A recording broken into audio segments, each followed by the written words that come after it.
In the realm of urban fantasy, where invincibility meets a monetized system, an unyielding protagonist emerges.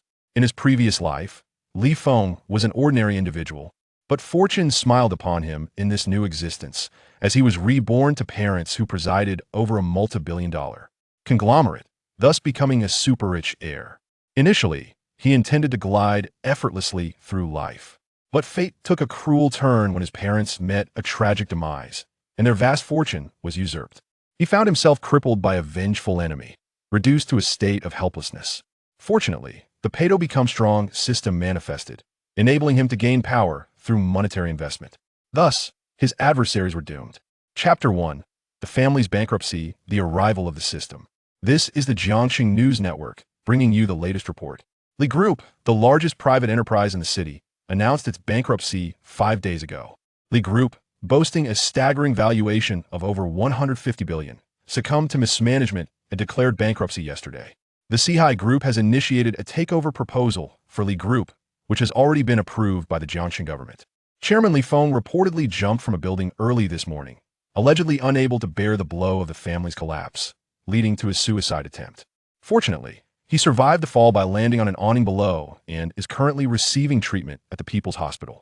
In the hospital room, Li Feng watched the news broadcast with a visage as frigid as ice. He bore the name Li Feng and held the title of chairman of Li Group.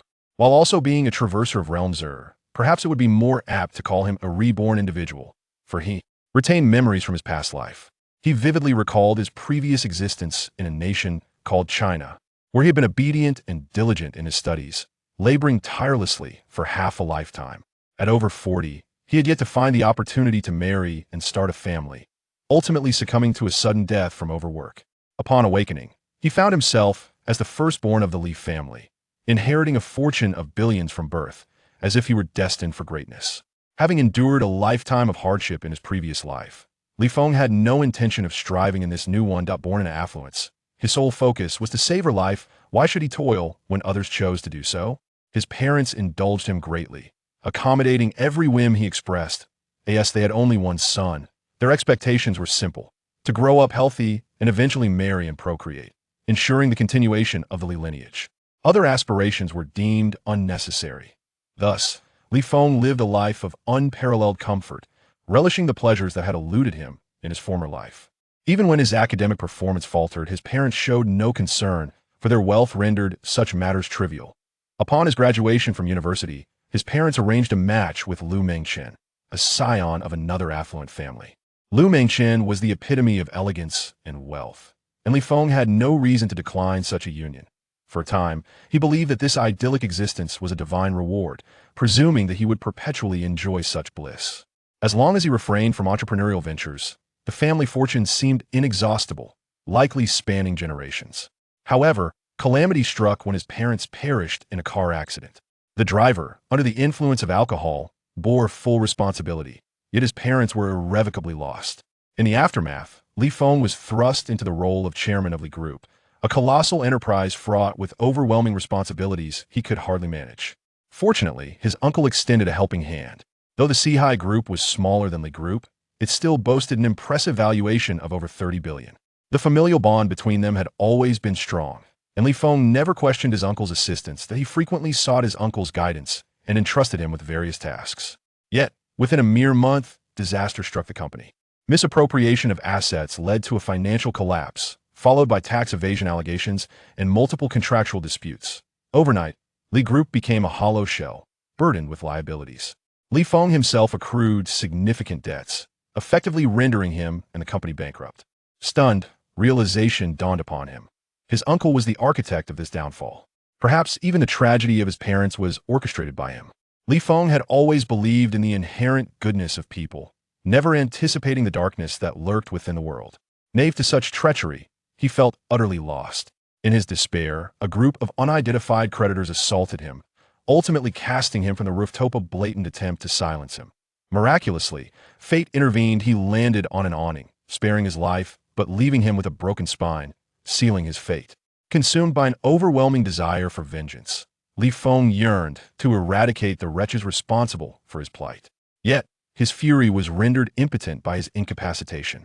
In the hospital, Even the most basic of needs required assistance, let alone the pursuit of retribution. This life holds no hope for vengeance. Perhaps it would be better to perish and be reborn in the next. Li Feng lamented, his spirit extinguished. He had lost the will to live, but if rebirth were possible in his past life, perhaps it could manifest again. Thus, thoughts of suicide began to surface, albeit hindered by his current circumstances in the hospital. Beep. The Pay to Become Strong system has been successfully initialized. Congratulations, host. You have acquired the Pay to Become Strong system. Please proceed to invest funds promptly to enhance your capabilities. Li Feng was bewildered, questioning his sanity for possibly hallucinating. However, upon mentally invoking the system, a semi-transparent interface materialized before him. Indeed, he had received a system as straightforward yet effective Pay to Become Strong system. Host, Li Feng. Potential, 0, realm, mortal. Physique, 2 severely injured. Strength, 5, agility, 4, mind, 7, skill, none. By expending cash, he could augment his potential and subsequently enhance his attributes or acquire skills. Upon reviewing the system interface, excitement surged within Li Feng. With the Pay to Become Strong system at his disposal, a glimmer of hope for redemption emerged. It appeared that this system had been embedded within him since birth, with an agonizingly prolonged initialization period that had finally culminated today after over 2 decades. Though the system arrived rather late, it is certainly preferable to having none at all at that moment. The door to the hospital room was flung open, and a throng of individuals entered. The one at the forefront, Li Bing, was someone Li Feng knew all too well as cousin. Cousin, you truly possess an extraordinary life. How is it that you are still alive after all this? Li Bing remarked with a face full of feigned pity. Honestly, wouldn't it be better if you simply passed away? Then you wouldn't have to endure such suffering. Living on as a cripple must be exceedingly arduous for you. He chuckled derisively. What brings you here? To revel in my misfortune? Li Feng retorted coldly, Of course, not to mock you. I merely wish to inform you that your family's Li Corporation will soon become a subsidiary of our High Group. And there's more. Li Bing leaned in closer, whispering conspiratorially into Li Feng's ear. The deaths of your parents were orchestrated by us. The bankruptcy of your company was our doing. And those who previously assaulted you are also our people. All these deeds are ours even if you are aware of the truth. What does it change? Now that you comprehend the reality, I wonder if you feel an overwhelming rage, a desire for vengeance. But what can you truly do? Li Bing cast a mocking glance at Li Feng, a triumphant smirk adorning his face. Why? Our family has always treated yours with kindness. Why resort to such treachery? Li Feng demanded, fury radiating from him. Spare me. The only reason your family has been kind to ours is out of pity. Besides, who wouldn't wish to associate with wealth? Now that the opportunity lies before us, how could we possibly refrain from seizing it?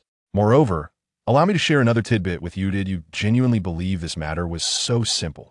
If you must place blame, direct it towards your parents for provoking those who should not have been angered. A powerful figure has spoken, which is why your family has met this fate. All of this is self-inflicted by your family. Rest assured, you will not meet your demise just yet. I've heard your spine is fractured, huh? The influential figure above is quite pleased, declaring that your pitiful life shall be spared. Regardless, you are still my cousin, and we are willing to cover your hospital expenses. You may recuperate here in peace, but remember, oftentimes, living can be more agonizing than death. Enough said, I shall leave you to enjoy the remainder of your life. Ha ha ha. Li Bing laughed maniacally, departing the hospital room amidst Li Feng's simmering rage. He had harbored resentment towards his cousin for many years, and today's visit was deliberately intended to provoke Li Feng, an act of catharsis for himself. Li Feng had led a life of exceptional comfort, free from the burdens of siblings. With a fortune of billions awaiting his inheritance, in stark contrast, Li Bing had multiple siblings and had been subjected to strict control by his father, resulting in a stifling upbringing. He envied Li Feng's existence, resented it, and thus held a grudge against him. Today, witnessing Li Feng's wretched state was a source of satisfaction for him. As he observed the arrogant departure of Li Bing, a fierce desire for vengeance ignited within Li Feng. The flames of retribution blazed fiercely in his heart. This grievance shall be avenged. Chapter 2. Lu Mingchen arrives. Li Feng took a deep breath, striving to compose himself. Despite the perception that he had squandered his life, he was not a fool. Having lived 2 lifetimes, he had merely chosen to lie flat, eschewing ambition. With a family fortune awaiting inheritance, the desire to struggle was far from his mind. However, one must not mistake his passivity for incompetence. Now, With a system at his disposal, he possessed the means to exact revenge. The system. Li Feng once again summoned the interface of the system, invisible to outsiders. When Li Bin and the others entered, they were oblivious to its presence. Li Feng scrutinized the information displayed on the system panel, finally grasping the workings of this extraordinary pay-to-power system. It was indeed formidable. Strength could be acquired with wealth. Alas, the system had arrived too late. If it had manifested a few days earlier, he would not have lacked funds. Setting aside the family's assets, Li Feng personally boasted several hundred million. Unfortunately, those assets were now frozen, and may have already been clandestinely appropriated by others, whose methods were notoriously nefarious. The pay-to-power system was now activated, yet regrettably, Li Feng found himself devoid of funds. Where could he procure money? Contemplating his options, he retrieved his phone and dialed his close friend, Gu Kai. Having known each other for many years, their bond was akin to that of brothers. Surely, he could borrow a substantial sum from him. After all, Gu Kai's family also possessed billions. Asking for a few million would hardly be excessive, right? As the phone rang incessantly, Li Feng's countenance darkened. His number had been blocked. The camaraderie built over years had come to an abrupt end. He recalled how he had aided Gu Kai during his family's financial crisis, helping them avert disaster. Yet now, faced with his own troubles, Gu Kai had severed their connection. As though Li Feng had become a pariah. Taking a deep breath, Li Feng dialed another number. This was the contact of a sycophant named Wang Bo, whose family had assets worth several tens of millions. The label of sycophant stemmed from the fact that Wang Bo's wealth had been significantly bolstered by Li Feng's assistance in securing lucrative contracts for his family. Wang Bo even boasted of being Li Feng's loyal follower. The call connected. Li Feng, how are you still alive? Wang Bo's incredulous voice echoed through the receiver. Suppressing his anger, Li Feng inquired softly, Wang Bo, could you lend me some money? Lend you money? Are you joking? Everyone knows your family has gone bankrupt. Lending you money would be sheer folly. Wang Bo's vitriol poured forth. The Li family is finished. Don't bother me with your nonsense, you fool. With that, he hung up. Li Feng could only laugh bitterly, realizing how naive he had been to consider these individuals as friends. Despite his family's immense wealth, he had genuinely valued their friendships, never looking down on them. Whenever they encountered difficulties, he had always lent a helping hand. Yet, in return, he was met with disdain. While initially incensed, Li Feng found his anger dissipating, replaced by a sense of absurdity. It was clear he had misjudged the character of those around him, surrounding himself with unworthy companions. Wang Bo would not be spared. After all, he had insulted Li Feng. He continued to dial various numbers, but each call went unanswered, his contacts having blocked him. Not a single friend remained to rely upon. Li Feng felt a peculiar calmness, devoid of any fury. Instead, he found the situation laughable. Reflecting on his past failures in forging genuine connections, ultimately befriending a host of worthless individuals, he scrolled through his phone to the last number available, Lu Mengchen's. Lu Mengchen was his fiancée, and their families had arranged a marriage, with her family possessing assets in the hundreds of billions. Although they had little emotional connection, their union was primarily a strategic alliance. Now, in this dire circumstance, reaching out to Lu Mengchen filled him with trepidation. Would she too dismiss him as a fool? With a creak, the hospital room door swung open, revealing an extraordinarily beautiful young woman. Li Feng was momentarily taken aback, surprised by her presence. It was none other than his fiancée, Lu Mengchen. Are you all right? She inquired softly, approaching the bedside. Given my current state, how could I possibly be well? Li Feng replied with a wry smile. Lu Mengchen fell silent, acutely aware that her question was rather superfluous. Anyone in his predicament would undoubtedly be far from fine. I will make the necessary arrangements. I will have someone assist you in leaving the country. You may choose whichever destination you prefer. Additionally, here is a check for 5 million.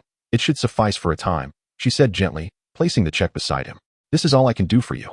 However, your future is ultimately in your own hands. Li Feng was taken aback by Lu Mengchen's unexpected generosity, feeling a flicker of gratitude towards her. Thank you. Is there anything else you need from me? Perhaps I should initiate a divorce to spare you any inconvenience. There is no need for you to withdraw from our engagement. This arrangement suits us just fine, Lu Mengchen quickly countered, shaking her head. Li Feng was taken aback by her response. Having initially assumed her kindness was a pretext for him to release her from their engagement, it seemed she had no desire to sever their bond. This young woman possessed a surprisingly good heart. Will this not affect you? How can you marry someone else while bound to me? Li Feng asked, staring at her in astonishment. Lu Mengchen bit her lip and replied softly, it is better for us to maintain our engagement, at least this way. I can enjoy a few more years of freedom. Li Feng, being astute, quickly grasped her meaning. Lu Mengchen intended to use their engagement as a shield against unwanted matrimonial advances. As long as they remained engaged, she would be free from the pressure of marrying someone else, at least for the foreseeable future. For someone of Lu Mengchen's stature, marriage was seldom a matter of personal choice. Her family would dictate her fate regardless. Even without Li Feng, suitors like Wang Feng or Zhao Feng would be waiting in the wings. Thus, Lu Mengchen was reluctant to break off her engagement with Li Feng. As long as their betrothal remained intact, she had a convenient excuse to refrain from marrying anyone else. In maintaining this engagement, Lu Mengchen harbored her own selfish motives. Her actions alleviated many of her troubles, while only exacerbating Li Feng's. Those affluent suitors vying for Lu Mengchen's hand undoubtedly wished for Li Feng's demise. Li Feng comprehended this reality, yet he felt no anger. After all, who among us is devoid of selfishness? Such tendencies are quite natural. However, Lu Mengchen's willingness to extend a helping hand during Li Feng's dire straits was a kindness he would forever cherish. "Thank you, Lu Mengchen. From now on, I shall protect you," Li Feng said with a cheerful smile. Lu Mengchen's exquisite brows furrowed, showing no hint of joy. Instead, she perceived Li Feng as having lost his sanity. "You find yourself in such a predicament, and you still aspire to protect me? Forget it. I shall not hold this against you. Just take care of yourself from now on. My capacity to assist you is limited to this." With that, Lu Mengchen intended to depart. "Wait, please do me a favor," Li Feng called out hurriedly. "What is it?" Lu Mengchen inquired. Li Feng smiled as he raised the check in his hand and said, "Could you assist me by cashing this check? I am in dire need of cash." Chapter 3. Li Feng's Transformation. "Very well, just wait a moment." Lu Mengchen hesitated briefly before nodding in agreement. Although she was unaware of Li Feng's purpose for the cash, she deemed it a trivial matter, thus acquiescing. Lu Mengchen departed with the check in hand, while a profound smile graced Li Feng's lips. "It's done. I shall soon possess wealth." The system that transformed investment into strength was finally poised to manifest its power. Lu Mengchen's arrival infused a warm current into Li Feng's previously frigid heart, creating a small fissure in his darkening psyche. Within a quarter of an hour, a cadre of towering bodyguards arrived at the hospital room, depositing a sturdy box. "Young Master Li, this is a delivery from Miss Lu. If there are no further matters, we shall take our leave," the bodyguard stated coldly. While lacking in hostility, their demeanor was hardly welcoming. "Thank you." Li Feng expressed his heartfelt gratitude, for they had brought in the cash he desperately needed. A simple thank you was indeed warranted. The bodyguard nodded and turned to exit. The box was secured with a combination lock. Li Feng lay on the bed, enduring pain as he leaned over to input the code Lu Mengchen had previously given him. The lock clicked open, revealing a cascade of cash. 5 million, a staggering 5 million in cash. Li Feng felt a surge of excitement, his heart pounding. For the first time in his life, he felt a twinge of anxiety over money. He grasped a handful of cash and silently intoned, "Recharge."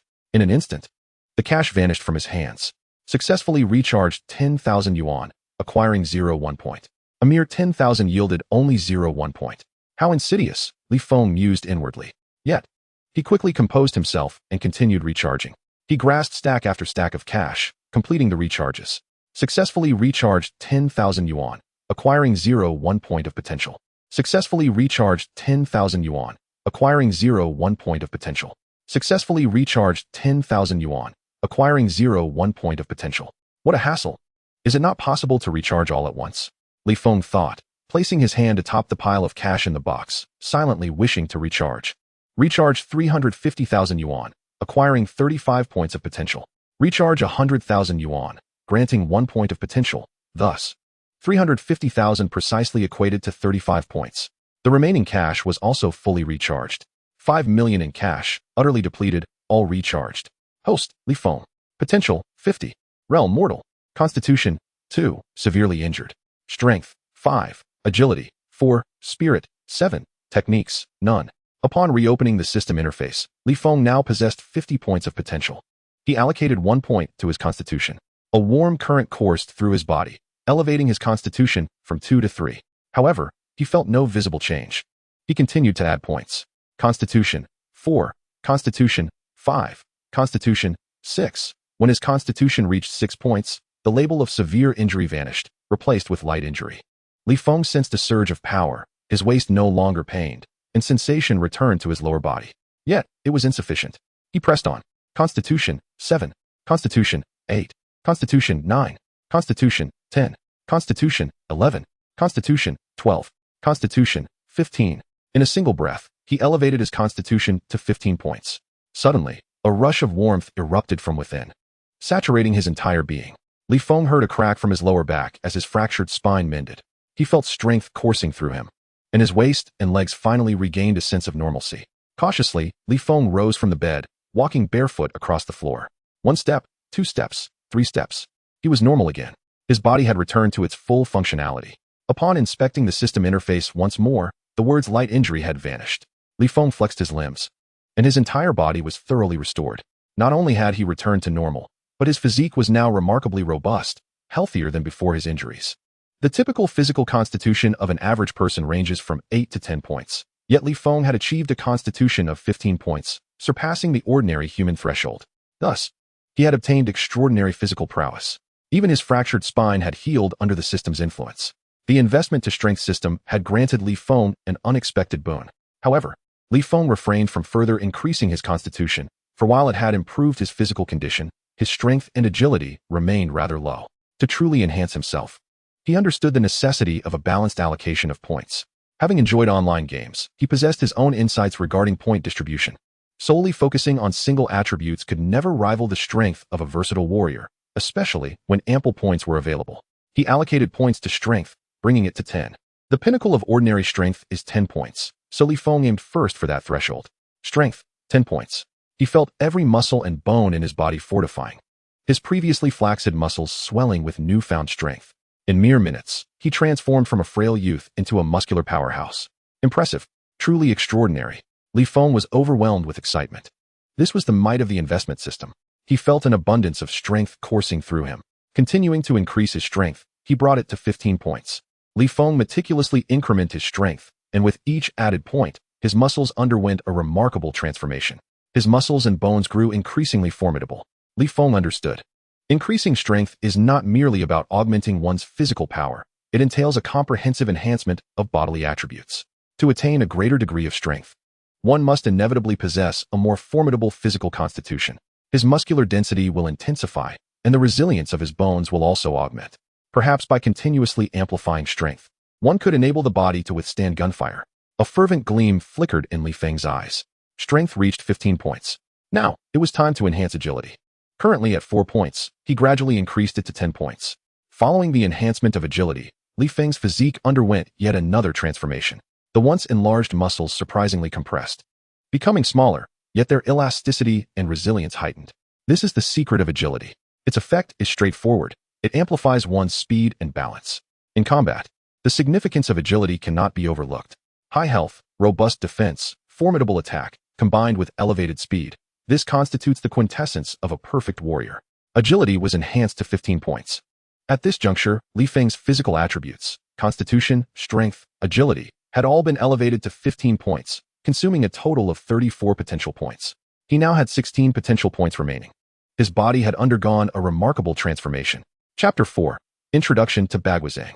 Li Feng was uncertain of his current strength, but he was undoubtedly far stronger than the average adult male. Nonetheless, he sensed that he was still insufficiently powerful to contend with formidable foes. With 16 potential points remaining, what should he pursue next? Among the 4 primary attributes, the sole aspect that had not been augmented was mental power. He was curious about the effects of enhancing mental power. Thus, he resolved to experiment. He increased his mental power from 7 to 8 points. A cool sensation surged through his mind, as if icy water was coursing through his thoughts, leaving little else to feel. He continued to augment his mental power. Mental power rose to 9 points, then 10 points, ultimately reaching 15 points. Li Feng's eyes widened in astonishment as he finally grasped the function of mental power. He perceived his mind becoming exceptionally nimble, his thoughts racing with extraordinary speed. Most significantly, his 5 senses had sharpened immensely. His auditory, visual, olfactory, gustatory, and tactile perceptions were enhanced. He could effortlessly detect changes in his surrounding environment. This encapsulates the function of mental power. It not only fortifies the brain, but also heightens the 5 senses. While mental power does not directly enhance combat capabilities, it serves a supportive role. Host, Li Feng. Potential, 8. Realm, mortal. Constitution, 15. Strength, 15. Agility, 15. Mental, 15. Martial arts, none. This is Li Feng's current attribute interface.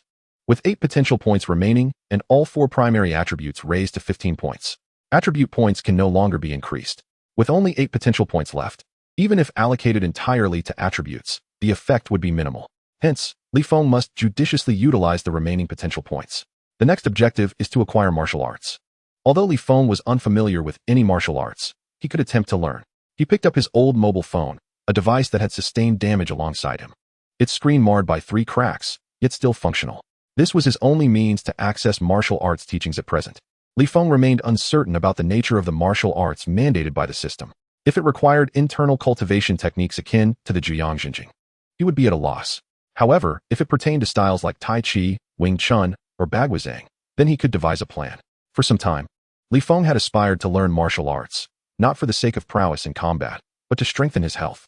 After all, with his considerable wealth, lacking a robust physique would be a significant detriment. It would be lamentable if, one day, he departed this world, leaving his wealth behind. Hence, he had previously sought out instructors to teach him martial arts, but regrettably, the arduous nature of training led him to abandon the endeavor prematurely. However, although he had abandoned learning, he still retained the instructional videos left by his master on his phone. This master taught Baguazhang and was a true expert in the art.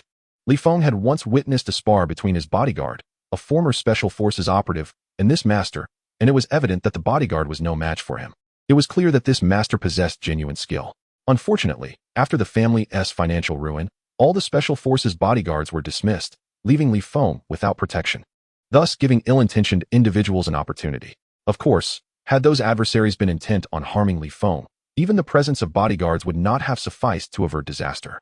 Now, however, Li Feng resolved to rely on himself. Upon opening his phone, he located the instructional videos left by the master. This master had provided 5 instructional videos, each lasting 45 minutes, gradually teaching the entirety of Baguazhang. With these 5 videos, one could thoroughly master the art. Li Feng felt immensely fortunate that his phone possessed ample storage, with 1 terabyte available, allowing these videos to be preserved. Otherwise, he would have no means to pursue martial arts. Although there are martial arts teachings available online, those tend to be superficial videos. True martial arts will not be genuinely imparted. Li Feng intended to begin anew, starting with the first video. The first video taught the foundational stances of Baguazhang and some introductory movements. Li Feng watched intently. A remarkable phenomenon occurred. Upon completing the video, he had firmly committed its content to memory. Was it photographic memory? Li Feng was astonished. When had his memory become so extraordinary? Of course, it must be due to his mental power. Suddenly, he realized that his enhanced memory was undoubtedly linked to his mental power, which now reached 15 points. The limit for an average individual is merely 10 points, while Li Feng surpassed that threshold by an additional 5 points. Hence, he possessed such formidable memorization abilities. This is yet another significant advantage of elevated mental power. Upon finishing the first video, Li Feng had memorized all the content presented therein. This ability was indeed astonishing. The so-called top student likely possesses such capabilities.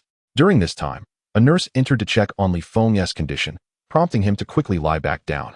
Feigning continued recovery, he could not allow anyone to discover that he had already regained his strength.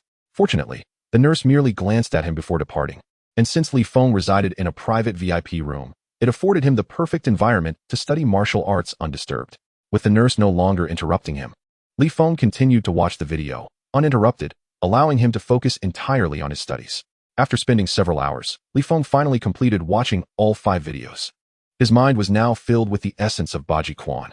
Suddenly inspired, he leapt from his bed, landed gracefully, and assumed the initial stance of Baji Quan, beginning to practice its forms. Although this was his first attempt at cultivating Baji Quan, he was somewhat clumsy. However, he had already mastered all the techniques and routines. At the very least, he was capable of executing the complete set of Baji Quan movements. Upon completing the first round, he felt a growing familiarity with the martial art, and his technique became increasingly refined. As he continued into the second round, his movements flowed more smoothly, with greater precision in the details. Baji Quan was not easily executed, as it demanded a high level of physicality. Many of its techniques were beyond the capabilities of an average person. Yet, Li Feng's physique had exceeded the norm, with all attributes reaching 15 points, far surpassing that of an ordinary martial artist. Consequently, practicing Baji Quan was not difficult for him, which explained his rapid progress. Unlike bookish scholars, who, despite understanding the routines, would struggle to perform Baji Quan due to their physical limitations, Li Feng was able to advance quickly. By the third round, his execution of Baji Quan became increasingly swift and fluid, the sound of fists slicing through the air resonating within the hospital room. A faint sound echoed in his mind, the initiation of Baji Quan.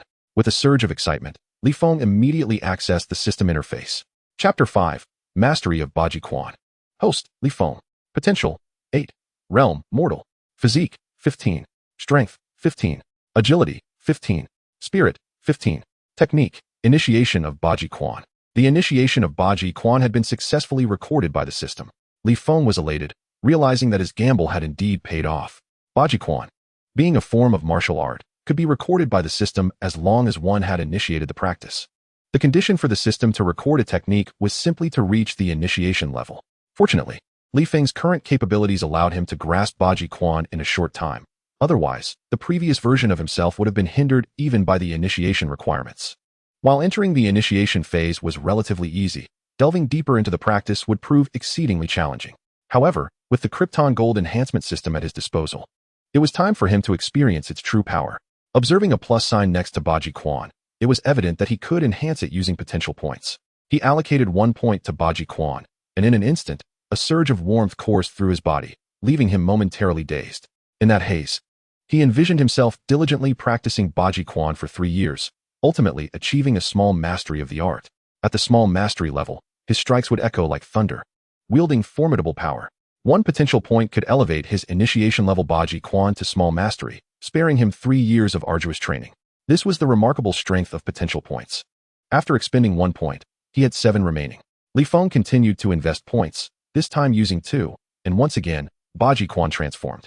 His body received another enhancement, and his expression grew hazy once more. In that state, he envisioned himself laboriously honing Baji Quan for 5 years, ultimately reaching the proficient level. At this level, he had mastered the concept of Ming Jin, bright force. Exhaling deeply, Li Feng felt invigorated, yet his stomach grumbled with hunger. Although using potential points allowed for rapid learning of martial arts, it also drained his physical energy, leaving him famished. He opened the system interface to check his status. Host, Li Feng. Potential, 5. Realm, mortal. Physique, 17. Strength, 18. Agility, 17. Spirit, 15. Technique, proficient Baji Quan. His physique and agility had each increased by 2 points, while his strength surged by 3. This was the result of practicing Baji Quan. Impressive indeed. Starving, Li Feng decided he would eat to his fill before continuing his training. He pressed the call button by his bedside, quickly reaching the on-duty nurse. Nurse, I am quite hungry, famished in fact. Could you please prepare some food for me? He requested. What would you like to eat? The nurse inquired. I would like rice and meat, Li Feng instinctively replied, as those were his cravings during hunger. Please wait a moment. The nurse responded. Such service was not common in ordinary wards, but Li Feng was accommodated in a VIP room, which afforded him such privileges. Though he had fallen into bankruptcy, his hospitalization expenses were covered by his uncle, ensuring he received decent treatment. This was not out of kindness on his uncle's part, but rather to maintain his own reputation. A quarter of an hour later, the nurse returned with a boxed meal. Do you need me to feed you? She asked. No, thank you. I can manage on my own, Li Feng replied politely, feigning injury. Very well, if you need anything, just call for me. The nurse, though somewhat puzzled, perceived that Li Feng seemed in good spirits and left without further thought. Fortunately, it was now evening. Had it been daytime, a doctor's visit for a checkup might have exposed his ruse. Once the nurse departed, Li Feng sat up and eagerly opened the meal box. The flavor was mediocre, yet his hunger made the food taste exceptionally delightful. In a short span, he devoured the rice and several pieces of braised meat. Although the portion was insufficient, leaving him only partially satiated, it at least alleviated his hunger. He knew that continuing to request more food would seem abnormal. An injured person with such a hearty appetite would undoubtedly draw attention from the medical staff. It was crucial not to attract the hospital's notice at this stage. With 5 potential points remaining, Li Feng resolved to invest them all into Baji Quan. As he allocated potential points to Baji Quan, a moment of enlightenment struck him. Suddenly, clarity enveloped him. He realized he had diligently practiced Baji Quan for 12 years, and at last, he had reached the level of great mastery. At this pinnacle, his strength manifested as in Jin, dark force. Li Feng exhaled with satisfaction, a smile gracing his lips. He had ascended to the level of a master of dark force. According to his previous instructor, achieving high levels in Baji Quan would allow mastery of Ming Jin, and Jin, Hua Jin, and Dan Jin. Even the master who had once taught him Baji Quan had only attained the level of dark force after 30 years of rigorous training. As for Hua Jin and Dan Jin, those were realms of profound mystery, accessible only to individuals of extraordinary talent. The master toiled for 30 years to attain the realm of dark energy, while Li Feng merely expended 8 potential points to reach the same level. One can only imagine the formidable strength of the premium system. Li Feng once again opened the system interface to take a glance. Host, Li Feng. Potential, 0. Realm, mortal. Constitution, 18. Strength, 20. Agility, 18. Spirit, 15. Martial art, Mastery of 8 Extremes Fist. Had he known, he would not have allocated so many attribute points previously. He should have used the potential points to refine his martial skills. Li Feng mused with a tinge of regret. However, upon reflection, he felt no remorse. If he had not augmented his attributes so extensively, restoring his body to its prime and enhancing his strength, would he now have the opportunity to master the perfected 8 Extremes Fist?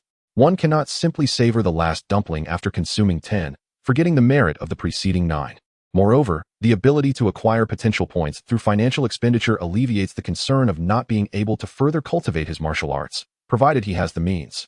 Indeed, he must find a way to earn money, especially since he is ravenously hungry and in need of sustenance. Li Feng pondered, stroking his growling stomach. Previously, he had not eaten enough, and now, having cultivated the 8 Extremes Fist to perfection, his hunger had intensified. He needed to consume more nutritious food. It was time to leave the hospital, he muttered to himself. With his newfound prowess, he no longer needed to remain hidden within the hospital's confines. It was time to venture out and seek vengeance upon those who wronged him. Coincidentally, he could also engage in battles to sustain his growth. Chapter 6. The First Kill. Li Feng resolved to exit the hospital, but he did not intend to reveal his whereabouts. Stripping away the hospital gown, he unveiled a physique sculpted to perfection. Who could have imagined that this flawless body was forged just that very night? In the wardrobe, he discovered his old clothes, the very ones he wore when he leapt from the building. Though tattered and stained with his blood, Li Feng felt no disdain. Instead, he meticulously donned each piece. In the pocket of his shirt, he even found his wallet, brimming with numerous bank cards, his identification, and most importantly, a stack of cash. Counting it, he found over 2,000 yuan. That would suffice. Dressed and ready, he prepared to depart. However, Li Feng did not plan to take the main exit.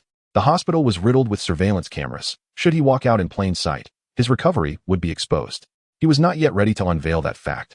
Opening the window, he noted that he was on the 3rd floor, with the outer wall just a short distance away. Fortunately, a grand tree stood nearby, slightly taller than the 3rd floor, approximately 5 meters from his position. Li Feng took several steps back and charged forward, leaping onto the balcony ledge with great force. This jump, spanning several meters, effortlessly propelled him onto the tree. Grasping the trunk, he descended with ease. Such a feat would be impossible for an ordinary person. Yet Li Feng executed it with remarkable grace. Upon reaching the ground, he gazed back at the 3rd floor window in disbelief. He had descended from the hospital room. Though this method bore risks, it allowed him to evade the watchful eyes of the cameras. Unbeknownst to him, this unconventional exit was fortuitous.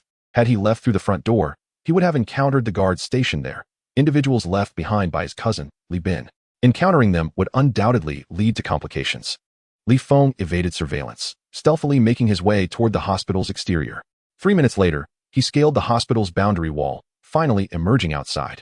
This departure was aimed at retribution. Thus, Li Feng knew he must proceed with caution.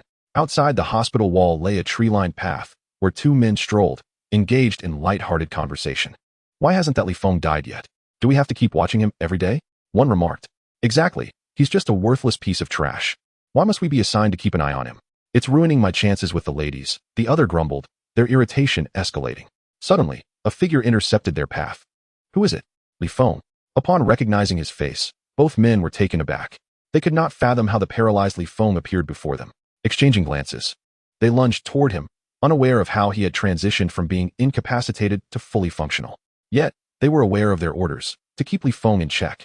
Now that he had resurfaced, their instinct was to capture him and present him to their boss for further instructions. To Li Feng, their movements seemed sluggish, akin to a slow-motion sequence. With casual ease, he unleashed 2 punches, sending both men sprawling. He didn't even need to employ the 8 Extremes Fist, such was their weakness. They both cried out in agony as they crashed to the ground, utterly unable to rise. Each had taken a blow to the chest, their ribs shattered, rendering them powerless. I remember you. You were the ones who came to collect debts, beat me senseless, and tossed me off the building. You have a part in this. Li Feng said slowly, finally recognizing their identities in the dim light. I know you are subordinates of Wudong. If you can provide useful information, I may spare you. He said, towering over them. Li Xiao, this has nothing to do with us. We were merely enforcers. If you have grievances, take them up with our boss. One man stammered, trembling. The other, however, displayed defiance, his anger boiling over. Li Xiao, my foot. If you have the guts, kill me. You think I'm afraid? Some individuals, even when faced with death, cling stubbornly to bravado. Li Feng regarded the defiant man with a flicker of hesitation. Did he truly intend to take a life? Could he bear the consequences? What if the police were to apprehend him? A whirlwind of chaotic thoughts flooded his mind. You coward, you lack the guts to kill. What kind of life are you living? The bold one taunted, sensing Li Feng's moment of uncertainty. You are correct. If I lack the courage to kill, then what am I even doing? Li Feng acknowledged with a nod. Then let us begin with you. Taking a deep breath, he raised his fist. And before the horrified gazes of the two men, he struck the defiant one squarely in the heart. The surge of dark energy obliterated the man's heart. After the act, Li Feng felt no overwhelming sense of discomfort. Rather, he experienced a release of pent-up rage. Killing is merely this, he smiled, reflecting on the experience. When the inner demons are unleashed, taking a life becomes a trivial matter. Thus, the most daunting aspect of murder is merely taking that first step. The remaining man trembled uncontrollably, unable to discern whether it was from pain or sheer terror. Li Xiao, please don't kill me. I can tell you anything you want to know, he stammered. Do you know where your boss, Wudong, is tonight? Li Feng inquired softly. I do. He's at the Spade Bar tonight. Many people have gone there, he promptly replied. The Spade Bar, I see. Thank you, Li Feng smiled, and, under the man's fearful gaze, he raised his fist and struck him squarely in the chest. With a single blow, the heart shattered. I've killed a man. There's no turning back now. Ha ha, Li Feng chuckled softly. This was Li Feng's first experience with murder. Prior to taking action, he had indeed hesitated. Having been a law-abiding citizen in both of his previous lives, he had never committed any illegal acts, let alone taken a life. He grappled with the psychological barrier of adhering to the law. Yet, ultimately, the hatred within him compelled Li Feng to take that irrevocable step. Having taken a life, Li Feng felt nothing extraordinary. Killing was simpler than slaughtering a chicken, though he had never actually killed a chicken. This was a point of no return. What awaited him at the end of this path was uncertain, but Li Feng had no regrets. Having lived as a law-abiding citizen for 2 lifetimes, he saw little hope for his future. This time, he would not adhere to the law. Perhaps he could carve out a different path. After the deed was done, he naturally had to search the bodies. Li Feng cautiously rummaged through their belongings, wallets, phones, extracting everything. He then dragged the corpses into the nearby shrubbery, prolonging the time before they would be discovered. Once he had tidied the scene, he left. Chapter 7. The Spade Bar. Li Feng tossed aside the wallets of the 2 unfortunate souls, finding them to contain scant cash, just over 1,000 yuan combined. This paltry sum held little value for him. 5 minutes had elapsed, and Li Feng had already distanced himself from the hospital. His gaze wandered until it landed on a nearby food stall, and he made his way over. Boss, I'll have a serving of fried noodles, a portion of braised beef, a helping of twice-cooked pork, and a fried steak. Do you have beer? I'll take 3 bottles, Li Feng ordered in one breath. Please take a seat. It will be ready shortly, the owner replied with a smile. Returning to his bustling work, the food stall was thriving, and the proprietor worked swiftly. Within minutes, Li Feng's fried noodles and meat dishes were served. His hunger was acute, and he eagerly picked up his chopsticks to devour the meal. Even when planning to commit murder, one ought to be well-fed and satisfied beforehand. The prices at the stall were reasonable. 3 meat dishes, a plate of fried noodles, and 3 bottles of beer cost only 98 yuan. After settling the bill and wiping his mouth with a napkin, Li Feng departed. On his way, he purchased a baseball cap and a mask. Donning the cap and mask, even acquaintances would struggle to recognize him now. Li Feng was familiar with the location of the Spade Bar, having frequented it before. Wudong had always treated him with utmost respect. However, no one would have guessed that after the incident at home, it would be Wudong who sought to eliminate Li Feng. Li Feng had numerous enemies, with Wudong being among the least formidable. Thus, he resolved that Wudong would be his first target. He chose not to take a taxi, opting instead to walk to the Spade Bar. And given his current physical condition, he moved swiftly on foot. Half an hour later, he arrived at the Spade Bar. Located in Jiangsheng, it was renowned for its opulence, boasting lavish decor and an abundance of beautiful women, a primary reason Li Feng had previously enjoyed visiting for leisure. Wudong was one of the bar's owners. However, Li Feng knew that Wudong was merely a figurehead, with a more powerful boss lurking in the shadows. Who that was, Li Feng had no idea. Well acquainted with the Spade Bar, Li Feng bypassed the front entrance, heading straight for the back door. Situated in a secluded alleyway, 2 henchmen were stationed at the entrance.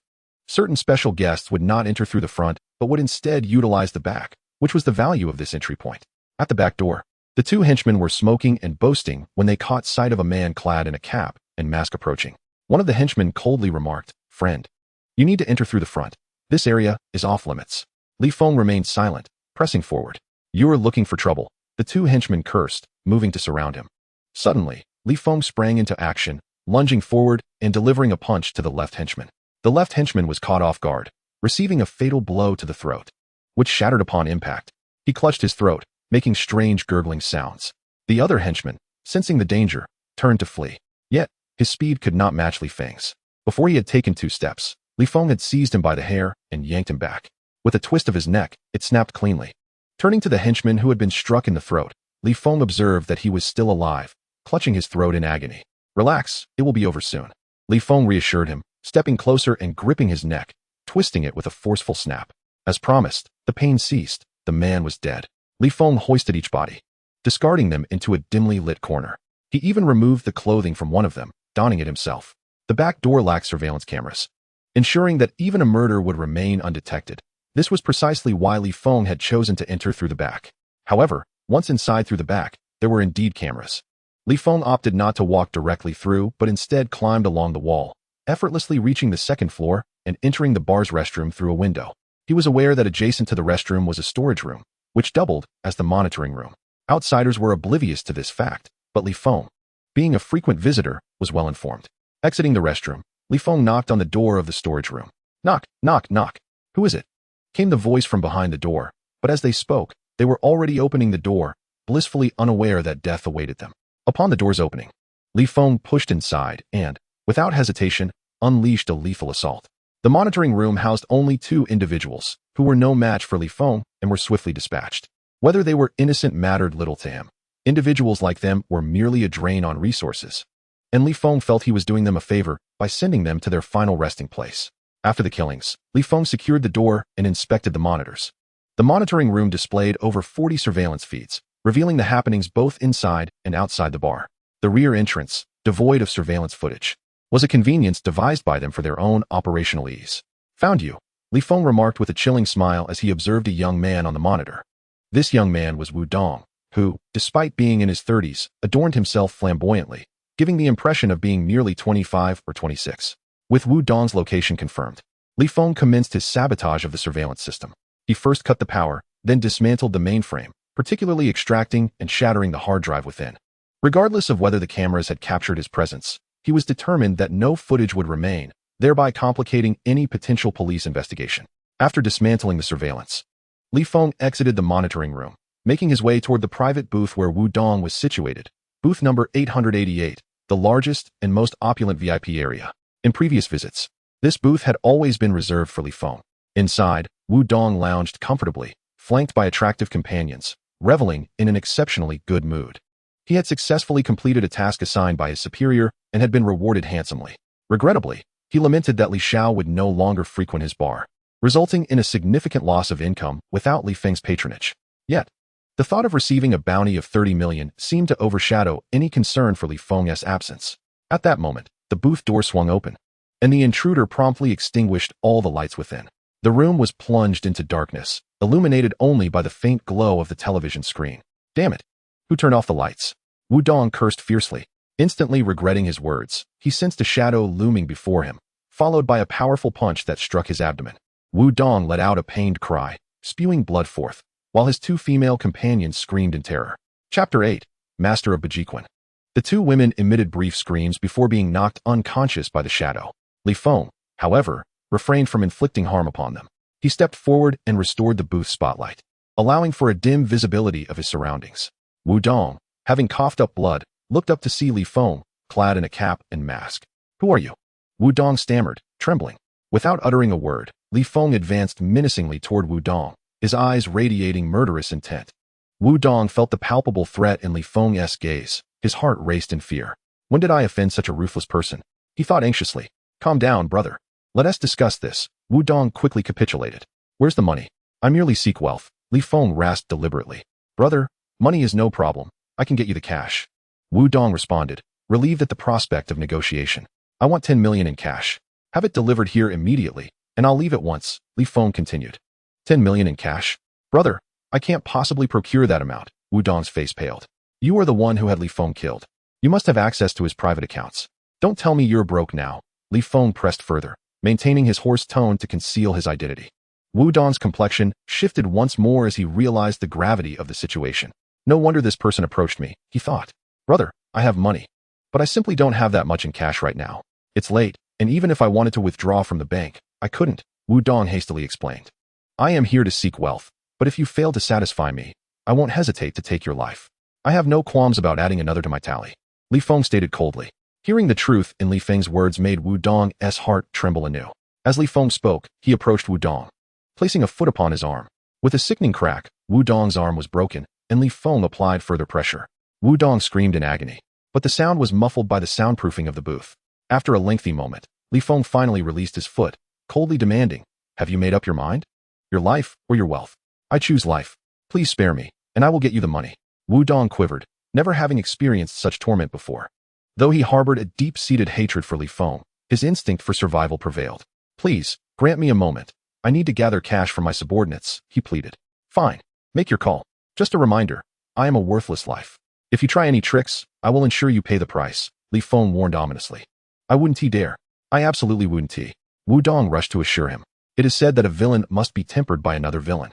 Previously, Wu Dong had been unbearably arrogant in his dealings with Li Feng, but now, after experiencing Li Feng's retribution, he quickly became compliant. Wu Dong retrieved his phone, dialing his trusted underling to arrange for cash. He instructed them to withdraw money from ATMs across the city and to reach out to friends with available cash, particularly those in the finance sector, who typically held the highest liquid assets. After an exhausting series of calls, Wu Dong finally felt a sense of relief. He was close to amassing the 10 million in cash. Although he possessed substantial wealth in his accounts, cash on hand was another matter entirely. Thankfully, he was managing to gather it. Listening silently, Li Feng was taken aback by Wu Dong's ability to procure such funds. He anticipated that Wu Dong was genuinely wealthy. "Brother, I am in the process of securing the 10 million in cash. It will reach you shortly," Wu Dong declared as he ended the call. "Rest assured, I seek only wealth. Once the money is in hand, I will depart without causing you any harm. You and your subordinates should deliver the money directly to this booth once it's ready. I will leave upon receiving the 10 million, Li Feng rasped. "Understood. I'll call them right away to ensure they bring the cash here," Wu Dong replied promptly. Before long, the first shipment of money arrived. A subordinate of Wu Dong's entered the booth, placing a box filled with cash at the entrance. He glanced around the booth, quickly assessing the situation. This was Wang Tai, a trusted aide of Wu Dong, who had been tasked with overseeing this matter. Wang Tai, too, felt a sense of astonishment, aware that something was amiss, which compelled him to personally deliver the money. The box contained 1 million, while the remaining 9 million was still en route. "As long as our leader remains unharmed, you may take the money," Wang Tai stated coldly from the doorway. "Once the funds are in place, your leader will undoubtedly be safe. Now, be gone," Li Feng sneered. Wang Tai's eyes darkened with a brooding intensity, yet he complied and exited. However, he had already deduced that his superior had been abducted, with the captors demanding a ransom of 10 million in cash. As individuals entrenched in the underworld, they would never resort to law enforcement. Instead, they would resolve this matter in their own way. Wang Tai had summoned all his subordinates, and the area outside the private room was teeming with people. The bar had cleared out entirely, ceasing business for the day, as all patrons were politely ushered out. Once their leader was free from peril, the kidnappers inside the room would surely meet their demise. Wang Tai stepped out of the private room, and Li Feng promptly retrieved the box at the entrance. Upon opening it, he discovered it brimming with cash, exactly 1 million. Li Feng caressed the money with both hands, mentally calculating his impending upgrade. With the million in cash, he completed a transaction in one fell swoop. 10,000 could be exchanged for 1 potential point. Thus, $1 million translated to 10 potential points. "Raise my Baji Quan," he commanded, opening the system interface and silently commencing the enhancement of his martial art. The potential points were allocated to Baji Quan, and after a continuous addition of 7 points, he finally elevated his practice to a higher tier. Potential, 3. Realm, Mortal. Constitution, 19. Strength, 21. Agility, 19. Spirit, 15. Technique, Master of Baji Quan, Transformation of Strength. After utilizing the 7 potential points, Baji Quan reached the mastery level, enabling him to master the transformation of strength. This so-called dark strength builds upon the foundation of bright strength, unleashing a latent force that inflicts additional destruction. In contrast, transformation of strength allows one to channel all bodily power into a singular, devastating strike, resulting in significantly greater destructive capacity. The potency of transformation of strength far surpasses that of dark strength. 10 masters of dark strength would scarcely rival a single master of transformation. Chapter 9. Awakening of Mental Power. The system of financial expenditure indeed proved formidable. Had Li Feng pursued the path of cultivation independently, it might have taken him a lifetime to attain the mastery realm of Baji Quan. However, with the financial expenditure system, he achieved this pinnacle in but a single night. Li Feng's current standing now paralleled that of Yuan. In terms of sheer realm, both were at the master level, yet their physical qualities diverged significantly. Li Feng's physique was already twice that of an ordinary individual, while Yuan was also a master of Wing Chun. It was evident that his physical prowess could not match Li Feng's. A fleeting thought crossed Li Feng's mind, an encounter with Yuan. Yet, this was merely a passing fancy. The prospect of an actual confrontation was impossible, as Yuan's master had long since departed this world. Gradually, more boxes of cash were delivered. These boxes varied in size. Some filled with more cash than others, as the funds originated from different sources, resulting in such discrepancies. Wang Tai had intentionally orchestrated this to complicate matters for the kidnappers. 10 million was no trifling sum, especially with so many boxes involved. He was curious to see how the kidnappers would manage to transport such an amount. Little did Wang Tai know, Li Feng simply converted the cash directly into potential points.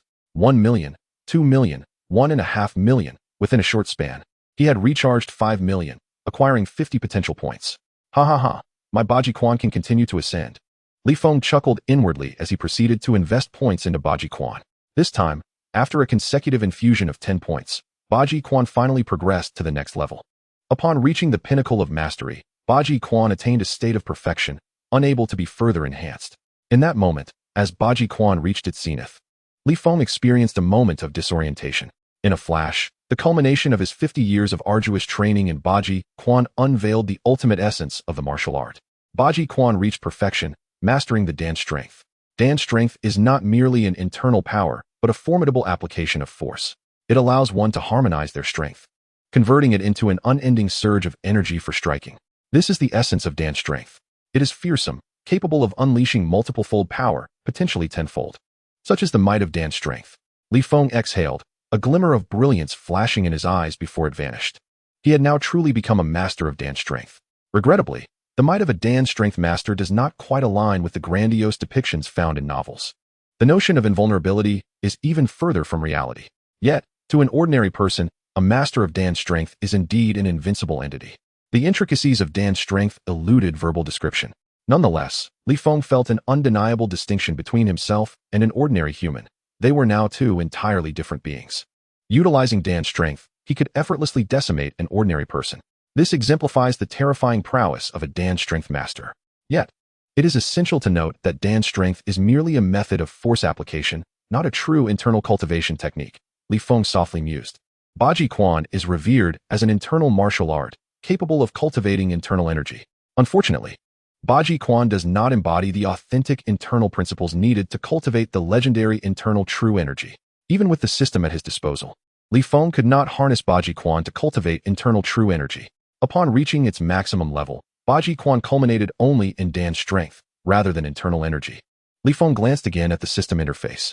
Host, Li Feng. Potential, 40. Realm, mortal. Constitution, 21. Strength, 23. Agility, 21. Spirit, 15. Technique, Baji Quan perfection, Dan strength. While the technique could no longer be improved, he still possessed 40 potential points.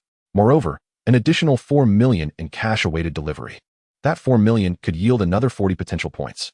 After contemplation, he decided to allocate 5 points to his mental capacity, elevating it to 20 points. The remaining 35 points would be evenly distributed among the 3 primary attributes. Following the allocation, his updated statistics were as follows. Host, Li Feng.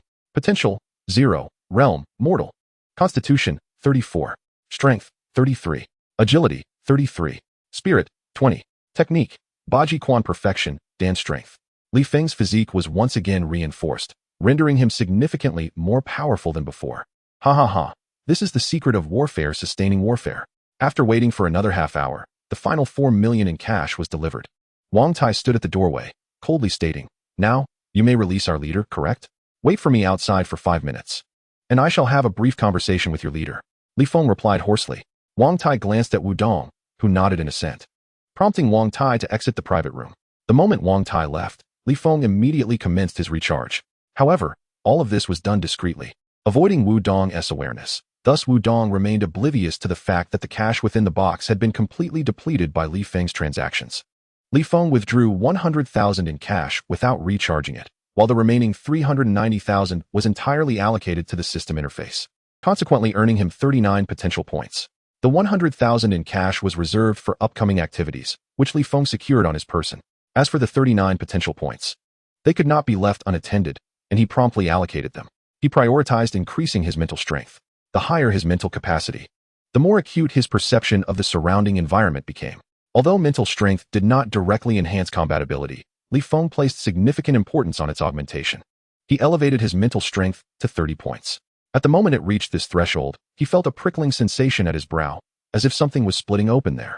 The system notification chimed in his ears. Mental strength elevated to 30 points. You have obtained extraordinary mental power and are on the verge of awakening a special ability. 30 points represented a critical threshold. Surpassing it would enable the awakening of unique powers. However, Li Feng had yet to awaken, as his mental strength was insufficiently robust. Then let us raise it. Allocate all remaining points. He commanded. All potential points were consequently invested into mental strength, catapulting it to 59 points. Ding. Your mental strength is formidable. You have awakened a spatial ability. In a moment of disorientation, Li Feng felt himself engulfed by a black hole. He traversed within it, exploring its power and absorbing its essence. Yet, the force of the black hole was overwhelming, beyond his current capacity to wield. Nevertheless, even a mere brush with its power would benefit Li Feng for a lifetime. The true mastery of the black hole, however, awaited the day he could fully harness spatial abilities. For now, he had merely grazed the surface of such powers. Blinking, Li Feng's consciousness returned to reality, and he sensed the tangible essence of space surrounding him. Furthermore, he could feel a miniature black hole within himself, perhaps a dimension of sorts, an expanse created by his mental strength, capable of storing items. Incredible! This is astounding, Li Feng exclaimed, exhilarated. He had never anticipated that elevating his mental strength beyond 30 points would grant him special abilities. It was astonishing to realize that what seemed to be a futile attribute could yield such remarkable outcomes. He pondered whether further enhancement of his physique, strength, and agility might also lead to extraordinary transformations. The prospect filled him with anticipation. However, for now, he needed to address the matters at hand. Chapter 10, The Storage Space. With this thought in mind, Li Feng turned towards Wudong. Brave man, I have given you the money. Can I now take my leave? Wudong implored. While I may consider letting you go, there remains a matter I require you to clarify. Li Feng interjected abruptly. Who are you? Wudong stammered, trembling. He found Li Feng's voice familiar, yet could not quite place it. You do not recognize my voice. When I invited you for the royal salute, you did not express such uncertainty. I recall you instructing your subordinates to throw me down the stairs with far more conviction. Li Feng retorted icily. It's you. Li Feng. How could it possibly be you? Wudong exclaimed, his agitation palpable. He had never imagined that the person before him would be Li Feng, whom he viewed as a mere waste, a cripple who should still be in the hospital receiving treatment. Li Feng, I shall pose a single question. Who commanded you to undertake this action? Answer me, and I shall let you go, Li Feng stated coldly. I do not know. No one instructed me. I merely saw an opportunity to make money and acted upon it. Wudong quickly replied. A chilling smile crossed Li Feng's face as he seized Wudong's severed arm, squeezing it with brutal force. The pain radiated deep within, eliciting a scream from Wudong. The soundproofing of the private room was so effective that no matter how loudly Wudong cried, it went unheard outside, allowing the ambushers waiting outside to remain oblivious. Do you take me for a fool? If no one instigated you, why would you come to confront me? It seems you are courting death. Very well. Your loyalty is commendable, and I shall grant you a journey, albeit not a swift demise. I will shatter every bone in your body, Li Feng declared, tightening his grip on Wudong's other arm, applying equal pressure. Li Feng's strength was akin to forged steel, and with a casual squeeze, he broke Wudong's arm. The sheer intensity of the injury caused Wudong to scream once more. Do not torment me. I have revealed everything. The leader of our gang, Wu Di, ordered me to do this. Your money has all been taken by him. It was also the leader's command to eliminate you. Seek revenge against him. Wudong pleaded desperately. To which gang do you belong? Li Feng inquired curiously, as he had come to this establishment merely for leisure and was unaware of Wudong's affiliations. We are from the Tiger Gang, one of the 4 major gangs of Jiangqing. The Tiger Gang is us, and our leader Wu Di is also known as the Tiger. Wudong replied weakly. Tell me where I can find your leader, Wu Di. Li Feng pressed further. He should be at the underground casino in the Platinum Hotel. The Platinum Hotel is also an establishment of our Tiger Gang. Our leader usually resides there, Wudong divulged, not daring to conceal the truth. Li Feng then realized that the Platinum Hotel was indeed a property of the Tiger Gang. The Platinum Hotel was a renowned star-rated hotel locally. Who would have guessed that such an establishment was under the control of the mafia? As for the underground casino within the Platinum Hotel, Li Feng was quite familiar, having been brought there by friends on previous occasions. However, Li Feng was rational. He was not a gambling addict and only engaged in minor bets for enjoyment, never risking significant sums. Each visit, he would bring along 100,000 in cash, leaving once he had lost it, demonstrating a commendable level of self-control. Previously, he had considered that anyone capable of running such an underground casino must possess substantial connections. Indeed, those who engaged in such enterprises were not ordinary individuals. He had simply not anticipated that it would be the same party that had ordered his demise. "I have shared all the information I possess. I beg you spare me," Wu Dong implored, his youth and desire for life evident, as he did not wish to meet his end just yet. "Given your willingness to cooperate, I shall grant you a swift resolution," Li Feng stated coolly. With that, he extended his hand and delivered a powerful blow to Wu Dong's throat, effectively severing it. Wu Dong clutched his throat, gasping for air, utterly unable to breathe. "I apologize for not killing you outright. Your survival now rests upon your own fate," Li Feng remarked with a smile. However, in truth, Wu Dong had no hope of survival. He would not meet his end swiftly.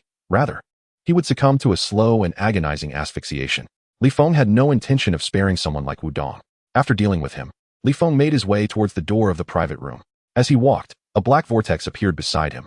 Intrigued, Li Feng turned his gaze towards it. The vortex was only the size of a basketball, yet its dark and ominous appearance instilled a sense of dread. Nevertheless, Li Feng felt no fear. This was a manifestation of his spatial abilities, which he referred to as his storage space. This dimension was woven from his mental energy, concealed within his very being. Although it was not extensive, comparable in size to a suitcase, it currently had limited capacity. Yet, as Li Feng's mental prowess grew stronger, so too would the storage space expand. The storage space was merely one of the many applications of his spatial abilities, with countless other methods awaiting his exploration. However, now was not the time for such pursuits. It was best to leave this place first. While walking, Li Feng retrieved 100,000 in cash from his person, tossing it into the storage space along with his wallet and phone.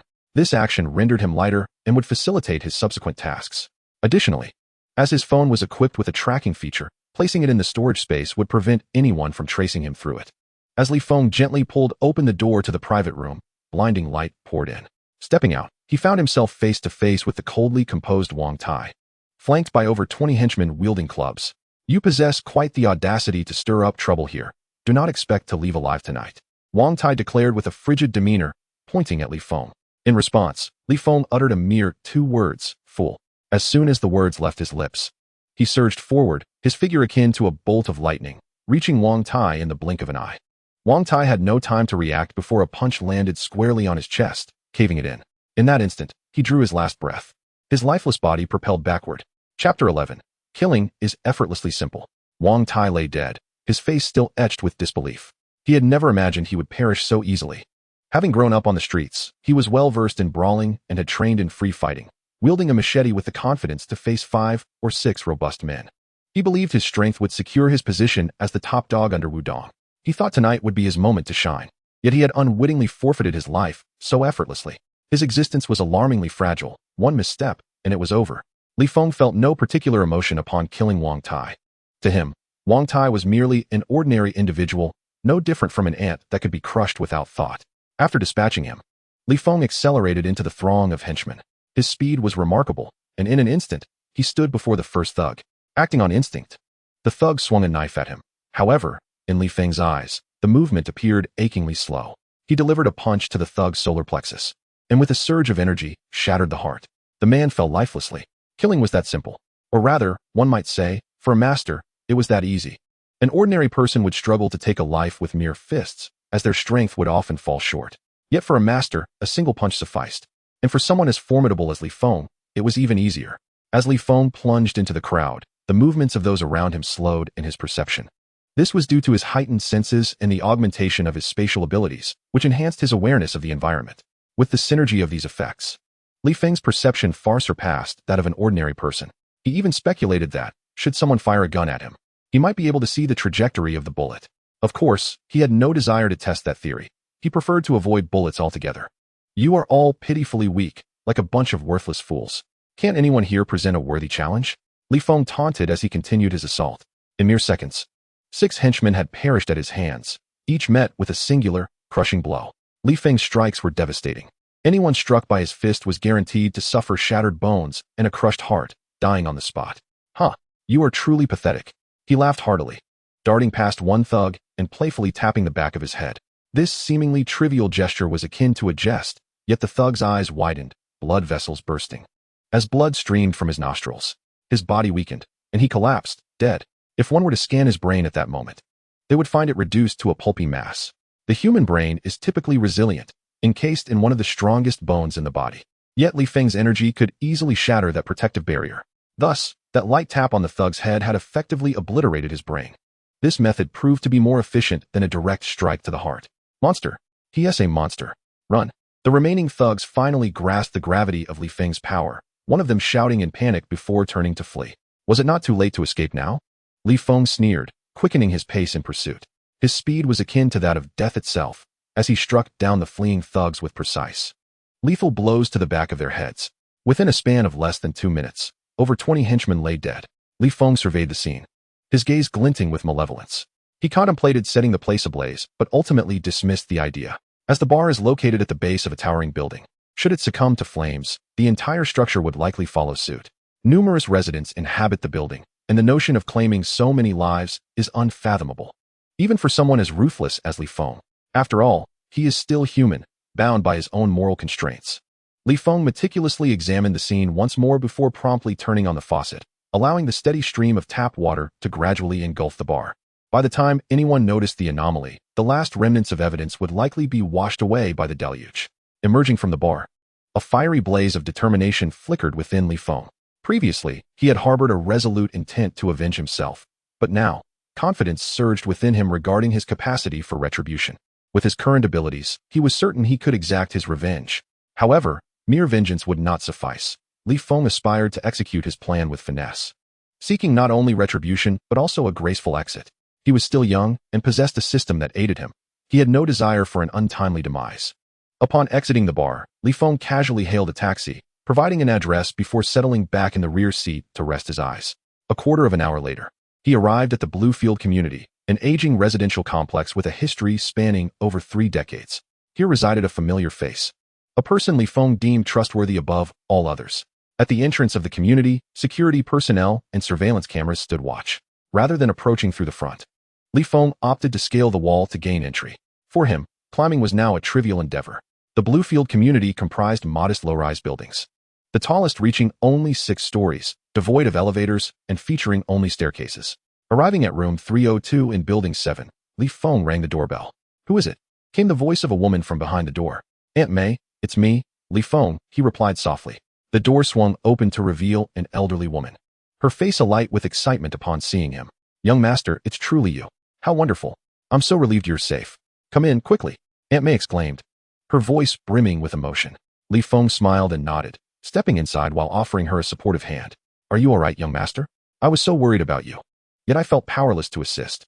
"It's all my fault," Aunt May said, grasping Li Feng's hand with a look of guilt etched on her face. "I'm fine, truly. Look at me, I'm perfectly well. However, I can't return home right now. I'd like to stay here for a few days." "If that's all right," Li Feng replied with a smile. "Of course, it's absolutely fine. Stay as long as you need," Aunt May joyfully responded. Aunt May had served in Li Feng's household for many years, having cared for his father before eventually nurturing Li Feng himself from a young age. Though she was technically a servant, within the Li family, she was treated as one of their own. She had experienced one marriage but bore no children and now lived alone. The apartment she inhabited was purchased by Li Feng's parents, a gesture for which she was immensely grateful.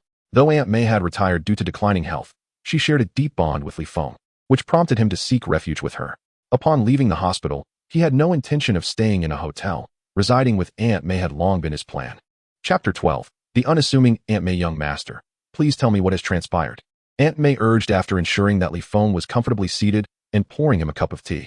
Li Feng hesitated, unsure of how to articulate his thoughts. After a moment's contemplation, he shook his head and replied, "Aunt May, I will manage this matter on my own. Please don't worry. Do share. Though I may be old, my mind remains sharp and my experience is vast. Perhaps I can offer you some unique insights," Aunt May encouraged gently. She understood that Li Feng's reluctance stemmed from a desire to shield her from worry, yet how could she not be concerned? Years ago, the old master had saved her and her husband's lives, a kindness she had never forgotten, even as her husband had passed away long ago. She had once believed that the Li family, prosperous as they were, could weather any storm. Yet, in the span of a month, their situation had drastically deteriorated. After learning of the family's troubles, Aunt May had discreetly sought information, but her age had rendered her ineffective in taking action, particularly after Li Feng's incident. She felt an overwhelming sense of guilt, believing she had failed the Li family. Fortunately, With Li Feng now safe and in her presence, she felt compelled to contribute in some way. Li Feng, upon hearing Aunt May's counsel, felt a flicker of warmth within him, for he too yearned for someone to confide in. In this tumultuous time, trust was a rare commodity, and Aunt May remained his only confidant. It was my uncle who instigated this chaos, aiming to usurp our family's company. I always regarded him as family, never imagining he could harbor such malice. Li Feng revealed. Your uncle's involvement seems dubious, Aunt May observed thoughtfully, shaking her head. He lacks the capability to orchestrate such a scheme. I am familiar with his limitations. When it comes to your parents' level, ordinary means are insufficient. If he sought to create an accident, it would require a skill beyond the average person's reach. The depths of this situation are profound. Li Feng regarded Aunt May with surprise. The woman before him seemed different from the warm, amiable figure of his memories. Young master, you needn't look at me so.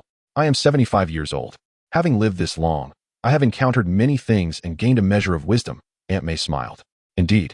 You were already with my family when my grandfather was still alive, Li Feng acknowledged with a nod, recognizing the truth in her words.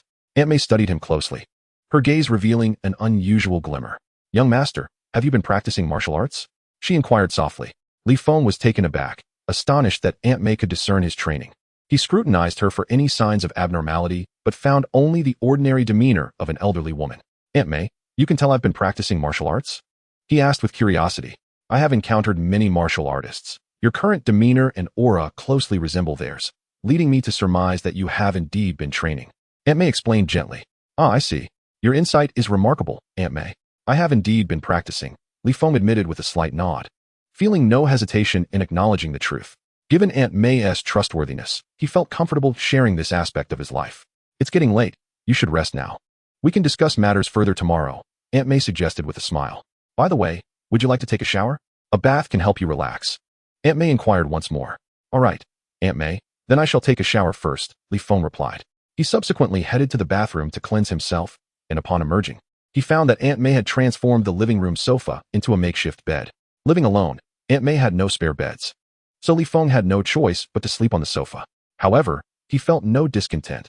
The mere presence of a tranquil place to rest filled him with satisfaction. As he lay down to rest, thoughts of Aunt May's peculiar demeanor crossed his mind. Today's Aunt May seemed somewhat different from the Aunt May he remembered. In a state of drowsiness, Li Feng unknowingly drifted into slumber. At dawn, Li Feng was awakened by a piercing ray of sunlight. Upon waking, he was greeted by the delightful aroma of egg noodles wafting from the kitchen. Young master, it's ready. I've prepared egg noodles. I hope they suit your taste, Aunt May cheerfully announced from the kitchen. Aunt May, your egg noodles are my favorite, Li Feng exclaimed, sitting up with a smile. After rising, he promptly went to the bathroom to freshen up. Aunt May had already prepared a brand new toothbrush and towel for him.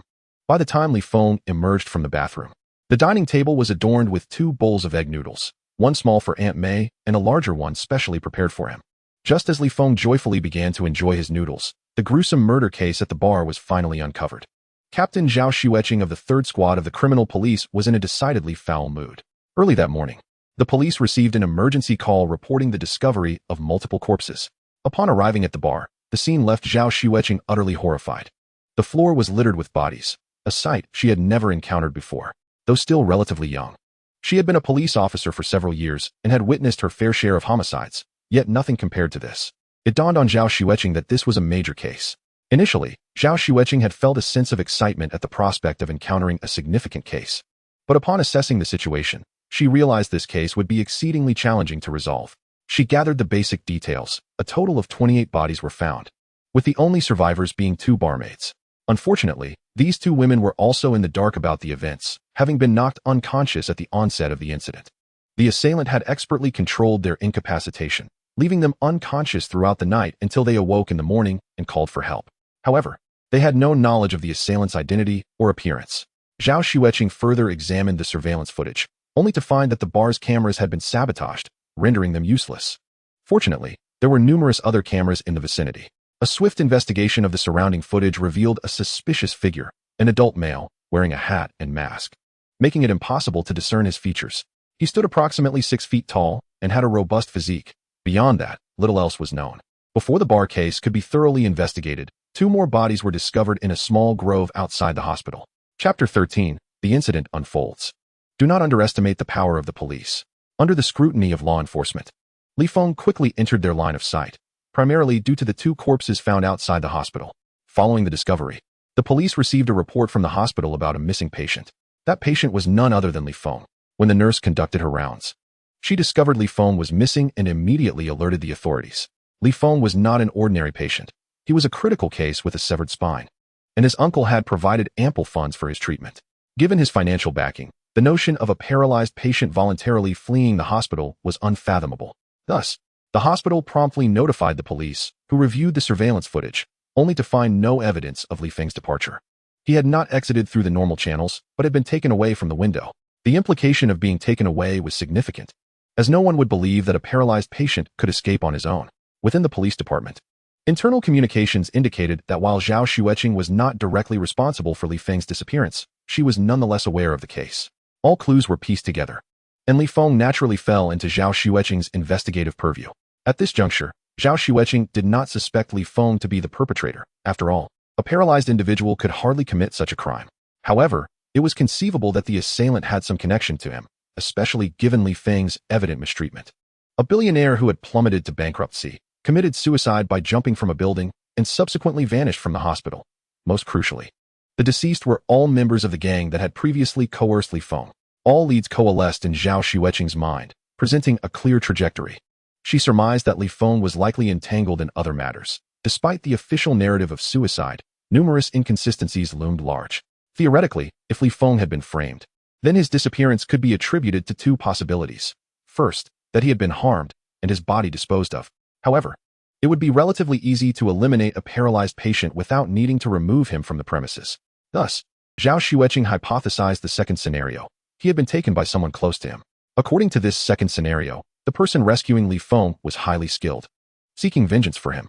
Therefore, the two gang members outside the hospital, along with those in the bar, were likely all orchestrated by this adept individual. The motive for the crime was revenge. Furthermore, the previous night, the victims had instructed their subordinates to gather cash. Many boxes found at the scene were previously used for transporting money. The boxes remained, but the cash had vanished, presumably taken by the adversary. The need for money arose because Li Feng was now financially depleted. He required funds to continue his treatment and to escape his current predicament. If we can locate Li Feng, we should also be able to find the perpetrator. Given that Li Feng is a paralyzed patient, locating him should not prove too difficult. I propose issuing a missing person notice to search for Li Feng.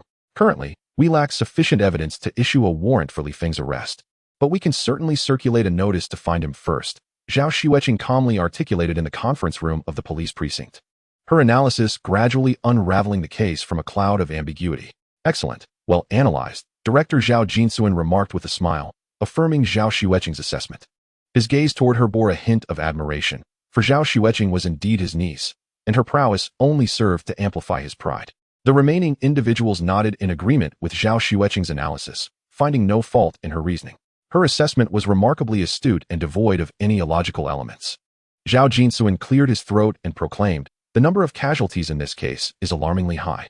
We must swiftly apprehend the perpetrator to provide the public with a satisfactory resolution. I shall now assign our tasks." Zhao Jinsuan began to delegate responsibilities, with Zhao Xueqing being the direct overseer of the case, thereby bearing the heaviest burden. Naturally, a significant responsibility entails the potential for the greatest accolades upon the case's resolution. At this moment, Zhao Xueqing brimmed with confidence, believing that with her capabilities, unraveling this mystery and capturing the culprit would be a straightforward endeavor. Li Sihai, in a fit of rage, hurled the ashtray onto the floor, causing the crystal-carved object to shatter into countless fragments. What good are you if you cannot even manage such a trivial matter? How has Li Feng vanished? He is a cripple, and yet you failed to keep watch over him. Li Sihai berated Li Bin vehemently. The task of overseeing Li Feng had been entrusted to his son, Li Bin. Initially, Li Sihai believed that since Li Feng was incapacitated, his son would have no trouble managing the situation. After all, with the vastly corporation acquired under his purview, a mere cripple like Li Feng should pose no threat. However, Li Sihai was astounded to discover that, under such circumstances, Li Feng had inexplicably gone missing. It was utterly bizarre that someone so limited, with a severed spine, could vanish from a hospital without a trace. Li Feng's disappearance instilled a sense of unease in Li Sihai, especially after receiving news that Wu Dong and his 28 subordinates had all been found dead overnight. This development only intensified Li Sihai's discomfort. Who could be behind this? Could it be a remnant of Li Qingshan's machinations? Li Sihai pondered silently. Li Qingshan was, in fact, Li Feng's father. The Li family comprised 3 brothers, Li Qingshan, The eldest, Li Sihai, the second, and the youngest, Li Changhe. Li Changhe, an adventurer, had ventured into the tropical rainforest a decade ago and subsequently vanished, leaving his fate a mystery. The relationship among the brothers appeared amiable on the surface, which is why Li Feng had placed his trust in Li Sihai, inadvertently falling victim to his schemes. The closer the relationship, the more profound the betrayal can be. An outsider would find it tenfold more challenging to confront the Li family, while Li Sihai's underhanded actions significantly diminished this difficulty. Faced with his enraged father, Li Ben kept his head bowed, too intimidated to speak. Observing his son's lack of resolve, Li Sihai's fury flared once more. Nevertheless, despite his anger, he refrained from physically punishing his own son. After all, he was his flesh and blood. Very well, you shall now issue a public notice for Li Feng's whereabouts, offering a reward of 500,000 for any leads. Furthermore, spread the word in the underworld, with a bounty of 5 million for Li Feng's head. Alive or dead, we must have answers, Li Sihai declared coldly. Chapter 14. Citywide manhunt. While indulging in a bowl of noodles, Li Feng borrowed Aunt May's phone, intending to browse the news and watch short videos, as his own phone was undoubtedly unusable. Suddenly, he stumbled upon reports of a murder at a bar. Although the specifics of the case did not appear in the video, the sheer number of deceased, over 20 bodies removed from the scene, had undoubtedly caused a considerable stir. This incident had created quite a sensation online, with many speculating about the ruthless individual responsible for such carnage. Aunt May, noticing the video playing on the phone, cast a contemplative glance at Li Feng. "Young master, does this incident bear any connection to you?" she inquired softly. Li Feng hesitated momentarily before smiling and shaking his head. "It has nothing to do with me. I do not even know them." "That's good to hear," Aunt May replied, also smiling, yet her mind was troubled. Having watched Li Feng grow up, she had always perceived him as a well-behaved, albeit somewhat ineffectual child. She never anticipated that he would achieve such success, albeit at a considerable cost, the price of family ruin. "You should refrain from going out during the day. If you require anything, I will procure it for you," Aunt May gently suggested. "Thank you, Aunt May. I need a few sets of clothes, a new phone, and some cosmetics, wigs, fake beards, and the like, to facilitate my outings." Li Feng articulated his needs, omitting any mention of money to avoid creating a sense of distance between them. Aunt May nodded, readily acquiescing to his requests. After her departure, Li Feng began to familiarize himself with his newfound abilities in the living room. Host, Li Feng. Potential, 0. Realm, mortal. Physique, 34. Strength, 33. Agility, 33. Mentality, 59. Martial art, 8 extremes fist, perfected. Superpower, space manipulation, level 1. These were Li Feng's current attributes, surpassing those of an average person by threefold, particularly his mental acuity, which had reached an impressive 59 points, thus awakening a unique superpower. Li Feng had awakened a level 1 space manipulation ability. The higher the superpower level, the more formidable its potential. Notably, there was a gray plus sign next to the superpower, indicating that it could be enhanced using potential points. Alas, Li Feng lacked the funds to recharge, and thus possessed no potential points. Despite this, he could still continue to familiarize himself with his superpower. Li Feng quietly honed his understanding of space manipulation.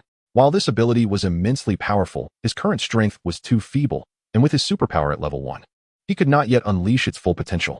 Presently, the only capability he had mastered was the creation of a storage space. 2 hours later, Aunt May returned, laden with numerous bags. Some contained fresh produce purchased from the market, while others were items acquired for Li Feng. "Young master, everything you requested is here. Please take a look and see if it meets your needs," she said as she set down the bags, smiling. "Thank you, Aunt May. Everything looks fine," Li Feng replied with a grin. Although Aunt May was older, her efficiency remained unparalleled. She had procured everything Li Feng required. However, at this moment, she adopted a serious demeanor and cautioned, "I saw your missing persons notice outside. It was issued by the police. You must be vigilant in the coming days." Li Feng smiled calmly and replied, "Aunt May, I will be cautious, but you should also take care of yourself." He felt confident in his abilities, but he worried about Aunt May's safety. "As an old woman, no one pays me any mind," Aunt May remarked with a smile. Yet, Li Feng suddenly felt compelled to speak. "Aunt May, I believe it is inappropriate for me to stay here. I might draw unwanted attention.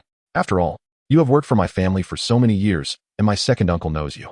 Better safe than sorry." The more he articulated his concerns, the more he felt justified in his judgment. He is truly unsuited to continue residing here, especially considering that Uncle Air is acquainted with Aunt May. Li Feng is even more reluctant to burden her. With a gentle smile, Aunt May slowly remarked, "I have contemplated this matter as well. Therefore, I inquired earlier and fortuitously discovered that there is a vacant apartment for rent on the floor above me. I have already contacted the landlord and will personally handle the rental shortly. When the time comes, you can move upstairs and come down for meals."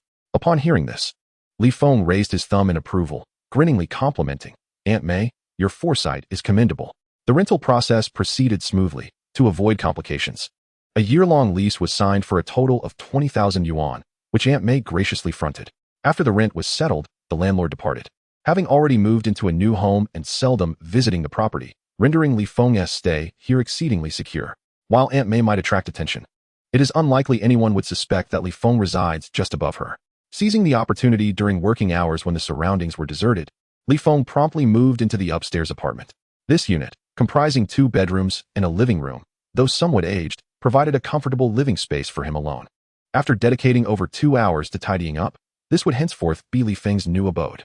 Citywide, a search for Li Feng had commenced, encompassing hotels, rental properties, ghost houses, and internet cafes, with police conducting thorough searches. Regrettably, they found nothing. Subsequently, the police widened their search radius, even coming to Aunt May's premises. Fortunately, Li Feng had the foresight to relocate to her upstairs flat.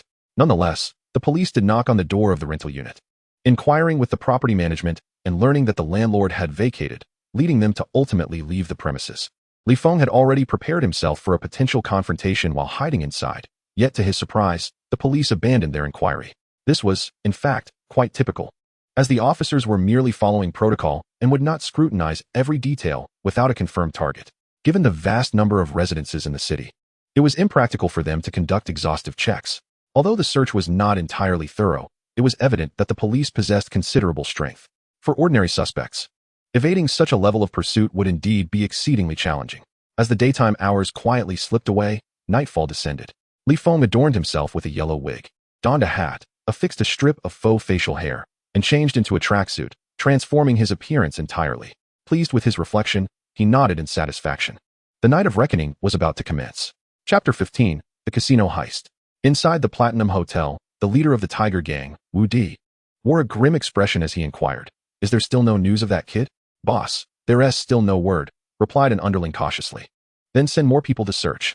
Li Sihai has placed a 5 million yuan bounty. Do you not wish to claim that reward?" Wu Di stated coldly. "Understood, boss. We'll head out immediately." Watching his subordinates rush out, Wu Di's countenance remained dark, while he no longer cared for Li Feng's fate. The death of Wu Dong had ignited a need for vengeance. Wu Dong was a distant relative of Wu Di, both hailing from the same village. With Wu Dong murdered, Wu Di felt a loss of face, which fueled his anger. As for whether the killer might seek retribution against him, Wu Di was unconcerned. He would welcome the opportunity to confront the murderer directly. His true fear lay in the possibility of the assailant fleeing. If that were to happen, avenging Wu Dong would become exceedingly difficult. The Tiger Gang is one of the 4 major factions in the area, and Wu Di would not maintain his position without a degree of cunning. In hindsight, he mused that had he killed that kid earlier, many troubles could have been avoided. "Boss, we must exercise caution. That kid lacks the capability to orchestrate such an operation. He must have someone backing him," another voice interjected, suggesting that Li Feng's parental connections were likely at play, though the identity of that ally remained unknown. Seated on a nearby sofa was a slight, middle-aged man who spoke in a measured tone. Wu Di turned to face him, his expression softening as he smiled. "There is no need for concern. We have weathered countless storms over the years. He is merely a privileged youth. We could incapacitate him before. Now, we need not fear him. My only worry is if he escapes, then I would lose the chance to avenge Wu Dong." The man on the sofa, known as Song Yi, was nicknamed Poisonous Hand for his ruthless methods. Despite his diminutive stature, his tactics were formidable. Alas, the bodies were taken by the police. Otherwise, I could have discerned the skills involved in their demise, Song Yi lamented. "Let me reach out tomorrow. I should be able to arrange a viewing of the bodies," Wu Di proposed after a moment's consideration. "That would be prudent," Song Yi replied, showing a hint of a smile. Unbeknownst to them, the subject of their discussion had already arrived outside the Platinum Hotel. On the surface, the Platinum Hotel appears to be a star-rated establishment, yet within, it operates an underground casino, and its vast scale attracts a continuous stream of gamblers. Through the hotel's operations, Wu Di had amassed considerable wealth. Today, Li Feng had set his sights on the Platinum Hotel as his target. Familiar with the venue from previous visits, Li Feng, now in disguise, strode boldly into the hotel. The underground casino operated on a membership basis. Entry required a member card, which was anonymous. Presenting such a card would enable staff to escort one into the casino. Upon entering the hotel, Li Feng proceeded directly to the front desk and produced a member card he had previously obtained. which had been stored in his wallet for this very occasion. "Sir, this way, please," the receptionist said, taking the card and verifying it with a machine. Upon successful validation, she warmly invited him to the adjacent elevator. Nodding, Li Feng followed her into the exclusive lift, where she used her magnetic card to unlock the elevator, which descended to the second basement level. When the doors opened, he was greeted by a corridor lined with security personnel, who promptly bowed as he emerged. Li Feng's appearance had transformed significantly, rendering him unrecognizable to them. The guiding receptionist returned to the elevator, replaced by another staff member who continued to assist Li Feng as they advanced further. After traversing a mere 10 meters, another grand door came into view, equipped with extensive surveillance to monitor incoming individuals. Should the police arrive, they would be promptly notified. The security measures here were indeed stringent, ensuring a high degree of safety. Thus, it is the affluent individuals who can confidently come here to gamble.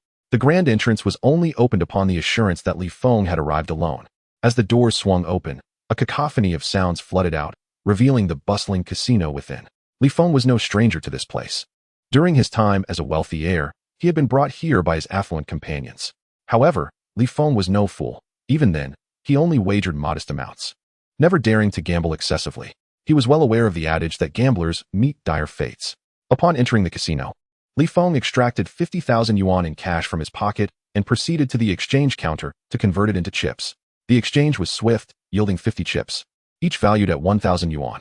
With the chips in hand, Li Feng immersed himself in the various games, blending in as an ordinary gambler.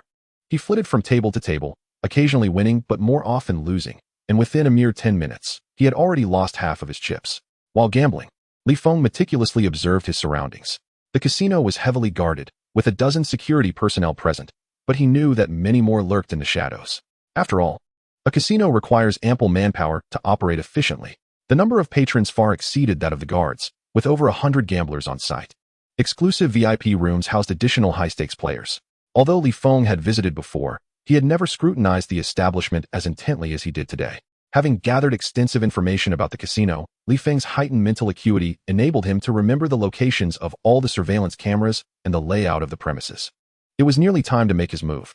His objective for the night was to rob this casino. If there was one place with substantial cash reserves, it was undoubtedly the casino, particularly this one, which boasted a large scale and a high volume of clientele, handling tens of millions in cash daily. All the cash was stored securely at the exchange counter. Having thoroughly assessed the situation, Li Feng was ready to act. According to his plan, he feigned a loss of all his chips, stormed angrily towards the restroom. The restroom, devoid of surveillance, provided him the perfect opportunity. Inside, he swiftly discarded his clothes and retrieved a new outfit from his storage space, donning a menacing mask that transformed him into a fearsome figure. Emerging from the restroom, Li Feng hastened towards the monitoring room, which he had already noted the location of.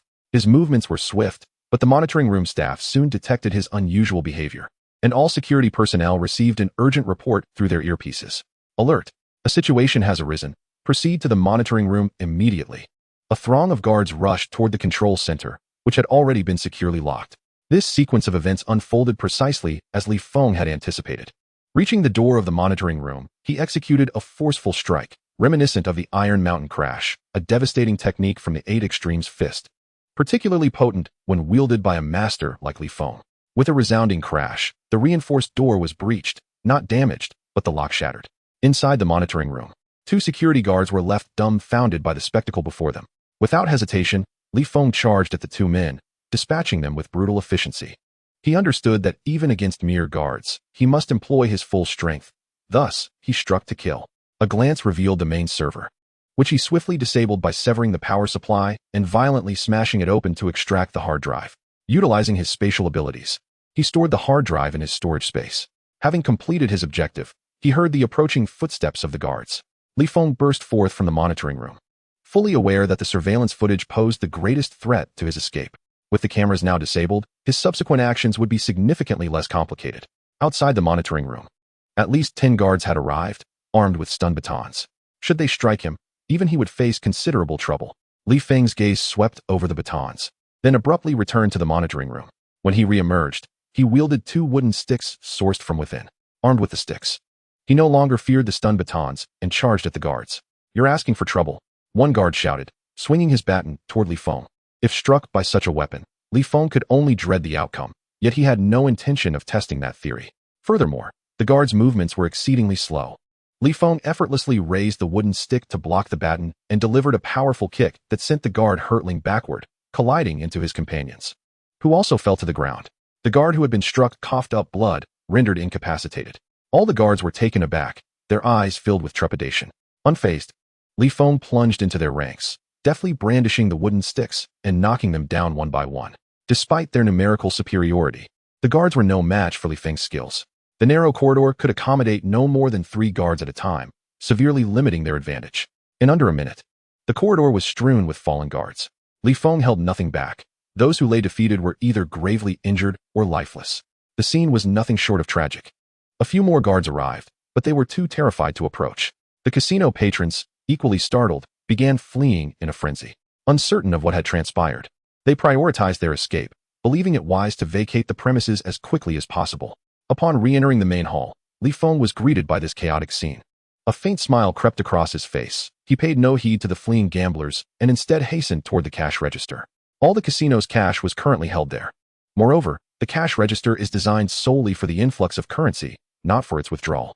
Even in the event of an unexpected occurrence, the cashiers lack the capability to extract cash from the machine. This is precisely why Li Feng is unconcerned about them absconding with the cash. They simply do not possess such authority. Surrounding them are several security personnel, yet they dare not approach, merely watching helplessly as Li Feng approaches the cash register. The cash register has been constructed with formidable strength, rendering it impossible for an ordinary person to open it without a key. However, the casino never contemplated the possibility of a robbery occurring here, so the register's fortifications were insufficient.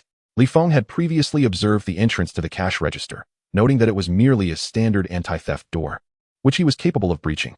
Arriving at the entrance, Li Feng executed a powerful Iron Mountain strike. A thunderous crash echoed as the door shifted, though it did not yield.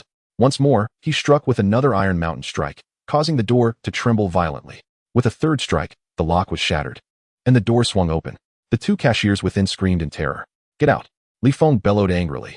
The 2 complied without hesitation, fleeing swiftly. Li Feng entered the cash register area and located the large metallic cash box, which was exceptionally sturdy. Taking a deep breath, he placed his hand upon the box.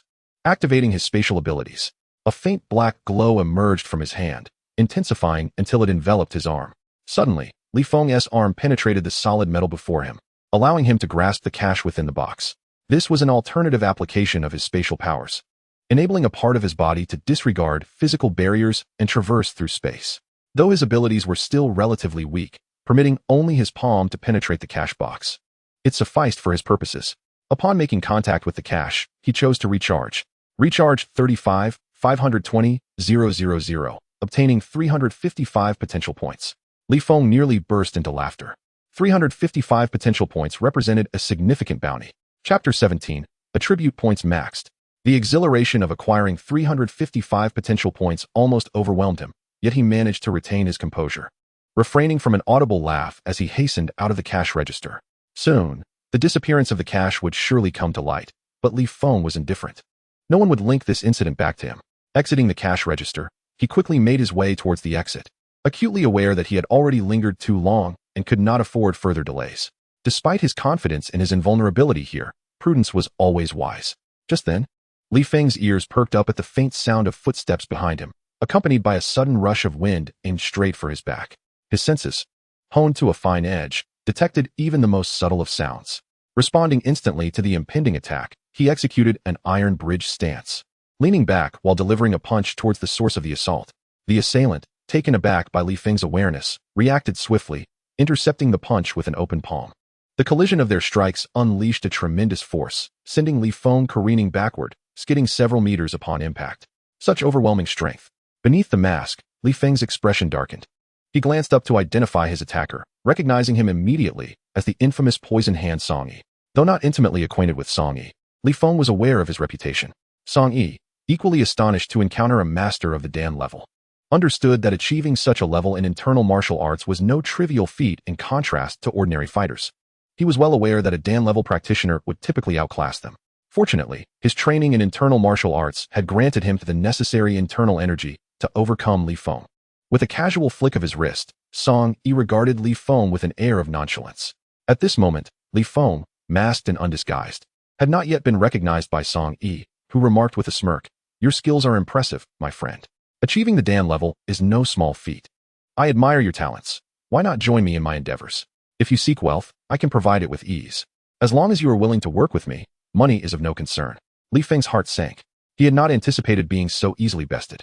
After all, his 8 Extremes fist had also reached the Dan level, and he had presumed that he would have no equal in unarmed combat. Yet here he was, defeated by Song Yi. It seemed he had underestimated the world around him.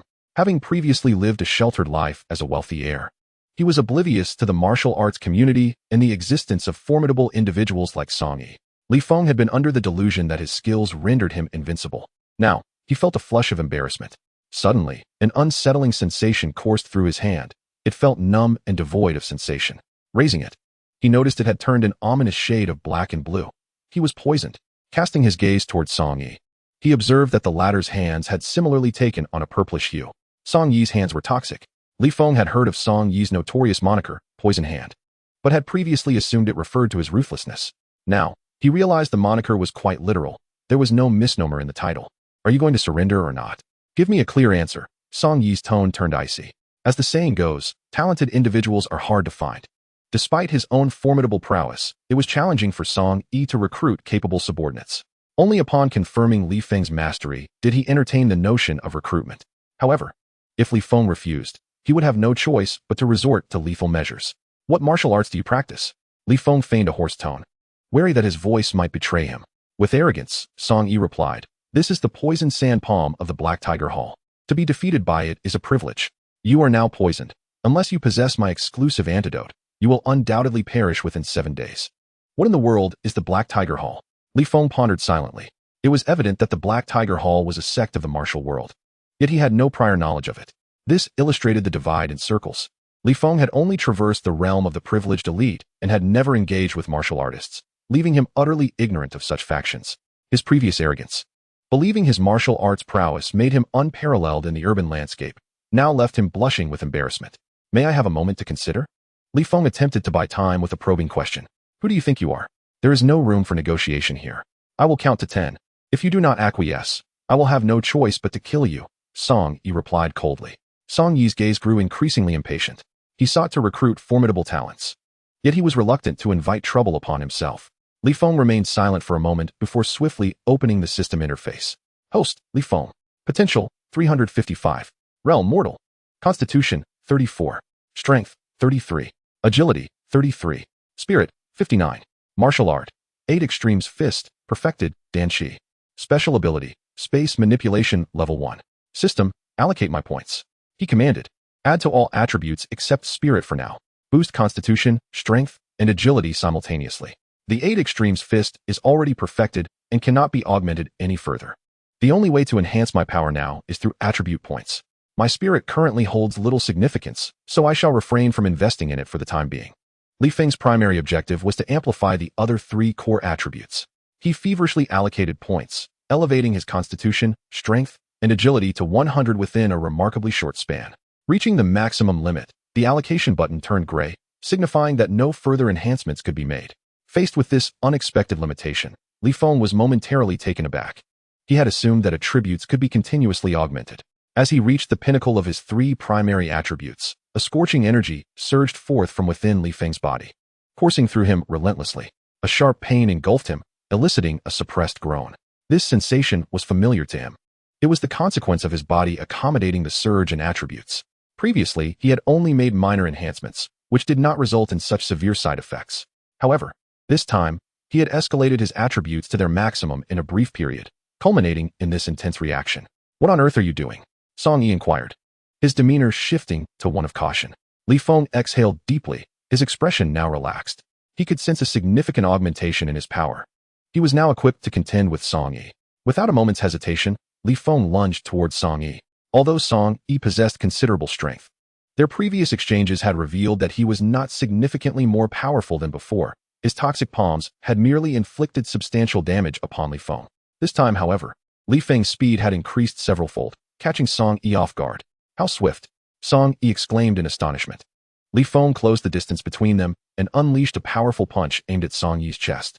With a loud shout, Song Yi raised his hand to block. But Li Feng roared, "Kill!" His fist struck like a ferocious tiger descending a mountain, unstoppable in its momentum. Realizing the imminent danger, Song Yi reacted too late. The moment Li Feng's fist connected with his toxic palm, a violent force erupted, shattering Song Yi's hand. This overwhelming strength was beyond Song Yi's capacity to withstand. Li Feng, seizing the advantage, unleashed a relentless barrage of punches. In an instant, Song Yi's hands were reduced to a mangled mess, dark purple blood spraying everywhere. His complexion turned ashen. He could hardly fathom how Li Feng's fists had transformed into such formidable weapons. Had Li Feng been feigning weakness all along? Without time to ponder, Li Feng's fists rained down upon him like a torrential downpour. With his hands incapacitated, Song Yi could no longer defend against Li Feng's relentless onslaught. After a chilling scream, Song Yi's battered body was sent hurtling through the air, crashing violently against the wall before sliding down lifelessly. Striking someone is akin to painting. In that moment, Song Yi was utterly devastated. His hands were obliterated, his ribcage shattered, and his internal organs severely damaged. Blood gushed from his mouth as his eyes widened in disbelief. Filled with resentment as he gazed at Li Feng, he could hardly fathom that he would meet his demise here, defeated by a master of internal martial arts. In terms of skill, Li Feng's 8 Extremes fist was indeed inferior to Song Yi's toxic sand palm. However, the unfortunate reality was that Li Feng had activated a cheat, maxing out his attribute points. With 100 points in constitution, strength, and agility, Li Feng underwent a qualitative transformation, endowing him with superhuman physical prowess, allowing him to annihilate Song Yi in a single encounter. Li Feng's physical attributes now surpassed even that of a tyrant. What could Song Yi have done against him? Yet, Li Feng refrained from becoming complacent. After all, Song Yi was merely a minor character, a second-in-command within a gang. His victory over Song Yi did not signify greatness. Moreover, such adversaries had nearly taken his life before. Li Feng found himself reassessing the power dynamics within this world, realizing that the depths of its martial prowess were far greater than he had previously imagined. Lost in thought, Li Feng remained undeterred in his actions, stepping forward to deliver a decisive blow to Song Yi's heart, resulting in a catastrophic explosion of his organ. With a final tilt of his head, Song Yi succumbed to death. "You are nothing but this. What pretense is this before me?" Li Feng stated coldly as he stood over Song Yi. Yet, Song Yi could no longer hear his words. That last punch had already sealed his fate. Song Yi could never have envisioned that he, a practitioner of the toxic sand palm, would fall to Li Feng. Just moments ago, Li Feng had been on the receiving end of his attacks. Yet in the blink of an eye, the tables had turned, and he lay dead at Li Feng's feet. Investing in oneself yields strength. The system does not deceive. Li Feng raised his arm, observing that his palm remained a dark hue, the poison within not dissipating despite his enhanced constitution. However, he felt the potency of his newfound strength suppressing the toxins in his hand, buying him precious time to seek an antidote. This was the advantage conferred by reaching a constitution of 100. The stronger one's constitution, the better their overall physical quality, and consequently, their resistance to toxins. Antidote, yes. He must have an antidote on him, Li Feng thought, hastily searching Song Yi's body. But to his dismay, there was nothing of substance. The elusive antidote was nowhere to be found. Suddenly, a chilling dread enveloped Li Feng, causing the hair on his body to stand on end. He propelled himself backward and rolled on the ground just as a barrage of gunfire erupted, bullets raining down upon the spot where he had just stood. Had he been even a second late, he would have been riddled with holes. Who could have anticipated gunfire here? After all, firearms were strictly prohibited in Xia country. Fortunately, Li Feng's reflexes were swift, and he quickly took cover behind a wall, evading the bullets. However, he found himself cornered. If the assailants closed in on him, his fate would be sealed. Due to the inability of Li Feng's physical form to withstand bullets, he faced the terrifying power of modern firearms. No matter how formidable one's martial skills, they remain vulnerable to bullets unless equipped with adequate protection. Crouched behind a wall, Li Feng exhaled a sigh of relief, but was acutely aware that he could not linger any longer.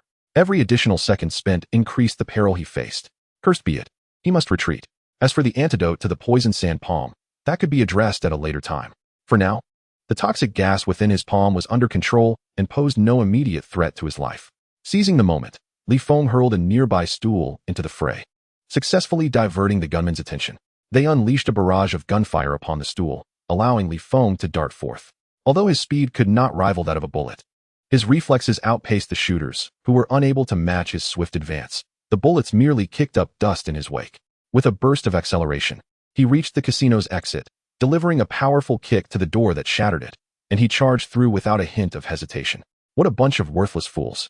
Unable to take him down, Wu Di emerged from the passage, witnessing Li Feng's vanishing figure. and erupted into a tirade of curses. He had never anticipated that Song Yi would be killed by the enemy. Even more astonishing was the realization that the band of gunmen he had employed could not eliminate Li Feng even while firing their weapons.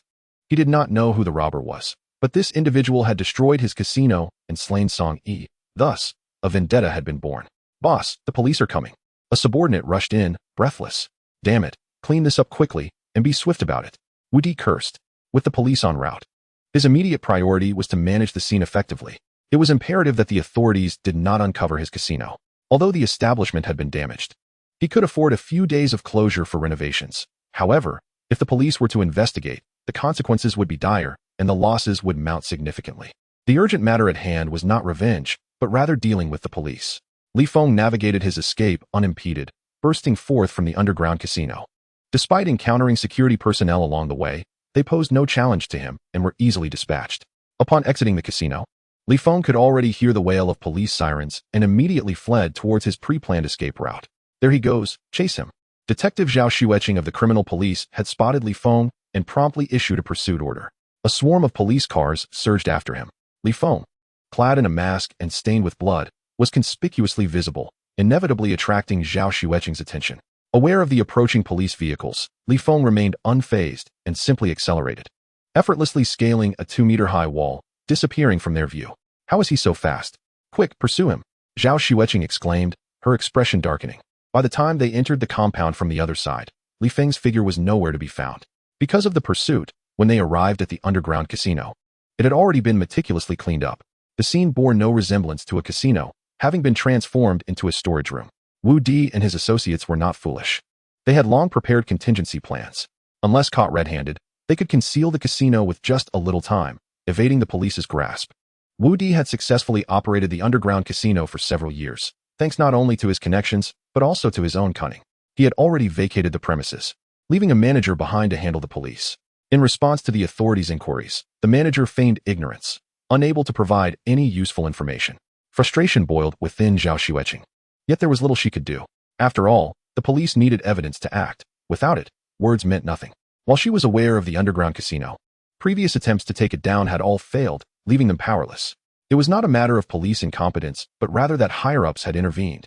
As merely a captain within the criminal police, Zhao Xueqing found herself constrained by the circumstances. That individual was highly suspicious. "I suspect a martial artist was involved in this case. We are out of our depth here. I intend to notify Jiuzhou for assistance," she sighed, addressing her subordinates in the police car. Everyone perked up, then relaxed. The captain was right. This case was indeed peculiar, and it was wise to seek Jiuzhou's help. The deputy captain Wang Daong remarked casually. Jiuzhou's full name is the Jiuzhou Special Affairs Bureau, an agency dedicated to handling extraordinary events. Certain special cases can only be managed by Jiuzhou, and when regular police encounter such unusual matters, they may request their assistance. However, Jiuzhou held a prestigious position, and not every case could warrant their involvement. Thus, it remained uncertain whether they could be called upon. Chapter 19. The origin of Aunt May after evading the police pursuit. Li Feng changed into a fresh set of clothes and departed from another direction. He took a circuitous route to ensure he was not being followed. Only after confirming that he had shaken off any potential tail did Li Feng scale the wall into Aunt May's neighborhood, finally returning to his rented room. It was only at this moment that he allowed himself to breathe a sigh of relief. Li Feng acknowledged that he had grossly underestimated the world around him. Having previously been overly arrogant, his understanding of this realm had been insufficient. Previously, Li Feng had been a carefree scion of wealth, blissfully unaware of the existence of martial arts masters. Thus, after mastering the Dan energy, he had dismissed other martial artists, believing himself to be unparalleled. He had assumed that he could dominate the world single-handedly. It was not until he was ambushed by Song Yi, nearly losing his life, that he realized the truth. There are always greater powers beyond one's own. The very person who almost killed him, Song Yi, was merely a thug. Hence, the true masters of this world must be formidable indeed. Having been a young heir, he had never engaged with the martial arts community, resulting in his limited perspective. Moving forward, he vowed to abandon his arrogance. Raising his hand, Li Feng observed his palm, still bruised but significantly less severe than before. The potent toxin was being gradually absorbed, though the process would be lengthy, potentially taking months. The poison sand palm was indeed formidable, even with his physique. He struggled to withstand such venom, and an ordinary person would surely perish with a single strike. Host, Li Feng. Potential, 155. Realm, mortal. Physique, 100, poisoned. Strength, 100. Agility, 100. Spirit, 59. Martial art, 8 extremes fist, Dan energy. Special ability, space system, level 1. Opening the system interface, he noted 355 potential points, with 200 used, leaving him with 155 remaining. His physique, agility, and spirit were maxed out and could not be further enhanced. Spirit stands at 59, which leaves room for further enhancement. However, Li Feng currently has no intention of elevating his spirit, as these potential points are exceedingly precious and must be preserved for now.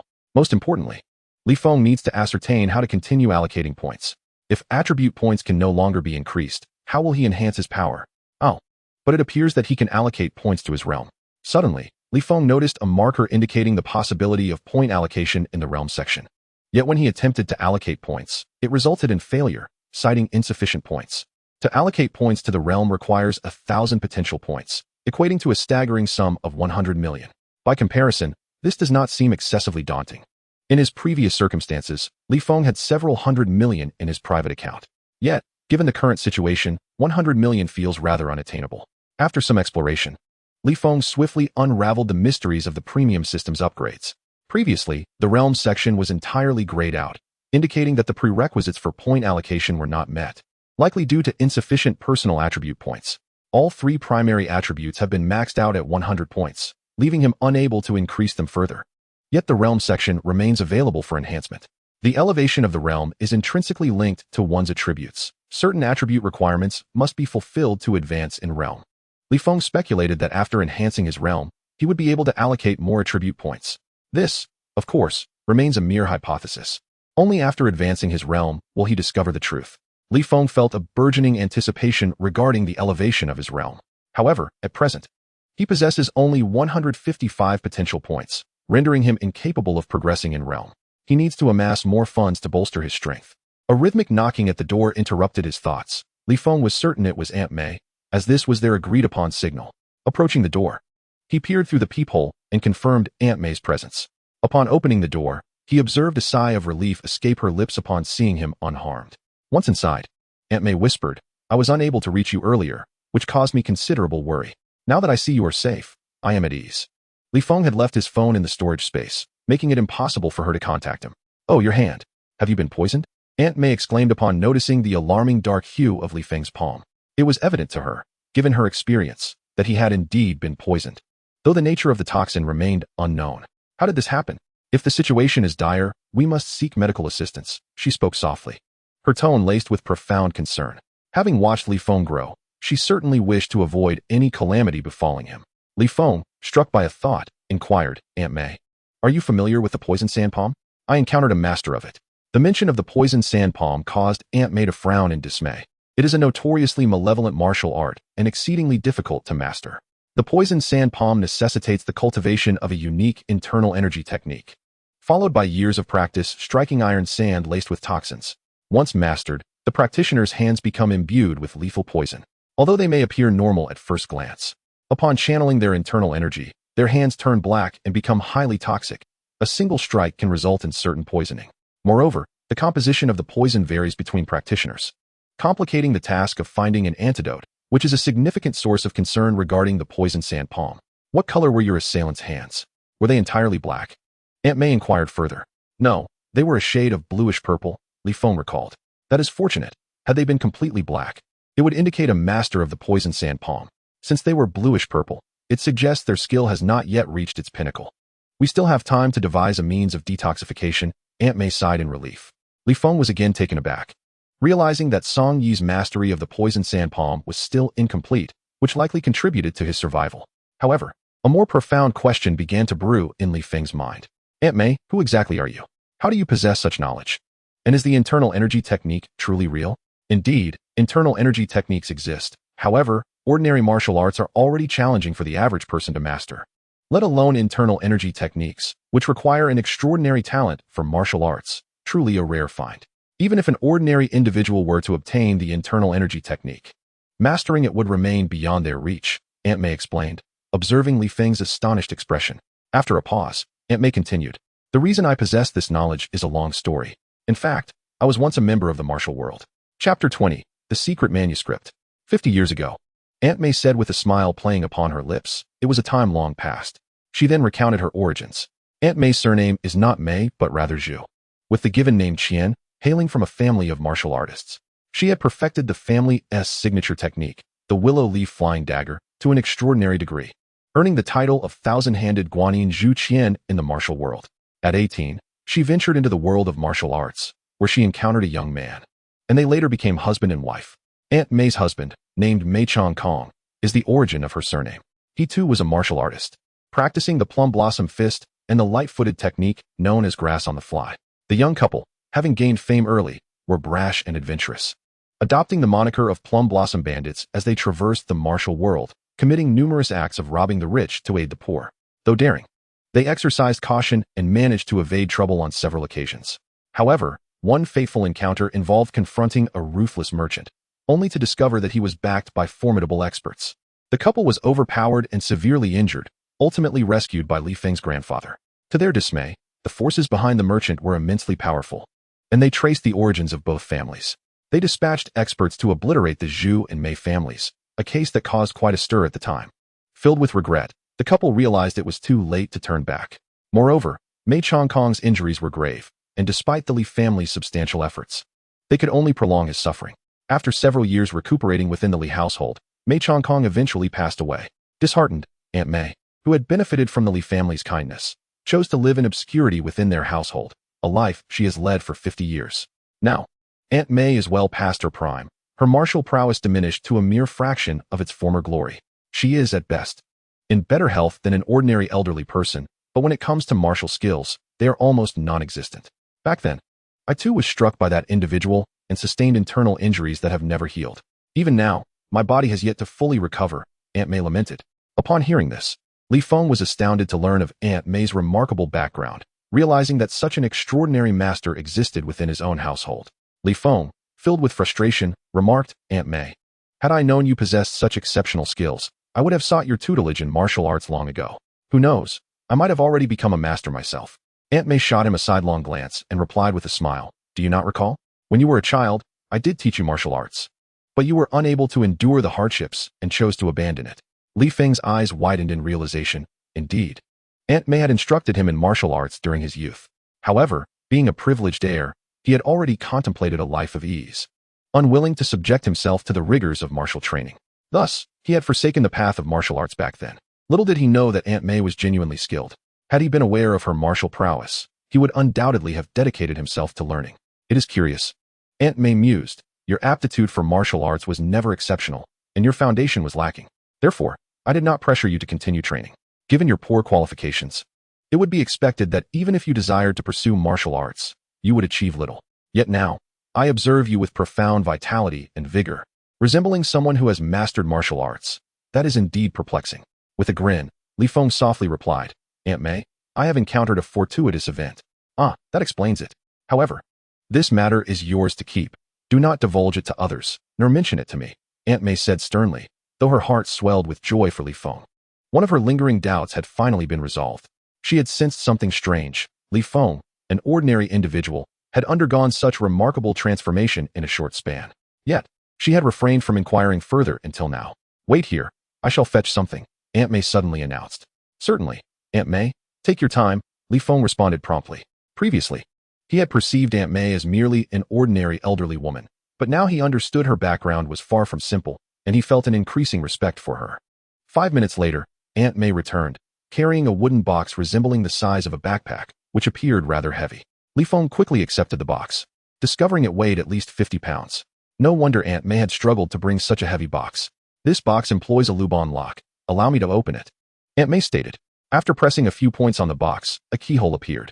She produced a unique key, inserted it into the lock, and turned it, resulting in a click as the box opened.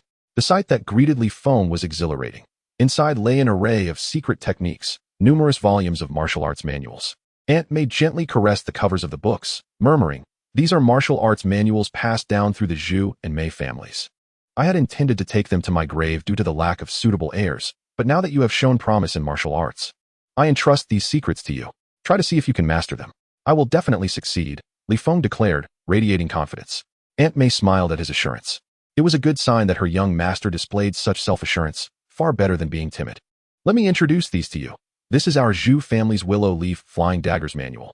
This one contains the Plum Blossom Fist and Grass Above flying techniques from my husband's family. And finally, there is one more manual with a rather peculiar origin. Do you remember the unscrupulous merchant I mentioned? He is an enemy of ours, and we pilfered this manual from his residence. I suspect our misfortunes stem from this very manual, leading to our persecution and the destruction of our family. Strangely enough, this manual is titled Turtle Breathing Technique. Though it is an internal cultivation method, it primarily serves to promote health and longevity, not particularly formidable in terms of martial prowess. Thus, I am uncertain if they truly pursued us for this manual. Well, I am of advanced age and do not wish to dwell on such matters. I am entrusting these manuals to you. Whether you can master them depends on your own abilities. Besides the manuals, the box also contains my remaining flying daggers. Chapter 21, Xuanwu Longevity Technique. These daggers were custom crafted by a blacksmith. They are of decent quality and should suffice for your use, Aunt May pointed out, revealing an assortment of small, exquisite flying daggers. These daggers, aptly named Willow Leaf Flying Daggers, were devoid of handles, both ends sharp, slender, and remarkably lethal. Such daggers were not for the average person. They required specialized techniques for effective use. Li Feng's eyes sparkled with excitement. With the manuals and daggers now in his possession, Aunt May had truly been exceptionally generous. Aunt May, you are wonderful, Li Feng exclaimed with a goofy grin. Aunt May beamed in response, relishing the compliment. Peruse these manuals first. Should you have any questions, feel free to ask me. I shall step out to prepare some Chinese herbs, hoping to alleviate the poison within you, Aunt May said softly. Aunt May, let us wait until tomorrow. It is too late today. My poison is manageable for now. I can hold out, Li Feng quickly replied. Very well. We shall discuss it tomorrow. After observing Li Feng's complexion, which seemed healthy, and noting that the poison's effects had not worsened, Aunt May felt reassured by his words. After bidding Aunt May farewell, Li Feng immediately turned his attention to the manuals. With excitement coursing through him, he realized that for others, possessing these manuals might not yield significant results. The martial arts techniques contained within were notoriously difficult to master, even for prodigies, requiring time and dedication to refine. However, Li Feng was different. He possessed a system that allowed him to grow stronger through investment, and with 155 potential points at his disposal, he could rapidly learn the techniques outlined in the manuals.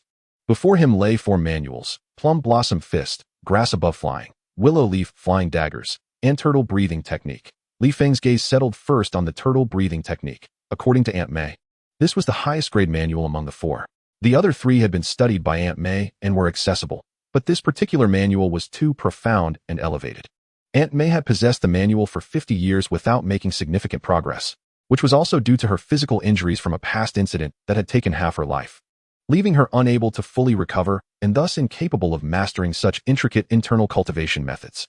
Since this was the highest grade internal cultivation technique, Li Feng naturally decided to commence his studies with the turtle breathing technique. As per Aunt May's description, it was a health cultivation method that, once mastered, could potentially extend life. However, since she had never completed the training, the precise effects remained uncertain. Li Feng carefully opened the manual on turtle breathing technique and began to study it attentively. This ancient manuscript, a hand-copied tome, has withstood the test of time.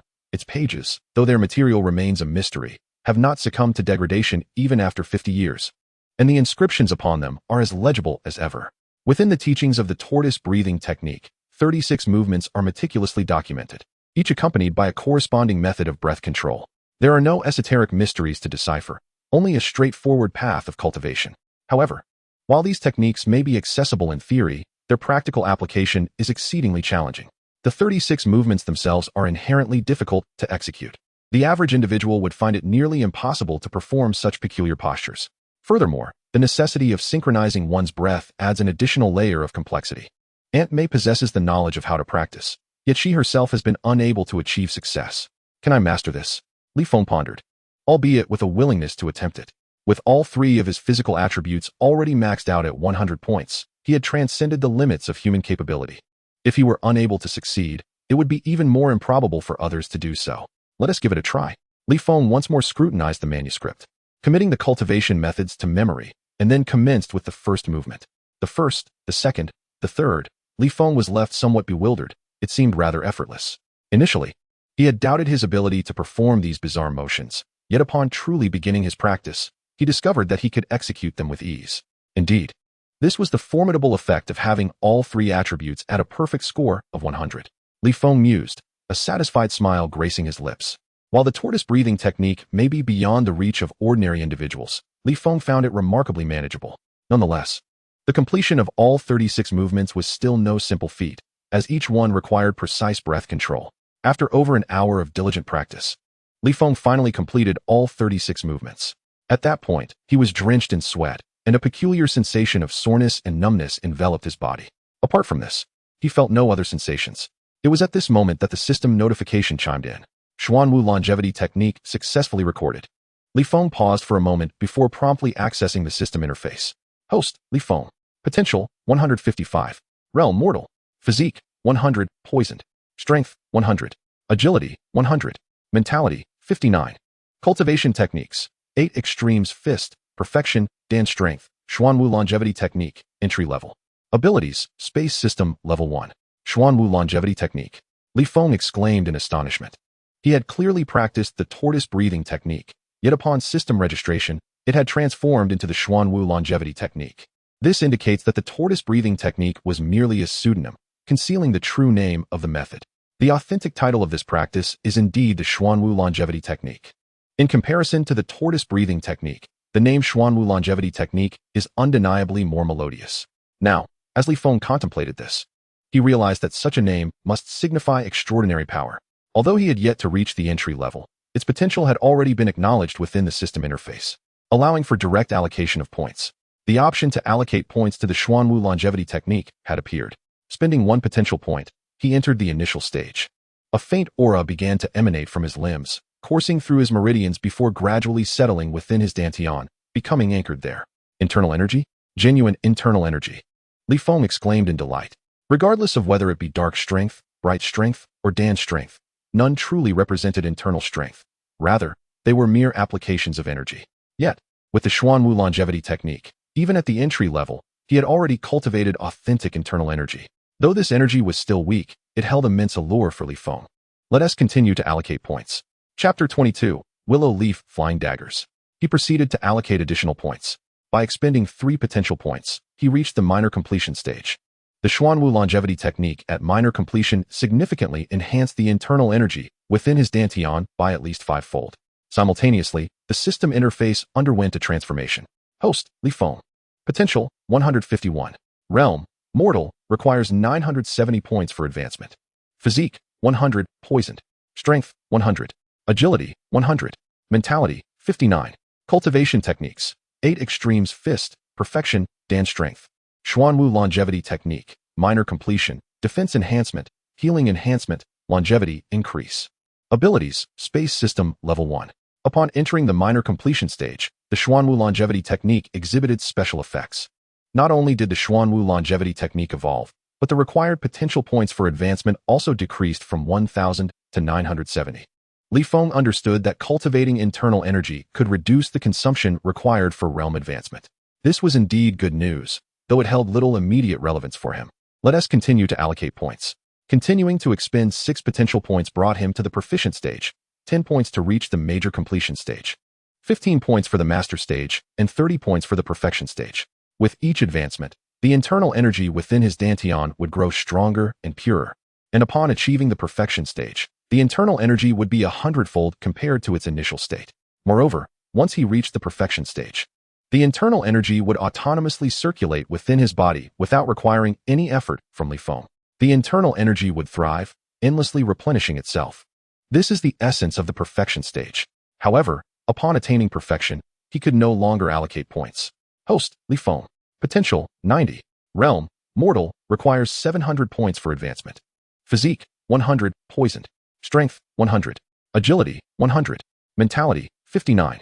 Cultivation techniques. 8 extremes fist, perfection, dance strength, Xuanwu longevity technique, perfection, Xuanwu physique, defense enhancement, healing enhancement, prolonged lifespan. Abilities, space system, level 1. The perfected Xuanwu longevity technique granted 4 remarkable effects: Xuanwu physique, defense enhancement, healing enhancement, and prolonged lifespan. The Xuanwu physique essentially represents a form of bodily enhancement, subtly strengthening the body and allowing it to transcend its limits. The Xuanwu longevity technique is indeed profound, a practice not easily mastered by ordinary individuals. Li Feng's success in this cultivation was largely due to the assistance of the system. Without such aid, he would have found it exceedingly difficult to achieve mastery. Li Feng raised his hand and observed that the toxins on his palm had significantly diminished compared to before. Even without consciously detoxifying, much of the poison had been metabolized. As he circulated his internal energy, the Xuanwu internal energy surged forth from his dantian, enveloping his palm in a gentle embrace. The originally darkened skin of his hand quickly returned to its normal hue. As the poisonous remnants were refined away by the Xuanwu internal energy, Li Feng now felt confident that if he were to encounter the poisonous sand palm of Song Yi again, he could strike him down without fear of being poisoned himself. Li Feng silently practiced the Xuanwu longevity technique, feeling a gradual increase in his internal energy within the dantian. Li Feng has come to a profound realization. The perfected level of the Xuanwu longevity technique is merely the current threshold. Yet it does not represent the ultimate limit of this martial art. Although he can no longer allocate points to the technique itself, his continuous training will still allow him to augment his internal power. His Xuanwu internal energy will grow stronger with each passing day. Perhaps once his realm transcends its current limitations, he may further enhance the Xuanwu longevity technique. A spark of inspiration ignited within him, and he raised his hand to unleash a punch. The resounding crack echoed through the room as a wave of force surged towards a cabinet 2 meters away. With a sharp crack, the solid wood cabinet was obliterated by the sheer force of his punch. The ability to shatter solid wooden furniture with a mere punch exemplifies the formidable power of the Xuanwu longevity technique. A smile graced Li Feng's face. In truth, the Xuanwu longevity technique is not primarily focused on destruction. Rather, it excels in defense, healing, and promoting longevity. Nonetheless, the power it wields is undeniably impressive. With his current cultivation level, should he encounter Song Yi again, he could effortlessly annihilate him. The advancement conferred by internal martial arts is indeed remarkable. Li Feng's gaze shifted to the remaining 3 manuals. He intended to study all of them, but the Plum Blossom Fist was promptly dismissed, as he had already mastered the 8 Extremes Fist. Given his limited potential points, he set it aside. This left him with the Grass on the Fly and the Willow Leaf Flying Knives. After a moment's contemplation, he resolved to learn the Willow Leaf Flying Knives first. Previously, when faced with those gunmen, he had been overwhelmed and rendered defenseless, primarily due to his lack of ranged attack capabilities. The Willow Leaf Flying Knives would precisely address this shortcoming. Opening the manual for the Willow Leaf Flying Knives, Li Feng began to study it. This manual is a family heirloom of Aunt May, detailing a formidable flying knife technique. He examined it with utmost diligence, and after a single reading, he had memorized the entire content of the technique. With his current mental acuity soaring at 59, his memory is exceptionally sharp, nearly enabling him to remember everything at a glance. Thus, acquiring martial arts manuals was a rather effortless endeavor. Although he had grasped the Willow Leaf Flying Knives technique, the system's enhancement notification did not materialize, indicating that he must first practice and master the technique himself for it to be recognized by the system. He retrieved the Willow Leaf Flying Knives from the box and, following the Manual S instructions, began to attempt the flying knife throws. The knives, slender and elongated like willow leaves, possessed sharp, thin blades, devoid of handles. When employed, one must grip the blade with their fingers and launch it directly. This requires special skill to execute properly. In addition to the flying knife technique, the manual also includes a breathing method to cultivate internal power. However, this internal cultivation is rather rudimentary and pales in comparison to the Xuanwu longevity technique. Li Feng directly utilized the Xuanwu longevity technique to replace the internal cultivation method of the Willow Leaf Flying Knives, channeling his Xuanwu internal energy to propel the knives. On his first attempt to unleash the Willow Leaf Flying Knives, Li Feng felt somewhat clumsy. Unperturbed, he continued to launch the knives, 1, 2, 10. His throws lacked precision, yet each delivered substantial force, capable of piercing through solid wood cabinets. On the 20th throw, the system's notification finally rang out. Willow Leaf Flying Knives, entry level achieved. A vision unfolded in his mind, depicting a figure adeptly launching the Willow Leaf Flying Knives with both hands. As the figure's hands moved rapidly, a flurry of knives followed, striking their targets with absolute accuracy from 10 meters away. With his entry level achieved, Li Feng accessed the system interface to allocate points. Willow Leaf Flying Knives, entry level. Willow Leaf Flying Knives, minor proficiency. Willow Leaf Flying Knives, expertise. Willow Leaf Flying Knives, major proficiency. Willow Leaf Flying Knives, mastery. Willow Leaf Flying Knives, perfection. Consuming 25 potential points. He elevated the technique to perfection. With eyes closed, a figure materialized in his mind, graceful and ethereal, as dozens of Willow Leaf Flying Knives shot forth from its hands. These knives traversed in straight lines or curved paths, unpredictable and immensely powerful. This was the perfected form of the willow leaf flying knives. Li Feng exhaled contentedly, a smile spreading across his face. Truly, the system is a marvel. Its strength is unparalleled. In Chapter 23, he encounters a second type of extraordinary ability. Host, Li Feng. Potential, 65. Realm, mortal, requires 600 points for advancement. Physique, 100. Strength, 100. Agility, 100. Spirit, 59. Techniques, 8 extremes fist, perfection, Dan energy, Xuanwu longevity technique, perfection, Xuanwu physique. Enhanced defense, enhanced healing, prolonged lifespan, willow leaf flying knives, perfection, seamless execution, guaranteed hits. Extraordinary ability, space manipulation, level 1. With 65 potential points remaining. He knows that advancing his realm will require an additional 100 points, leaving him with 600 points needed to proceed. The perfection level of the willow leaf flying knives instills in Li Feng a sensation of unity with the flying knives. Every one he launches becomes an extension of his own body. This feeling is profoundly intriguing. Regrettably, as he is still indoors, he cannot test the practical effectiveness of the flying knives. Otherwise, he would certainly relish the experience of seamless execution and guaranteed hits. With 65 potential points still at his disposal, he can continue to learn martial arts. He decides to study grass on the fly, a family technique of Aunt May's husband. Known for its lightness. Naturally, Li Feng is intrigued by lightness techniques. He opens the manual to delve into its contents. At first glance, the name grass on the fly seems unremarkable, as if it were a lackluster martial art from the fringes of the Jianghu. However, upon perusing the manual, one realizes that this light technique is exceptionally profound and challenging to master. It must be cultivated from a young age, ideally starting at 5 years old, as only through early training can one truly transform their body and attain mastery in this art. Given Li Feng's age, it would typically be impossible to succeed. Yet, with the system's assistance, he feels no trepidation regarding his ability to master it.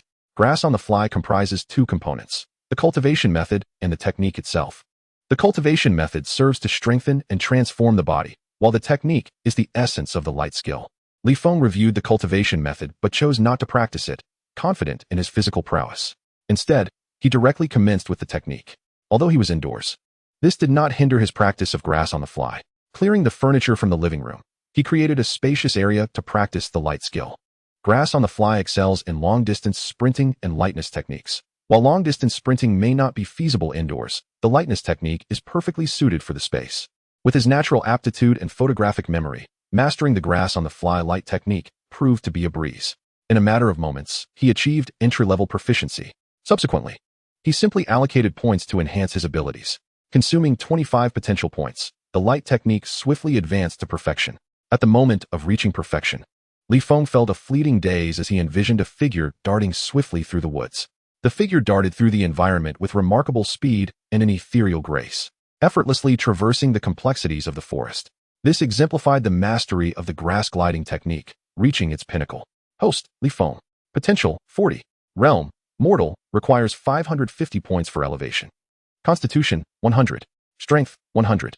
Agility, 100. Spirit, 59. Martial arts, perfected 8 extremes fist, Dan power, perfected Xuanwu longevity technique, Xuanwu constitution, enhanced defense, enhanced healing, prolonged lifespan. Perfected willow leaf flying daggers, fluid control, perfect accuracy, perfected grass gliding technique, enhanced speed, heightened sensitivity. Extraordinary ability, level 1 spatial manipulation. The system interface underwent yet another transformation. The potential points dwindled to a mere 40, while elevation to a higher realm still necessitated 550 points, a reduction of 450 points from the initial total. Li Feng's anticipation grew as he pondered the magnitude of change his strength would undergo post-elevation. With only 40 potential points remaining, it seemed likely that acquiring the Plum Blossom Fist would require merely 25 points. Li Feng hesitated, uncertain whether to pursue the Plum Blossom Fist. Given its overlap with the 8 Extremes Fist, the impact of his decision appeared negligible. Ultimately, he resolved to learn the Plum Blossom Fist first. Deferring the decision on elevation until after mastery, Li Feng opened the manual for the Plum Blossom Fist, scrutinizing it with great care. Upon completing his review of the text, he realized he had been mistaken. Although the 8 Extremes Fist bore greater renown, the Plum Blossom Fist was, in fact, superior. Its lack of fame stemmed from its arduous training requirements. The 8 Extremes Fist, being a form of internal martial art accessible to the common practitioner, stood in stark contrast to the Plum Blossom Fist, which demanded mastery of internal energy to wield effectively. Merely learning its techniques would be futile. True power could only be harnessed by mastering the internal methods associated with the Plum Blossom Fist. Fortunately for Li Feng, the journey to learning the Plum Blossom Fist was simplified by his prior attainment of the perfected Xuanwu longevity technique, allowing him to directly channel Xuanwu internal energy to execute the Plum Blossom Fist with even greater potency. Before long, he had entered the initial stages of mastering the Plum Blossom Fist. He also discovered that the name had no connection to the flower itself, but was derived from the Plum Blossom technique from which it evolved. The Plum Blossom Fist emphasized the essence over mere techniques. Its true power lay in the subtleties of its application. Each strike blended reality and illusion, embodying a superior form of internal martial arts. Initially intending to only sample the Plum Blossom Fist, Li Feng found himself captivated by its intricacies. Unable to restrain his enthusiasm, he allocated points to elevate the Plum Blossom Fist to perfection, consuming 25 potential points in the process. With 15 potential points remaining, he realized the necessity of further financial endeavors. With 4 manuals now perfected, the only attribute left to enhance was his spirit. After deliberation, he resolved to invest in his spiritual capacity, recognizing its intrinsic value. He aimed to elevate it to the maximum of 100 points. As he meticulously increased his spirit from its original 59 points, he gradually reached 60. In that moment, a wondrous transformation occurred. With his spirit now at 60 points, he awakened extraordinary mental capabilities. A system prompt confirmed the awakening of his psychic power. He recalled a similar notification upon reaching 30 points in spirit. Perhaps each increment of 30 points triggered such changes. Compelled by curiosity, he continued to enhance his spirit, progressing to 70 points. At this threshold, he distinctly sensed a shift in his mental prowess. With the notification, "Your mental strength is formidable. You have awakened telekinesis." Li Feng felt his psychic energy extend beyond his physical form, manifesting as an invisible extension of himself. This telekinesis allowed him to engage with the world in unprecedented ways. He sensed his mental energy radiating outward, enveloping a 10-meter radius. After much experimentation, Li Feng swiftly grasped the applications of telekinesis. While its grade was undoubtedly lower than that of spatial abilities, its ease of control rendered it far more manageable. He now wielded telekinesis with finesse, extending his mental reach akin to an extension of his own body. He could perceive his surroundings through this newfound power and manipulate objects at will. Remarkably, telekinesis could even penetrate solid barriers, allowing him to observe scenes beyond walls and doors. The emergence of telekinesis filled Li Feng with exhilaration, albeit with the realization that his current mental strength limited its efficacy. Presently, his telekinesis had a maximum range of 10 meters and could lift objects weighing up to 10 jin. As he contemplated, 3 willow leaf flying daggers levitated effortlessly at his command. Although 10 jin was not an overwhelming force, it sufficed for controlling the daggers. While employing telekinesis for lethal purposes remained impractical due to its nascent strength, its potential for reconnaissance and unlocking mechanisms was unparalleled. The unique properties of telekinesis allowed it to effortlessly penetrate keyholes, acting as a universal key for any lock, whether electronic, mechanical, or coded. However, locks exceeding 10 jin in resistance were beyond his current capabilities, though such heavy locks were rare. Had Li Feng possessed telekinesis during his prior heist at the casino, the endeavor would have been significantly less complicated. The arrival of telekinesis invigorated him. He chose to allocate all remaining potential points to further enhance his mental strength. Presently, his attribute interface appeared as follows: Host, Li Feng. Potential, 0. Realm, Mortal, requires 500 points for elevation. Constitution, 100. Strength, 100. Agility, 100. Spirit, 74. Martial Arts, Perfected Bajiquan, Danjin. Perfected Xuanwu Longevity Technique, Xuanwu Constitution, Enhanced Defense, Enhanced Healing, Extended Lifespan. Perfected Willow Leaf Flying Knife, Unerring Precision, 100% Accuracy. Perfected Grass on the Wind, Enhanced Speed, Enhanced Agility. Perfected Plum Blossom Fist, Increased Arm Strength, Inner Energy Surge. Extraordinary Abilities, Level 1 Spatial Manipulation, Level 1 Telekinesis. Currently, these abilities remain in a dormant state, marked as non-upgradable. It is surmised that advancement in ability levels requires an elevation in 1's realm. At present, the levels of extraordinary abilities are stagnant at level 1, yet a stronger mental capacity correlates with greater power. For now, one can only continue to utilize potential points to enhance mental fortitude. With potential points exhausted, Li Feng has closed the system interface. The gains from tonight have indeed been monumental, resulting in a seismic shift in Li Feng's strength. The current Li Feng could effortlessly dispatch his former self. He feels a renewed confidence in seeking vengeance. However, confidence is a double-edged sword. it also breeds caution. Previously, he had believed his martial prowess to be unparalleled, or at least rare among mortals. Yet, after encountering Song Yi and hearing Aunt May's tale, Li Feng realized the narrowness of his perspective. The depths of this world are unfathomable, and his current strength is merely insufficient. Vigilance is imperative. He does not belittle his capabilities, yet he remains prudent. In the box, only the willow leaf flying knife remains. A black luminescence envelopes Li Feng's hand as he opens the storage space, drawing nearer to the box, where all the willow leaf flying knives are stored within the spatial realm. The 4 tomes are similarly secured. The space has expanded, tripling in size. Li Feng suddenly becomes aware that his storage space has indeed grown threefold since its inception. The greater the mental prowess, the more formidable the extraordinary abilities. And the storage space expands accordingly. How delightful! Li Feng lowers his voice and chuckles softly. It is now the early hours of the morning. Glancing at his watch, he murmurs, his eyes flickering with a sudden revelation. Song Yi was the second in command of the Tiger Gang, with the infamous Wu Di above him. While Song Yi has perished, Wu Di still breathes. Wu Di must have had a hand in the affairs of his family. All participants deserve their fate. Wu Di too should meet his end. Li Feng is uncertain of Wu Di's whereabouts this evening, yet he knows he can inquire.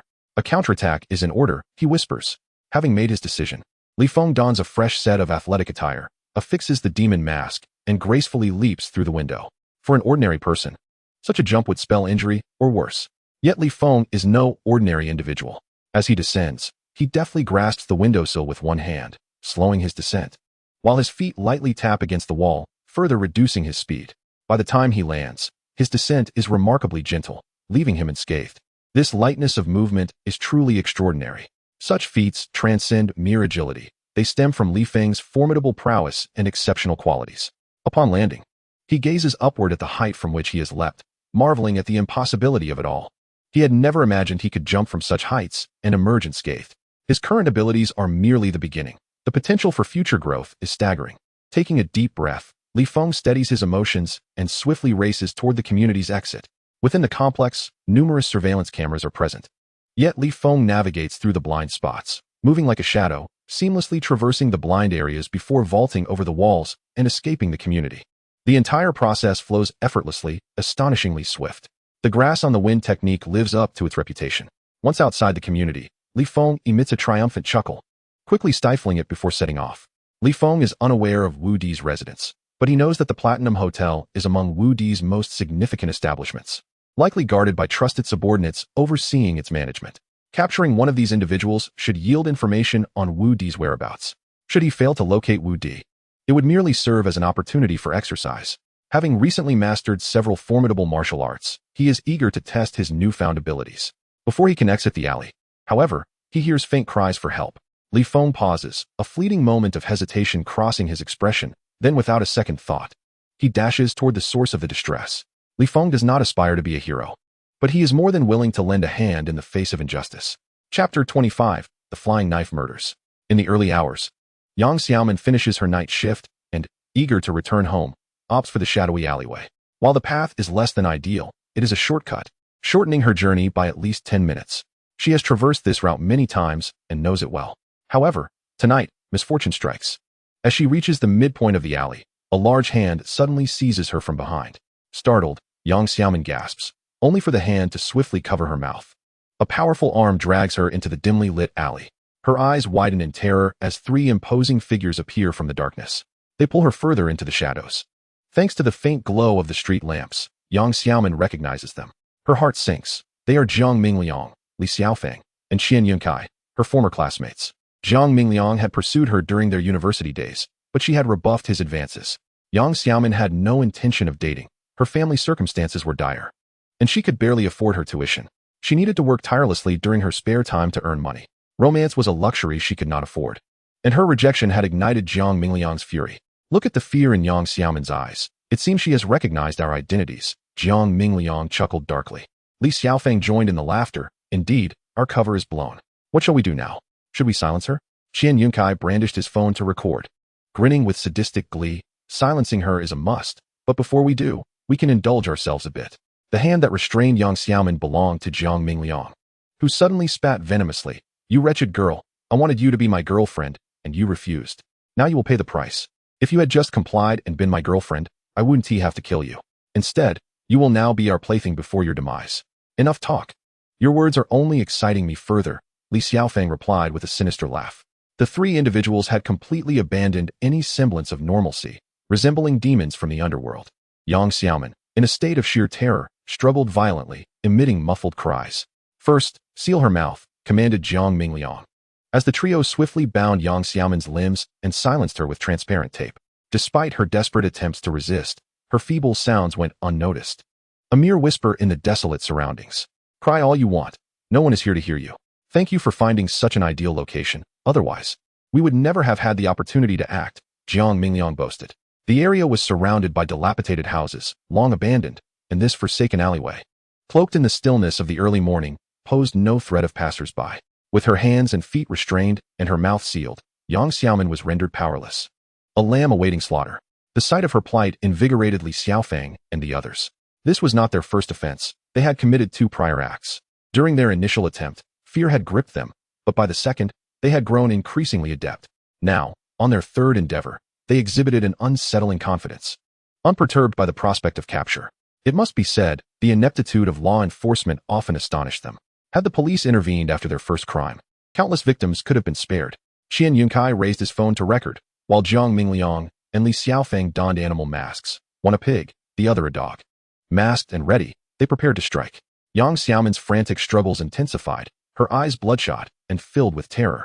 An inexplicable energy rippled through the air. Just then, a figure approached like a specter. It was Li Feng. Having heard the faint cries for help, he had drawn near and now grasped the dire situation. What astonished him was the peculiar surge of psychic energy emanating from Yang Xiaoman. The streetlights around them began to flicker erratically, seemingly affected by an unseen force.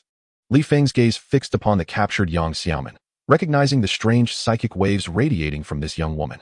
He understood all too well. This was the process of psychic mutation, and upon its completion, one could gain extraordinary abilities. Li Feng had undergone this transformation himself. Initially, he believed he was the sole recipient of such powers, but it now appeared that others, like Yang Xiaoman, might also possess the potential for extraordinary abilities. He pondered whether more individuals with such powers lurked in the shadows, unnoticed by ordinary people. "Who are you?" he exclaimed, startling Jiang Mingliang and his accomplices, who turned to see him approaching. Their expressions mirrored one another's, filled with malice, as they wished to eliminate him, the witness who could not be allowed to live. Li Feng shared this sentiment. Before they could react, he had already closed the distance to Li Feng. Instinctively, Li Feng swung a punch at him, but Li Feng's counter was executed with lightning speed. Before the punch could connect, Li Feng had already retracted his fist. The swiftness of his movements rendered him nearly invisible. Li Feng emitted a muffled grunt before collapsing, a fountain of blood erupting from his mouth. One punch was all it took. Li Feng had no intention of wasting time. He simply eliminated them. "Run!" Jiang Mingliang and Qian Yunkai screamed in terror, turning to flee. Li Feng made no effort to pursue. Instead, he waved his hand. 2 flying daggers sliced through the air like shadows, piercing through the backs of the fleeing men. The blades lodged firmly in the wall, trembling with the force of their impact. This was Li Feng's first time using the flying daggers to kill. Truly, it was remarkably convenient. Chapter 26, Yang Xiaoman Lies. Yang Xiaoman stood in shock, trembling slightly.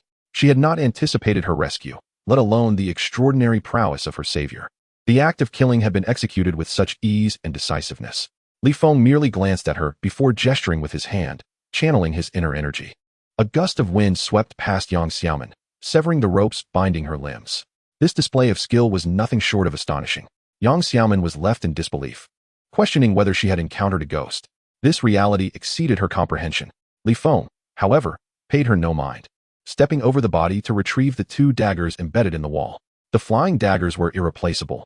Each was a precious asset that could not be carelessly discarded. "Thank you," Yang Xiaoman managed to utter through tears. Li Feng smiled, his mood buoyed, and departed calmly amidst her gratitude.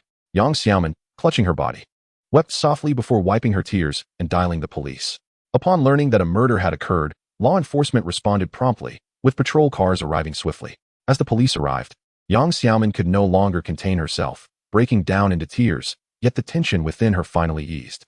With officers present, her sense of security surged. Detective Zhao Xueqing, still working late, caught wind of the unusual case and decided to join. Although the case initially bore no relation to her, its peculiar nature piqued her interest.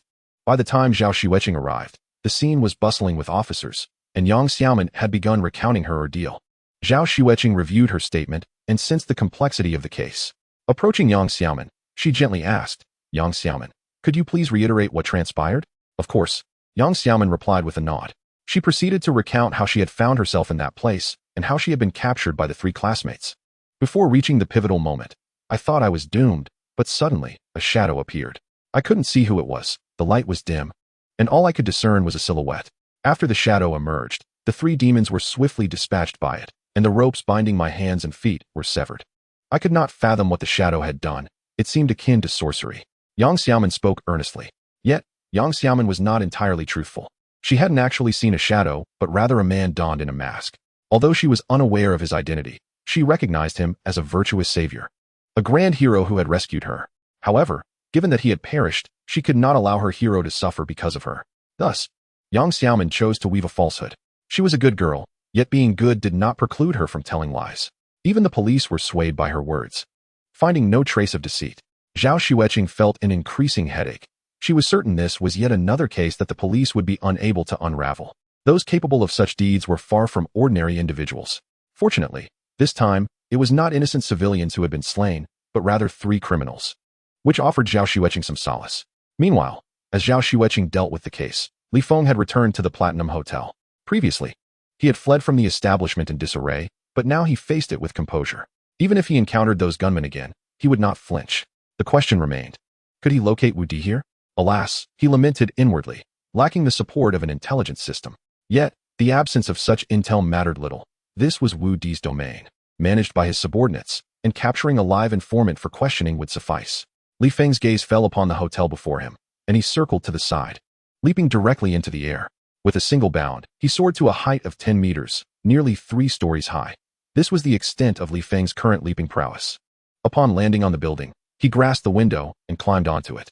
The window was locked from the inside, but this posed no obstacle for Li Feng. Channeling his mental energy, he infused it into the window, and under its influence, the lock sprang open. He slipped through the window and into the hotel. Li Feng recalled that the management resided on the 4th floor.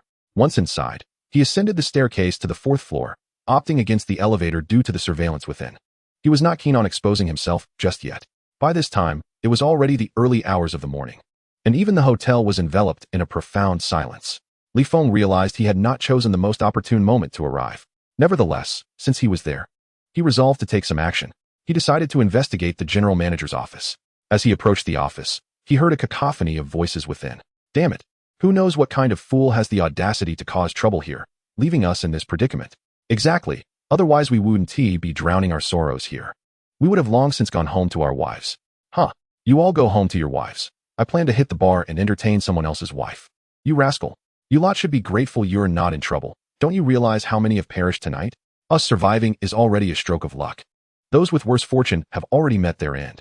Now we're just a bit inconvenienced keeping watch here. It's not a big deal, and we can still enjoy a drink.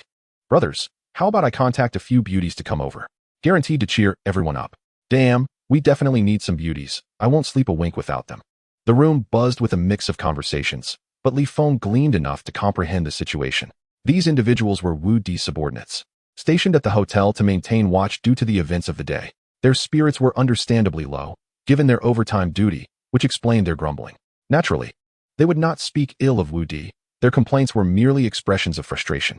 Li Feng's eyes narrowed. Chapter 27, All Killed. Just as he lamented his inability to locate anyone, a group had conveniently arrived at his doorstep. With a crisp sound, the door swung open, and Li Feng strode inside. Who are you? The group of young men turned their gazes toward Li Feng at the doorway. He did not respond, but simply closed the door behind him, scanning the room for surveillance. Finding none, he nodded in satisfaction and turned his attention to the assembled group. Wearing a mask, Li Feng appeared anything but ordinary, prompting the young men to rise cautiously, eyes filled with wariness. I come to inquire about one matter. Who can inform me of Wu Di's current whereabouts? Li Feng asked with a smile. Damn it, are you here to cause trouble for our boss? Brothers, let us take him down. One young man shouted in anger, drawing a knife and lunging at Li Feng. Beneath the mask, Li Feng's smile turned menacing. With a swift motion of his hands, a flurry of flying knives shot forth like willowy leaves, striking the men in the room. A chorus of screams erupted as they fell, instantly incapacitated. The flying knives were remarkably effective. Li Feng reveled in his skill with them. Each assailant was pierced by the blades, rendering their limbs broken and their cries mingling with the blood pooling around them. Now I ask you once more, Where's your boss, Wu Di? Only one among you shall survive. Whoever provides me with this information shall live, the rest shall perish. Silence fell, until one trembling youth spoke. I don't know. We truly have no idea where Wu Di is. Not knowing means you are of no use to me. Since you are useless, why do you still draw breath? Li Feng replied coldly. With a swift gesture, a knife flashed and embedded itself in the young man's forehead, a swift execution. Ah, he has killed someone. They gasped, horrified. You refuse to cooperate, so I will question each of you in turn, starting with you. Where does Wu Di reside? Li Feng approached another young man, his tone icy. I don't know. I truly don't know. The young man trembled, fear evident in his voice. He was not being defiant. He genuinely lacked the knowledge. Not knowing? Then you can die, Li Feng stated coldly. This time, Li Feng did not resort to throwing flying knives. Instead, he unleashed a single punch, employing the plum blossom fist technique. From a distance of 1 meter, his fist struck the opponent's forehead with such force that it obliterated the entire area, delivering a swift and lethal blow. The remaining onlookers were utterly horrified by this spectacle, their minds teetering on the brink of madness. They were merely a group of small-time thugs, clueless about their leader's whereabouts that night. Yet, if they failed to divulge any information, they would all meet their demise there and then. I know where Wu Di's home is. A young man exclaimed urgently. Very well. Tell me where Wu Di resides, and I shall spare you, Li Feng replied with an affable demeanor. Wu Di's home is located in the Qinghe Bay community, Villa No. 15. The young man hastily disclosed, fearing that any delay might provoke Li Feng's ire. Thank you. As a token of my gratitude, I shall escort you on your way, Li Feng remarked coolly, and then, under the terrified gazes of the crowd, he waved his hand, unleashing a flurry of flying knives that pierced through their skulls. 5 minutes later, Li Feng exited the room he had meticulously cleaned, having retrieved all his flying knives, leaving no trace of his presence. Such precautions ensured his safety. He was not inclined to become a fugitive. While the authorities might suspect him, he was determined to leave no evidence behind.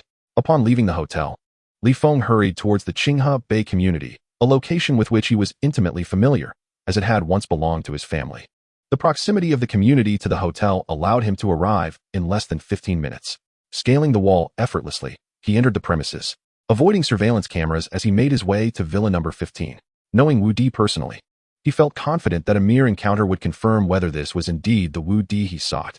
Should he be deceived, he would merely consider it a wasted trip, an inconsequential matter.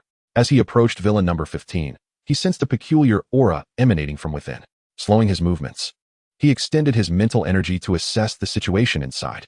3 trained guard dogs had risen, sensing the strange presence, yet unsure whether to bark. These dogs, having undergone rigorous training, would not easily make a sound unless confronted with an anomaly. Li Feng was relieved at that moment, grateful for his mastery of the Xuanwu longevity technique, which enabled him to suppress his own aura. Consequently, his presence remained elusive, and his footsteps barely made a sound, preventing the dogs from alerting the household. Suddenly, Li Feng sprang into action, his flying knives flashing through the air, striking the 3 dogs squarely in the head, delivering fatal blows before they had a chance to react. With a seamless motion, he leaped, grasped the wall, and vaulted over it into the villa. The entire sequence was executed with fluidity, devoid of any superfluous delay. Now inside the villa's confines, he found it eerily quiet, likely due to the dog's vigilant presence, leaving no one to anticipate the arrival of someone like Li Feng at such an hour. Reaching the front door, Li Feng activated his mental energy to unlock the bolted entrance. Once inside, he proceeded with utmost caution, still uncertain whether this was indeed Wu Di's residence. Therefore, despite eliminating the dogs, he refrained from taking human life until he confirmed Wu Di's presence. The villa was expansive, spanning 2 levels. Li Feng's mental energy revealed the first floor to be occupied by rooms for housekeepers and bodyguards, the latter numbering a surprising 12. All currently asleep, a testament to their insufficient vigilance. Perhaps one could not entirely fault them for their laxity, given the low crime rate that would lead them to believe no one would dare infiltrate under cover of darkness. Finding no sign of Wu Di on the first floor, Li Feng ascended to the second, meticulously checking each room. In one chamber, he recognized a familiar face, Wu Di himself. Although associated with the underworld, Wu Di was somewhat renowned locally, and Li Feng had encountered him before, thus he easily identified him. At last, I found you. Li Feng's gaze flickered with cold intent as he fixed his eyes on Wu Di. Startled awake, Wu Di's eyes widened in shock upon seeing a figure adorned with a fearsome mask before him. In a flash, Wu Di reached for his pillow, grasping a handgun. However, Li Feng was swifter. With a flick of his hands, a barrage of flying knives shot toward Wu Di, who, despite his prowess, greater even than that of Song Yi, which had earned him the title of leader, was utterly defenseless against Li Feng's lethal precision. Several knives embedded themselves in Wu Di's hands, skull, and chest before he could muster a sound. His mouth agape as blood trickled forth, his eyes wide open in disbelief, unable to accept his fate. Beside him lay his young wife, roused by the commotion but rendered unconscious before she could comprehend the situation, feeling a sharp pain in her neck. The act of ending Wu Di's life transpired with alarming silence. Only his bedfellow had been stirred, while the rest remained oblivious to the unfolding drama. Li Feng retrieved his knives from Wu Di's lifeless form, wiping the blood clean with the bedding before stowing the weapons away. Wu Di's capabilities had exceeded those of Song Yi, yet he had succumbed so effortlessly. This reflected Li Feng's rapid ascent in strength. Within mere hours, he had undergone remarkable growth. The man who once posed a challenge now lay defeated, lacking even a sliver of resistance. What defines an extraordinary advantage? This was it. The pay-to-win system was Li Feng's secret weapon. A man equipped with such an advantage was undeniably formidable. With Wu Di now deceased, it was time for Li Feng to reap the rewards.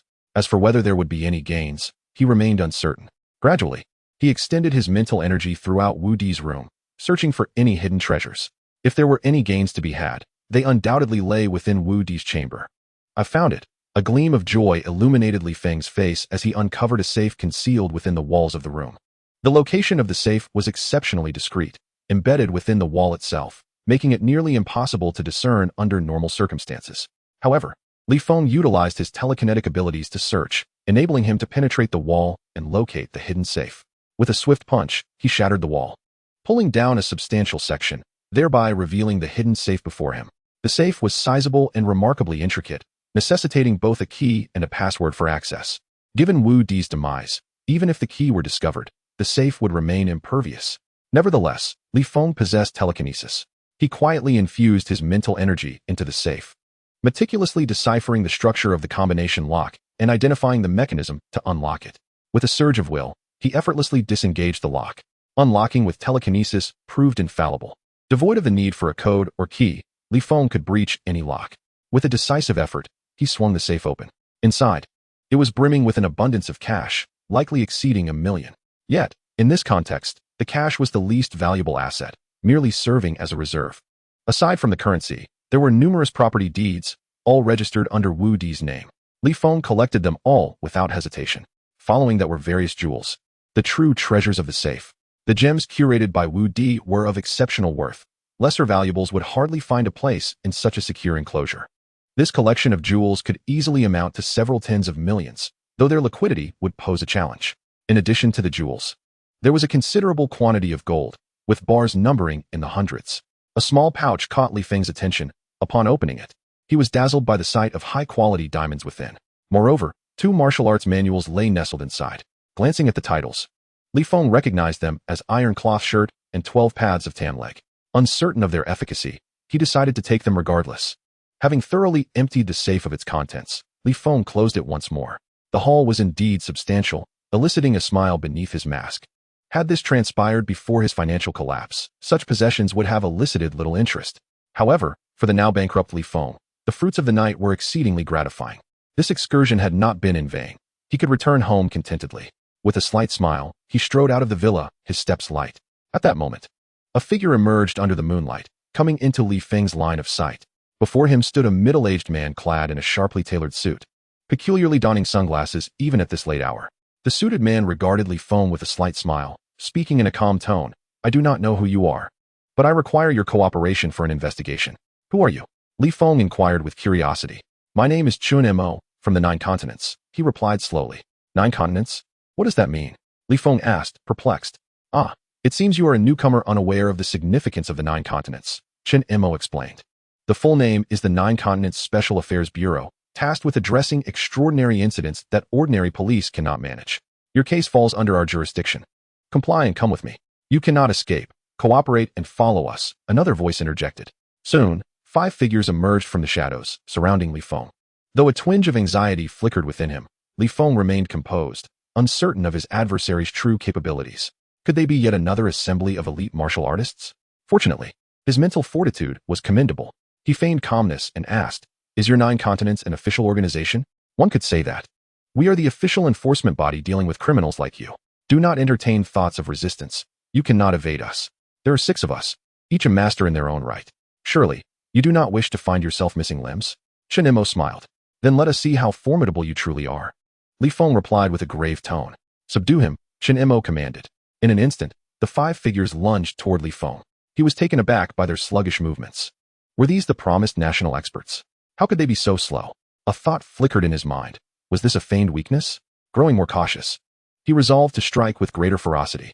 With a swift motion, Li Feng unleashed the ultimate technique of the plum blossom fist, known as 1,000 blossoms blooming, launching an assault in all directions, akin to a myriad of flowers bursting into bloom.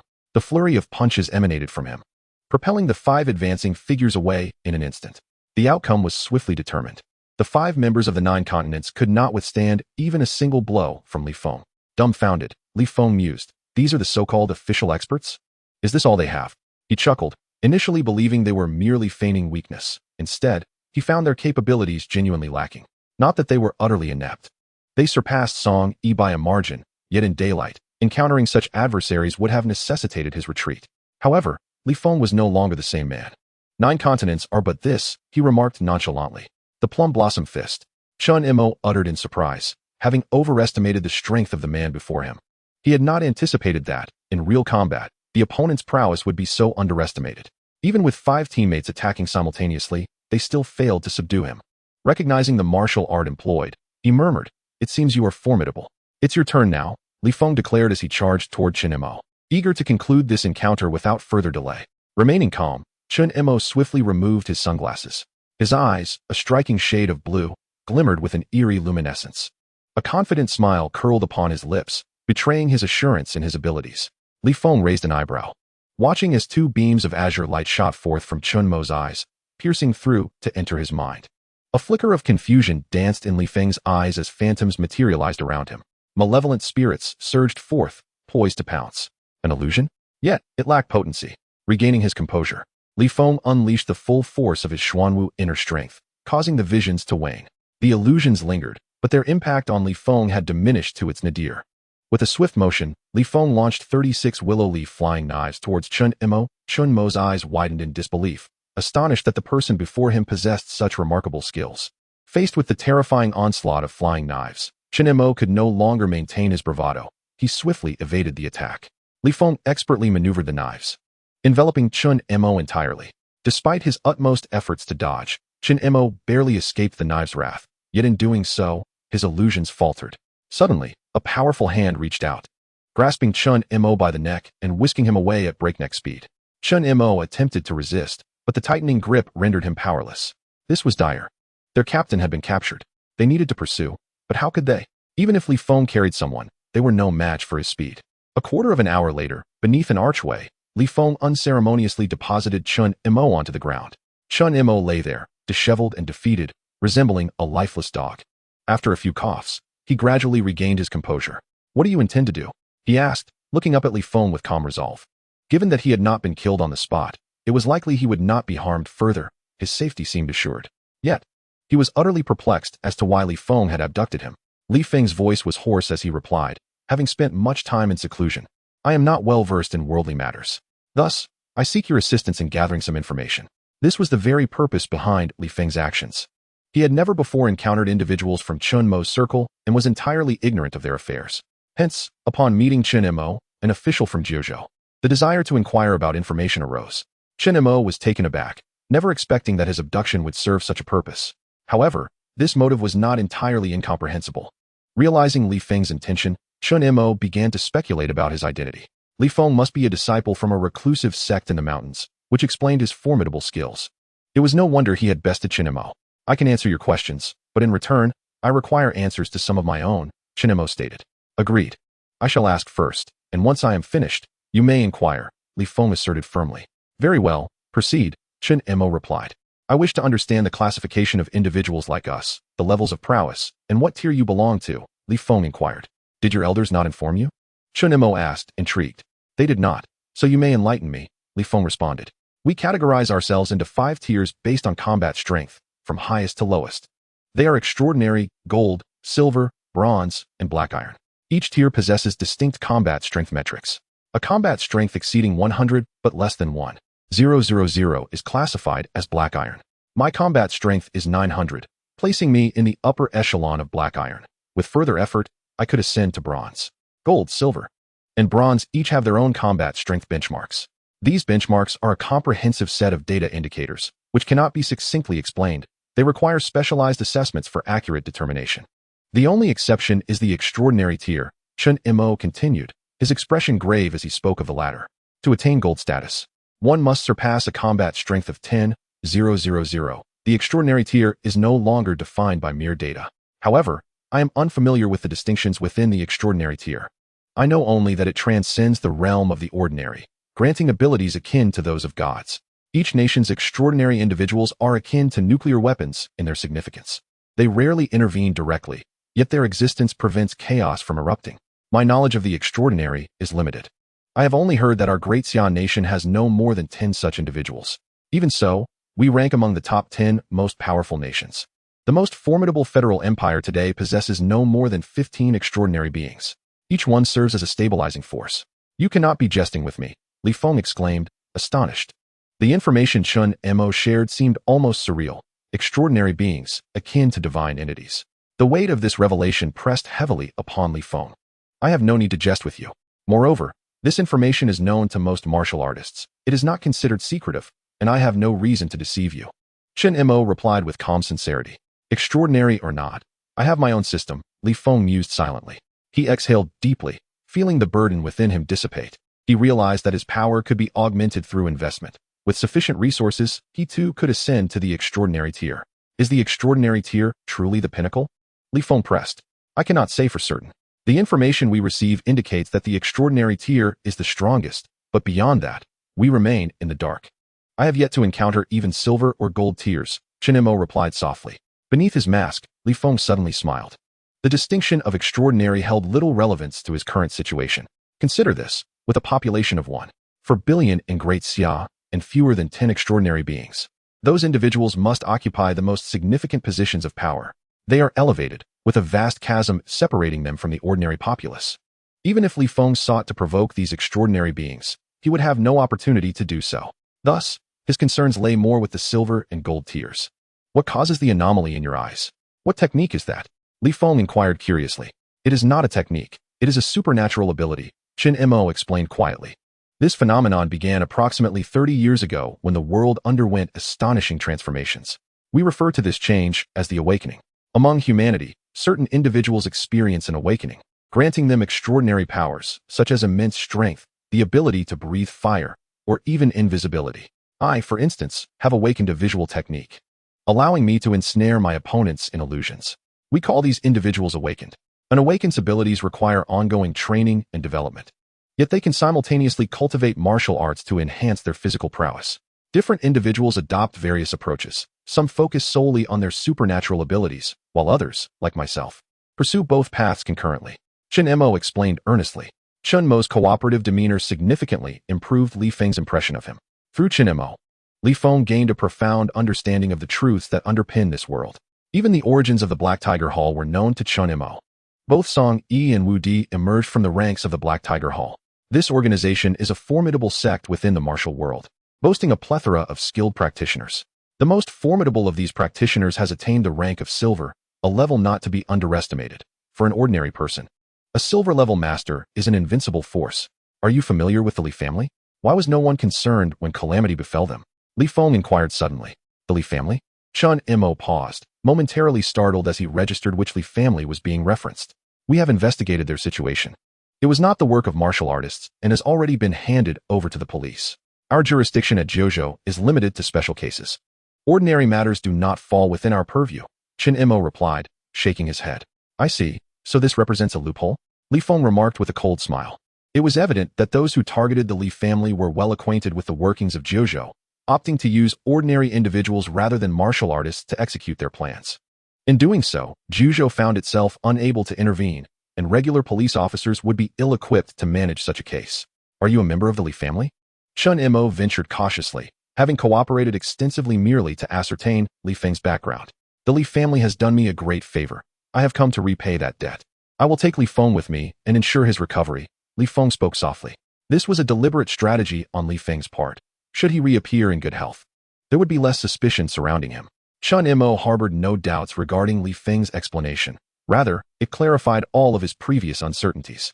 No wonder Li Feng had vanished, nor that his enemies had met with untimely ends. This enigmatic figure before him was the architect of those events. The mystery had unraveled, yet this matter required careful handling.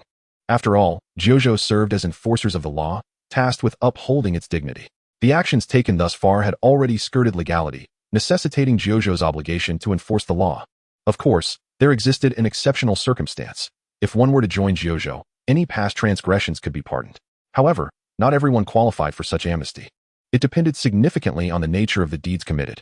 For instance, an individual like the one before him, who had killed solely in pursuit of vengeance, posed a relatively lesser threat to society, thus making him a candidate for recruitment and pardon.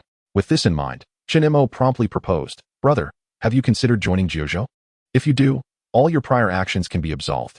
Furthermore, as a member of Jiuzhou, you would acquire enforcement powers, allowing you to gather evidence against your enemies and bring them to justice openly, far superior to seeking vengeance in secrecy. Join Jiuzhou. I'm not interested." Li Feng retorted with a scoff. He was no fool. The freedom of his current life was too precious to trade for the constraints of an organization. Rights and responsibilities are reciprocal. The greater the rights bestowed by Jiuzhou, the heftier the obligations incurred. With so many secrets weighing upon him, joining Jiuzhou was utterly out of the question. "I shall take my leave now. Perhaps we shall meet again," Li Feng declared abruptly, turning away before Chun Imo could respond. Vanishing into the night. "You have yet to answer my question," Chun Imo called out in frustration, but Li Feng's figure had already faded from view. What an intriguing individual. Chun Imo mused, watching the swift departure of Li Feng, a smile curling at the corners of his lips. Chapter 31. Healing through internal energy upon returning home. Li Feng refrained from engaging in any other activities. After taking a shower and changing into a fresh set of pajamas, he lay down and quickly succumbed to slumber. When he finally awoke, it was already the following day. Revitalized and brimming with energy, Li Feng found himself in a far better state than the previous day. Despite having heard astonishing news that revealed the existence of numerous masters in this world, yet he felt no anxiety. After all, he possessed an extraordinary ability that, given time to develop, would undoubtedly elevate him to the pinnacle of strength among mortals. After freshening up, Li Feng prepared a bowl of instant noodles for breakfast. Following his meal, he practiced the plum blossom fist as a means of physical exercise. By 9 a.m., he sent a message to Aunt May to confirm her presence at home before descending the stairs. Without needing Aunt May to unlock the door, Li Feng utilized his telekinetic power to open the lock and entered her home. Aunt May was in the living room, shelling broad beans while watching television. The melodious strains of Peking opera wafted from the screen, captivating to the ears. Upon seeing Li Feng enter, Aunt May attentively examined his hand, her expression transforming into one of astonishment as she noted its full recovery. "How is it that your hand is healed?" Aunt May inquired, her concern evident. "Aunt May, I have mastered the turtle breathing technique," Li Feng replied softly. "You cannot be serious," Aunt May exclaimed in disbelief. It was worth noting that she had preserved this technique for 50 years without achieving any notable results. Yet Li Feng claimed to have mastered it overnight. Such news was difficult to accept for anyone. "Aunt May, if I had not cultivated the turtle breathing technique, how could I have neutralized the poison?" Li Feng raised his hand gently, affirming his claim. "Are you suggesting that you have become a martial arts prodigy?" Aunt May asked incredulously. "It is said that those who escape death must have great fortune. I nearly died once, yet here I stand, so my good fortune has arrived," Li Feng smiled. "Wonderful. At last, the heavens have opened their eyes." Aunt May rejoiced.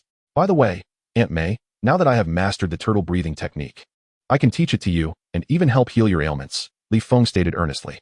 "I am far too old to be practicing such techniques." Aunt May replied with a gentle shake of her head. "Aunt May, you are my last remaining family.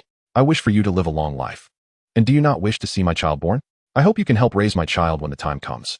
Since my parents are gone, I would like my child to call you Grandma, ensuring that they have a loving grandmother in their life." Li Feng smiled warmly. "Indeed, I shall strive to live a few more years," Aunt May said, her face lighting up at the mention of his future child, her eyes sparkling with hope. Having no children of her own, Aunt May held a deep affection for children. She had always cherished Li Feng as a child, and the prospect of raising his offspring filled her with joy. "Aunt May, sit tight. I will now use my internal energy to help rejuvenate your body," Li Feng said with sincerity. Aunt May nodded earnestly and settled herself comfortably. Li Feng placed his hands upon her back, allowing his internal energy to flow gently into her body.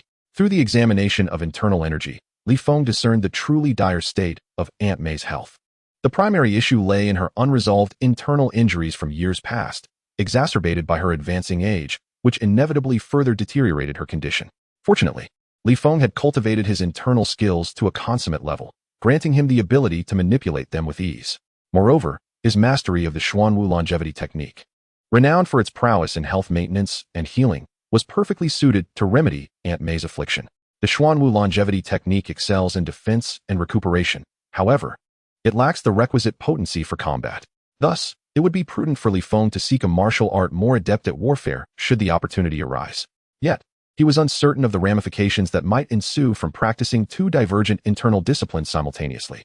After adjusting Aunt May's condition, Li Feng soon ceased his ministrations. Her advanced age and poor physical state necessitated a gradual approach to her healing, requiring multiple treatments. Nevertheless, following this session, Aunt May's internal injuries had significantly improved, needing only 3 more treatments for complete recovery. This internal technique is truly remarkable. I feel so much better, Aunt May exclaimed, her surprise evident at the efficacy of what she referred to as the turtle breathing technique. Aunt May, I shall now teach you the turtle breathing technique, Li Feng gently announced, omitting its true name for her benefit. He could only impart a portion of the technique, not out of mistrust, but because Aunt May would be unable to fully master the complete Xuanwu longevity technique. Li Feng had simplified the original, aiming to reduce the difficulty of her practice and ensure her success. He held no expectations of her becoming a formidable combatant. His sole desire was for her health to improve, allowing her to live many more years. In this world, Aunt May remained his only remaining kin. During the day, Li Feng refrained from venturing outside, choosing instead to remain hidden in Aunt May's home, indulging in his phone and novels. At mealtimes, he relished the food Aunt May prepared. While he enjoyed a comfortable existence, the underworld of Jiangsheng was in turmoil following the death of Wu Di, a prominent figure and local overlord. No one could have anticipated that Wu Di would meet his end within the confines of his own home, and the identity of his killer remained elusive. With Wu Di's demise, his subordinates fell into disarray, and rival factions seized the opportunity to encroach upon his territory, resulting in a significant decline in Jiangsheng's public safety. However, with the police presence, the situation, while precarious, was not beyond control. Li Sihai of the Sihai group felt a growing sense of unease. He had not anticipated that Li Feng's parents had left such a contingency plan behind. He doubted that Li Feng was capable of orchestrating recent events, attributing them instead to the foresight of his parents, who likely activated this contingency in response to Li Feng's predicament. He was unaware of the individuals behind these machinations, but he knew they would prove troublesome. Consequently, Li Sihai exercised extreme caution, accompanied by a large entourage of bodyguards, all licensed to carry firearms, ensuring a high level of security. As long as Li Feng remained alive, Li Sihai could not find peace, determined to resolve this matter. Even in death, they refused to let it lie. It is utterly detestable, Li Sihai cursed vehemently. At that moment, Li Bin rushed in, breathless with excitement. Dad, I've contacted the venomous serpent gang. They are willing to handle this matter, but their fee is steep, 500 million. The venomous serpent gang? 500 million, you say? Very well, I accept, Li Sihai declared, invigorated by the prospect. The venomous serpent gang is a renowned bounty hunter team, known for their willingness to undertake any task as long as the payment is satisfactory. Their motto is to collect money and eliminate troubles for their clients. Chapter 32. The Arrival of the Venomous Serpent Gang. While the Venomous Serpent Gang's fees are high, their services are commensurate with the value they provide. For Li Sihai, the prospect of resolving this dilemma for 500 million was indeed a bargain, provided they could deliver on their promises. The pressing concern was whether they could succeed, as their adversaries remained shrouded in mystery, with their identities still unclear. The Venomous Serpent Gang acted promptly. Having received a 100 million deposit, they boarded a plane that very afternoon. Though their strength was formidable, their numbers were limited to fewer than 100. This operation was led by Captain Huang Biao, accompanied by a team of 10 to Jiangsheng. Huang Biao, robust and imposing, exuded an air of confidence. Mr. Li, I have been briefed on your situation. Rest assured, we will take care of this matter. Huang Biao asserted confidently. Such assurance stemmed from his prior knowledge of the circumstances surrounding the incident. Based on available intelligence, he assessed that the opposing force's strength did not exceed the bronze level, most likely only reaching the high tier of black iron. Huang Biao himself was a bronze-level warrior, as was his deputy, while the remaining team members were all black iron fighters, equipped with modern firearms and their own hidden advantages. They had every reason to believe they could successfully navigate this challenge. The greatest obstacle lay not in vanquishing their foes, but in locating them. Upon hearing Huang Biao's self-assured declarations, Li Sihai felt a wave of relief wash over him. That is excellent news. I entrust this to you, he replied with a smile. Rest easy, Mr. Li. Prepare the funds. The initial deposit is 100 million, with an additional 400 million due upon completion, Huang Biao grinned, revealing a set of prominent yellowed teeth. Consider it done. The money is ready, and it will be transferred upon successful completion, Li Sihai responded amiably. Very well. Let us proceed. We have work to do, Huang Biao commanded, leading his team away without delay. His efficient approach left Li Sihai thoroughly satisfied. Let us first visit Wu Di's residence. He was killed last night, and we shall start our investigation there, Huang Biao stated matter-of-factly. The group then drove to Wu Di's home, where preparations for his funeral were underway. The appearance of Huang Biao and his team immediately drew the attention of Wu Di's family. Li Sihai's subordinates swiftly approached to introduce Huang Biao's identity. Upon learning that Huang Biao's team had been hired by Li Sihai to apprehend the murderer, Wu Di's family was notably cooperative. As Huang Biao entered the morning hall, his gaze fell upon Wu Di's lifeless body. After a brief inspection, he raised his hand, summoning a small green snake that swiftly slithered from his sleeve and landed on Wu Di's remains. The serpent circled Wu Di before returning to Huang Biao's grasp. With a gentle caress of the creature, a smile crept across Huang Biao's face. Success. This snake is no ordinary creature. It is the prized possession of our gang, known as the green leaf spirit snake. Every captain in the venomous serpent gang trains one of these. The Qingyaoling snake is not only highly venomous and possesses formidable strength, but it also possesses an uncanny ability to track down its prey. Wu Di's presence undoubtedly carries the scent of the assailant, and with the Qingyaoling snake, the perpetrator can be located. The snake has already sensed the presence of the culprit. Should the assailant appear nearby, the Qingyaoling snake will surely detect them. The next step is a gradual pursuit of the villain. Although the Qingyaoling snake can discern the scent of the offender, it must be in close proximity to effectively do so. If the perpetrator is not nearby, it will be futile. Thus, Huang Biao must carry the Qingyaoling snake and methodically search through Jiang City. Meanwhile, Li Feng remains oblivious to the fact that the venomous snake gang has begun to target him. Currently, Li Feng has little cash on hand, though he does possess a considerable amount of jewelry. However, he has tested and found that jewelry cannot be used to recharge the system. Only cash is accepted. Therefore, Li Feng needs to exchange his jewelry for cash. Converting jewelry into currency is no simple task, especially when the high-quality pieces are stolen goods, making them even more difficult to liquidate. What to do? Li Feng furrows his brow deeply. Perhaps I should reach out to Lu Mingchen, he thinks helplessly, and subsequently sends her a message, hoping to arrange a meeting. At that moment, Lu Mingchen is at her company, appearing rather despondent. The primary source of her distress stems from her parents pressuring her into marriage. No woman facing such coercion can be in high spirits. Initially, Lu Mingchen believed that maintaining her engagement with Li Feng would serve as an excuse to silence her parents, preventing them from further pressuring her. Little did she know, this tactic was utterly ineffective. Instead, her parents urged her to abandon Li Feng. Firstly, Li Feng has gone bankrupt. Secondly, he has become incapacitated, no longer resembling a normal man. Thirdly, and most crucially, Li Feng has gone missing from the hospital. Given Li Feng's circumstances, his disappearance most likely indicates that he has met with foul play.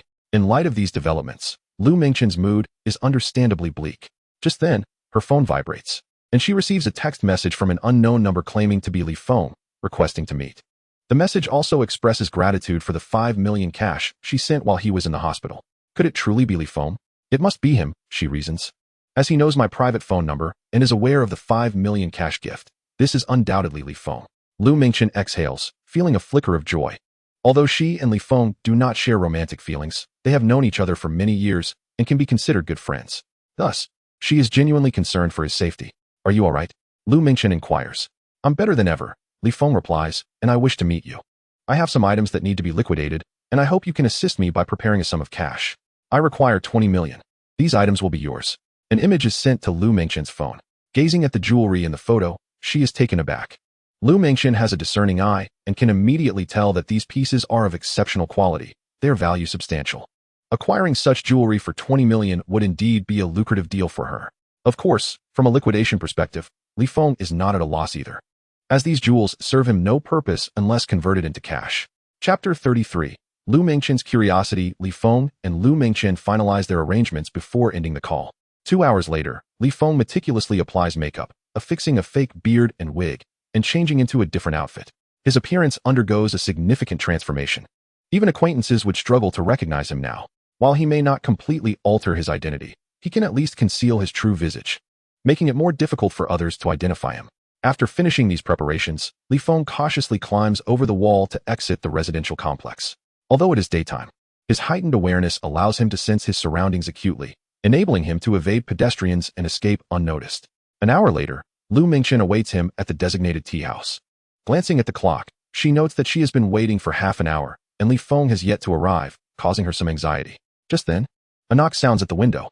Startled, Lu Mingchen turns to see a stranger standing outside. At first glance, she does not recognize Li Feng. However, upon closer inspection, she realizes the person before her is indeed Li Feng. Without waiting for her to open the window, he deftly slides it open and climbs inside. How did you manage that? Lu Mingchen gasps, astonished. This is the third floor. How could he have entered from outside? Li Feng disregards her curiosity and opens his backpack, pulling out gold jewelry. Take a look and see if you can help me liquidate these. Lu Mingchen is not particularly impressed by the jewelry, as her family is quite affluent. To her, this collection seems trivial. Her curiosity, however, is piqued by the story behind Li Feng's transformation. Has your body returned to normal? What on earth have you experienced? How did you manage to recover?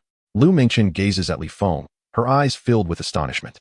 She is genuinely eager to learn what has transpired in his life that allowed him to regain his former self. Though she is aware of extraordinary occurrences, such phenomena seem distant and unattainable to people like them.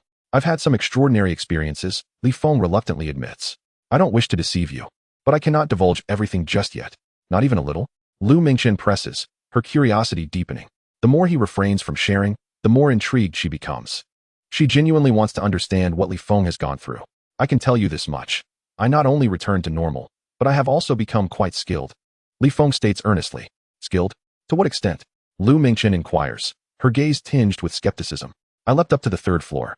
So you tell me how impressive that is. Li Feng chuckles, then lightly punches a nearby ashtray a meter away, sending it flying. Lu Mingchen stares, dumbfounded. This is the first time she has witnessed such a display. How did you do that? Her curiosity intensifies. Well, let us set aside these matters for the time being and focus on our transaction, Li Feng said, a hint of exasperation in his voice. Was it really the first time he had recognized the intensity of Lu Mingchen's curiosity? All right, you have my word. Once you have thoroughly resolved this matter, I expect you to satisfy my curiosity, Lu Mingchen replied with a smile. Very well, let us proceed with the transaction. Li Feng hastily agreed. Take a look at these jewels. Do you think you can manage them? Indeed, I trust you. I have prepared 20 million. Lu Mingchen nodded, then pulled out her phone to send a text. The door to the room swung open, and a cadre of bodyguards entered, each carrying a box. In total, there were 4 boxes, each containing 5 million, amounting to 20 million altogether. This transaction was undoubtedly highly lucrative for Lu Mingchen, and of course, Li Feng would not suffer losses either. The bodyguards exhibited remarkable professionalism, diligently attending to their tasks without inquiring into the happenings within the room. Perhaps this is what one might call expertise. Once the boxes were set down, they promptly exited, and the door was securely closed once again. This tea house was, in fact, Lu Mingchen's property, rendering the transaction quite secure.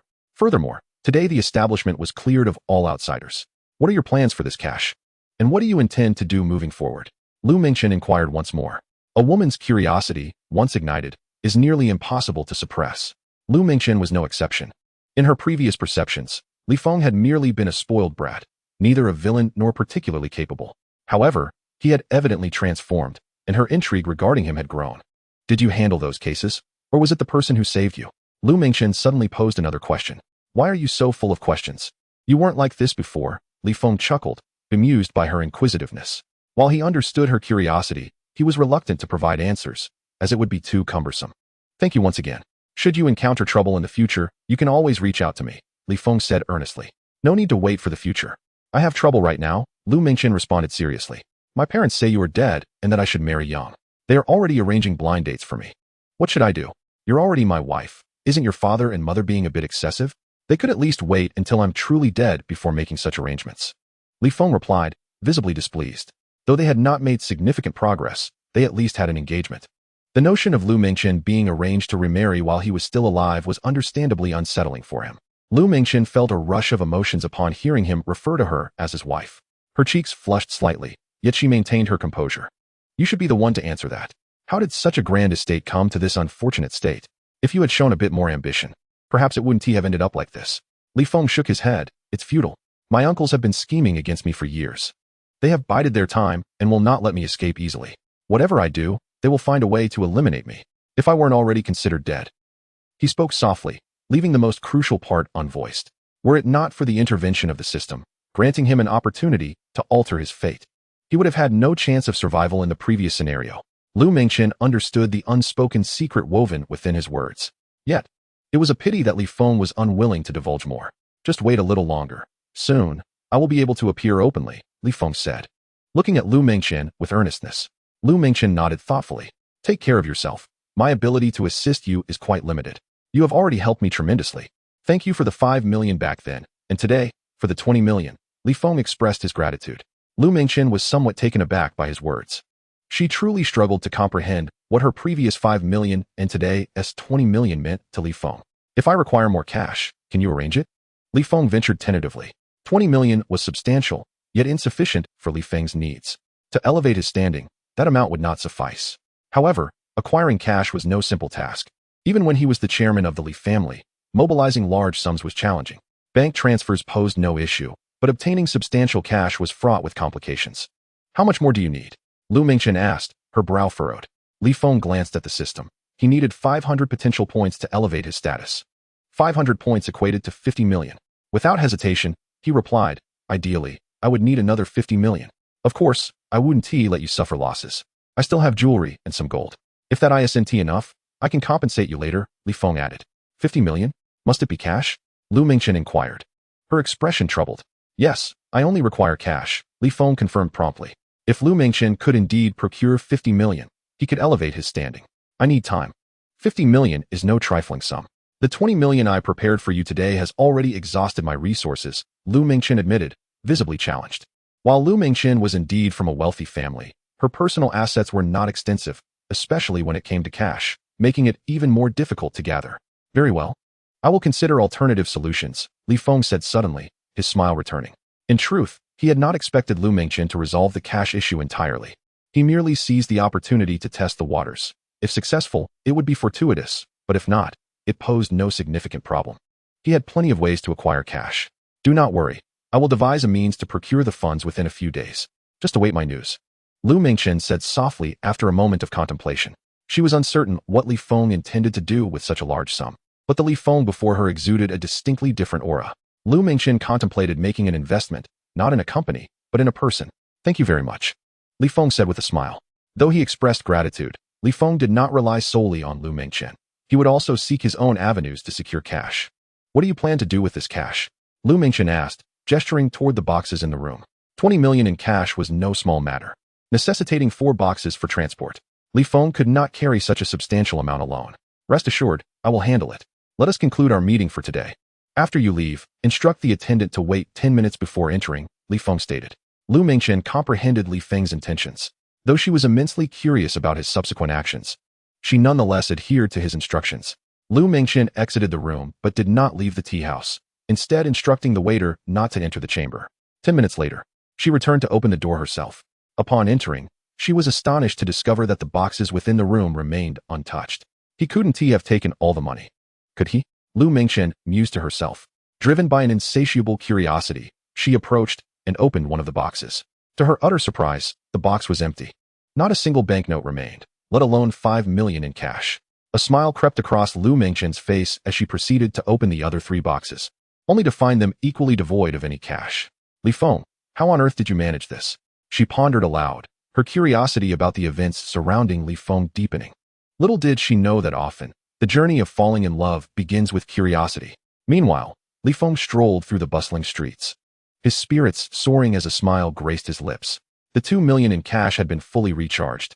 His previously depleted potential points had once again risen to 200. With each 100,000 enabling the replenishment of 1 point, the 2 million had restored his potential to its peak. The level-up system was indeed formidable. Yet its initial phase proved to be the most arduous. Li Feng had been fortunate to receive the 5 million from Lu Mengchen during his early days, a boon that had propelled him to his current stature. Consequently, he felt a degree of gratitude towards her, even entertaining fleeting thoughts of one day making her his bride. However, such musings quickly faded, for Li Feng's foremost priority remained the pursuit of strength above all else in a world dictated by the law of the jungle, where survival necessitated power. With 200 potential points at his disposal, Li Feng could not yet elevate his realm, but he was nonetheless equipped to accomplish numerous tasks.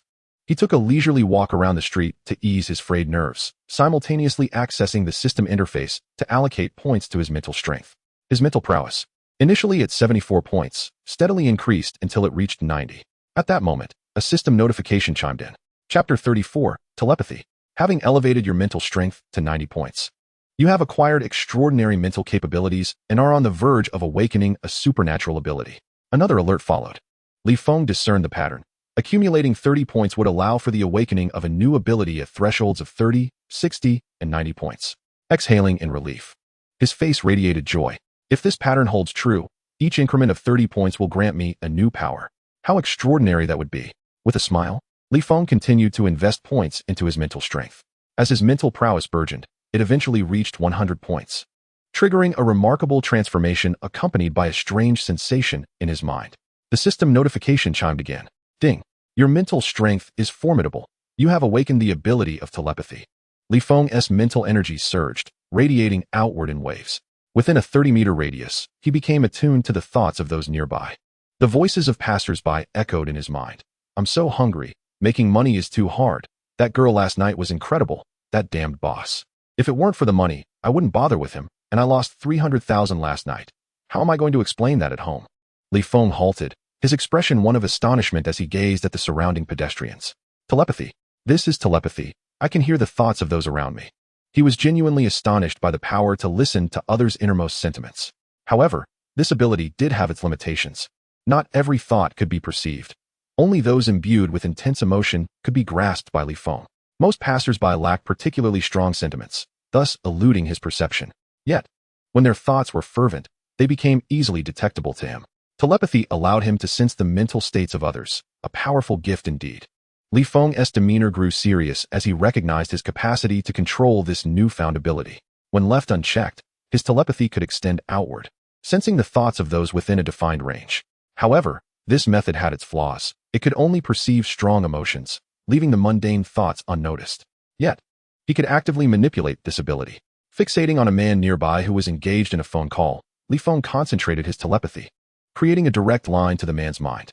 Boss Zhang, rest assured, our machines are flawless, and I can offer you the best price, the man proclaimed loudly while walking. However, as Li Feng infused his mental energy into the man's consciousness, he overheard the true thoughts. Another fool ready to be duped. I want to tell you our machines are second-hand refurbished. The man continued, but I can't be blamed. A brand new machine costs 2 million, and you, foolish boss Zhang, chose our machine at 1.8 million. A little common sense would reveal the issues with our products. Upon actively employing telepathy, Li Feng could access the thoughts of his target. Yet, this was easier with ordinary individuals. If faced with someone like himself, possessing formidable mental strength, such access would be considerably more challenging. Telepathy was not merely eavesdropping. Li Feng furrowed his brow, intensifying his mental energy. In an instant, he injected his mental force into the man's mind, seizing control of his consciousness. Boss Zhang, our machines are indeed second-hand refurbished. However, they function well and are cheaper than competitors. Consider whether you wish to make a purchase. Li Feng smiled subtly, retracting his mental energy. The man on the phone was left utterly stunned. So your machines are all second-hand? No wonder they're 20,000 cheaper than others. Boss Zhang erupted in anger. That's not how it is. Let me explain. The man hastily retorted. However, after Boss Zhang uttered a curse, he abruptly hung up the phone, leaving the man fuming with rage and cursing vehemently. What on earth just happened? Why did I speak the truth? He lamented, a look of misfortune etched on his face. Li Feng observed this scene with a hint of a smile, recognizing it as a quintessential application of telepathy, a manifestation of formidable mental control. Nevertheless, Li Feng had previously tested this ability and found that to exert complete control over an individual demanded substantial mental energy. It was likely that the duration of such control could not be prolonged. Conversely, merely sensing another's thoughts proved to be considerably simpler and less taxing on one's mental faculties. Of course, this still depended on the comparative strengths of both parties' mental energies. If Li Feng possessed a significantly superior mental capacity while his opponent's was feeble, the disparity would amplify his control over them. Ultimately, it all boiled down to the evaluation of one's power. At this juncture, Li Feng had mastered 3 distinct abilities: spatial manipulation, telekinesis, and telepathy. While these powers were not yet formidable, they brimmed with potential. As Li Feng's mental prowess burgeoned, so too would the strength of his abilities. Upon reaching a mental score of 100, all 4 of his primary attributes finally attained the maximum level of 100 points. Each attribute had reached its zenith and could no longer be enhanced, unless he ascended to a higher realm, progressing from the mortal plane to the next level, which would allow for further attribute enhancement. Host, Li Feng. Potential, 174. Realm, mortal, requires 400 points for ascension. Constitution, 100. Strength, 100. Agility, 100. Mental, 100. Techniques, 8 Extremes Fist, completed, Dan Power. Xuanwu Longevity Formula, completed, Xuanwu Constitution. Defense Enhancement, Healing Enhancement, Extended Lifespan. Willow Leaf Flying Daggers, completed, Precise Control, Unerring Accuracy. Grasshopper Flight, completed, Speed Enhancement, Agility Enhancement. Plum Blossom Fist, completed, Arm Strength Enhancement, Internal Power Activation. 12 Paths of Tan Leg, Beginner, Iron Cloth Shirt, Beginner. Abilities, Spatial Manipulation Level 1, Telekinesis Level 1, Telepathy Level 1. This encapsulates Li Feng's current attribute interface. Previously, he had acquired 2 manuals, 12 Paths of Tan Leg and Iron Cloth Shirt. Given Li Feng's capabilities, mastering these techniques was relatively straightforward, requiring little time to reach the beginner level. With sufficient potential points, rapid advancement was feasible. Li Feng was pleasantly surprised to discover that his abilities could indeed be upgraded. Previously, the abilities interface was displayed in gray, indicating no points could be allocated for enhancement. However, upon elevating his mental score to 100, the levels of his powers could finally be increased. It turned out that the prerequisite for upgrading abilities was achieving a mental score of 100.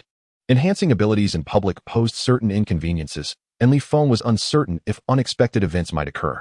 Casting his gaze about, he soon spotted a nearby CAF, which was quite spacious, boasting private rooms on the second floor. Upon entering, Li Feng promptly requested a private room on the second floor, ordering a latte and a slice of cake. After a brief wait, both the latte and cake were delivered. Informing the waiter not to disturb him, Li Feng prepared to allocate points to his abilities. He decided to prioritize the enhancement of his powers before addressing the 2 techniques. Opening the system interface, he examined the 3 abilities, all currently at level 1. As he focused on them, the required points for enhancement became visible. The upgrade from level 1 to level 2 demanded 10 points, which relieved Li Feng. Although the required potential points were substantial, they remained within an acceptable range. He first allocated points to spatial manipulation, elevating it from level 1 to level 2. Instantly, the power of this ability surged, increasing his storage space by more than 3-fold, and making its usage far more fluid and convenient. The immediate effects of the enhancement were gratifying, and upon checking, he discovered that advancing to level 3 required 20 points. Li Feng had enough potential points, so he proceeded with the upgrade. After consuming 20 points, his spatial manipulation reached level 3, further amplifying its effectiveness and expanding the storage capacity. The exhilarating nature of these enhancements urged him to continue. Yet, just as he contemplated further upgrades, he noted that level 3 of spatial manipulation had turned gray. Was this the limit? Li Feng mused silently. However, this limit was likely only a current restriction. Perhaps as his mental energy increased or his realm ascended, the levels of his abilities could be further enhanced. Armed with this newfound knowledge, Li Feng understood that the upper limit for his abilities was currently set at level 3. To elevate a level 1 ability to level 3 necessitated 30 points. With over 100 points at his disposal, he was more than equipped to proceed. Next, he aimed to enhance the remaining 2 abilities. With sufficient points available, Li Feng resolved to maximize all of his powers. Chapter 35, Rapid Advancement of Strength. Consuming 30 potential points, telekinesis ascended to level 3. Another 30 potential points elevated telepathy to level 3 as well. All 3 abilities under Li Feng's command had now reached level 3. Compared to their level 1 counterparts, these abilities were exponentially more powerful. Even without an increase in his mental strength, the potency of his abilities escalated with each level attained. Testing his newly enhanced abilities within the private room, Li Feng found them significantly more formidable than before. He could now effortlessly utilize dimensional space for storing items, a marked improvement from the previous cumbersome method. A flying dagger appeared in his hand, then vanished, reappearing and disappearing again. Previously, using dimensional space to store a dagger was a cumbersome process, requiring the activation of his powers to open the space before storage could occur. Now, however, that entire process was obsolete. As long as Li Feng desired to use the dagger, it could be summoned to his hand with ease. Storing the dagger back in the storage space followed the same principle, allowing for effortless execution. This was of monumental importance for Li Feng, as it meant he no longer needed to carry excess daggers on his person. He could now store all his daggers within the storage space and retrieve them as needed for attacks.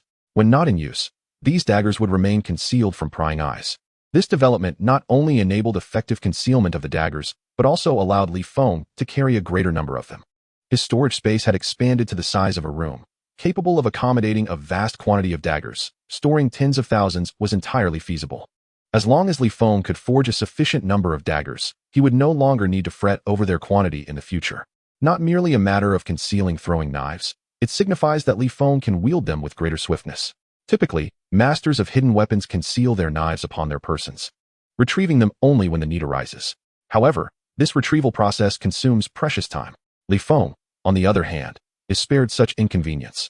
He need not extract a knife from his body, but can summon it directly into his hand using his spatial abilities. A single step forward begets further advancement.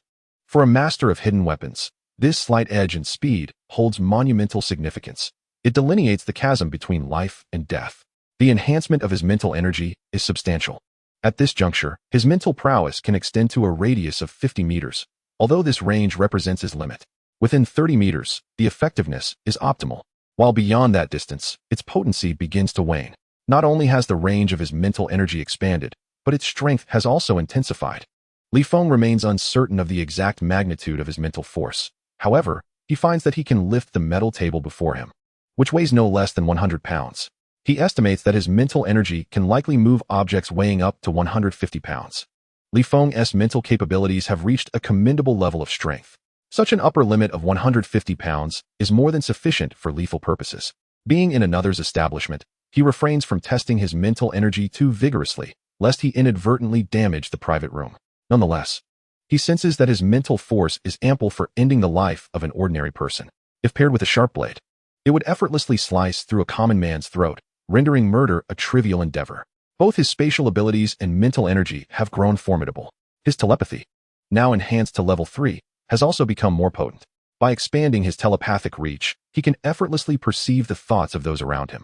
Previously, he required the other party to harbor strong sentiments for him to sense their thoughts, but now, he can discern them with greater ease. Li Feng takes great satisfaction in this newfound ability. Although its application in combat is not overtly pronounced, its auxiliary benefits are exceedingly powerful. After all, possessing the capability to perceive others' thoughts is undeniably formidable. Moreover, telepathy can prove advantageous in actual combat situations, as it can be transformed into mental control. If Li Feng were to suddenly seize control of an opponent during a confrontation, even for a fleeting second, it would suffice to eliminate them. The mere thought of this sends a chill down Li Feng's spine. If telepathy can indeed function as he envisions, enabling him to control adversaries in real combat, the implications are perilous. It is essential to recognize that these abilities are not exclusive to him. According to the previous statements of Chun Mo, numerous others have awakened their powers. The abilities possessed by these individuals are diverse, and among them may be those who wield telepathy. Should Li Feng encounter such a person, he must exercise caution. Li Feng's mind is now tinged with vigilance. He must never underestimate his enemies. Ultimately, however, the crux remains in bolstering his own strength. Regardless of the abilities his adversaries possess, as long as Li Feng's power surpasses theirs, he need not concern himself with their capabilities. With his powers already enhanced, Li Feng still has 2 martial arts disciplines yet to elevate: the 12 Paths of Tan Leg and the Iron Cloth Shirt. The 12 Paths of Tan Leg is a leg technique, distinct from lightness skills. While lightness skills enhance speed, leg techniques are designed for combat, supplementing Li Feng's deficiencies in this area. Investing 25 points, he elevates the 12 Paths of Tan Leg to perfection. His legs undergo a remarkable transformation, becoming stronger, sturdier, and more resilient. A fleeting image flashes through Li Feng's mind, one that repeatedly demonstrates the 12 Paths of Tan Leg. Moments later, he absorbs all the knowledge, mastering the technique entirely. With this, Li Feng's leg technique has been perfected. Next comes the Iron Cloth Shirt, a discipline that Li Feng eagerly anticipates. He allocates points to the Iron Cloth Shirt. By expending 25 points, he swiftly elevates it to perfection as well. Upon achieving full mastery, Li Feng's physique undergoes another extraordinary transformation. His muscles and bones exhibit remarkable changes, rendering his body even more formidable. Notably, his skin takes on a subtle metallic sheen. When he strikes his chest, it resonates as if he were hitting leather, exceedingly resilient. This is the perfected Iron Cloth Shirt. Though it may not render him impervious to blades and bullets, it renders ordinary attacks ineffective against him. Li Feng's defensive capabilities have received a significant boost. Exhaling, he glances at the system interface, a smile gracing his face. Host, Li Feng. Potential, 34. Realm, mortal, requires 300 points for elevation. Constitution, 100. Strength, 100. Agility, 100. Mental, 100. Techniques, 8 extremes fist, perfection, Dan energy, Xuanwu longevity method, perfection, Xuanwu physique, defensive enhancement, healing enhancement, prolonged lifespan, willow leaf flying knives, perfection, effortless summoning, guaranteed hits.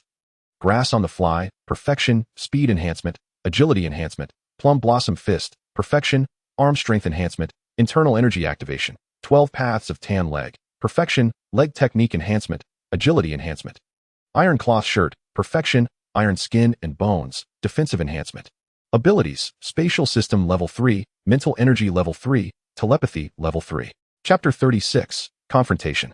After glimpsing the system interface, a smile spreads across Li Feng's face. The premium system is truly formidable. With sufficient resources, enhancing one's strength becomes a straightforward endeavor. At this moment, Li Feng's power is more formidable than ever before. Both his personal combat prowess and abilities far surpass their previous levels. Furthermore, the threshold for elevating his realm is now within reach. Just 3 million cash points would suffice for him to ascend to a higher realm. He eagerly anticipates the benefits such an elevation would confer. With the points allocated, it is time to return. Oddly enough, Li Feng finds himself harboring more affection for the rental apartment arranged by Aunt May than for the villa where he previously resided. He feels a yearning to return. After settling the bill, Li Feng exits the CAF. At that moment, 2 youths, one tall and one short, pass by him. Is it him? Indeed, proceed with caution. First, contact the boss. The sinister thoughts of the two are overheard by Li Feng. His eyes dart toward them involuntarily. Surely, they cannot be watching me? Li Feng silently pondered within himself. The spirit snake had responded. It was unmistakably him, the target. He needed to proceed with caution, ensuring he remained undetected. It was improbable that they could discern our presence. Who could have fathomed that we could communicate through the spirit snake? Caution is the mother of safety. It is prudent to remain vigilant. 2 individuals passed by Li Feng, appearing as mere passers-by, gradually distancing themselves. However, due to the augmentation of his mental prowess and the elevation of his supernatural abilities, he could still hear their thoughts despite the increased distance. Li Feng remained silent, astonished to discover such a capacity for mutual communication. Yet, what precisely was this spirit snake they spoke of? His mind brimmed with questions. One thing was certain. They had indeed recognized him and were intent on locating him. He wondered about their strength and if he could possibly prevail against them. If it were the previous Li Feng, such thoughts would never have crossed his mind, for he once believed himself to be a paragon of martial prowess. However, the current Li Feng had come to realize that his own power was not as formidable as he had once thought. The depths of this world were profound, and his strength remained insufficient. Aware of the multitude of adept practitioners in this realm, Li Feng had become increasingly cautious. If only he could ascertain the extent of their strength. He fell into contemplation. How does one gauge the prowess of an adversary? The thought echoed in his mind. Yet it was evidently a knowledge gap for him. Perhaps I could attempt something. An idea sparked within Li Feng. In an instant, he unleashed his mental energy, enveloping the 2 gradually retreating figures before him with his telepathic ability. He focused first on the shorter of the 2, sensing that this individual's strength was likely inferior. This judgment stemmed from nothing more than his intuition. His telepathic reach swiftly enveloped the diminutive youth, and silently, Li Feng's mental energy infiltrated the other's mind. Was it truly that simple? Li Feng's eyes widened in astonishment. He had assumed that these 2 were formidable opponents, and that his telepathy would struggle against them. Never did he anticipate it would be so effortless. In truth, Li Feng had miscalculated slightly. It is crucial to note that while physical prowess can be developed through rigorous training, mental acuity is far more challenging to cultivate. If a martial artist is a rarity among thousands, then those capable of honing their mental faculties are akin to a gem among millions. The difficulty is staggering. Although the Poison Snake Guild was exceptional, most of its members were merely martial artists, with only a handful possessing formidable mental strength. Li Feng's telepathy was more than adequate to counter the majority of martial artists, unless one had ascended to a high enough level to withstand such mental incursions. Unbeknownst to the diminutive youth, he had already succumbed to Li Feng's mental invasion. Yet, Li Feng sensed that this individual possessed a surprisingly vigorous mental fortitude, significantly stronger than that of an average person. To explore the youth's mental realm, Li Feng found his own mental energy depleting more rapidly than before. Fortunately, both his mental prowess and supernatural abilities had been enhanced. Otherwise, he would have struggled considerably. Neither the shorter youth nor the taller one had yet perceived anything amiss. Li Feng refrained from forcibly asserting control, instead gradually infiltrating the youth's mind, meticulously achieving dominance over him. A flicker of struggle crossed the shorter youth's face, but it quickly dissipated leaving his expression cold and vacant. Li Feng had successfully established control over the diminutive youth's psyche. The moment control was secured, the youth abruptly halted, eerily stating, "That kid is following us. Perfect, we can lead him to a secluded spot and deal with him. It will be a significant achievement. And we can claim a larger reward. That kid is really tailing us." The taller youth asked, a hint of surprise in his voice, glancing back to confirm Li Feng's presence before hastily averting his gaze. "Let us go, we'll bring him back." The taller youth replied quickly. They quickened their pace, aiming to draw Li Feng away. "This way, it's more secluded here. I've checked the map," said the diminutive youth. The taller one, without suspicion, nodded in agreement and followed the shorter youth into an alley. Naturally, Li Feng trailed behind them. "You've got quite a nerve, following us in here." The taller youth turned, casting a cold glare at Li Feng. "Your audacity is equally remarkable, seeking to trouble me," Li Feng replied with a smile. At that moment, Li Feng brimmed with confidence, for he was certain that the two before him were far from his match. No, it was no longer 2 against 1. It was merely one adversary, as the shorter youth was now under Li Feng's control. It was a 2-to-1 scenario in his favor. Suddenly, the diminutive youth struck, throwing a punch at his companion. The taller youth, utterly unprepared for such a betrayal, had not anticipated that his ally would attack him. By the time he sensed the impending danger, it was far too late. Their strengths were comparable, with the taller youth being somewhat stronger. However, the unexpected nature of the assault caught him off guard. He had no time to react before the shorter youth's fist collided with his ribs, a sickening crack echoing as his rib was shattered. "You little wretch, how dare you strike me?" the taller youth exclaimed, clutching his ribs and cursing. The term little wretch referred to the shorter youth. At that moment, a gust of wind rushed toward him. As the taller youth turned, he found Li Feng standing before him, delivering a punch aimed directly at him. "Die!" the taller youth bellowed, throwing a punch back at Li Feng. Li Feng smiled slightly, mirroring the action as his fist met the taller youth's. Their fists collided with a light sound, and the taller youth let out a cry of agony as his hand was shattered, a jagged bone piercing through his arm. "Ah, my hand! You've broken my hand!" he screamed, collapsing to the ground. As he fell, a renewed scream escaped him, for his previously fractured ribs inflicted pain upon impact. "With such feeble strength, how do you have the audacity to seek my trouble?" Li Feng remarked coldly. The taller youth gritted his teeth in anger, retorting, "Don't get too cocky, thinking you've won by ambushing me. We, the Poison Snake Guild, are not to be trifled with. Moreover, our leader is already aware of your presence here. Prepare for your demise. And you, little wretch, betraying your own kind, you're doomed as well." The taller youth's gaze towards the shorter youth was filled with venomous resentment. He loathed Li Feng, but his animosity towards the traitorous shorter youth was even more profound. However, even to this day, he comprehended the rationale behind the ambush by the short-legged tiger. They were indeed his own kind. "It appears you harbor a deep resentment towards this short-legged tiger. But fret not, I am more than capable of avenging you," Li Feng said leisurely. After uttering these words, amid the bewildered gaze of the tall youth, Li Feng approached the short-legged tiger, extending his hand to seize the latter's neck and twisting it forcefully. With a crack, the short-legged tiger's neck was broken. The short-legged tiger's eyes returned to normal, yet they were filled with confusion, disbelief, and a profound sense of unwillingness. He opened his mouth as if to speak, but with his neck broken, he could merely move his lips without uttering a sound. The tall youth witnessed the entire scene, his mouth agape in astonishment. He could scarcely have anticipated that Li Feng would actually snap the short-legged tiger's neck. "Who on earth are you?" the tall youth inquired, utterly incredulous. "You come seeking me, and yet remain unaware of my identity?" Li Feng replied with a smile. "We truly do not know who you are." The tall youth shook his head in response. They were indeed oblivious to whom they sought. They merely followed the guidance of the spirit snake to locate their target. Their small team consisted solely of a single spirit snake, which was in the possession of their captain. Yet the powers of the spirit snake were exceptionally formidable. Utilizing its abilities, the team members could communicate within a limited range and identify their target. This capacity was not only uncanny but also exceedingly potent. Li Feng had already discerned this through a mental connection moments earlier. He understood that these individuals were members of the Poison Snake group, summoned by Li Feng to deal with him. However, they remained unaware of their own identities. The spirit snake had already locked onto his aura, and should they approach him, Li Feng's identity would inevitably be exposed. Members of the Poison Snake group were paired in twos, scouring the vicinity for his trace. Even if Li Feng could evade them, their methodical search would eventually lead to his discovery. To preempt such a scenario, the most prudent course of action was to strike first and eliminate all members of the Poison Snake group in one fell swoop. "Let me die with clarity," the tall youth suddenly sighed. He recognized that he was doomed today, yet he did not wish to perish without understanding. "I have no interest in explaining myself. I can only advise you to be a good person in your next life. Li Feng replied casually, striding towards the youth. Do not underestimate me. The tall youth suddenly growled menacingly. He reached into his pocket and produced a hand grenade, the safety already disengaged. However, in an instant, his consciousness blanked, and he lost control of his body. The grenade remained firmly grasped in his hand, yet he could not throw it. Although the safety was off, as long as he did not release the grenade, it would not detonate. Mental control, damn it. You are a mental controller. How infuriating. So this is how you controlled the short-legged tiger, the tall youth thought bitterly, finally grasping why the short-legged tiger had attacked him. He had uncovered the answer, but it was far too late.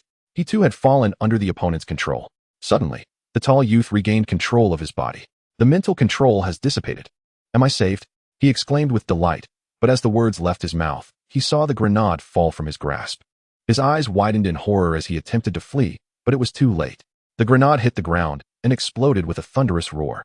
The tall youth's body was hurled through the air, shrapnel tearing through him, inflicting countless wounds.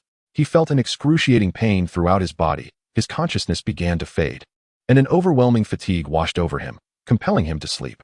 He could no longer hold on as his awareness was swallowed by darkness.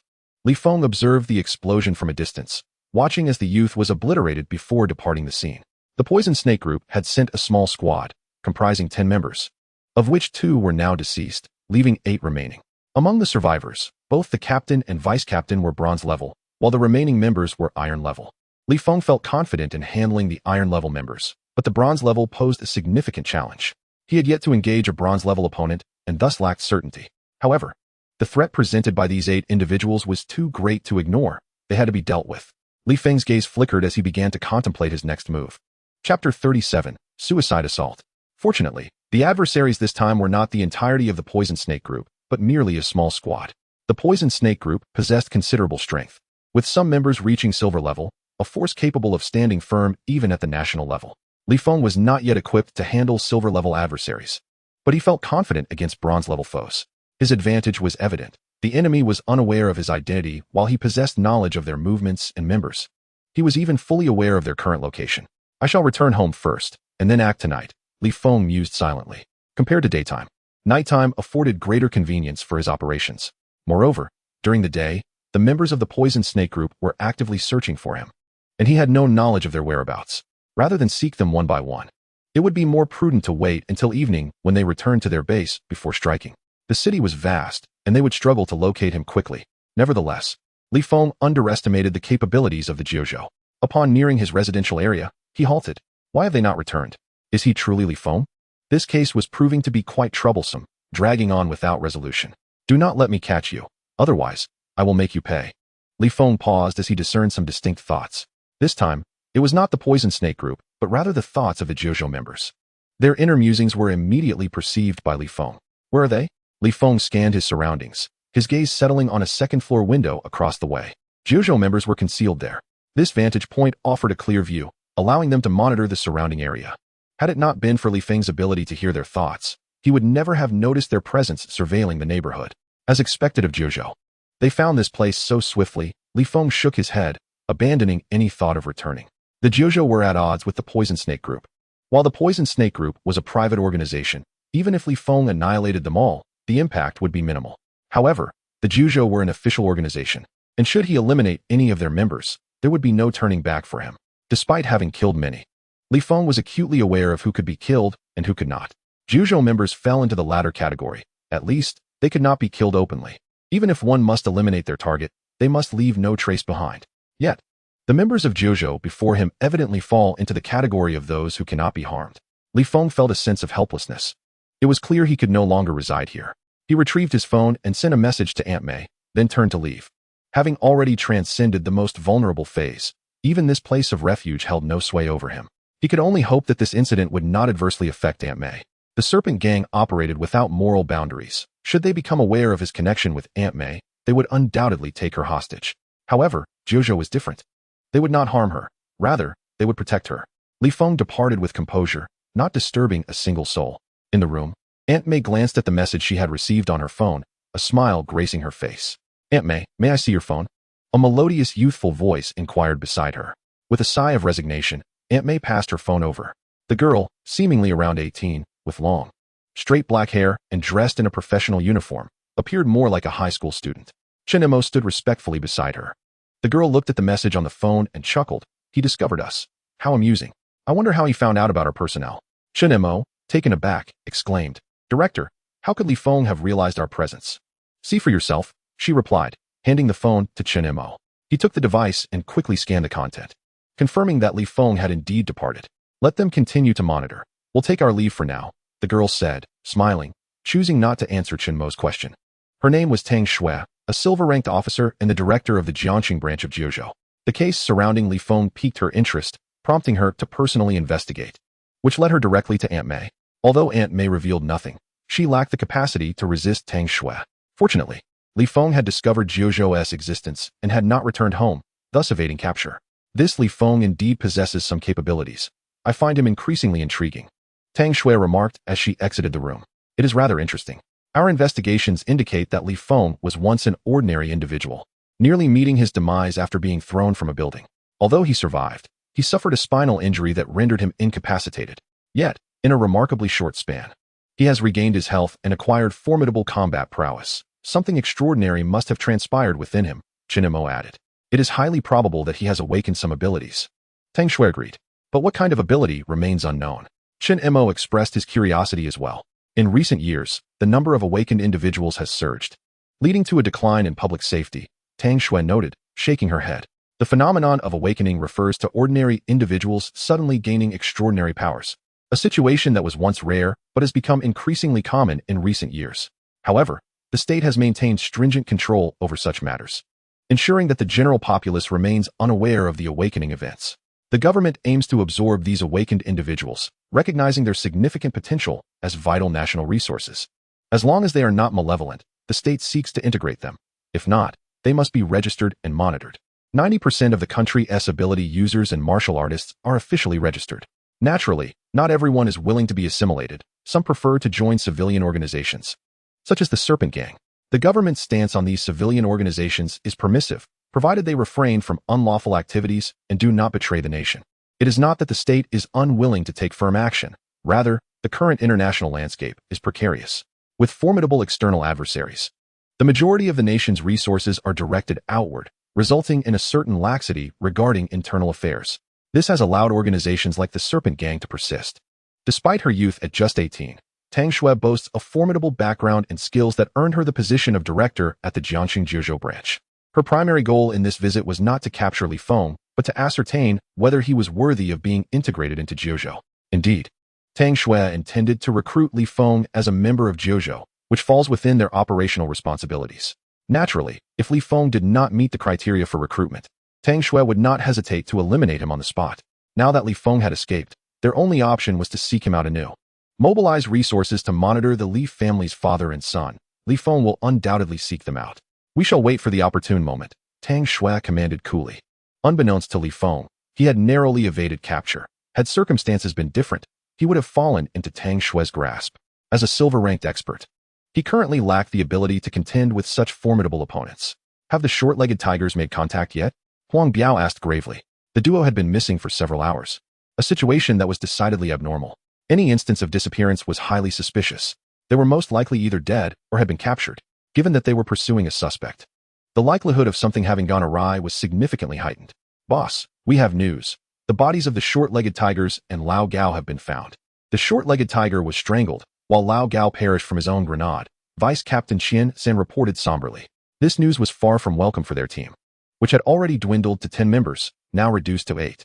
The crucial point was they still had no knowledge of their adversary's identity. I underestimated the opposition. Huang Biao sneered. He was not overly concerned about the loss of his subordinates. He could always recruit more, as long as he remained unharmed. However, he had initially thought their opponent was merely an ordinary martial artist and had not taken the case seriously. Now, he recognized his error. The two deceased were competent fighters within the Black Iron ranks. The ability to kill them indicated that the assailant's strength was at least Black Iron, possibly even Bronze. Silver was out of the question. Had that been the case, the Li family would have been exterminated long ago, leaving no time to hire mercenaries. Thus, Huang Biao concluded that Li Feng's strength likely fell somewhere between Bronze and Black Iron, but he could not be Silver. If Li Feng were Silver, he would never have lingered, but would have fled immediately. Silver was beyond his capacity to confront. Alert everyone to return immediately. We shall re-evaluate our strategy, Huang Biao commanded. Understood, boss, Qiansan replied promptly. Received, we will return immediately. Understood, boss, we are on our way back right now. The remaining 6 team members, upon receiving the news, promptly responded, affirming their swift return. Half an hour later, everyone gradually made their way back. They were not lacking in funds, and naturally, their accommodations were in the finest hotel. Huang Biao and the others resided in the presidential suite of a 5-star hotel. The 8 of them convened within the opulent suite. Boss, where are the short-legged tiger and Lao Gao? Zhang Xiong inquired, his expression one of astonishment as he glanced around at the gathered individuals. They can't come back, Huang Biao replied, shaking his head. The others were taken aback by this revelation. What happened? Zhang Xiong asked, bewildered. Just as he posed the question, his expression suddenly turned rigid. He reached into his pocket and produced 2 grenades, deftly pulling the pins and tossing them to the floor. Damn it! Huang Biao cursed vehemently upon witnessing this scene. In an instant, he pulled his deputy, Qian Lao San, close to himself while retreating. The others, still momentarily stunned, were caught unaware as the grenades detonated simultaneously. These were high-explosive grenades. The Viper Squad had their own channels to procure such weaponry. The explosion was devastating, unleashing a powerful shockwave accompanied by a barrage of shrapnel that shot outwards in all directions. Zhang Xiong, in close proximity to the blast, was thrown violently. His body rendered lifeless in an instant, akin to a rag doll. The rest fared no better. Even silver-tier experts would struggle against such a close-range explosion, let alone their black iron tier counterparts. Until they reached the extraordinary, modern weaponry posed a significant threat to individuals like them. This was also why, despite the increasing number of awakened, global order had yet to collapse. The military's might still held the upper hand, far beyond what mere mortals could contend with.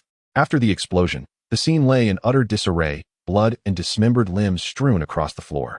That bastard Zhang Xiong, I swear I will annihilate your entire family. Huang Biao growled fiercely, clutching his severed arm. Among the group, Huang Biao was most aware of his own injuries, as Qian Lao San had shielded him. However, the blast shockwave had still resulted in the loss of his arm. As for Zhang Xiong, he was long dead. Huang Biao, cursing incessantly, surveyed the chaos. Zhang Xiong was deceased, and the others were not in better condition, either dead on the spot or grievously wounded. Deputy Qian Lao San, though a bronze-tier expert, was severely injured by the close-range explosion, his body riddled with wounds from shrapnel. Yet these visible injuries were merely the surface. The internal damage from the shockwave was even more harrowing.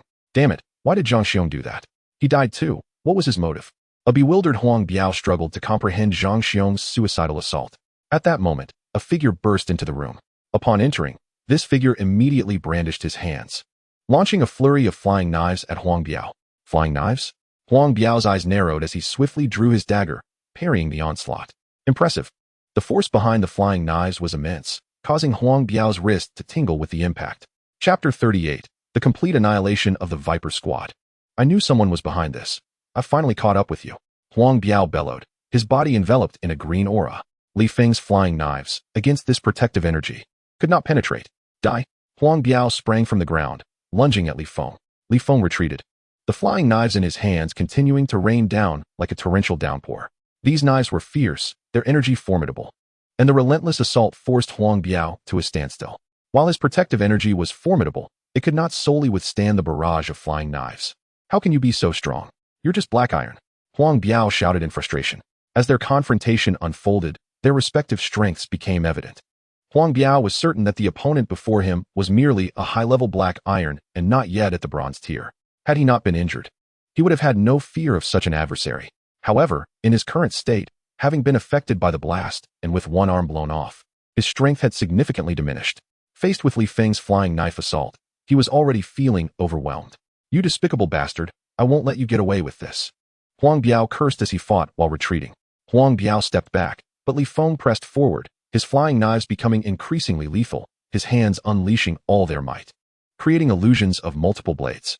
The willow leaf knives suddenly veered off course, executing not only straight lines, but also curves and arcs, left, right, up, down, attacking from all angles. The Xuanwu internal energy erupted fully. The previous attacks had merely been a test. Now he was truly serious. Ah, you bastard! Huang Biao shrieked, unable to withstand the onslaught of flying knives any longer, as they pierced through his protective energy and embedded deep within him. His defenses were utterly breached, leaving him grievously wounded. However, these injuries were not fatal. He still had utility, and Li Feng needed him alive. Li Feng ceased his assault, stepping closer to Huang Biao. Just a little closer, just a bit more, Huang Biao thought desperately. Li Feng, startled, halted his advance. Uncertain of what further abilities Huang Biao might possess that could threaten him at close range, he was unwilling to take risks. Li Feng stopped 5 meters away from Huang Biao. Huang Biao's visage was twisted with rage, yet his heart was fraught with anxiety. He had one last trump card. The spirit snake he carried. The spirit snake was highly venomous. A single bite would ensure the enemy's demise. However, his spirit snake was not potent enough to unleash its full power, and its attack range was limited. The optimal distance for attack was 2 meters, the closer the better. 5 meters might suffice against an ordinary person, but it would be ineffective against a master like Li Feng. Huang Biao's physical condition was dire. If he waited any longer, he would perish, rendering even his spirit snake useless. Shall we strike a deal?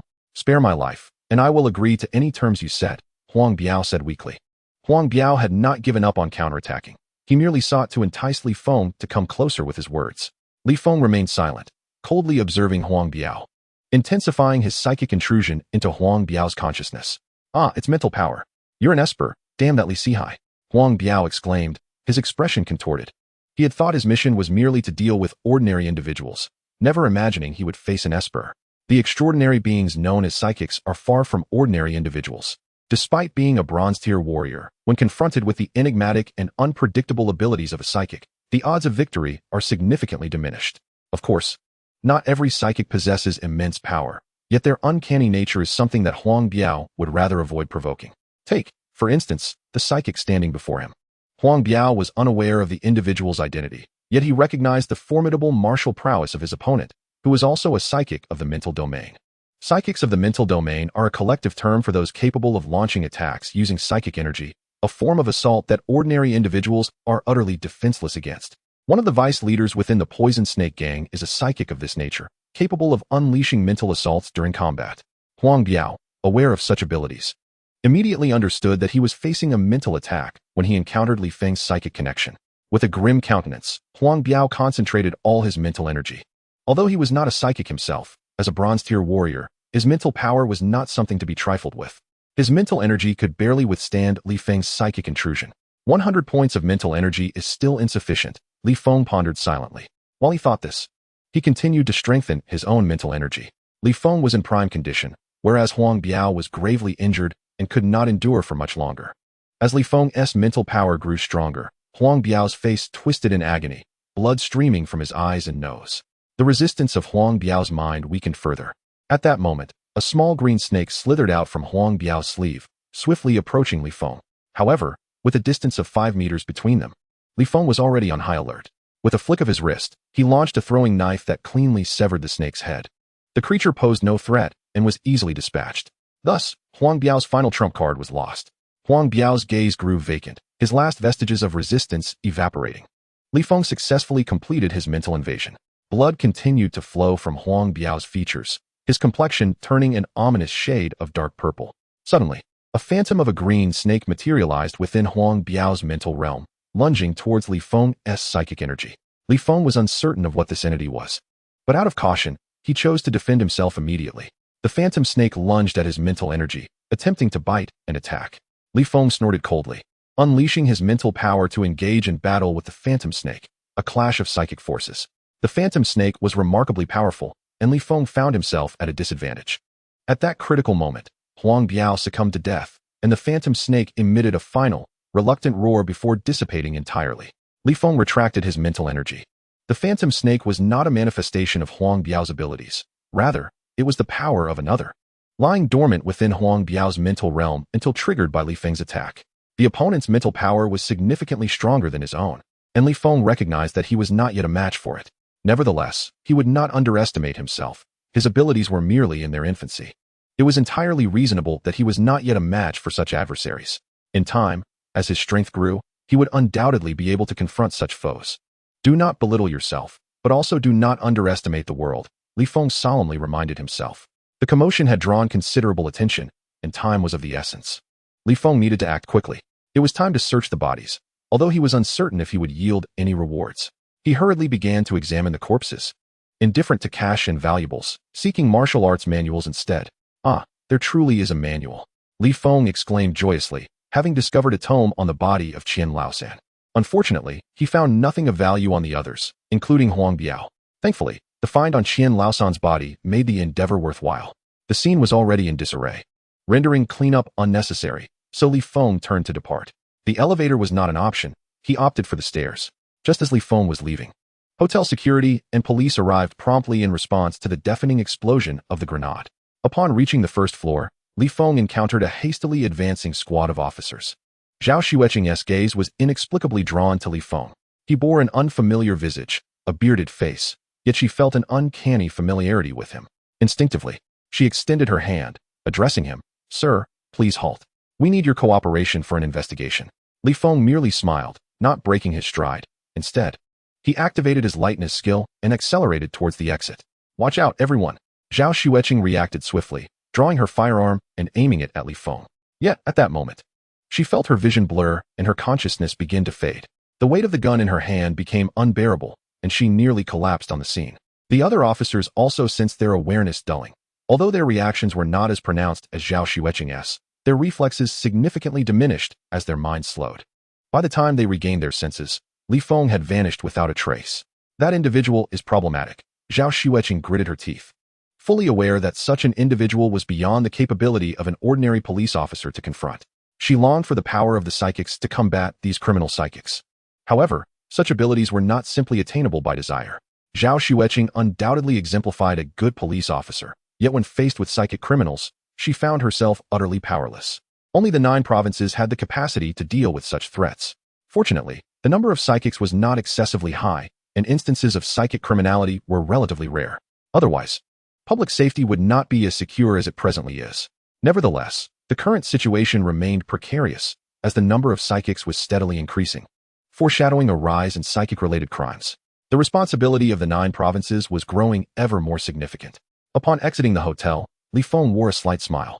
The efficacy of psychic connection was undeniable, particularly when dealing with ordinary individuals. It proved exceptionally advantageous.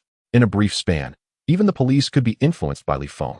However, he could only exert a transient impact on a group of officers. Controlling them all simultaneously was an impossibility.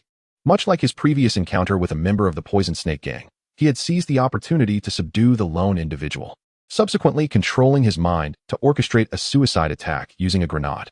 The results demonstrated that such self-inflicted assaults were remarkably effective. Huang Biao and his comrades were utterly oblivious to the impending danger, rendering them incapable of any effective response. By the time the grenade detonated and they recognized the gravity of the situation, it was far too late. The small detachment of the Viper Squad fell victim to the suicide attack orchestrated by Li Feng, who eliminated them all in one fell swoop. Whether Li Feng could have triumphed in a direct confrontation against Huang Biao's Viper Squad remained uncertain. The abilities of the supernatural beings had manifested in this regard. They excelled not only in frontal assaults, but also in flanking maneuvers.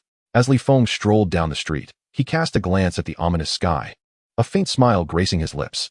It was time to exact revenge, he murmured to himself. He understood that the death of his parents and the seizure of his family's fortune was no trivial matter.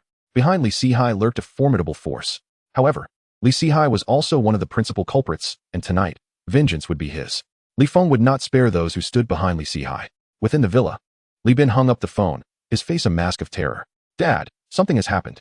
All the members of the Viper Squad are dead. They perished in the hotel." Li Bin stammered, trembling. Li Sihai's gaze narrowed, but he soon inhaled deeply and spoke slowly. "Why are you panicking? The sky isn't falling. It's nothing to worry about. Our Li family will not crumble." Observing the fear etched on his son's face, Li Sihai felt a surge of irritation. Yet he was also filled with a sense of helplessness, for after all, he was his son. He needed some consolation. "Do not fret. I have made arrangements. Experts have already been dispatched. I will merely invite the Viper Squad as a formality. It would be ideal for them to succeed, but should they fail, we have other cards to play. Now, go rest. There is nothing to be concerned about." Li Bin was taken aback, realizing that the Viper Squad was not his father's trump card, but merely a distraction. Hearing his father mention the arrival of experts instantly bolstered Li Bin's confidence. He was well aware of their stature. His previous apprehension stemmed from their reluctance to send reinforcements. Now that they had dispatched experts, what was there to fear? With this thought, Li Bin's eyes sparkled as his fear dissipated. "Dad, you should have mentioned this earlier. I wouldn't have had to worry," he exclaimed with a grin.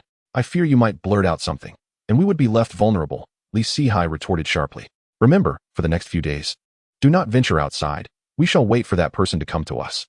Chapter 39. The infiltration of the Li family. Finally, the moment had arrived. Li Feng surveyed the villa before him, a cold smile curling at the corners of his mouth. This villa was familiar to him. It was his uncle Li Sihai's residence. The two families had once shared a close relationship, and Li Feng had frequently visited. He never imagined that his uncle's machinations were aimed at usurping his inheritance, intending not only to seize his wealth, but also to extinguish his very life. Such motives were, of course, commonplace. For the pursuit of wealth and the desire to eliminate threats are often intertwined. Previously, Li Feng had lacked the strength to approach this place, which felt like a nightmarish domain. Now, however, his power had undergone a profound transformation, and he felt emboldened to seek revenge. Though he harbored thoughts of retribution, Li Feng remained cautious in his approach. Clad in a security guard's uniform, he strode brazenly near the villa, appearing as a typical guard on patrol, while surveying the surroundings. He also utilized his psychic abilities to assess the deployment of personnel around the villa. The number of guards was surprisingly ample. Were they truly so fearful of death? Li Feng scoffed inwardly. He sensed over 100 combat personnel hiding in the vicinity. Although these individuals were not true experts, their sheer numbers astonished Li Feng, who had anticipated merely a dozen or so bodyguards. Feigning fatigue, Li Feng sat down intentionally, seeking out a guard with weak mental fortitude to invade his consciousness. 3 minutes later, having penetrated the guard's mental realm, Li Feng took control. He began to sift through the guard's memories. Upon reviewing the guard's recollections, Li Feng discovered their origins. These bodyguards were not hired mercenaries. Rather, they were veterans recruited by Li Sihai years ago when he established a security company. These were bona fide retired special forces, not only formidable in combat, but also loyal due to Li Sihai's generous treatment. They would almost never defy his orders, even if it entailed taking lives. These were Li Sihai's trusted subordinates. Would a typical lawful businessman train such a plethora of loyal special forces? Certainly not, as nurturing so many loyal subordinates would impose a colossal burden. Yet, Li Sihai had done just that, indicating that his schemes had been in motion for over a decade. In contrast, Li Feng's parents were mere merchants, devoid of such intricate plots, which led to their tragic fate. The disparity between individuals was stark. Some were driven solely by ideals of goodness and legality, while others sought shortcuts, indifferent to the bloodshed that might ensue. Li Sihai had meticulously plotted to seize his elder brother's fortune and ultimately succeeded. Though the reality of the situation was far more intricate than it appeared on the surface, it should be noted that Li Feng's father was no ordinary man. While he lacked grand ambitions, he was not without his defenses. Nevertheless, events unfolded tragically, emphasizing the depth of the treachery involved. Had Li Feng remained the same person he once was, he would have fled from such circumstances. Yet the Li Feng of today was no ordinary individual. To him, ordinary people were akin to insects, their lives hanging by a thread at his whim. After utilizing his psychic abilities to explore the guard's memories, Li Feng comprehended the security measures surrounding the villa. Li Sihai's defenses were formidable, making it nearly impossible for an ordinary person to infiltrate. Yet this posed no challenge for Li Feng. First, I must eliminate the bodyguards, he resolved internally, then activated his mental power to redirect the wall-mounted surveillance cameras. With a leap, he silently entered the villa, moving stealthily toward the quarters where the bodyguards resided. The villa was expansive, featuring numerous independent residences surrounding the main house, where Li Sihai's family lived. The surrounding villas were designated for the residence of nannies, servants, and bodyguards. Li Feng began to engage with these bodyguards. His telekinetic abilities allowed him to effortlessly unlock doors and stealthily infiltrate, executing silent assassinations. The entire process flowed seamlessly, not producing even the slightest sound. These bodyguards, all retired special forces, possessed commendable combat skills. On the battlefield, they would undoubtedly be formidable opponents. However, at this very moment, they resembled a flock of lambs awaiting slaughter. Faced with Li Feng's silent killing spree, they were utterly incapable of resistance. The bodyguards were indeed human, incapable of staying vigilant around the clock. Over 100 bodyguards operated in shifts. During the night, only around 20 were on duty, while the rest were in slumber. Li Feng first targeted those who were lost in dreams, ensuring they perished silently in their sleep before turning his attention to those on guard. His mental perception, combined with his leaf-shaped flying daggers, created a deadly synergy. "Ah, you've arrived." Impressive skills, a tall figure emerged from the shadows, speaking with a mocking tone. His gaze fell upon Li Feng, revealing a flicker of interest. Unbeknownst to Li Feng, he remained oblivious to the presence of a hidden master awaiting his arrival. After Li Feng eliminated the last bodyguard, over 100 had fallen, yet his demeanor remained unchanged. The act of killing seemed to affect him not in the slightest. Whether it was his innate disposition or something else, he adapted remarkably well to such circumstances. Li Feng felt no discomfort whatsoever. Killing was far too effortless for him. Li Sihai, are you prepared to meet your end? Li Feng silently mused as he approached the main villa, following his usual method. Everything proceeded smoothly as he infiltrated the villa, where the bodyguards posed no challenge to him, swiftly falling victim to his silent strikes. As he made his way towards Li Sihai's bedroom, Li Feng sensed an unsettling presence, an instinctive feeling of being watched. He scanned his surroundings, but saw no one. Nevertheless, a sense of foreboding settled within him, for he was confident he had encountered a formidable adversary. Escape? The thought flickered through Li Feng's mind. But he quickly regained his composure. Just wait a moment, he reassured himself. With a creak, Li Sihai's bedroom door opened, and a shrill alarm suddenly pierced the silence of the villa, awakening everyone within. Damn it, Li Feng cursed under his breath. He was unaware that the alarm system was active in Li Sihai's room, a fact even the bodyguards were oblivious to. This oversight led to the alarm being triggered the moment Li Feng entered Li Sihai's bedroom. All within the villa were jolted awake, including the remaining bodyguards. Li Sihai, in a state of shock, retrieved a handgun from beneath his pillow, aiming it at Li Feng. Li Feng, is that you? How have you returned to normal? How could you come to find me? He stammered in disbelief. Gazing at the imposing figure of Li Feng, he felt as though he were dreaming. The nephew he had presumed would perish had not only survived but returned, albeit as a cripple, thus achieving a twisted semblance of success. Little did he expect that this incapacitated nephew would stir such turmoil and now stood before him, seemingly intent on his demise. Li Sihai's heart filled with regret, not for the demise of his brother's family, but for not having shot Li Feng in the head when he had the chance. He had previously been overly cautious, deliberating excessively, and worrying about his reputation, leading him to devise numerous schemes. Had he known this would be the outcome, he would have simply dispatched an assassin to end Li Feng swiftly. Now, his nephew had not only survived, but had gained immense power. A reality that gnawed at Li Sihai's conscience. Li Sihai, it is time for you to meet your fate, Li Feng declared, his gaze icy. With a flick of his wrist, a flurry of flying daggers shot towards Li Sihai. Given Li Feng's current prowess, there was no doubt that Li Sihai was doomed. Trembling, Li Sihai found himself unable to react, helplessly watching as the daggers approached. Just then, the wall exploded, a powerful force striking the daggers and sending them flying. A towering figure emerged through the wreckage, and Li Feng's expression turned grave. The aura radiating from this individual was overwhelmingly potent, suffocating Li Feng with its intensity. You are quite impressive. I shall offer you a chance. Choose to become my servant, and I will spare your life. Furthermore, the Li family's affairs can be entrusted to you. The tall figure said with a smirk. Is that so? Then I accept. Such a proposition is certainly appealing, Li Feng replied with a smile. You are a wise man. Agreeing is wise.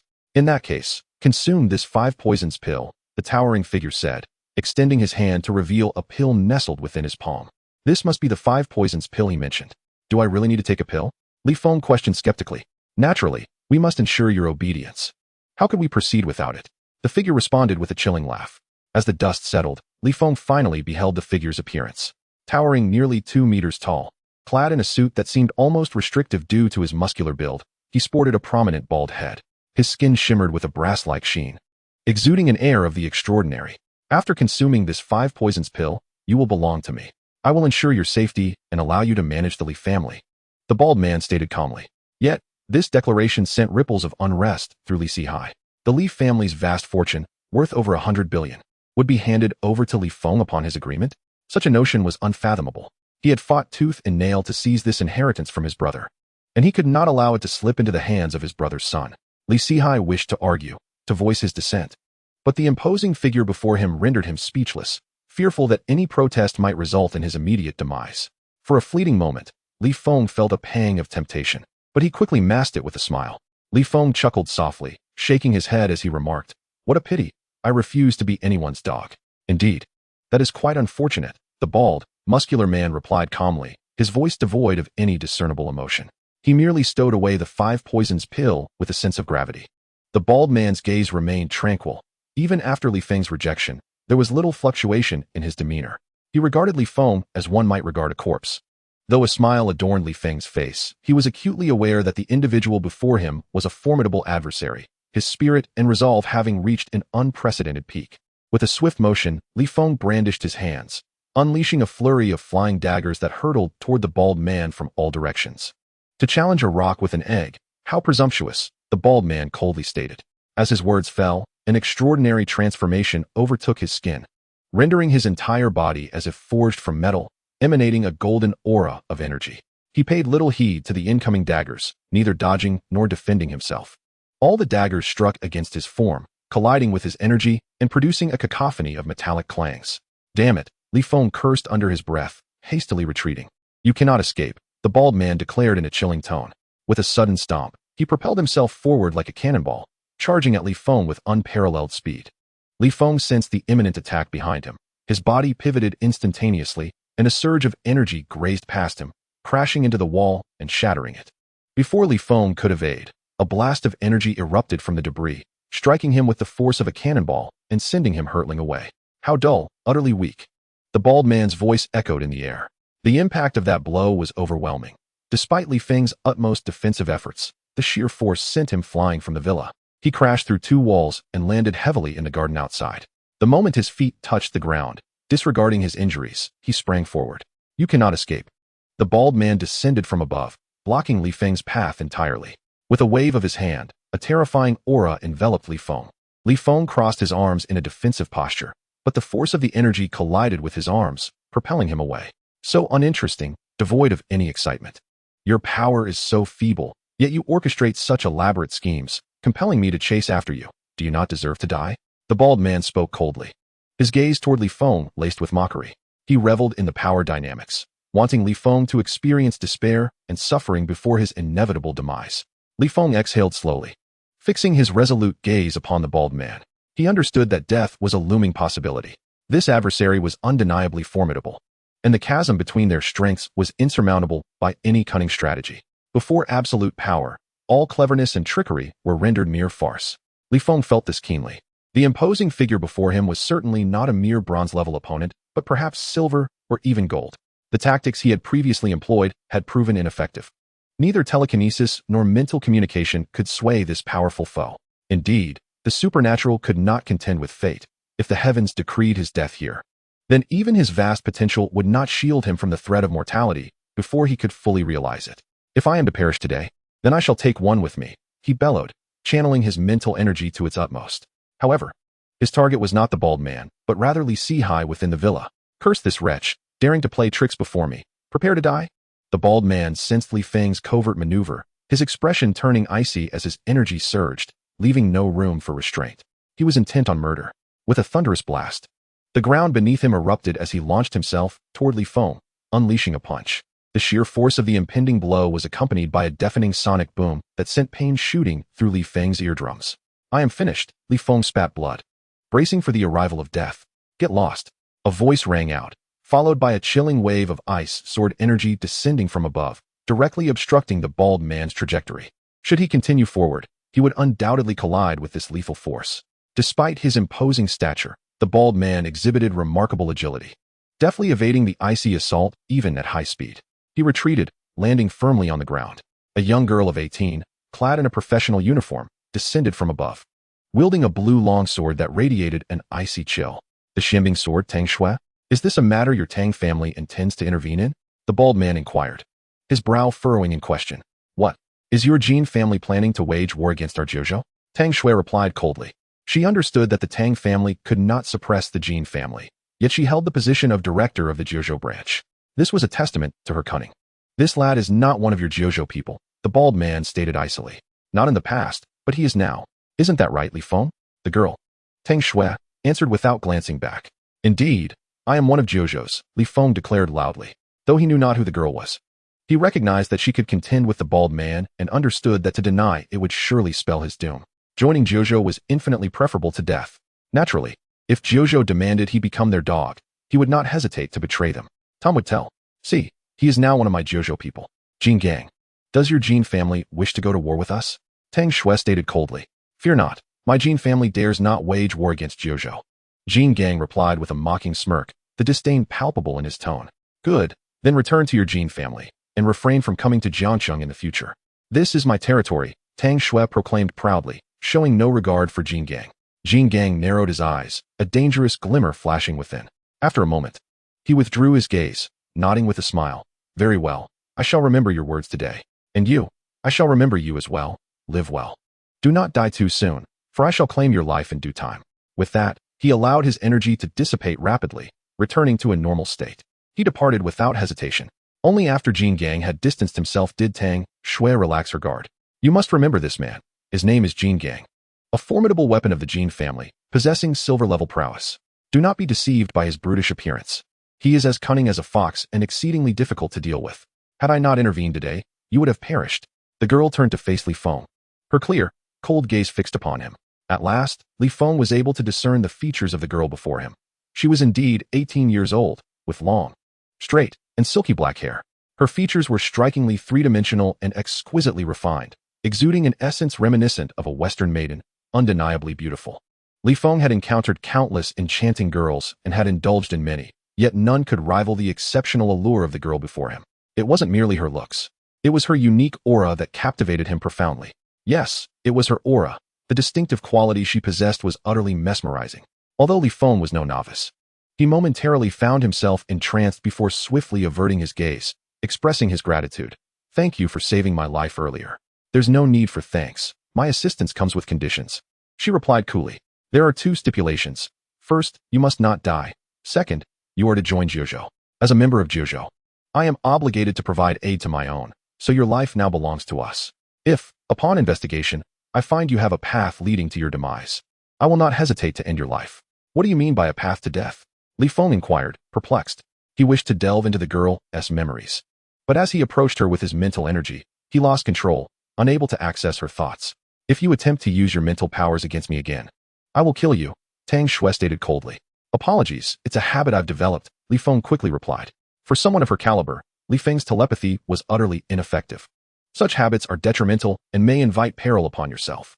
"Do not assume that only you possess mental prowess," Tang Shui admonished, her tone laced with a hint of envy. Everyone possesses mental energy, and Tang Shui's was particularly formidable, yet the majority of it remained untapped. For instance, she herself could not utilize her own mental energy. Naturally, she envied those who could wield their powers freely, but her own abilities were shackled. "Am I considered a member of Jiuzhou now?" Li Feng hastily shifted the topic. "Not yet. You still need to undergo several tests. Moreover, I have another question for you. Were those incidents you're doing? Did you kill those people?" Tang Shui inquired with significant intent. "What do you mean? I don't understand. I was previously a disabled person, suffering from a broken spine, and I have only just recovered. I merely came to borrow some money from my uncle today, only to find that he had also met with an accident. I am unaware of all the matters you mention," Li Feng replied earnestly. He had no intention of confessing to anything without evidence. "Remember your answer. We will investigate these incidents, and if it is determined that you were involved, you will face dire consequences. Jiuzhou has a zero-tolerance policy towards crime," Tang Shui stated, fixing her gaze on Li Feng's eyes. "I understand. I will not engage in any illegal activities," Li Feng asserted with newfound determination. He was no fool. Tang Shui's hints were unmistakably clear, and he grasped her implications. He must not admit to any wrongdoing. As long as there was no evidence or leverage against him, he would be safe. However, if such evidence surfaced, it would be an entirely different matter. Li Feng sensed a distinct difference in Jiuzhou's approach compared to that of law enforcement. He could palpably feel that Tang Shui was fully aware of his involvement in the incidents, yet she seemed unconcerned. As long as he remained useful and there was no concrete proof, she would accept him into Jiuzhou. The disparity between their methods and those of the police was glaring. "Now there is another test," Tang Shui continued. As she spoke, the long sword in her hand transformed into a radiant glow, merging into her being. She then touched a ring, and a white crystal materialized in her palm, emanating a soft white light. "Take this," she instructed, offering the crystal to him. Li Feng, uncertain of its purpose, complied and grasped the crystal. Upon doing so, it emitted a gentle luminescence, initially white before gradually shifting to a brilliant gold, its brilliance intensifying. "That's enough. Hand me the testing crystal," Tang Shui said, exhaling in relief, her tone as frosty as before. "What does this test entail?" Li Feng asked, curiosity piqued. "It assesses whether you are a normal awakener or if you have been ensnared by the evil god." Tang Shui decided to be forthright. "Ensnared by an evil god? What does that mean?" Li Feng inquired, astonished. "There are many secrets in this world that you are unaware of, one being the existence of evil gods. Since the awakening began, the world has undergone many clandestine changes. One such change is the entry of certain beings from alternate realms into our world. Most of these entities are bizarre, unknown, and harmful. They lack a physical form and exist in a state of void within our world, yet they can influence our consciousness. Once we are seduced by them, our minds can merge with theirs, turning us into apostles of the evil god. Apostles gain immense power, but this comes at a grave cost. We refer to these entities as evil gods. They lurk among humanity, particularly preying on awakeners who are more susceptible to their allure, easily becoming their apostles. The crystal you just tested with was designed to determine whether you are an apostle of the evil god. Fortunately, you appear to be untainted. Why were we never informed of such matters? Li Feng exclaimed in shock. Having lived for over 20 years, he was learning for the first time how bizarre his world truly was. What you know is merely what ordinary people cannot believe. For instance, the supernatural tales you hear about certain places are often the result of evil god manifestations. Yet, ordinary people, even if they hear such tales, tend not to believe them, dismissing them as mere ghost stories. Information about evil gods is heavily suppressed, and the average person has no access to it. However, you need not worry too much. Evil gods rarely manifest, and we typically do not encounter them, so there is no cause for concern. The crystal testing was merely a precaution, Tang Shui explained. If we do encounter such an evil god, will Jojo handle it? Li Feng asked, intrigued. Not at all. Jojo's mandate does not extend to dealing with evil gods. That responsibility falls to Kunlun. Furthermore, dealing with evil gods is exceedingly complicated and challenging to eradicate. If we were to encounter one, it would be best to observe rather than engage. Handling such matters is best left to Kunlun, Tang Shui clarified. Well then, these questions can be explored at your leisure later. I cannot afford to waste more time with you, Tang Shui said, displaying a hint of impatience. One last question. Who was that formidable individual earlier, and what connection does he have to my family? Li Feng pressed urgently. Previously, he had believed that the deaths of his parents and his own bankruptcy were the machinations of his uncle, aimed at seizing the family fortune. However, as time passed, Li Feng gradually came to realize that the situation was far more complex than he initially thought. There were undoubtedly deeper issues at play. Tang Shui furrowed her brow, unwilling to delve into these matters. Yet, considering Li Feng's dire circumstances, she resolved to share the truth with him. Tang Shui spoke. The man you encountered earlier, Jin Gang, is affiliated with the Jin family, one of the 10 esteemed families of Jiangnan province. My own family, the Tang family, also ranks among these 10, though we are not as formidable as the Jin family. Hence, Jin Gang holds no regard for me, but the Jin family must show deference to Jojo, for they cannot afford to offend it. Your uncle has aligned himself with the Jin family, becoming their pawn to target your parents and usurp your inheritance, all by the orders of the Jin family. The Li family is not a minor clan. Your parents likely refrained from discussing this with you. They too are one of Jiangnan's 10 prominent families, albeit your branch of the family has become a distant relative with little standing. It was your father's tenacity that expanded the family business, thus earning the respect of the main Li family and rekindling ties with your parents, who became a pillar of support for your father. Without this, his ventures would not have flourished as they did. However, internal strife within the Li family, compounded by external threats, led to the recall of all the elite protectors assigned to your parents, leaving them vulnerable. It was precisely during this moment of weakness that the Jin family struck. Though they did not act directly, they incited your uncle to do their bidding. You must be aware of the ensuing events. Is that so? Li Feng mused, his heart heavy with the realization of how profound these waters ran. Will Jojo not intervene in this matter? He inquired, a trace of anger creeping into his voice. There are 2 reasons, Tang Shui replied, raising 2 fingers. Firstly, my findings are merely conjectures without solid evidence. Jojo cannot act without proof. Secondly, most members of Jojo hail from various esteemed families. As a mere branch director, I lack the clout to confront the Jin family. If you possess the capability, you are welcome to eliminate them yourself. I can offer you moral support. Tang Shui's eyes sparkled with a hint of challenge as she regarded Li Feng. Very well. I appreciate your support, Director. Li Feng responded with a smile, though his expression soon settled into a calm demeanor. He understood that anger, in the absence of power, was but a manifestation of impotence. Though he harbored anger, he chose to suppress it, biding his time for the day when he could unleash it. Chapter 42. Annihilate his entire family. Suddenly, gunfire echoed within the villa. Both Li Feng and Tang Shui turned their gazes toward the source of the commotion. A smile crept onto Li Feng's lips, a sense of satisfaction at the prospect of vengeance. In contrast, Tang Shui's brow knitted in concern as she regarded him with a frosty demeanor. Li Feng, this is your final warning. Should there be a next time, I will personally end you, Tang Shui stated coldly, a chilling aura emanating from her, swiftly encasing Li Feng in a frosty grip. His body became instantaneously immobilized. Not just externally, but his internal energy was also rendered dormant. Such was the prowess of a silver-level expert, capable of effortlessly dispatching someone like Li Feng. This was both a punishment and a warning from Tang Shui. Should he disregard her counsel and act recklessly again, she would truly be compelled to kill him. Yes, director. I assure you there will be no next time. Li Feng stammered, trembling as he spoke, his teeth chattering. Tang Shui turned away, dismissing him as she vanished into the night. At that moment, a figure approached. Chen Mo, you've got some guts. Daring to kill in front of our director and wipe out an entire family, he remarked, astonished. I did not kill anyone, Brother Chun. One must rely on evidence in such matters, Li Feng replied, still shaking. In Jiuzhou, for many tasks, evidence is not a necessity. If we deem it justifiable, then it suffices. It happens to be that our director is in a good mood recently. Otherwise, you would already be dead, Chen Mo stated with a wry smile. Then I must consider myself fortunate. Perhaps it's true that surviving a great calamity leads to future blessings, Li Feng reflected. At this juncture, Li Feng was gradually regaining warmth in his body, no longer as frigid as before. Perhaps so, your luck is indeed remarkable. Originally, the director intended to eliminate you on the spot, but given our need for personnel in Jiuzhou and your potential utility, she decided to keep you in our branch. Otherwise, you would have met your end tonight, Chen Mo remarked. I see, then I truly am fortunate, Li Feng concurred. Initially, upon acquiring the system, Li Feng believed himself invincible, acting without reservations. However, as he became aware of the formidable experts in this realm, he adopted a more cautious demeanor. Albeit his understanding of true mastery remained limited until he encountered the bald man from the Jin family and the branch director, Tang Shui. It was then that he began to grasp the true might of the experts in this world, strength far beyond his current capabilities. Yet, Li Feng remained undaunted, for he possessed the recharge system. As long as he continued to advance, he would eventually surpass everyone, even Jin Gang and Tang Shui. However, until he attained sufficient strength, he must learn to endure. Is the villa completely devoid of life? Chen Mo suddenly inquired with curiosity.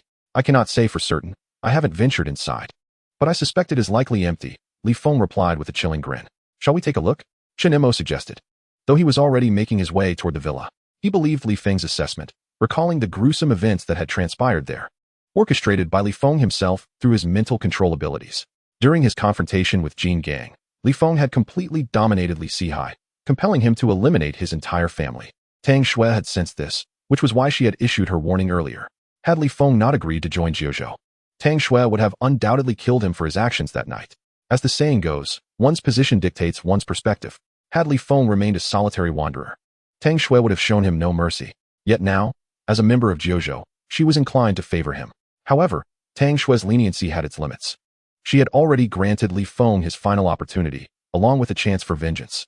Should he dare to act recklessly again after avenging himself, she would be resolute in her decision to end him. Li Feng was acutely aware of this, yet he had no intention of acting out again. His enemies were already dead, and as for the Jin family, he lacked the means to exact revenge at present. Thus, for the foreseeable future, Li Feng chose the path of restraint. As Chen Mo entered the villa, he was met with the sight of lifeless bodies, all felled by gunfire. The perpetrator was none other than Li Sihai, who had mercilessly annihilated his entire family. You are truly ruthless. These individuals, when counted, are also your relatives, Chen Mo remarked with a hint of mockery. When they slaughtered my entire family, they showed no mercy. My father was his biological brother, and I regarded him as an uncle, someone I trusted deeply. I entrusted him with the management of my company, fully aware that I lacked the acumen for business. Yet, my trust was squandered. He exploited it to orchestrate my downfall, driving me into bankruptcy and plotting my murder. In terms of cruelty, he surpasses me 1,000-fold. His current fate is well-deserved. Had fate not intervened to awaken me, I would be the one lying dead here, not him, Li Feng said coldly. Chen Mo fell silent once more, his gaze falling upon a corpse sprawled before Li Feng. It was Li Bin, his cousin. Just prior, he had arrogantly mocked Li Feng from his hospital bed, and now he lay riddled with bullet wounds, his face a grotesque mask of blood, fear, and disbelief at the hands of his own father. Do you see? This is the significance of our existence in Jiuzhou. Individuals like you, unchecked, would bring calamity upon the innocent. Chen Mo spoke softly. Rest assured, I shall not act recklessly again. I am not a homicidal maniac. I will not kill indiscriminately. Moreover, I am now a member of Jiuzhou, and I shall safeguard the safety of the populace, Li Feng replied with a smile. Even amidst the gruesome scene of lifeless bodies surrounding them, Chen Mo found the situation steeped in irony. Though he contemplated a retort, the chilling nature of Li Feng deterred him, leading him to embrace the silence instead. His parents had bestowed upon him a fitting name. Silence is golden. Within the villa, there were no survivors. Every soul had fallen victim to Li Sihai's wrath. After leaving a suicide note, Li Sihai had taken his own life. The contents of the note plunged Chen Mo into yet another silence. In Chapter 43, the case reached its conclusion. You certainly know how to play the game. Chun Mo observed, gazing at the suicide note left by Li Feng with a sense of reflection. The note detailed his crimes, confessing to the murder of his brother and sister-in-law, and implicating the driver still imprisoned, whom he had hired for the deed. With such revelations, the imprisoned driver would face dire consequences. What was once treated as a traffic accident would likely be reclassified as murder upon retrial.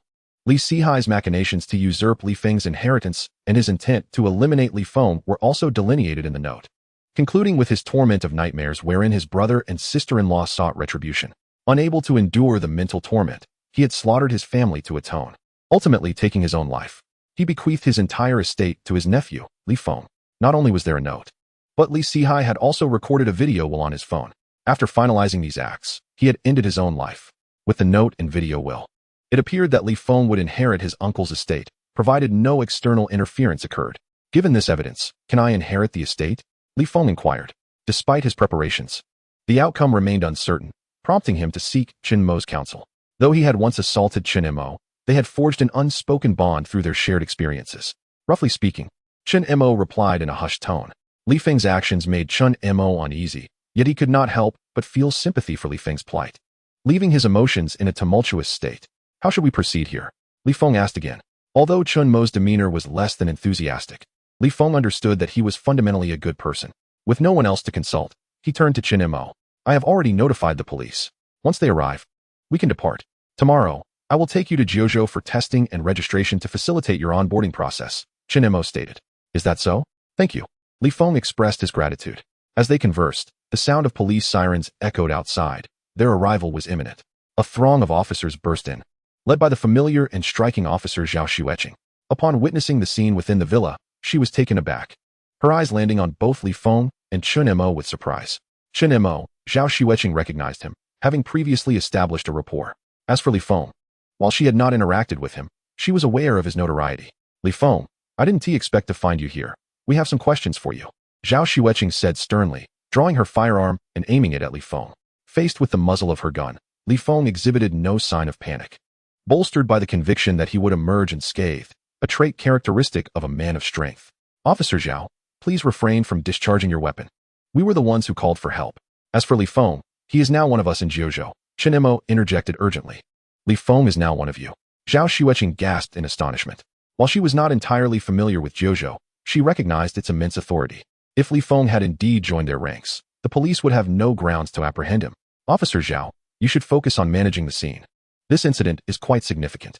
I will clarify certain matters with you shortly, Chun Mo asserted with a serious tone, secretly lamenting that he would have to clean up the mess Li Feng had created. Brother Chun, I'll take my leave now, Li Feng said with a grin.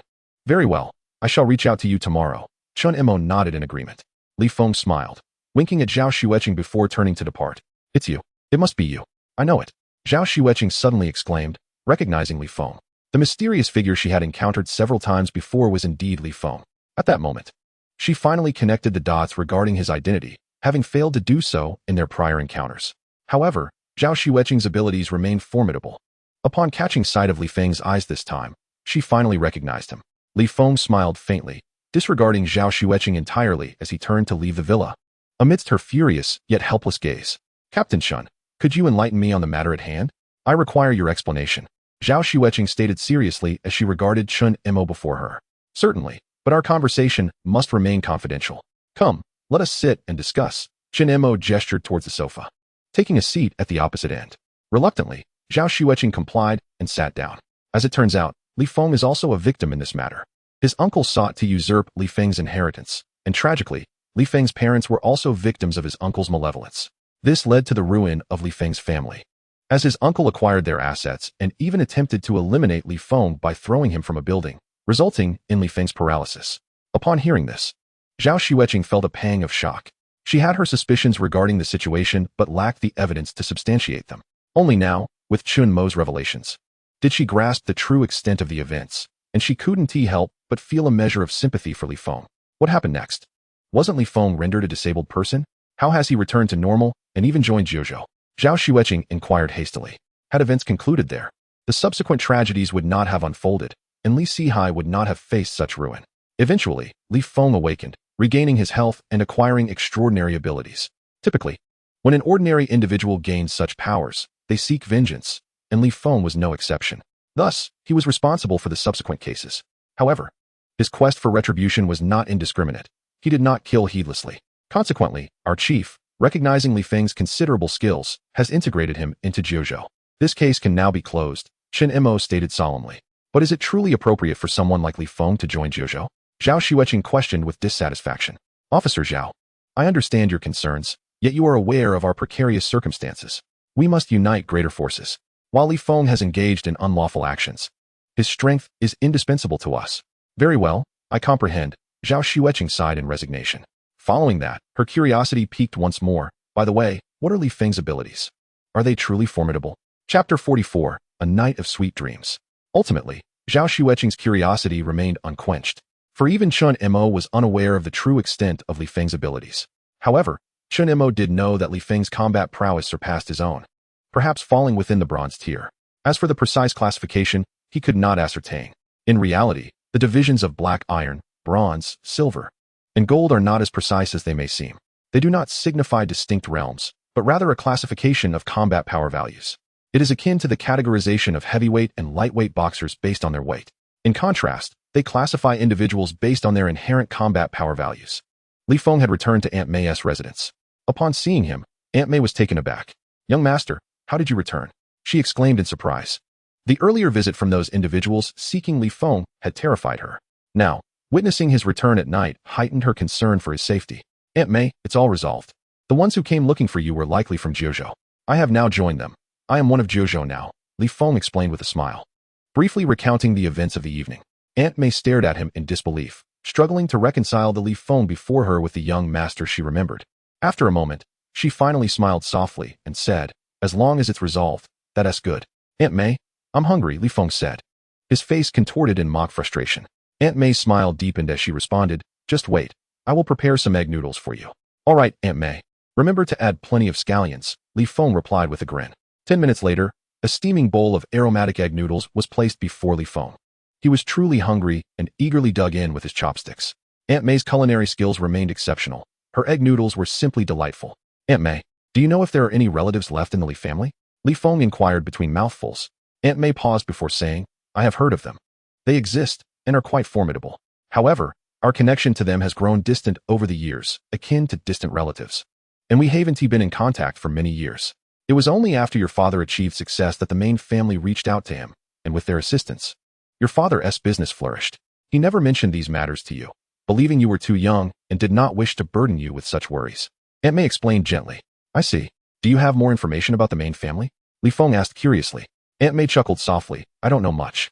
And remember when you were young, you often wondered why I left home to live here alone. I moved here to evade the scrutiny of the Li family's main house. Their experts could uncover my background. Thus, your father had me move out to ensure my safety. Aunt May recounted that chapter of her past. At that time, there was even a bounty on my head in the martial world. Your father was concerned that my identity might be revealed, which is why I was advised to distance myself from the Li family. Aunt May explained softly. I see. Is there still a bounty on your head? Li Feng asked somberly. That has long since passed. Who would remember me after all these years? In truth, even the main family from back then might not recognize me anymore. It was merely a precaution that led me to reside here. Aunt May replied with a smile and a shake of her head. Li Feng nodded, feeling he had gained some understanding of the past. Li Feng further inquired about the Jin family, but Aunt May also had limited knowledge. She only knew that the Jin family was quite powerful, particularly due to a family martial art known as the Golden Armor Divine Skill, which was renowned yet notoriously difficult to master. It had been many years since anyone had successfully practiced it. Of course, many had attempted to learn portions of the Golden Armor Divine Skill, contributing to the Jin family's formidable strength. Had no one pursued the Golden Armor, the Jin family would have been extinguished long ago. Li Feng immediately thought of Jin Gang, who manifested his abilities with skin that turned bronze, clearly indicating he had practiced the Golden Armor Divine Skill. Could it be that the opponent had not successfully mastered it? Without having truly achieved mastery and cultivation, one is already remarkably powerful. How formidable would one become if they were to succeed? Li Feng found himself somewhat captivated. How wonderful it would be if he could also master this Golden Armor Divine technique, given the might of the premium system. While others might falter in their attempts to cultivate this technique, Li Feng was assured of his success. However, the Jin family was exceedingly powerful, far beyond the reach of the current Li Feng, making it impossible for him to procure the Golden Armor Divine technique from them. As he continued to savor his egg noodles, Li Feng engaged in pleasant conversation with Aunt May. Although not a master in her own right, Aunt May had traversed the martial world and possessed a wealth of information, which she generously shared with Li Feng. He came to understand that the martial world was vast and filled with numerous sects, many of which had suffered devastating losses during a cataclysmic event in the past. In the aftermath, these remaining sects retreated into seclusion, making them difficult for the common folk to encounter. However, in recent years, these sects had gradually begun to re-emerge into public view, and information regarding them had become increasingly accessible. Unfortunately, Aunt May's knowledge was limited, and thus the assistance she could offer Li Feng was rather scant. Yet, Li Feng felt no discontent. Instead, he was delighted to have gleaned this information. After finishing his meal, he took a bath, changed into his pajamas, and retired to his room for the night. Before drifting off to sleep, Li Feng retrieved a bank card. This was the private card of Li Sihai, classified at a high level of confidentiality. This card recognized only its password, not its owner. Anyone who knew the password could utilize the card freely. Within this card lay a staggering sum of 500 million in cash. Li Feng still needed 30 million to recharge and elevate his cultivation level. With this bank card in hand, he was poised to make a breakthrough the following day. As Li Feng caressed the card, a satisfied smile graced his face. Gradually, he settled into bed and slipped into a deep slumber, experiencing truly sweet dreams. Chapter 45. Joining Jiuzhou. The next day, after awakening and enjoying breakfast prepared by Aunt May, Li Feng set out. He had already ascertained the location of Jiuzhou the previous day and was determined to approach them today to request membership. Li Feng felt not only indifference, but also a sense of anticipation regarding joining Jiuzhou. Although affiliation would bring certain restrictions and obligations, the benefits far outweighed the drawbacks in his eyes. The calamity that befell the Li family and the tragic fate of his parents stemmed from a lack of a powerful backing. Had the Li family had Jiuzhou as their support from the outset, they likely would have never encountered such misfortune. Li Feng recognized his vast potential, yet he remained at the nascent stage of his journey, in dire need of a strong ally. The goodwill extended by Jiuzhou came at precisely the right moment for him. Hailing a taxi, he arrived half an hour later at the entrance of a company. This was the local headquarters of Jiuzhou, disguised as a five-star service company. This FAAD served to better conceal Jiuzhou's operational location. Upon reaching the front desk, Li Feng stated his purpose. He was there to seek Chen Mo. Due to Tang Xue's elevated status, Qin Yi had no chance of meeting her. Li Feng's matters had been entrusted to Chen Mo for resolution. Upon receiving notice 2 days prior, Chen Mo promptly arrived. "Follow me," he beckoned to Li Feng. Nodding in acknowledgement, Li Feng followed Chen Mo. "This is Jiuzhou's headquarters in Jiangqing. Do not underestimate it. Our setup here is quite formidable, and entry is not easily granted." Chen Mo spoke with a hint of pride. "Is the firepower truly that potent?" Li Feng inquired, curiosity evident in his tone. "Indeed.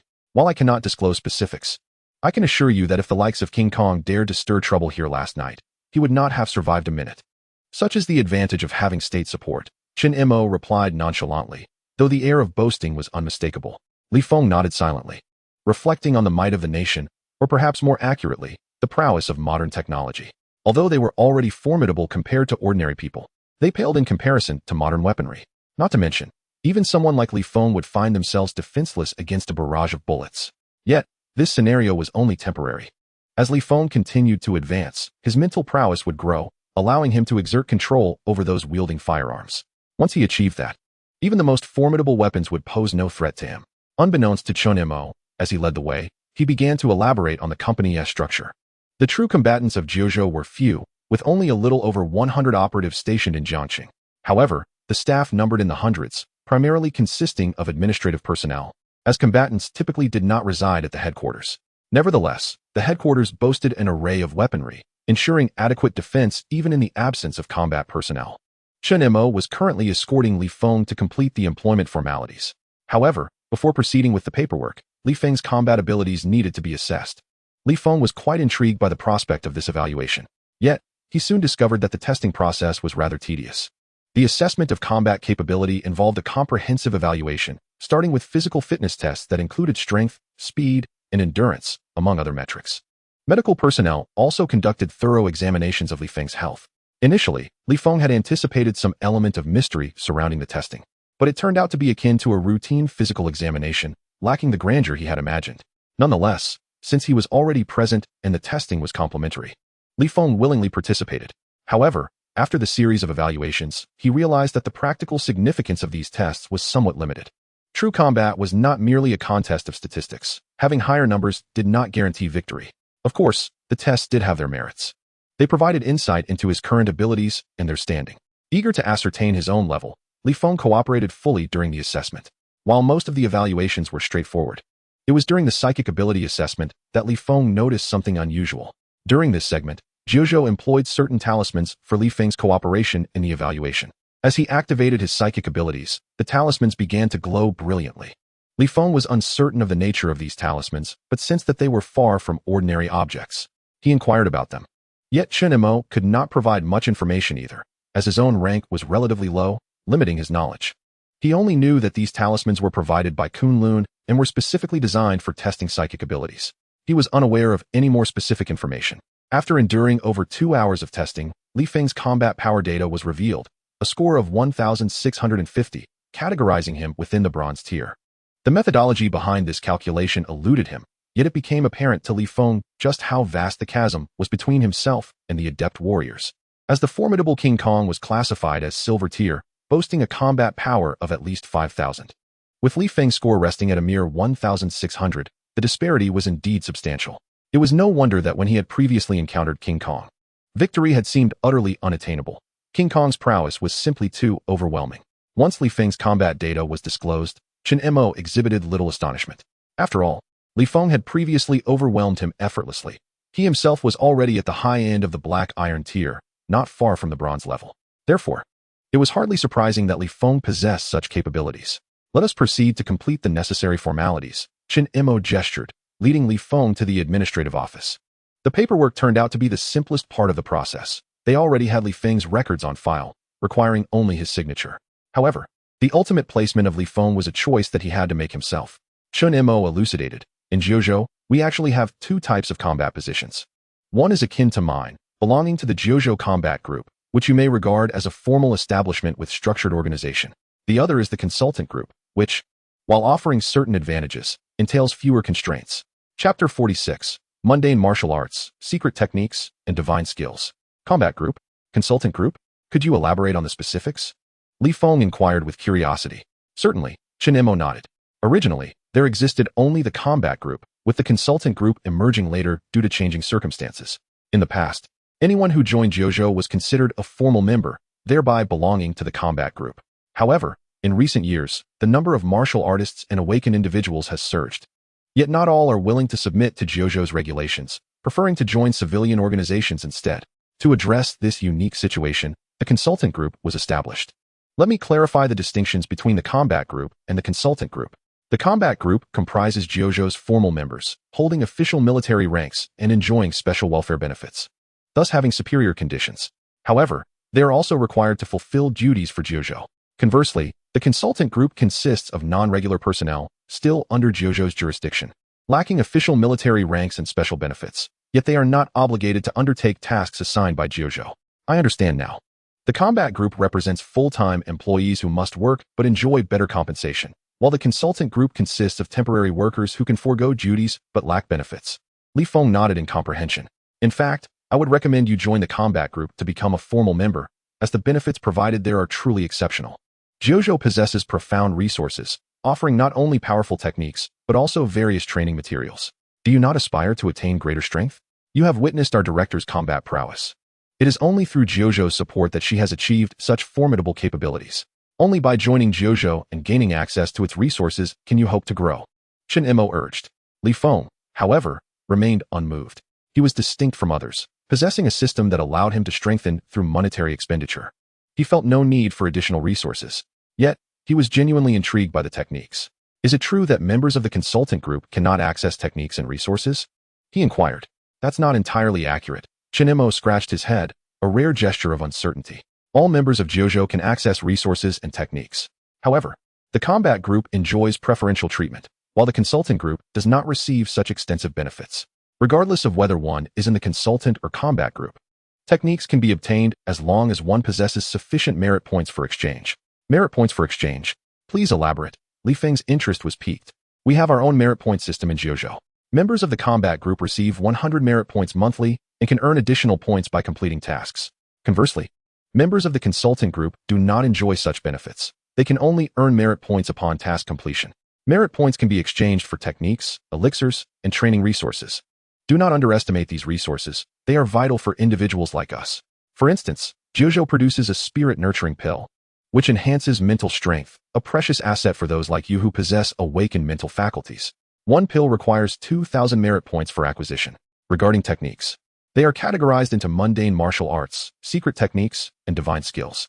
Formal members can freely learn mundane martial arts, while members of the consultant group must pay to access them. As for secret techniques and divine skills, they can also be exchanged if one possesses sufficient merit points. Thus, you now comprehend the advantages of the combat group, Chen Mo remarked with a smile.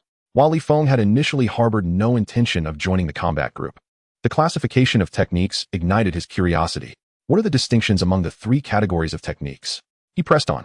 There are indeed distinctions. Mundane martial arts encompass the martial arts practiced by ordinary individuals, such as Bagwazang, Tai Chi, Wing Chun, Iron Shirt, and Shaolin skill. These can be cultivated effectively by anyone who dedicates themselves to learning, hence the term mundane martial arts. Although they are the lowest tier, they are the most numerous, widely disseminated, and well-known martial arts. However, the upper limit of cultivation in mundane martial arts is rather low. Even at its pinnacle, one can achieve only the bronze level, with very few ever reaching silver. Above mundane martial arts lies the secret techniques, which are not easily accessible. Only those with extraordinary talent and innate qualities might have a chance to cultivate them. The quality of secret techniques is exceptionally high, with the potential to reach the golden tier. Most of JoJo's elite have cultivated secret techniques. If you join the combat group and excel, you should soon qualify to learn them. However, even as a member of the consultant group, you can exchange merit points for secret techniques, beginning at a minimum of 3,000 points for one technique. Lastly, we have divine skills. The name itself implies the highest tier of martial arts. I don't possess detailed knowledge about divine skills, but I've heard they yield astonishing results. To transcend the ordinary, cultivating divine skills is one possible pathway, as no other martial arts can elevate one beyond the extraordinary. Our director practices a divine skill known as the Mystic Ice Sword. Ah, I see. Divine skills are indeed something to anticipate, Li Feng exclaimed, his eyes gleaming with excitement. One should not hold overly high expectations for divine skills, as the average person is utterly incapable of mastering such techniques. Even if a divine skill were laid before us, we would find ourselves unable to cultivate it. The requirements for mastering these skills are exceedingly stringent, far beyond what an ordinary individual could fulfill. One might even say that not even an exceptional genius could meet such standards. Only those who are truly rare and extraordinary talents possess the qualifications to refine divine skills. Chen Mo remarked with a hint of indifference. Perhaps I am indeed one of those exceptional talents, Li Feng said with a chuckle. He was acutely aware of his own capabilities, yet he had his advantages. With the power of a system that allowed him to strengthen through monetary investment, Li Feng was confident that he could swiftly learn the divine skills. All he needed was access to such a skill. How many merit points are required for the exchange of a divine skill? Li Feng inquired earnestly. Are you serious? Chen Mo asked, taken aback. Of course I am serious. Li Feng replied firmly. The minimum starts at 200,000 merit points, and even if one were to acquire a divine skill, there is no guarantee of success in mastering it, Chen Mo said, somewhat speechless. 200,000 merit points to exchange for a divine skill? Li Feng murmured, a flame of desire igniting in his eyes. Divine skills. He was determined to learn them. Chapter 47. Mastery of Firearms. Li Feng's gaze flickered, but soon returned to a state of calm. He certainly had aspirations regarding divine skills, yet he understood that acquiring them was no simple task. He possessed his own confidence and potential for growth. Some matters required patience. He could afford to wait a little longer. After further inquiry, Li Feng became increasingly familiar with the situation in the 9 continents. After a considerable time, Li Feng finally reached a decision in his heart. I wish to join the advisory group, he declared resolutely. Although the combat group offered attractive benefits, the constraints were too great, hindering his own actions. Moreover, he had little interest in those benefits. It was far better to join the advisory group and rely on himself to complete tasks and earn merit points. For acquiring divine skills, the distinction between joining the combat group and the advisory group was negligible. However, the advisory group afforded greater freedom and aligned more closely with Li Feng's interests. Are you certain? Chen Mo asked earnestly. Absolutely, Li Feng replied with equal seriousness. Very well. Follow me to complete the formalities, Chen Mo nodded. While he had confidence in Li Feng and hoped for him to become a formal member, Chen Mo would not impose his decisions upon him. After all, whether in the advisory group or the combat group, they were all part of the 9 continents. As long as one joined the 9 continents, all would be well. The paperwork was swiftly completed, resulting in a work permit and an identification card. The ID was a brand new identity, designed for use in specific circumstances. Although the name remained unchanged, all personal information was revised to facilitate travel for business or abroad. The work permit naturally belonged to the 9 continents, intended for ease of future employment. Li Feng merely glanced at these items before stowing them away. He was also provided with a firearm, a mobile phone, and a wristwatch. The phone was a customized device, essentially a work phone, capable of contacting the 9 continents' headquarters and receiving tasks. The watch's functionality was self-evident, complementing the phone's use. After Chun Mo explained how to operate them, Li Feng quickly familiarized himself with the phone and watch. Let us proceed. I will teach you how to use a firearm. We are heading to the shooting range, Chun Mo stated. Great. I appreciate your guidance, Li Feng replied, his hand caressing the handgun with delight. Although he had fired weapons before, those guns were of dubious origin and did not belong to him. Now, however, this handgun was his own, a legitimate firearm that he could carry and use in the future. Do not carry the handgun outside when there are no tasks. It could lead to unnecessary trouble, Chun Mo advised. This statement served merely as a reminder, as the binding nature of such advice held little sway over someone like Li Feng. The two took the elevator directly to the 3rd floor of the basement, where the shooting range was located. The range was modest in size, but sufficient for training purposes. Li Feng, not being a special forces operative, did not need to master every type of firearm. Learning to use a handgun sufficed. Chun Mo began instructing Li Feng on the proper use of the handgun.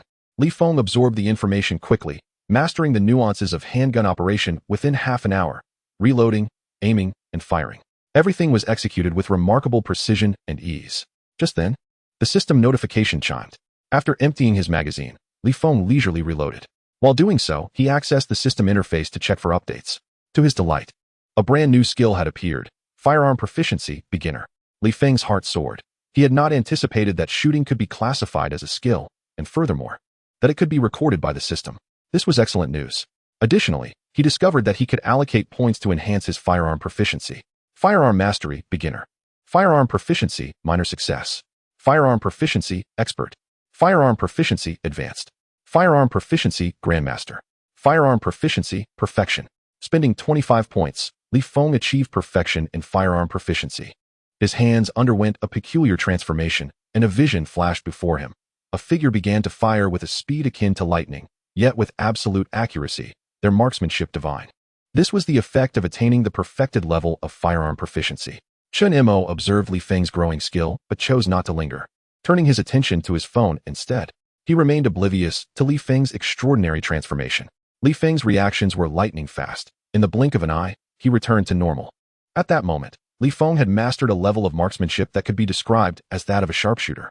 Gently stroking the handgun in his hand, he felt an uncanny familiarity, as if caressing his own arm. This firearm was a part of him. After reloading, Li Feng raised his gun and fired rapidly. His speed was impressive yet remarkably stable.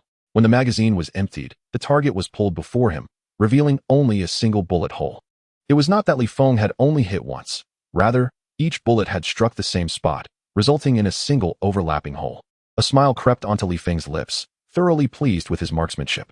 However, such ability was better kept concealed. In the future, he would need to temper his prowess. Li Feng fired again, this time with a more conventional approach. Each shot found its mark, though he refrained from showcasing his extraordinary skill. This seemed far more normal. I am ready. Can we leave this place now? Li Feng called out to Chun Mo. You are ready? Have you perfected your marksmanship? Chun Mo glanced at Li Feng, a hint of skepticism in his eyes. While marksmanship is indeed related to individual aptitude, achieving proficiency also requires practice and ammunition. How long has it been since Li Feng fired a gun? Now he claims he is already proficient. This seems rather dismissive. Li Feng chuckled and replied, I assure you, I am indeed ready. In fact, I have experience with firearms, so do not forget that I was once wealthy and have visited shooting ranges abroad. Li Feng was not entirely lying. He had indeed shot guns at foreign ranges. However, at that time, his marksmanship was abysmal, hardly commendable. Nonetheless, this served as a convenient excuse for him. Chun Mo nodded and said, show me your shooting skills. He needed to assess Li Feng's capability with firearms and determine whether he was qualified to wield a weapon. Li Feng replaced the magazine, adjusted the target, and then took aim. His performance was unremarkable but steady. His hand was stable, and the bullets consistently struck the bullseye. Impressive, you've passed. Chun Mo nodded in satisfaction. Li Feng's shooting proficiency was sufficient to warrant the possession of a handgun. You may return now. We will notify you when there are tasks for you, Chun Mo stated. Wait, can I start learning the martial arts now? Li Feng hastily inquired. Yes, you may commence your studies in martial arts, but you will need to purchase the materials. Chen Mo affirmed. Then let us proceed with the purchase. I have the funds, Li Feng replied with a smile. He was no longer short of money. On one hand, he had the inheritance from the Li family awaiting him, and on the other, he had acquired a bank card belonging to Li Sihai, which contained 500 million in cash.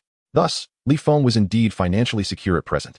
As long as he had cash in hand, he could directly elevate his cultivation level. The anticipation of what effects such an enhancement would bring was thrilling. The prospect of advancing his cultivation was always within reach. Yet Li Feng found himself increasingly intrigued by the martial arts mastered by Jiuzhou. Let us go. I will take you to purchase the techniques, Chen Mo gestured, leading Li Feng to the place of acquisition. Remarkably, the purchasing venue was situated within a computer room. Chen Mo explained, physical books are seldom used these days. All martial arts are learned online. Of course, secret techniques and divine arts still require physical texts and dedicated instructors for proper transmission. However, for mundane martial arts, learning via computer is far more convenient. The prices for mundane martial arts range from 50,000 to 500,000, primarily depending on the quality. The higher the quality, the steeper the price. Allow me to show you how to operate this, he instructed. Swipe your identity card here to log into the platform, and then you can purchase the techniques. Under Chen Mo's guidance, Li Feng quickly grasped how to procure the martial arts. It was undeniable that this method of online purchasing was remarkably convenient. Naturally, this was an internal network, accessible only here. It could not be accessed externally, thus making purchases outside impossible. Upon logging into the purchasing platform, Li Feng was greeted by a plethora of martial arts techniques, categorized into mundane, secret, and divine arts. The mundane and secret martial arts were directly viewable, while the divine arts required certain privileges for access. Due to Li Feng's low privileges, he was currently ineligible even to view the directory of divine arts, leaving him unaware of how many divine arts Jiuzhou had at present. There was no rush for the divine arts. He could only peruse the mundane and secret martial arts for now. Although he could view the directory of secret techniques, he lacked the merit points to purchase any of them. The sheer number of mundane martial arts was astounding, totaling over 1,000. Li Feng had not anticipated such a vast array of techniques. However, considering the 5,000 years of history in the Great Xia dynasty, it was reasonable to have preserved over 1,000 mundane martial arts. The number of secret techniques was significantly lower, with barely over 80, many of which were noted as fragments rather than complete texts. Li Feng found himself deeply intrigued by the secret techniques, initially browsing their descriptions and introductions. Previously, he had no understanding of what constituted a secret technique, but after reviewing these, he now recognized their formidable nature. To put it simply, mundane martial arts could enhance an ordinary person's attack power by 5 points. In contrast, even the most basic secret technique could elevate an ordinary person's attack power by 20 points. This starkly illustrates the disparity between mundane martial arts and secret techniques. Yet, the most critical aspect is that secret techniques can alter the body's organizational structure, rendering it far more powerful, something mundane martial arts cannot achieve. Ah, what is this? He mused, noticing the secret techniques titled Fragment of the Four Symbols Technique, White Tiger Breaking Armor Technique, and Fragment of the Four Symbols Technique, Vermilion Bird Fire Technique. The Four Symbols Technique is a superior secret technique, which, due to its high difficulty, has been divided into 4 parts. The White Tiger Breaking Armor Technique, Vermilion Bird Fire Technique, Azure Dragon Dominating Body Technique, and Xuanwu Longevity Technique. Although not classified as divine arts, the Four Symbols Technique stands as a top-tier secret technique, rivaling some lower-tier divine arts. Regrettably, Jiuzhou only possessed these 2 fragments, White Tiger and Vermilion Bird, while the Azure Dragon and Xuanwu were absent. Li Feng's attention was drawn to this technique as it reminded him of the Xuanwu Longevity Technique he had acquired. He never anticipated this internal skill would hold such significance. Moreover, it was merely a fragment. If he could obtain the remaining 3 techniques and complete his training, he could unify them into the Four Symbols Technique. A complete Four Symbols Technique would be immensely valuable, requiring substantial merit points for exchange. However, the value of these fragments was diminished, as each fragment could be exchanged for merely 1,000 merit points. Li Feng only needed to complete a few tasks to earn these 2 fragments. While the whereabouts of the Azure Dragon technique remained uncertain, Li Feng was already practicing the Xuanwu technique, thus naturally interested in the Vermilion Bird and White Tiger techniques as well. Once he accrued merit points, he could exchange for these 2 techniques. There were numerous other secret techniques available, but these complete secret techniques held considerable value and were not easily exchanged. Currently, Li Feng lacked merit points, rendering him ineligible to study any secret techniques. Thus, he merely glanced at them. His objective today was to learn the mundane martial arts.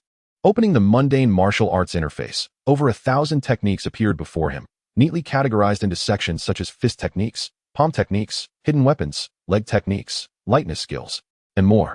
Li Feng's eyes sparkled with excitement. Learning martial arts is not about quantity but quality. I advise you not to be overly ambitious. Chen Mo cautioned from the side. Haha, I am not like you. You are merely a mortal, while I am a genius. So I can afford to learn several martial arts. Li Feng chuckled mischievously. This statement left Chen Mo quite exasperated. Yet, upon reflection, he realized that Li Feng had achieved his current level in merely a few days, leaving him at a loss for words, for Li Feng was indeed speaking the truth. Take your time. I shall take my leave, Chen Mo said, shaking his head in disbelief as he turned to depart. Li Feng paid no heed to Chen Mo. His gaze fixed on the martial arts directory displayed on the screen, his eyes gleaming with enthusiasm. He had previously discovered that practicing martial arts could reduce the merit points required for breakthrough levels. Li Feng found himself pondering whether, through the diligent acquisition of martial arts knowledge, he could achieve a direct breakthrough without the need for points. Would this method of transcending realms yield benefits, drawbacks, or perhaps no alteration at all? Of course, this was merely a conjecture on Li Feng's part, and he remained uncertain of the outcome.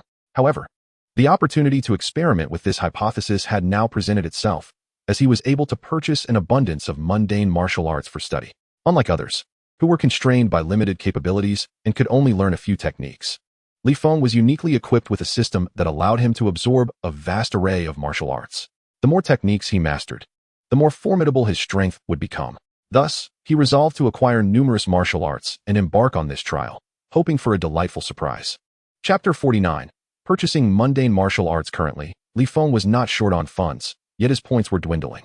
Therefore, his immediate goal was to first master the martial arts he required before returning to accumulate more points. Following this, he could proceed to purchase additional techniques. He began with several forms of boxing and kicking techniques. Presently, Li Feng had already mastered the 8 Extremes Fist. Upon accessing the system's catalog, he discovered a plethora of boxing styles available: Tai Chi, Bagua Palm, Wing Chun, and more. He decided to purchase Tai Chi to evaluate its efficacy. There were numerous versions of Tai Chi, yet within this system, only one version existed. Known as the ancient method of Tai Chi, the cost was rather steep, requiring 200,000 to acquire. This was likely an internal price, considering it was the authentic Tai Chi in the outside world. Even those willing to spend money might find it unattainable. Li Feng swiped his card and promptly purchased the ancient method of Tai Chi upon completion of the transaction. He gained access to the comprehensive contents of this ancient practice, which included both training methods and combat techniques. With his mental acuity now at 100 points, his learning capacity was remarkably enhanced. After merely scrutinizing the screen twice, he had already mastered all aspects of the ancient method of Tai Chi. Opening the system interface, he was greeted with the gratifying sight of the ancient method of Tai Chi now marked as a foundational skill. Li Feng was taken aback by his newfound ability to absorb martial techniques. It was significantly more robust than his previous capabilities. He continued his studies, for he had no financial constraints at present. Tai Chi, Bagua Palm, and Wing Chun were all renowned forms, and he acquired them all, each varying in price, but no longer a concern for Li Feng. He proceeded with enthusiasm, purchasing Iron Wire Fist, Hungar, Praying Mantis Fist, Xing Yi Fist, Shaolin Luan Fist, and more, acquiring all these esteemed martial arts in one breath and engaging in immediate on-site learning. As soon as the system recorded each technique, marking them as foundational, he was ready to learn the next. While there were numerous boxing techniques, the palm techniques were somewhat fewer. Among them was the poison sand palm. Yet Li Feng felt little interest and chose not to pursue it. Next came the leg techniques and light-footedness methods. He acquired 7 varieties of leg techniques and 8 forms of light-footedness. Without hesitation, he purchased and studied them all. Li Feng also deemed it necessary to learn weapon techniques. He acquired a knife technique known as the 5 Tiger Breaking Doors knife and a sword technique called the Wudong sword. This Wudong sword technique was reportedly passed down from Wudong Mountain, though its authenticity was questionable. Additionally, he was intrigued by hidden weapon techniques, which included the willow leaf flying dagger taught by Aunt May. However, the willow leaf flying dagger was not considered a formidable hidden weapon technique. Within the 9 Continents armory, there were even more powerful hidden weapon techniques. After careful selection, he purchased a hidden weapon technique called Dark Star, also known as Dark Star Flying Dagger. This technique was significantly superior to the willow leaf flying dagger, primarily because it could channel more internal energy into the flying daggers, resulting in greater lethality. As for body refining techniques, Li Feng's attention was captured by this category. He had previously practiced one of these techniques, the Iron Cloth Shirt. While its effects were decent, They paled in comparison to the modern threat of firearms. In the face of gunfire, even the most robust body refining techniques proved inadequate, as the human body could not withstand bullets.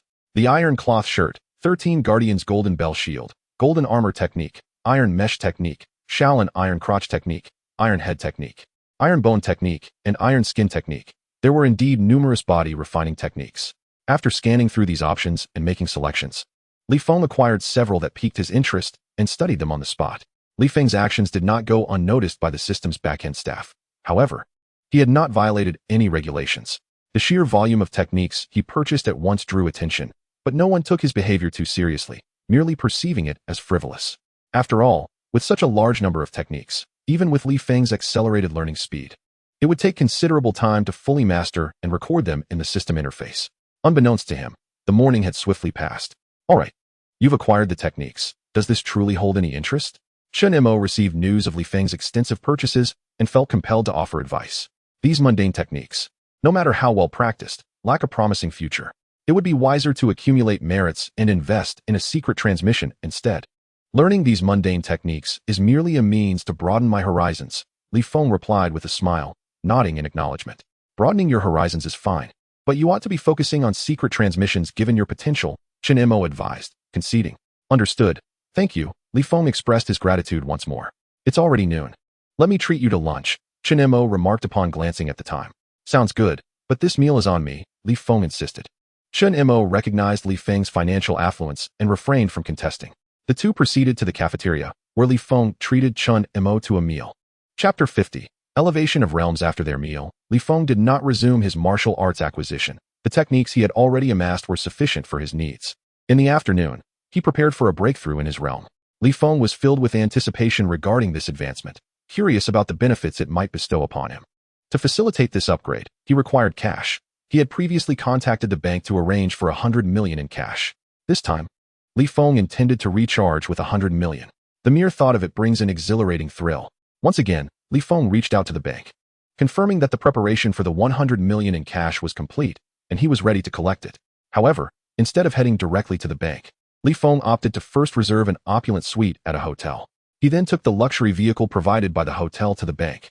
Upon arrival, the 100 million in cash was already arranged for him. After swiftly completing the necessary formalities and entering his withdrawal password, he could take the substantial sum with him. This amount was no trivial matter, weighing over a ton, exceeding 1,000 kilograms. The cash had been neatly packed into boxes, ready for transport. Unfortunately, the car he was in could not accommodate such a large quantity. Thus, he had to enlist the bank's assistance. They provided a discreet armored vehicle, resembling an ordinary van, which would not draw attention from the untrained eye. With the bank's support, the 100 million was successfully transported to Li Feng's hotel. Once back in his suite, he dismissed all personnel and secured the door before eagerly approaching the boxes. There were 10 large boxes, each containing 10 million in cash. Li Feng excitedly opened each box, revealing the staggering wealth before him. Although it was not his first encounter with such a sum, this moment was particularly thrilling, as this cash held an entirely different significance for him now. I must recharge. It all needs to be recharged, he declared with enthusiasm. He promptly began the process of converting the entire 100 million into potential points. 10,000 in cash could yield a modest amount of potential points, while 100 million could provide a staggering 1,000 points. Before long, the entire sum had been successfully transformed. Li Feng's current attributes were as follows. Host, Li Feng. Potential, 1009. Realm, mortal, requires 300 points to advance. Physique, 100. Strength, 100. Agility, 100. Spirit, 100. Martial arts, perfected 8 extremes fist, Dan energy. Perfected Xuanwu longevity technique, Xuanwu physique, defense enhancement, healing enhancement, extended lifespan. Perfected willow leaf flying knife, unerring accuracy. Perfected grass on the fly, speed enhancement, agility enhancement. Perfected plum blossom fist, arm strength enhancement, internal energy eruption. Perfected 12 paths of tan legs, leg technique enhancement, agility enhancement. Perfected iron shirt, copper skin, iron bones, defense enhancement. Ancient Tai Chi, beginner, and so forth. His extraordinary abilities included level 3 space manipulation, level 3 telekinesis, and level 3 telepathy. The requirement to elevate his realm was a mere 300 points, yet Li Feng contemplated a different approach. Originally, breaking through to a higher realm demanded 1,000 points. However, through training in martial arts, he could reduce this requirement significantly. From 1,000 points, it had already been lowered to 300. What if he were to continue refining his martial arts? This was precisely his aim. Tai Chi, elevate to perfection. Li Feng commanded as he began to allocate points to his various martial arts. He prioritized Tai Chi, drawn by its esteemed reputation, as he had long admired its depth. With the opportunity to master perfected Tai Chi, he would not let this chance slip away. Although Tai Chi is profound, the version he practiced was on par with 8 Extremes Fist. As a result, he expended just 25 points to achieve mastery in Tai Chi. His dreams of Tai Chi were realized, reaching the level of Dan energy. Li Feng immersed himself in the intricacies of Tai Chi, grasping its essence at a perfected level. While Tai Chi was formidable, it should not be deified. Tai Chi could be revered, yet it remained merely a martial art and should not be sanctified. Nevertheless, its strength was an undeniable fact. Whether Tai Chi surpassed 8 Extremes Fist, however, was a matter of debate. The potency of martial arts ultimately depends on the practitioner and the adversary faced. 8 Extremes Fist is fierce, while Tai Chi is gentle. These are two distinct martial arts. Though Tai Chi is powerful, it remains a mortal martial art, offering limited enhancement to Li Feng's strength. Glancing at the system interface, Li Feng noted that the requirement for advancing his realm had decreased by 20 points, now standing at 280. A surge of excitement coursed through him, affirming that his strategy was sound. Onward, he urged himself. Bagwazang, costing 25 points, elevate to perfection. The requirement for his realm was now reduced to 270 points. He continued enhancing his martial arts. Wing Chun, Xing Yi, Praying Mantis, Hungar, Iron Wire Fist, and Shaolin Arhut Fist were all systematically improved to perfection. With each martial art mastered, Li Feng's understanding deepened, and his strength incrementally increased. Although each gain was modest, they were indeed accumulative. These mortal martial arts enriched Li Feng's foundation and comprehension of martial arts. Each discipline contributed differently to his advancement. Some could reduce the requirement by as much as 20 points, while others might only lower it by 5 or 10. Nevertheless, any martial art reaching perfection would lessen the necessary points. He persisted in his studies. Dragonfly Skimming Technique, perfected. Threefold Step, perfected. Golden Goose Technique, perfected. Wudong Footwork, perfected. 8 Steps to Chase the Cicada, perfected. These light-footed techniques would greatly enhance his agility. 5 Tigers Break the Doorblade, perfected. Wudong Sword Technique, perfected. Li Feng mastered 2 weapon techniques. However, he retained a preference for hand-to-hand combat. 13 Guardian's Golden Bell Shield, perfected. Golden Armor Technique, perfected. Iron Silk Technique, perfected. Shaolin Iron Crotch Technique, perfected. Iron Head Technique, perfected. Iron Bone Technique, perfected. Iron Skin Technique, perfected. Li Feng systematically elevated the external body refinement techniques to perfection. At this moment, a remarkable transformation began to manifest within him. His muscles grew increasingly robust, glowing faintly with a bronze sheen. Each additional body refinement technique learned enhanced his physical prowess. Though these were mortal martial arts, their effects were tangible and undeniably reflected in Li Feng's physique. An overwhelming aura emanated from him. As he perfected the final body refinement technique, the system interface underwent another transformation. Host, Li Feng. Potential, 550. Realm, mortal, advancement possible. Physique, 100. Strength, 100. Agility, 100. Spirit, 100. Martial arts. Perfected 8 Extremes Fist, Dan Energy. Perfected Xuanwu Longevity Technique, Xuanwu Physique, Defense Enhancement, Healing Enhancement, Extended Lifespan. Perfected Willow Leaf Flying Knife, Unerring Accuracy, and more. Extraordinary abilities. Level 3 Space Manipulation, Level 3 Telekinesis, Level 3 Telepathy. Having expended 450 points on learning numerous martial arts, he finally met the requirements for a realm advancement. Li Feng gazed at the system interface, displaying the 3 golden characters indicating an imminent elevation, his heart brimming with exhilaration. At long last, he, Li Feng, was poised to transcend his current realm. What might lie beyond the mortal coil? The anticipation swelled within him. Chapter 51, Transcendence. He clicked to upgrade. His nerves taut as he awaited the transformations that would ensue. Suddenly, a wave of heat engulfed him, a fervent energy emanating from within, coursing through his marrow and sinews. Igniting in a blaze, a low, anguished cry escaped his lips as flames enveloped his entire being. This was not mere heat. A genuine conflagration erupted from his form. It was a pure white flame, devoid of any visible temperature. Despite the flames consuming him, his garments remained unscathed by this ethereal fire. The pure white flame would not char fabric, yet it scorched Li Feng's flesh. However, it did not obliterate his corporeal form. Rather, it fortified his body through the alchemical process of the flames. This was the essence of true advancement. Li Feng felt excruciating pain, to the point of questioning his very existence, wishing for death to claim him. Yet, he found himself unable to perish. He yearned to scream, but no sound emerged. He had lost all control over his body. He lay sprawled on the ground like a lifeless vessel, engulfed in pure white flames. An hour passed before the torment subsided, replaced by an ineffable sense of euphoria, akin to being enveloped in a warm spring. The agony was protracted, yet the comfort fleeting. Mere minutes later, the pure white flames retracted into his body, coalescing at his chest into a small emblem of white fire. Without needing to lower his gaze, he perceived a diminutive flame, the size of a thumb, flickering within his chest. At long last, Li Feng regained command over his being. He exhaled deeply, reflecting on the harrowing experience of this advancement. It had been nothing short of dreadful, nearly costing him his life. The agony of ascension was profound, yet he hoped it would yield significant enhancements. He decided to examine the system panel. Host, Li Feng. Potential, 550. Spiritual energy, 0. Realm, transcendent transformation stage. No further upgrades available. Bloodline, undying gene level 1. Purifying flame, level 1. Talent, martial king, diamond body. Physique, 200. Nascent spirit, 100. Martial arts, mortal techniques, perfected 8 extremes fist, can be enhanced, etc. Secret techniques, perfected Xuanwu longevity art, can be enhanced. Abilities, spatial system level 3, telekinesis level 3, telepathy level 3. You have mastered numerous martial arts. Breaking through the transcendent realm and activating the martial king talent. Martial king, the supreme ruler of martial prowess, significantly enhances comprehension of martial arts and the power thereof. You have trained in various body refining techniques, breaking through the transcendent realm and activating the diamond body talent. Diamond body, as unyielding as diamond, greatly enhancing one's defensive capabilities, with added effects when training body refining techniques. Congratulations, host, you have transcended.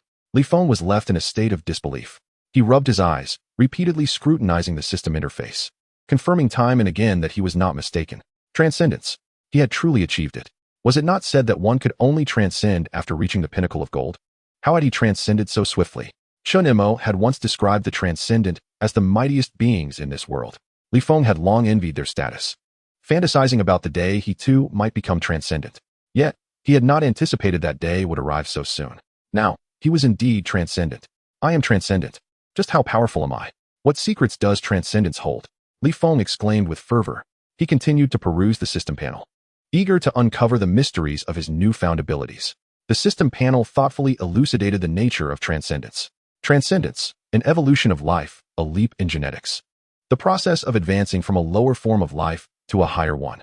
A transcendent individual must unlock their genetic locks, thereby acquiring the undying gene, which grants them an immortal form. The higher the level of the undying gene, the more potent one's immortality becomes. Transcendence is merely the initiation point for lower life forms to break their shackles and ascend to a higher existence. This was the essence of transcendence, a starting point for life's elevation and a process of species evolution. Li Feng exhaled, finally grasping the true significance of transcendence. While not inherently powerful, transcendence had shattered the genetic locks, opening avenues for advancement. This was its paramount significance.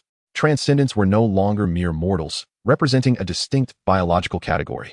The genetic differences between transcendent beings and ordinary humans rendered them incapable of producing offspring, as they belonged to different species. The prospect of progeny was impossible, yet other matters remained unaffected. Li Feng chuckled wryly, recognizing that he would not overly concern himself with such matters. After all, with his parents gone, no one would urge him to reproduce, rendering the question of children moot. Of course, there would still be opportunities to seek out transcendent beauties for companionship. However, transcendent individuals were often of advanced age. As he pondered this, Li Feng sighed in resignation, not wishing to father children with older women. These frivolous thoughts were soon cast aside. He needed to delve deeper into his current abilities.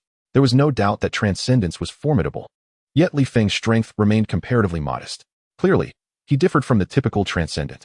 The standard transcendent had ascended through rigorous training, progressing from black iron to bronze, silver, gold, and finally achieving the pinnacle of gold before breaking through to become transcendent. As a result, they wielded immense power upon their ascension. Li Feng's path, however, was distinct. He had achieved transcendence through the system's elevation, leaping directly into the transcendent realm. Although he now existed as a transcendent life form, his combat prowess was still quite low. To illustrate simply, Li Feng was akin to a fledgling dragon, transformed from a mortal. The might of dragons was beyond the comprehension of mere humans. However, he remained but a hatchling, with immense potential yet minimal strength. Additionally, Li Feng was not yet a complete transcendent, but rather in the transcendent transformation stage. As for the steps required to elevate from this stage to true transcendence, he remained uncertain. Nonetheless, compared to ordinary individuals, Li Feng's advantages were glaringly apparent. Moreover, one fact was crystal clear. Once he genuinely attained the transcendent realm, his power would far surpass that of the average transcendent. Contemplating this, Li Feng couldn't help but smile with delight. The agonies experienced during the ascension now seem entirely worthwhile. How extraordinary it is indeed. Chapter 52, The Power of the Extraordinary. Host, Li Feng. Potential, 550. Spiritual energy, 0. Realm, Extraordinary Transcendence Phase, non-upgradable. Bloodline, Undying Gene Level 1, Purifying Flame Level 1. Talents, Martial Sovereign, Diamond Body. Physique, 200. Primordial Spirit, 100. Techniques, Mundane Martial Arts. 8 Extremes Fist perfected and can be enhanced. Secret Transmission, Xuanwu Longevity Sutra perfected and can be enhanced. Abilities, Space System Level 3. Telekinesis Level 3, Telepathy Level 3. This is Li Feng's current attribute panel. He began to examine it methodically. Firstly, his potential remains, but he has gained spiritual energy. Potential can be replenished with cash, while spiritual energy must be restored using spiritual artifacts. This distinction delineates the realm of mortals from that of the extraordinary. In the realm of mortals, wealth translates to strength. However, upon reaching the extraordinary realm, mere cash loses its significance. One must utilize spiritual artifacts, which are entities imbued with spiritual essence. It is said that antiques, calligraphy, paintings, and rare gemstones often harbor spiritual energy. Acquiring such artifacts hinges upon a degree of fortune. The bloodline represents a unique capability of the extraordinary. Anyone who achieves the extraordinary has invariably unlocked their genetic locks, granting access to the undying gene. This is one of the hallmarks of the extraordinary. However, the acquisition of additional bloodlines depends on one's luck. Li Feng's fortune is remarkable, as he has also obtained an additional bloodline, the Purifying Flame. The pure white flame upon his chest is the Purifying Flame. This flame inflicts no damage on materials, but can wreak havoc upon life and soul. Yet, Li Feng's Purifying Flame currently stands at level 1, its power insufficient, requiring prudent usage. This is akin to the undying gene. The undying gene confers upon life the ability to attain immortality, reminiscent of Wolverine's indestructibility. Li Feng's body has become devoid of weaknesses. Even if his heart were to be shattered or his brain pierced, he would not perish. Given time, any fatal injury would mend itself automatically. This is the formidable nature of the undying gene. However, a level 1 undying gene lacks sufficient strength. If Li Feng were to be dismembered and incinerated, he would still succumb to death, for he remains too feeble at this juncture. Nevertheless, compared to an ordinary person, the undying gene is undeniably powerful. Furthermore, Li Feng can continue to enhance the undying gene, thereby acquiring superlative immortality. Both the undying gene and the Purifying Flame can be upgraded, yet such enhancements necessitate the use of spiritual energy. After transcending, Li Feng has also gained innate abilities, possessing 2 remarkable talents, Martial Sovereign and Diamond Body. These 2 talents were awakened due to Li Feng's perseverance in learning martial arts and advancing through rigorous training rather than seeking immediate ascension. Perhaps this is heaven's way of rewarding his dedication to martial studies. Martial Sovereign, the king of martial arts, significantly enhancing one's comprehension of martial techniques and their potency. Diamond Body, a physique akin to diamond, vastly augmenting one's defensive capabilities with added benefits from body cultivation techniques. Both talents are exceedingly practical. Moreover, the higher his martial prowess, the more pronounced the effects of these talents become. With these 2 talents, Li Feng's aptitude for martial arts is naturally elevated, paving the way for him to become a formidable figure in the martial world. The most significant transformation lies in the alteration of attributes. Previously, Li Feng possessed 4 primary attributes: physique, strength, agility, and spirit. However, now, these 4 attributes have vanished, leaving only 2, physique and primordial spirit. Physique embodies a synthesis of health, strength, and agility, yet it surpasses these 3. It represents the overall quality of the body. A mere enhancement of physique results in comprehensive improvements across all physical attributes. His body becomes stronger, power increases, and both defense and attack capabilities are heightened, leading to greater speed.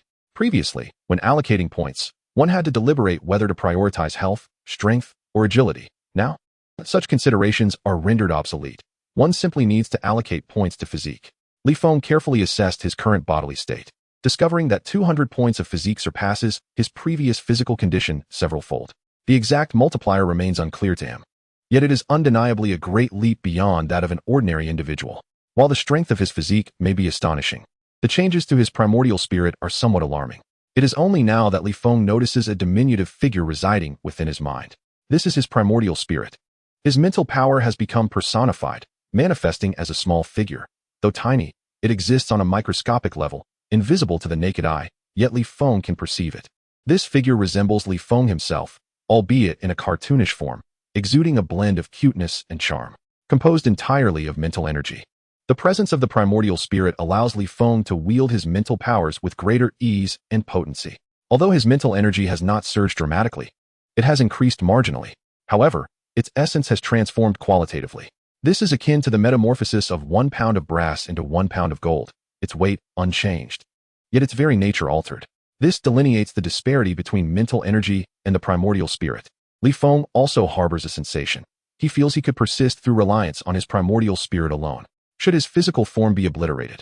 As long as his primordial spirit endures, he could continue to exist. Of course, the system does not provide clarification on this matter, and Li Feng is uncertain whether his intuition is accurate. Nevertheless, he has no intention of testing this theory. This merely illustrates the formidable nature of the primordial spirit. The remaining techniques and abilities have yet to change. However, both techniques and abilities can still be enhanced. Techniques can be strengthened, and abilities can continue to evolve. Strengthening techniques requires spiritual energy, which he currently lacks, rendering enhancement impossible. Yet, abilities can be upgraded using potential, which is indeed a positive development. However, the cost of upgrading has become rather steep, necessitating a substantial amount of potential. Each upgrade requires 100 points. Upgrading the space system ability to level 4 necessitates 100 points, as does upgrading telekinesis and telepathy. With mental energy having transformed into the primordial spirit, his abilities have ascended from level 3 to level 4, resulting in a significant increase in efficacy. Li Feng felt a surge of excitement as he inspected his dimensional space and was pleasantly surprised to discover that his dimensional storage space had expanded into a vast expanse, roughly equivalent to the size of a soccer field. Such a colossal storage space allows for an immense capacity for items, greatly enhancing its practicality. The storage space itself possesses no combat capabilities, yet its auxiliary functions are extraordinarily potent. Imagine, if Li Feng were to acquire a nuclear bomb and conceal it within his storage space, he would become a veritable walking nuclear device. Wherever he treads, devastation would follow. Who could withstand such a force? The storage space holds innumerable ingenious applications.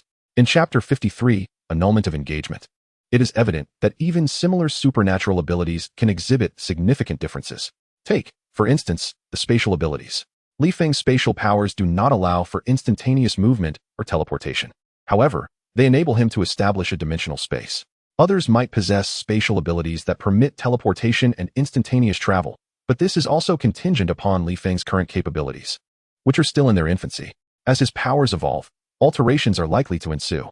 The storage space has not only expanded, but also become substantially more user-friendly. A thought crosses Li Feng's mind, and a flying knife materializes in his hand, only to swiftly vanish again. This knife appears and disappears with remarkable fluidity, seamlessly transitioning in and out of existence. As Li Feng concentrates, a shroud of black light envelopes him. This is his spatial ability. Once encased in the black light, he strides towards the wall before him, gradually penetrating through it, defying its physical properties. The process is somewhat sluggish, yet he successfully traverses the barrier. This suite's adjoining wall leads back to Li Feng's own room. After several trials, he finds himself exceedingly pleased with this capacity. Although its combat efficacy may be limited, it serves as an invaluable escape mechanism. Henceforth, no prison can confine Li Feng, though he remains uncertain about energy-based barriers, which may pose a different challenge. Further testing of other walls could yield interesting results. What of instantaneous movement? Li Feng feels an urge to ascertain whether he can teleport. However, after considerable effort, he remains stationary, his attempts at teleportation failing. Shaking his head, he abandons the test. At least for now, he lacks the ability to teleport. Instead, he continues to explore his other powers. Next, he tests his telekinesis. With focused intent, he extends his power outward, effortlessly opening a window. The telekinetic force stretches 100 meters beyond the window, marking the approximate limit of his range. Beyond this distance, the potency of his telekinesis diminishes, gradually retracting his power. He assesses its strength, discovering that it operates most effectively within 50 meters. Without specialized instruments for precise measurement, he can only gauge his abilities roughly. His gaze falls upon a wooden bed in the living room, and he uses telekinesis to lift it smoothly. Weighing at least 200 pounds, the bed rises effortlessly, prompting Li Feng to estimate his telekinetic strength at around 300 pounds, a formidable capability, now suitable for lethal purposes. Previously, his telekinesis was too feeble for such tasks, but now it has attained the potential for inflicting harm. His final ability is telepathy, which lacks physical influence and is limited to sensing life. Li Feng silently extends his telepathic reach, unleashing an imperceptible wave that envelopes a significant area around him. He perceives the presence of numerous living beings: humans, mice, mosquitoes, ants, cockroaches, and bedbugs. To his surprise, his enhanced telepathy even detects these smaller creatures. Focusing on humans, Li Feng discerns the presence of 58 individuals within his sensing range. He discovers that he can simultaneously manipulate the memories of 10 intruders, yet to maintain complete control, he can manage only 3 at a time. His abilities still fall short of the level of ex-professor, a notable distance from such prowess. Should he ever attain that level, it would indeed be remarkable. After conducting several tests, Li Feng gains clarity regarding his powers. The potential for further enhancement remains. However, the required resources are staggering, an increase from 100 to 1,000 potential points, equating to 1 billion for a single level upgrade. Nevertheless, such an investment is undoubtedly worthwhile. Li Feng promptly contacts the bank, requesting 300 million in cash. The bank informs him that gathering such funds will take time, with the cash ready by the following day. Though he must wait, Li Feng is patient. His abilities have already been upgraded, rendering him significantly stronger than before, though still not quite formidable enough to contend with silver. Next, he must inherit the estate of Li Sihai. The will has been clearly delineated, and with the Li family now reduced to Li Feng alone, having eradicated all others, he is the sole heir to the family fortune. All that he had previously lost is now within his grasp once more. Just as Li Feng prepares to act, a phone call interrupts him. Checking his phone, he sees a familiar number. His fiancée, Lu Mingchen, is calling. Li Feng, are you free at the moment?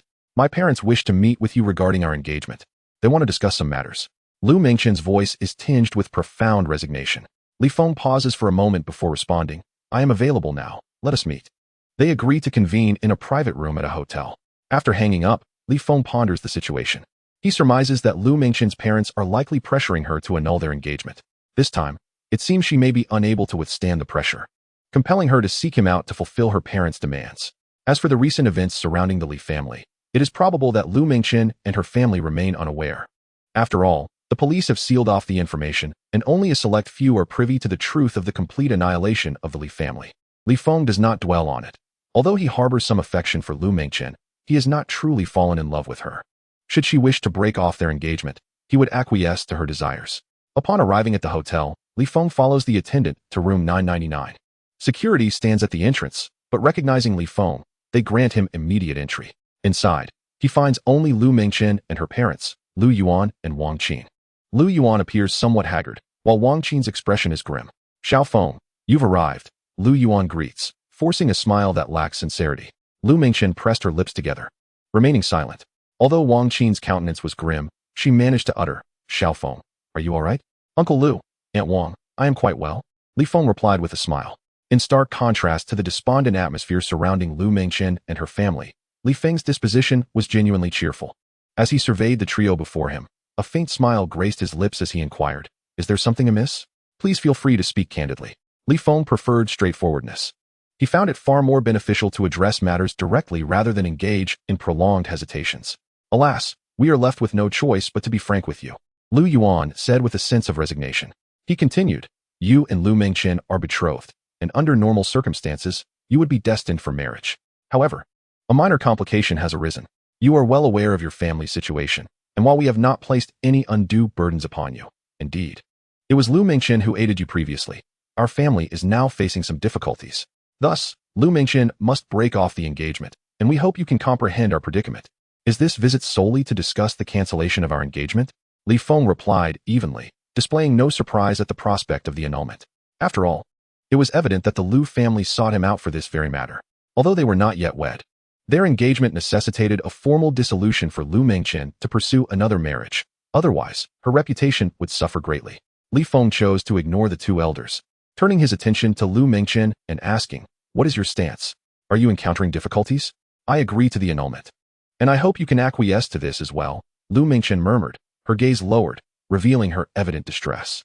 I previously assured you that I would always protect you. Should you face any troubles, I would be there to assist, Li Feng reiterated. Thank you, but that won't be necessary. I will eventually marry. So it matters not with whom I do, Lu Mingchen said, raising her eyes to meet his briefly before offering a faint smile, followed by a cold retort. I see now, you are indeed facing troubles. It is your family that is in difficulty, and your marriage is a requisite for resolution. Li Feng surmised with a knowing smile, confident in his deduction based on the circumstances at hand.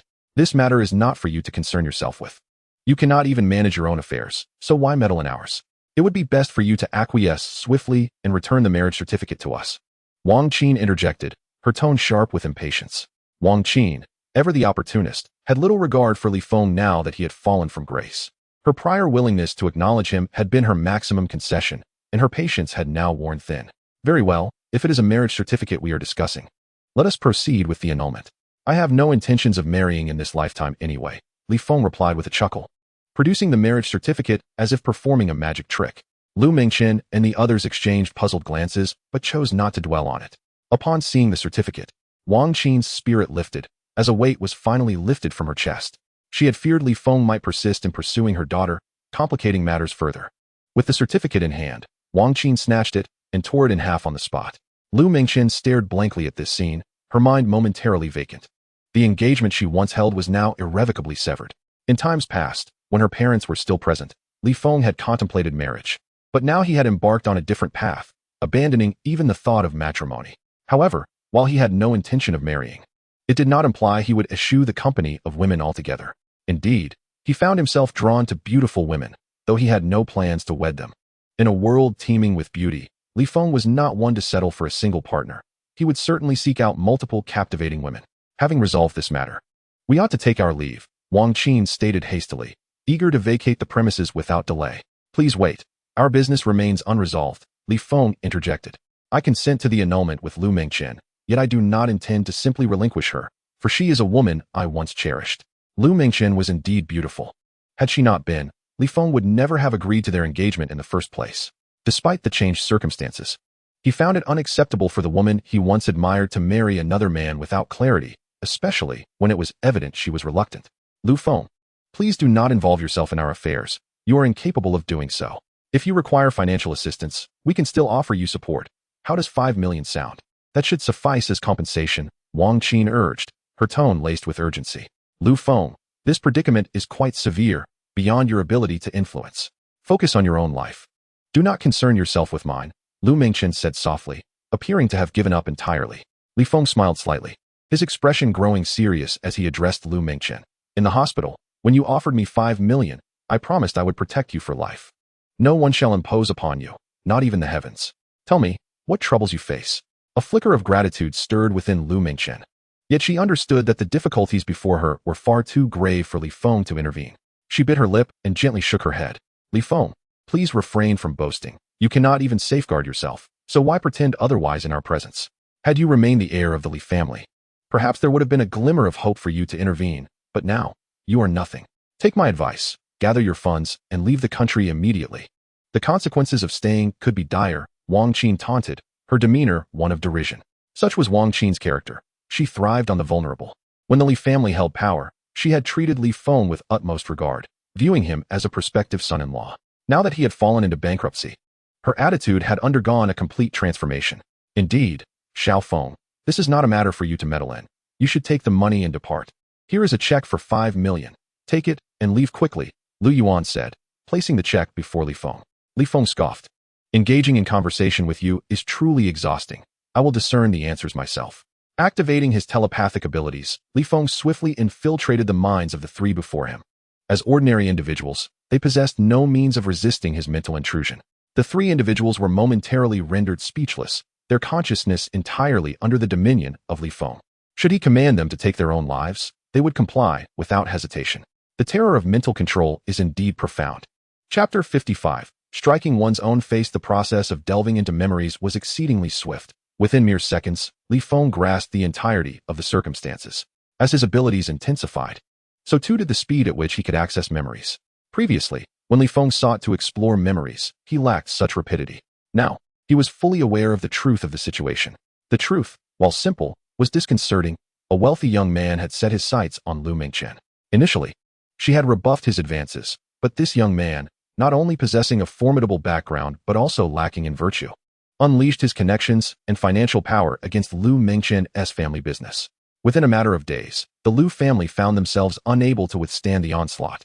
They faced either bankruptcy, which would surely spell disaster for Lu Mengchen, or the option of Lu Mengchen becoming the young man's mistress, a proposition he claimed would bolster the Lu family's fortunes. As the daughter of the Lu family, Lu Mengchen could not afford to disregard her family's plight, even if her own desires were set aside. Moreover, such actions were purely commercial. Reporting to the authorities would yield no results. Lu Yuan had sought assistance from numerous acquaintances, yet upon discovering the identity of the assailant, none possessed the audacity to intervene. This young man was none other than the third son of the Huang family, a wealthy dynasty not local to their region, but hailing from the affluent Sioux city. Their power eclipsed that of the former Li family, rendering the Lu family incapable of provoking or offending them. Given the overwhelming strength of the Huang family, Lu Mengchen never considered that Li Feng could offer her any aid. Lu Yuan and Wang Qin shared the same sentiments. The third son of the Huang family was Huang Zikai. Li Feng spoke softly, having discerned the Lu family's current tribulations. Whether to intervene depended on understanding the intricacies of the Huang family and Lu Mengchen's sentiments.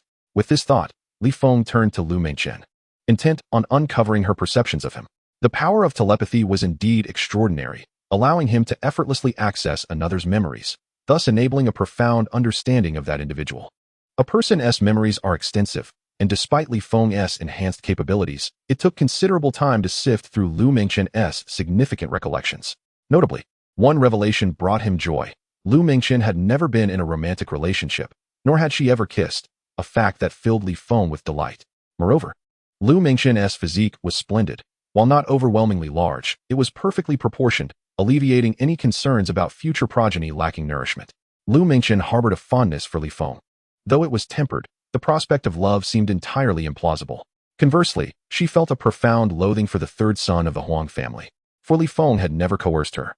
Now, with the Huang family's son pressuring her to marry, any goodwill towards him was utterly unfathomable. Lu Mengchen had no desire to wed Huang Zikai. This revelation sufficed for Li Feng. With a snap of his fingers, he restored the trio to their senses. During their bewilderment, Li Feng addressed Lu Mengchen.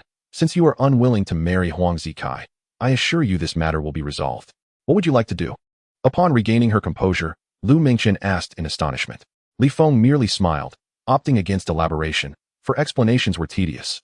He then turned to Wang Qin, stating, I disapprove of your earlier demeanor. Thus, as punishment, you shall slap yourself 20 times. After delivering his decree, Li Feng stood to leave, neglecting to take the 5 million yuan check left on the table. Wang Qin remained momentarily dazed, but soon felt her limbs moving of their own accord.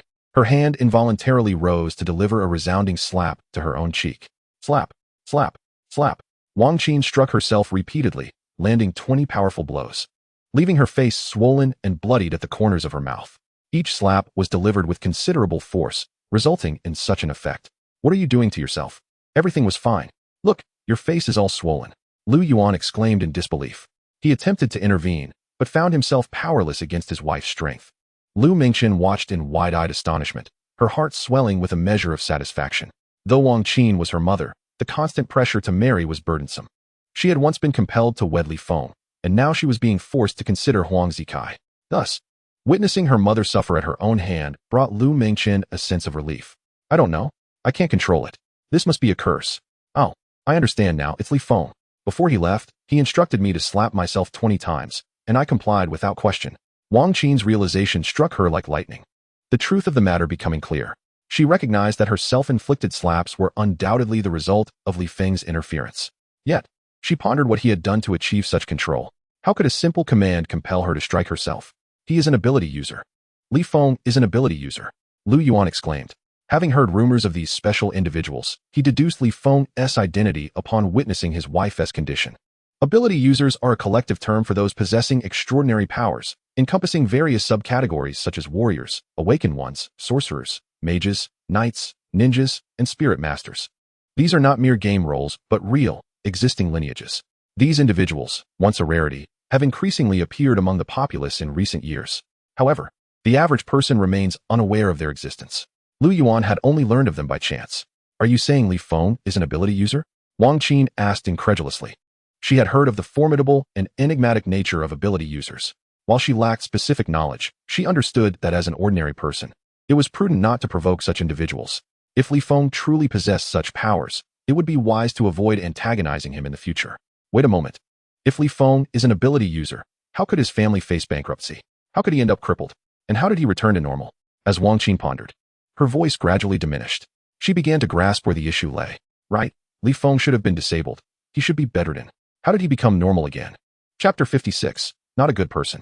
Li Feng paid no heed to the thoughts of Lu Mengqian's family. His sole focus was to address the matter of Lu Mengqian being coerced into marriage. After all, Lu Mengqian had once aided him, and she was, after all, his fiancée. No one else was permitted to bully her.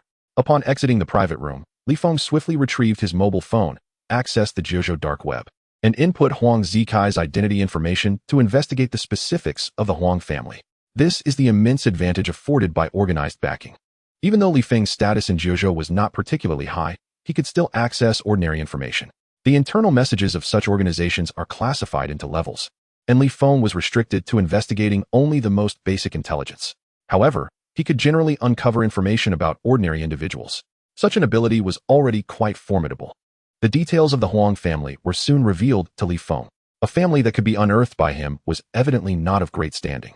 For instance, the Jin family maintained a higher level of secrecy, far beyond Li Feng's investigative reach. Conversely, the Huang family, to which Huang Zikai belonged, was accessible to his scrutiny. The Huang family was a third-rate family in Jiangnan province, its strength incomparable to the first-rate Jin family. The disparity between the two was vast. While the Jin family was a first-rate family within the province, the Huang family languished in the third tier. Although Li Feng could not ascertain the specific details regarding the Huang family's assets, he did discover that they possessed wealth exceeding 100 billion, placing them among the wealthy elite. Furthermore, the Huang family had a silver-ranked expert station, justifying their classification as a third-rate family. In contrast, first-rate families like the Jin family boasted gold-ranked experts. While a silver-ranked expert was undeniably formidable, Li Feng assessed that, with his current abilities, he would struggle to defeat such an opponent, primarily due to the lack of advanced techniques to study. Nevertheless, Li Feng's potential was significant, given time and resources. He could swiftly enhance his combat prowess. With a clearer understanding of the Huang family's background, Li Feng felt a burgeoning confidence. This third-rate family was one he could contend with. While he was capable of dealing with them, he recognized the necessity of proceeding with caution, a warning previously imparted to him by Tang Shui. Moreover, Zhuzhou's mandate was to protect ordinary citizens, a principle that must not be violated. A smile graced Li Feng's lips as a plan began to form in his mind. Huang Zikai was in Jiangzhou for investment purposes and currently lacked a permanent residence, residing instead in the presidential suite of a hotel. This establishment, known as the Four Seasons Flower Hotel, was one of the Huang family's ventures, making Huang Zikai's stay there akin to residing at home. Li Feng was determined not to squander time on this matter. After exiting the hotel, he hailed a taxi directly to the Four Seasons Flower Hotel. Upon arrival, he promptly reserved a room. After completing the check-in process at the front desk and obtaining his room key, Li Feng discovered that Huang Zikai occupied the 21st floor, the hotel's top level. Li Feng chose a room on the 20th floor, directly beneath Huang Zikai's suite. Ascending to the 20th floor via the elevator, Li Feng employed his spiritual power to unlock the door and entered the lavish suite. The opulence of the room was beyond question. Yet Li Feng remained indifferent to such luxuries. Once the door was secured, he extended his spiritual energy outward. His spiritual power, a potent enhancement and mutation of mental strength, surpassed mere mental prowess significantly. In an instant, Li Feng discerned the distribution of individuals in the vicinity. There were not many people on the floor above, approximately a dozen, half of whom were staff, while the other half comprised Huang Zikai's bodyguards. These bodyguards were all retired Special Forces operatives and had trained in martial arts. Although they did not reach the level of Black Iron, they were still formidable. To Li Feng's surprise, they were armed.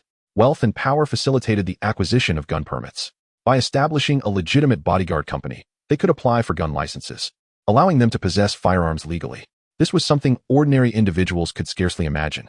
Although these bodyguards were overwhelmingly superior to an average person, Li Feng could effortlessly infiltrate and manipulate their minds.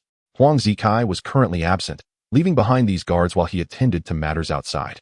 Li Feng frowned, taken aback by Huang Zikai's absence. However, the silver lining was that Huang Zikai indeed resided here and would likely return after completing his affairs. Relaxing his brow, Li Feng dismissed any thoughts of relocating. Waiting here was far more comfortable than searching elsewhere for Huang Zikai. Though Huang Zikai was not present, Li Feng could still delve into the memories of the bodyguards to discern who Huang Zikai truly was. Moments later, he had perused the memories of these guards. Upon finishing, his expression shifted to a colder demeanor. Huang Zikai was indeed no paragon of virtue. For him, playing with women was merely a routine affair, not a significant issue. However, not all women were willing to sell themselves for monetary gain. For those unwilling, Huang Zikai employed various unscrupulous methods to ensnare them. These actions were facilitated by the bodyguards, who were well aware of the situation. Moreover, Huang Zikai had even committed murder. A woman he had toyed with was pursued by her brother after he learned of the situation. Both siblings met their demise at Huang Zikai's hands. Their bodies were transported to a crematorium, incinerated without a trace, leaving no evidence behind. This incident was orchestrated by Huang Zikai, yet no evidence remained. Seeking legal recourse against him would be exceedingly challenging. As for the other women, they likely dared not come forward, even if they did. It would be futile due to the absence of proof. These individuals exercised extreme caution in their dealings, ensuring no evidence was left behind. Furthermore, it became evident through the bodyguard's memories that Huang Zikai had no intention of marrying Lu Mengchen. He was already betrothed and had no plans to wed her. He merely desired to toy with her. In comparison to Huang Zikai, Li Feng seemed a paragon of virtue. A cold glint flickered in Li Feng's eyes as he patiently awaited Huang Zikai's return. One of the bodyguards had been entirely subdued by Li Feng's control, and now he awaited Huang Zikai's arrival. After a lengthy period of anticipation, Huang Zikai finally staggered back, visibly intoxicated. His return was accompanied by two strikingly beautiful women, clad in revealing attire, suggesting they were likely courtesans. Li Feng paid no heed to the identities of those present. He was solely aware that his long-awaited opportunity had finally arrived. Through the eyes of the bodyguard he controlled, Li Feng beheld Huang Zikai for the first time. This young man, already in his 30s, exuded a refined demeanor, adorned with metallic glasses, presenting an image of sophistication. At a glance, one would never suspect the darkness lurking within him. The reality is that true villains do not wear the mark of their malevolence upon their faces. Rather, they possess an alluring facade that can mislead even the keenest observer. You two should go shower first. Once I have taken care of matters, I will seek you out, Huang Zikai instructed the two women with a grin, playfully pinching one of them. After the women retreated to the inner room to freshen up, Huang Zikai dismissed the remaining individuals and prepared to make a phone call. Naturally, the bodyguard under Li Feng's control was also sent away. Only a silver-haired middle-aged man remained by Huang Zikai's side. From the memories of the bodyguard, it was evident that Huang Zikai lacked any innate cultivation talent. However, he had trained in the Huang family's martial arts, albeit with limited prowess. Thus, he was accompanied by a skilled practitioner from the Huang family. The silver-haired man known to the bodyguards as Uncle Kuan, though his full name remained a mystery. The extent of Uncle Kuan's strength was unknown to them, but they understood that even when they trained together, they were no match for him. After the controlled bodyguard exited the room, Li Feng expended a portion of his spiritual energy, extending it towards Huang Zikai in the room. An unexpected occurrence transpired. His spiritual energy was obstructed by an unseen force, akin to an invisible wall that kept Li Feng's essence at bay. What was happening? Li Feng was taken aback. At that moment, Huang Zikai had begun dialing a number. The call connected. Ma Songjun, the matter has been resolved. The goods will be in your possession by tomorrow. You may come to collect them. Huang Zikai spoke with utmost respect. It is my honor to serve the organization. After receiving commendation over the phone, Huang Zikai hung up, a smug expression adorning his face. The simplicity of their exchange belied the weight of its implications. Li Feng felt a surge of intrigue. Something about Huang Zikai felt amiss. At that juncture, Uncle Kuan quietly remarked, "Young master, the people from Fusang are not to be trusted. We must exercise caution. Even in cooperation, we should remain vigilant." Hearing this admonition instinctively unsettled Huang Zikai. Yet, as Uncle Kuan was his loyal confidant, he merely smiled and nodded, replying, "You are right, Uncle Kuan. I do not trust them. It is merely a matter of mutual benefit. As you know, many of my ventures rely on the support of the Fusang people. They have promised me that upon successful execution, they will sell us the latest communication technologies, guaranteeing substantial profits. I understand your concerns, young master. As long as you are aware, I see no issue," Uncle Kuan replied calmly, shaking his head. Li Feng's interest in the situation intensified. However, a conundrum arose. Huang Zikai appeared impervious to Li Feng's spiritual energy, indicating either his formidable strength or the presence of a protective artifact. Li Feng swiftly dismissed the notion of Huang Zikai's considerable strength. Had he been truly powerful, he would have sensed Li Feng's approach immediately. The fact that Huang Zikai remained oblivious suggested the latter, that he possessed some form of treasure. This was not surprising. Li Feng had previously heard Chun Mo speak of the existence of numerous artifacts in this world. It was entirely plausible for Huang Zikai to possess a protective talisman. Furthermore, Li Feng's current spiritual energy could also be derived from such treasures, albeit those of a unique nature. Recognizing that Huang Zikai was beyond his control and that Uncle Kuan appeared to possess formidable mental strength, Li Feng decided to alter his approach. He promptly severed his control over the bodyguard, retracting his spiritual energy. The bodyguard merely felt a momentary blankness in his awareness, attributing it to a lapse in concentration. Entirely unaware of the events that had transpired, Li Feng then turned his attention to the two women in the bedroom who were bathing. In short order, he successfully took control of one named Xiaohong. This was merely her stage name. She was a bar dancer whom Huang Zikai had taken a liking to today. Indeed, Xiaohong possessed an enviable figure, which undoubtedly contributed to Huang Zikai's interest. Moments later, Huang Zikai entered the room. Li Feng's spiritual energy had already infiltrated Xiaohong's consciousness, although the control over her physical actions remained with her. Remarkably, Xiaohong exhibited no signs of abnormality. The telepathic control ability had grown increasingly powerful and formidable with the birth of Li Feng's spiritual essence. This capability was far more enigmatic than mere martial prowess. It was evident that others possessed similar abilities. Given the rising number of awakeners, it was entirely normal for them to wield peculiar powers. One of the objectives of Jojo was to monitor the world, ensuring that awakeners like Li Feng did not wreak havoc upon the populace. Huang Zikai soon settled in, enjoying a comfortable bath attended by Xiaohong and her companion, leading to an intimate encounter. During this time, Li Feng noticed the jade pendant around Huang Zikai's neck. The force that had thwarted his spiritual approach emanated from this very object. Seizing the moment, Li Feng took command of Xiaohong's body, feigning surprise as he pointed to Huang Zikai's pendant, exclaiming, "Young master, this pendant is exquisite. It appears quite valuable. Indeed, you have a discerning eye. This is a family heirloom from my mother's side, now passed down to me." "Enough of this chatter. Let us get on with the service," Huang Zikai replied. A hint of impatience in his tone, his desires clearly ignited. "Of course, young master.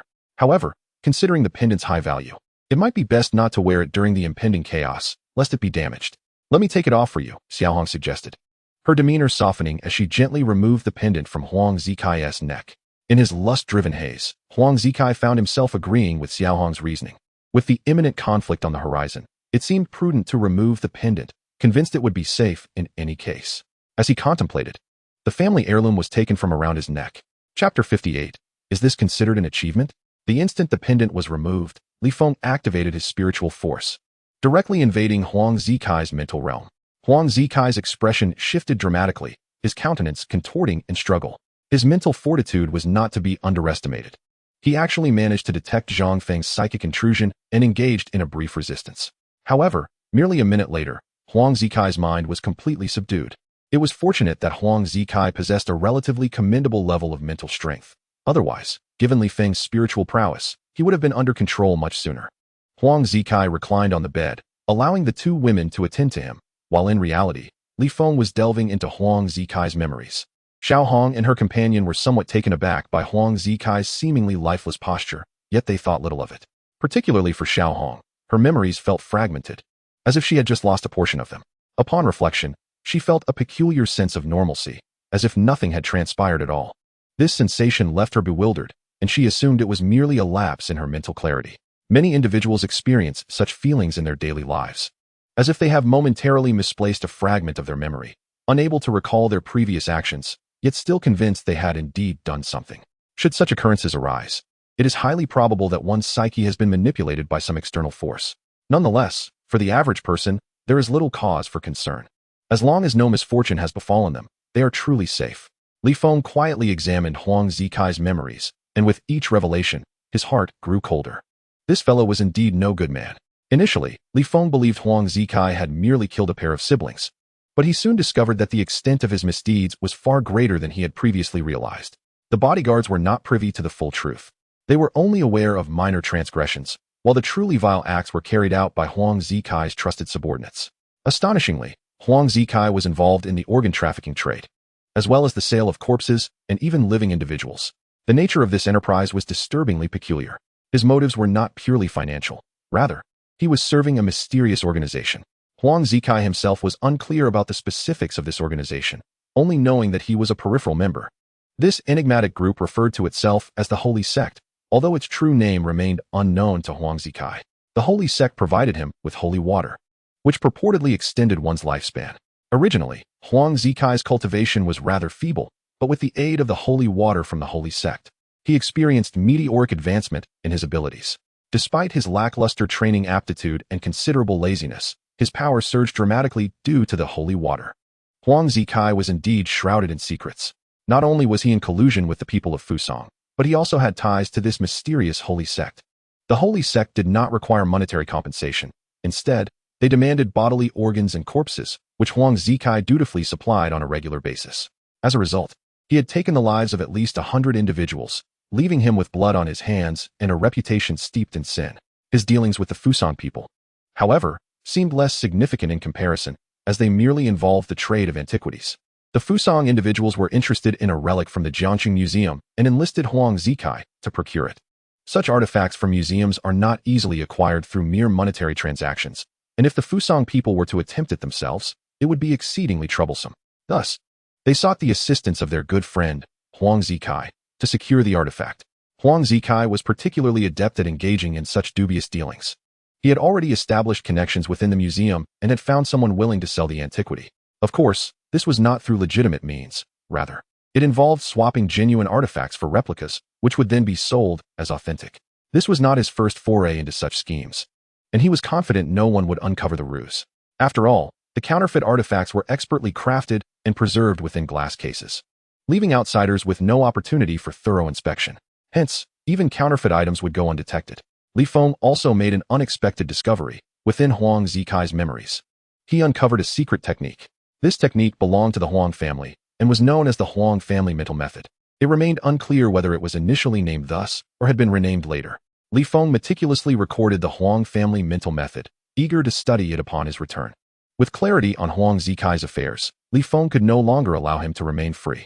The primary concern was that Huang Zikai's mental strength was significantly superior to that of an ordinary individual.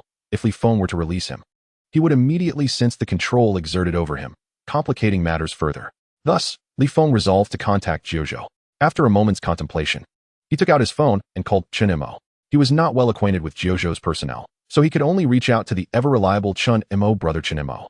"I've caught a big fish," Li Feng stated, causing Chen Mo to momentarily be taken aback. "Li Feng, what has transpired?"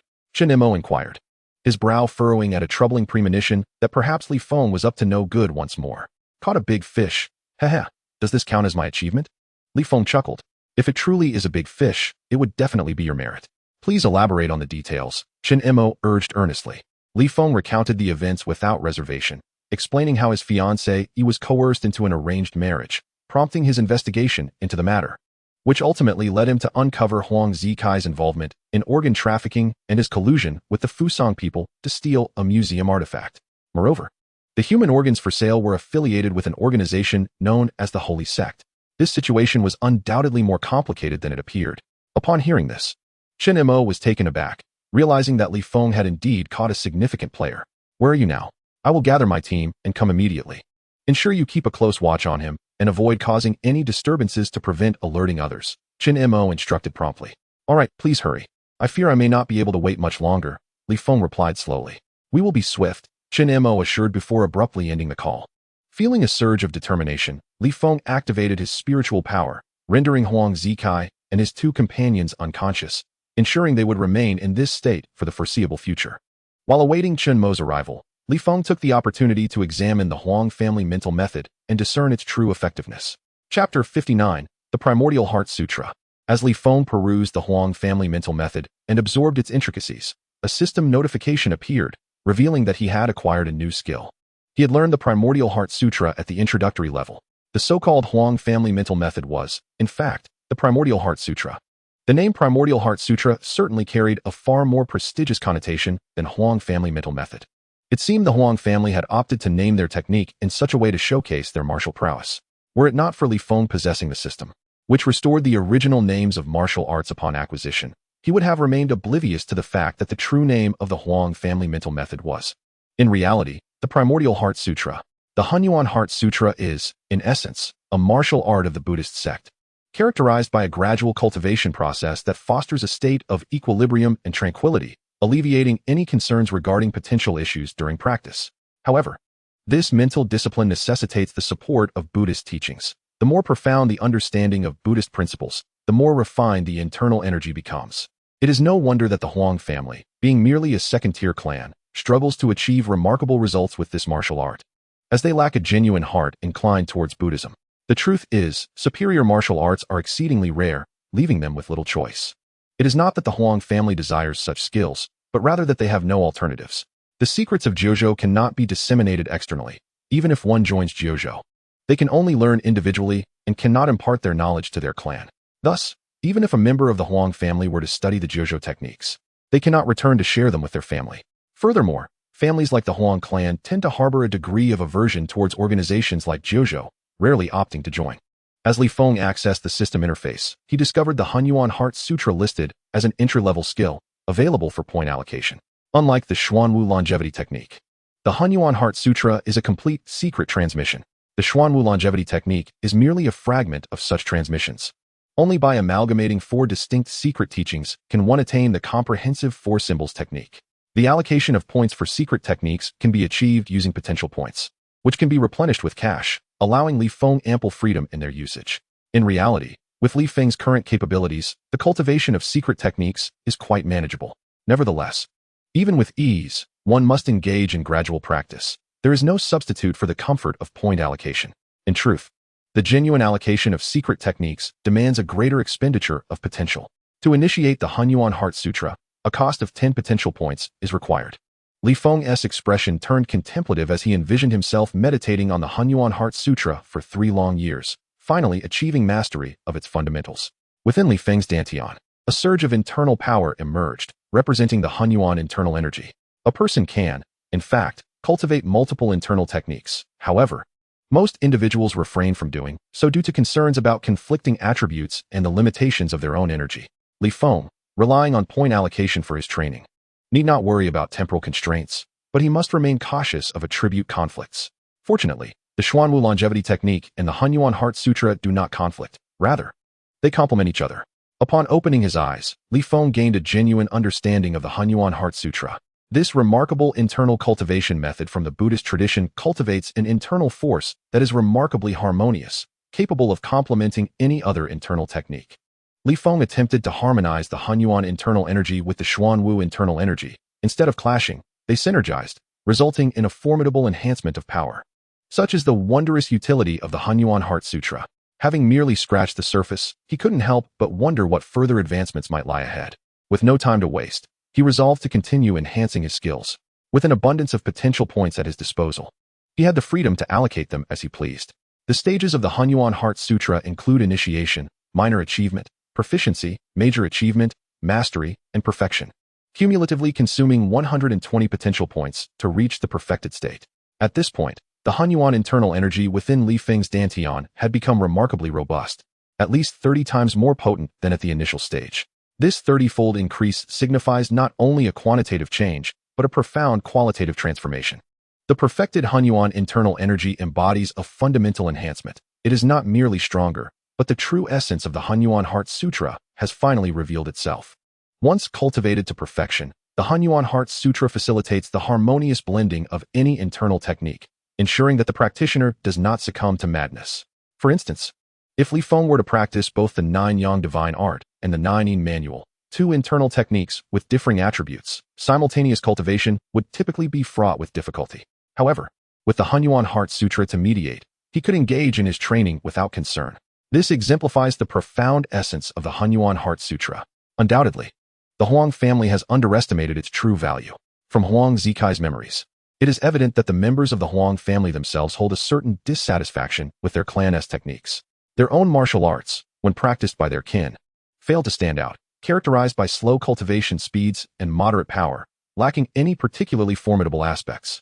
Consequently, the Huang family has sought numerous other secret techniques for their training, and the number of individuals willing to practice the Huang clan's techniques is dwindling. Huang Zikai's willingness to engage with the Huang clan's method stems from his inadequate aptitude. The more profound internal techniques yield unsatisfactory results for him, making even initiation a challenge. Only the Huang clan's techniques, namely the Hunyuan Heart Sutra, provide a relatively stable path for his cultivation, thus prompting his choice.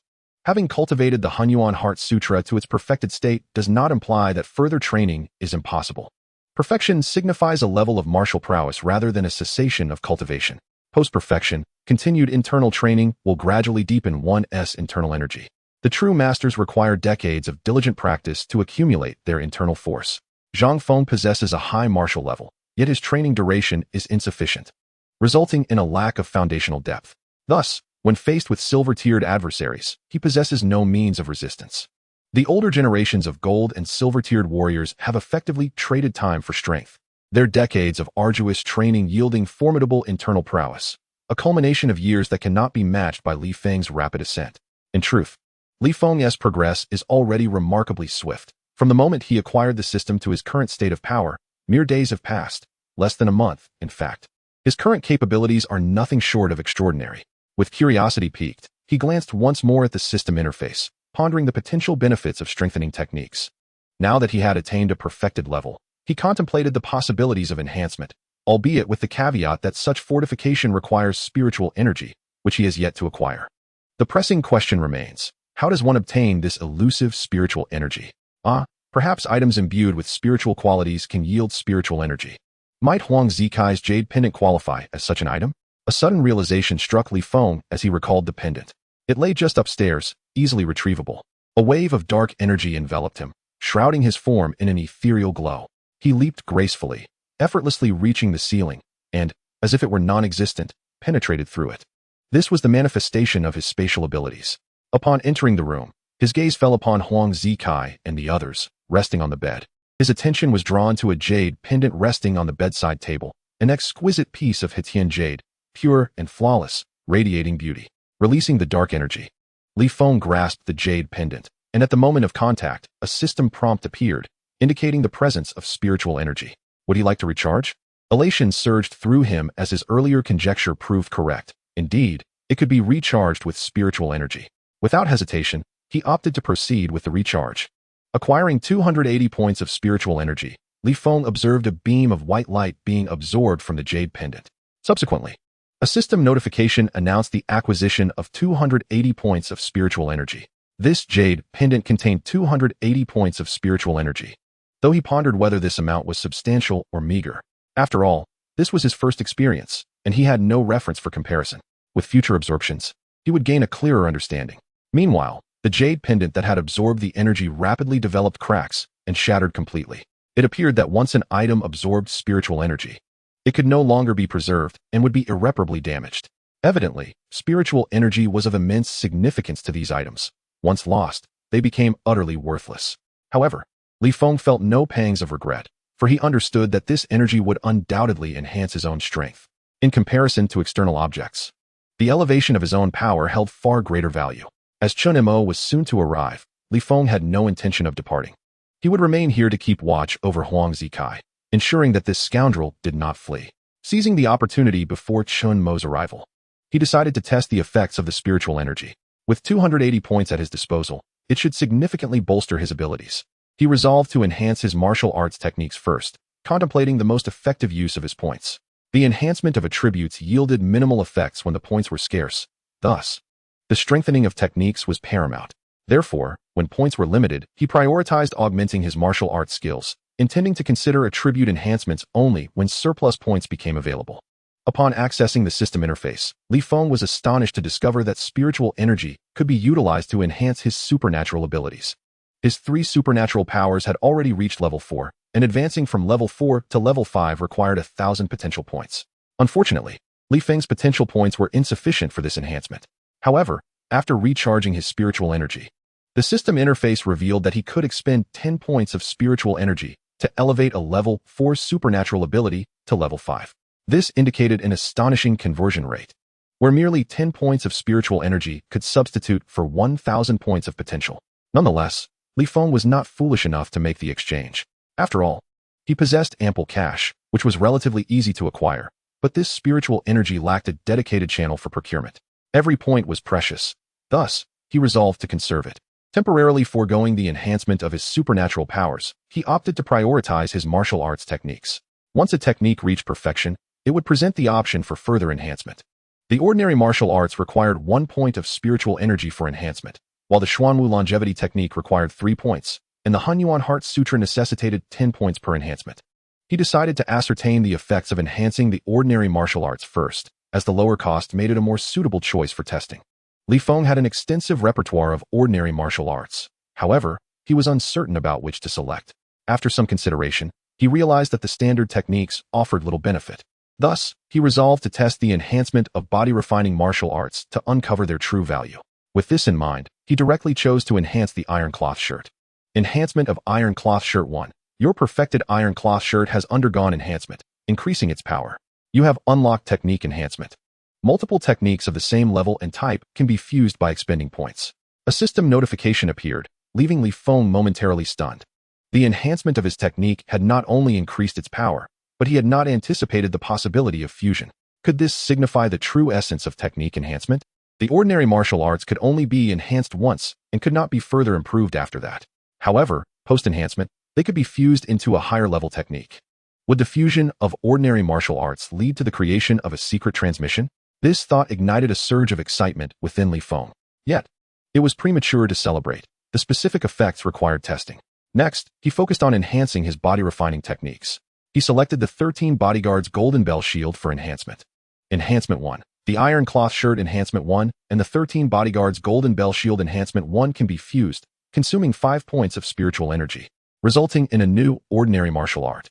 The fusion of these two ordinary martial arts would still yield an ordinary technique. Thus, he continued to add more. With enhancements from Iron Cloth Shirt 1, 13 Bodyguards Golden Bell Shield 1, Iron Armor Technique 1, Iron Silk Technique 1, Shaolin Iron Crotch Technique 1, Iron Head Technique 1, Iron Bone Technique 1, and Iron Skin Technique 1, the system interface finally underwent a transformation, consuming 30 points of spiritual energy. He could fuse these into a secret transmission martial art. Fusion. Li Feng exhaled deeply and silently clicked the fusion button. As the techniques fused, the process completed, and he received the secret transmission martial art, Dragon Roar Iron Cloth Shirt. Dragon Roar Iron Cloth Shirt reached the perfected realm. In an instant, Li Feng felt a surge of warmth enveloping his body, a powerful force coursing through him, continuously fortifying his muscles and bones. The entire process was somewhat painful, yet remained within tolerable limits. This was the enhancement effect of the Dragon Roar Iron Cloth Shirt. 2 minutes later, the training effect concluded, and Li Feng had truly mastered the Dragon Roar Iron Cloth Shirt. This secret transmission martial art significantly improved his physical attributes and defensive capabilities, ranking among the superior secret transmissions. The prefix Dragon Roar stemmed from the peculiar sound resembling a dragon's roar produced during the cultivation process, thus earning the name Dragon Roar Iron Cloth Shirt. This roar was not unique to this technique, as many others also produced strange sounds during cultivation. These sounds emanated from the resonance of the muscles, bones, and internal organs. The most renowned example was the tiger leopard thunder sound. When practicing certain techniques, a thunderous noise would resonate within the body, hence the name tiger leopard thunder sound. Li Feng glanced at the system interface and was astonished to find his physique had directly increased by 100 points, elevating it from 200 to 300 points. While the physique had only risen by 100 points, his defensive capability had dramatically improved. In Li Feng's assessment, his current defense had multiplied several times compared to before. This underscored that secret-level body-refining techniques were indeed incomparable to ordinary martial arts. However, the fused Dragon Roar Iron Cloth Shirt was marked as able to be enhanced, but not fused again. These martial arts could only be fused once. Subsequent fusions were not permitted. If he desired to create divine skills through fusion, he would need to acquire several secret transmissions of the same level. Relying on ordinary martial arts would not suffice to yield divine techniques. Despite the implications of such a feature, the prospect of fusion had filled Li Feng with immense delight. Chapter 61, Crushing Bronze. The fusion function of martial arts allowed Li Feng to merge ordinary martial arts into secret transmissions and subsequently fuse secret transmissions into divine skills. This was simply remarkable. With this capability, Li Feng realized that obtaining divine skills did not necessitate his personal pursuit. Acquiring secret transmissions would suffice. However, he corrected himself. Divine skills were still essential. Although Chun Mo claimed that divine skills were the pinnacle of martial arts, who could guarantee that they were indeed the ultimate? What if he acquired multiple divine skills and subsequently fused them into even higher-tier techniques? If such a higher-level martial art truly existed, Li Feng would willingly deem it a mythical technique. Contemplating this notion stirred a wave of excitement within him. Indeed, it was quite invigorating. However, acquiring such divine skills was not something one could achieve in a fleeting moment, so he resolved to focus on what was presently attainable. The martial art available to Li Feng at this juncture was the secret transmission, integrating mortal martial arts into this esoteric form. The Dragon Roar Iron Cloth, in particular, had already significantly enhanced his prowess. Although further fusion of the Dragon Roar Iron Cloth was not feasible, there remained opportunities for reinforcement. Since reinforcement was indeed possible, it was only natural to pursue it further. Reinforcing the Dragon Roar Iron Cloth once required 10 points of spiritual energy. Li Feng decided to enhance it by 1 level. In an instant, a wave of warmth enveloped his body as the Dragon Roar Iron Cloth began to undergo a transformation once more. 2 minutes later, the enhancement concluded, and Li Feng felt his physical strength surge anew. Upon checking the system interface, he discovered his physique had soared to 350 points, an increase of 50 from before. This was the advantage of reinforcement. It allowed one to elevate their already peak state. If 2 individuals existed at the same perfected level, one unenhanced and the other enhanced, the latter would undoubtedly emerge victorious. This was the merit of reinforcement. And this was merely a first-level enhancement. One could only wonder what the second and third levels would entail. Li Feng, brimming with excitement, intended to continue reinforcing, only to realize that further enhancement now required 50 points of spiritual energy. He hesitated, feeling a pang of reluctance over such a substantial expenditure. The crux of the matter was that his current spiritual energy was exceedingly scarce, necessitating judicious use. For the moment, he decided to halt at the first level of enhancement for the Iron Cloth, as he needed to allocate his spiritual energy elsewhere. Just then, his phone vibrated with a message from Chun Mo, who was already waiting outside, ready to spring into action. After a moment's thought, Li Feng concluded his training, opting to attend to more pressing matters. After all, he could practice at any time. Moreover, he was eager to ascertain the current extent of his cultivation. "I'll know in 2 minutes." He sent a message before pocketing his phone and stepping out of the room.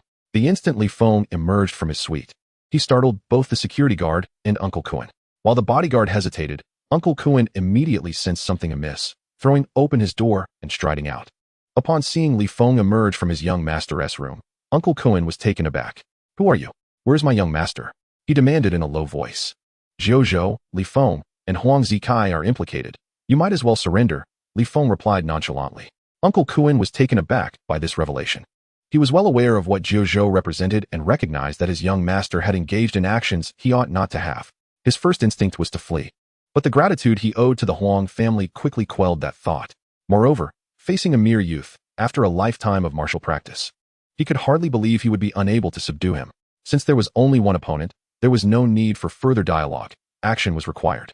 If a confrontation was inevitable, words were superfluous. Without a second thought, Uncle Kuan lunged at Li Feng, raising his hand to strike with a claw-like technique aimed at Li Feng's face. The ferocity of the strike was formidable, even with a metal helmet. It could cleave through flesh. Li Feng's gaze flickered as he was astonished to perceive the slowing of Uncle Kuan's movements. He could discern every detail of Uncle Kuan's actions and anticipated his next move with clarity. In a flash, Li Feng delivered a punch, unadorned and swift, embodying the essence of speed. Like a bolt of lightning, Uncle Kuan merely caught a glimpse of the fist before being sent sprawling from the impact. With a fractured rib, he coughed up blood. Before he could hit the ground, Li Feng's second kick propelled him through the wall, sending him crashing out of the room. Li Feng sighed. Realizing he had miscalculated his strength, he had intended to subdue Uncle Kuan, not to inflict fatal harm. Thus, he had held back, using no more than 50% of his power, yet the outcome was still overwhelming. Was it his own strength that was too great, or was Uncle Kuan simply lacking? Li Feng found himself engulfed in confusion. Outside, Chun Mo and his team were poised to breach the door when, without warning, the wall shattered. An elderly man, drenched in blood, was flung out. Chun Mo paused momentarily before directing his men to apprehend the old man. Li Feng stepped out, having swiftly dealt with the bodyguards within the room. These guards were mere mortals. Their disparity in strength rendered them utterly defenseless against him. In truth, even a martial artist like Uncle Kuan posed no challenge in comparison to Li Feng. The realization dawned upon Li Feng that the formidable Golden Family's master could have easily slain him. Instead, he had toyed with him, choosing to prolong the encounter rather than eliminate him outright. Had it not been for the unexpected intervention of Tang Shui, he would have met his demise long ago. The might of the Silver Tier was indeed terrifying. Yet, Li Feng felt a peculiar sensation. He was not yet at the silver level.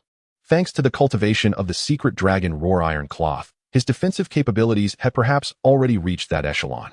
But he still lagged significantly in other aspects. His combat prowess remained inferior to that of a Silver Tier. Nevertheless, he was closing the gap. All he required were a few formidable techniques and the passage of time. Uncle Kuan, this old fellow's strength is not to be underestimated. He has already reached the bronze level. Are you really capable of overpowering him? Chun Mo remarked, observing the battered Uncle Kuan, who was barely clinging to life. Uncle Kuan's strength was not insignificant. He surpassed Chun Mo slightly, yet here he was, effortlessly defeated by Li Feng. Given Uncle Kuan's dire condition and Li Feng's unscathed appearance, it was clear that Li Feng had utterly dominated the confrontation. Such an outcome left Chun Mo in a state of stunned silence. I am a genius. My strength is ascending swiftly, Li Feng declared with a smile, dismissing any notion of concealing his prowess. Chapter 62, The Ultimate Heavenly Hand. Although Uncle Kuan had attained the bronze level, he was not considered a master among his peers. The most significant factor was his advanced age. At over 60, his strength had waned considerably. Yet, even diminished, he still surpassed Chun Mo previously. Li Feng had found it quite challenging to triumph over Chun Mo. Now, however, Li Feng possessed the confidence to end Chun Mo with a single strike. This stark disparity in strength was undeniable. Chun Mo exhaled sharply, suppressing his bewilderment and shock as he signaled his men to proceed with their tasks. Capturing individuals may appear to be a straightforward endeavor. However, effectively managing the case is an intricate art. Huang Zikai is no ordinary individual. Mere apprehension is insufficient. Evidence is paramount, and the case must be thoroughly resolved. Otherwise, complications will undoubtedly ensue. These prominent families harbor animosity toward Jiuzhou, their eyes keenly fixed on undermining its operations. Should Jiuzhou act recklessly without substantiating evidence, it would incite turmoil. Thus, while apprehending suspects may be simple, the acquisition of evidence holds even greater significance. Li Feng leisurely articulated several pieces of evidence, all derived from Huang Zikai's memories. Furthermore, this Huang Zikai is a master photographer. He had the audacity to record his own misdeeds on video, preserving them for posterity. The incriminating footage resides within his notebook, readily accessible for review. This evidence alone is sufficient to seal his fate. Upon hearing this, Chun Mo let out a sigh of relief and, accompanied by his subordinates, commenced their work. Given the necessity to apprehend the puppeteers behind the scenes, this operation proceeded with minimal commotion. However, the sight of Uncle Kuan being slammed against the wall was so alarming that it drew the attention of the hotel staff. Chun Mo had already communicated with the hotel management, but the duration of their discretion remains uncertain. Swift action is imperative. This case is substantial, and Chun Mo cannot handle it alone. It must be escalated for higher-level deliberation. Li Feng also returned to the Jiuzhou headquarters. Realizing that returning home tonight was out of the question, when Tang Shui received the news, she was taken aback. She had not anticipated that Li Feng would achieve merit so soon after joining Jiuzhou. While Huang Zikai himself may not be significant, the involvement of the holy sect complicates matters considerably. Although Tang Shui is quite occupied, she understands the gravity of this situation and has resolved to take matters into her own hands. Li Feng was temporarily assigned to a dormitory to await further updates, likely forfeiting sleep for the night. However, for someone like Li Feng, several sleepless nights pose no challenge, let alone a single night. Seizing the opportunity, Li Feng decided to enhance his own abilities. The fusion of martial arts techniques had proven rewarding, and he intended to meticulously review all the mundane martial arts he had mastered. This endeavor would enable him to achieve further advancement in his prowess. He began with the fusion of his boxing and palm techniques. Li Feng had indeed acquired a plethora of mundane martial arts, including but not limited to Baguazhang, Taijiquan, and Bajiquan, totaling over a dozen styles. He planned to amalgamate these techniques to see if they could yield a unique, esoteric art. He successfully reinforced Taijiquan to perfection, Bajiquan to perfection, and Baguazhang to perfection, merging all these martial arts into a cohesive whole. Subsequently, Li Feng embarked on another round of experimentation. He discerned some patterns in the fusions. The amalgamation of different techniques yielded varying outcomes. For instance, the fusion of Taijiquan and Bajiquan produced a mundane martial art, but with a modest fusion point requirement of just 5 points. However, if he combined Bajiquan, Taijiquan, Wing Chun, Baguazhang, Hungar, and Iron Wire Fist, a secret transmission would emerge. Herein lies the crux. If Li Feng continued to incorporate similar types of techniques, adding 5 martial arts would lead him to a maximum of 10. Upon reaching this limit, the fusion box would turn purple, though the implications of this purple hue remained a mystery. Despite his uncertainty regarding the special properties of the purple color, Li Feng was eager to experiment.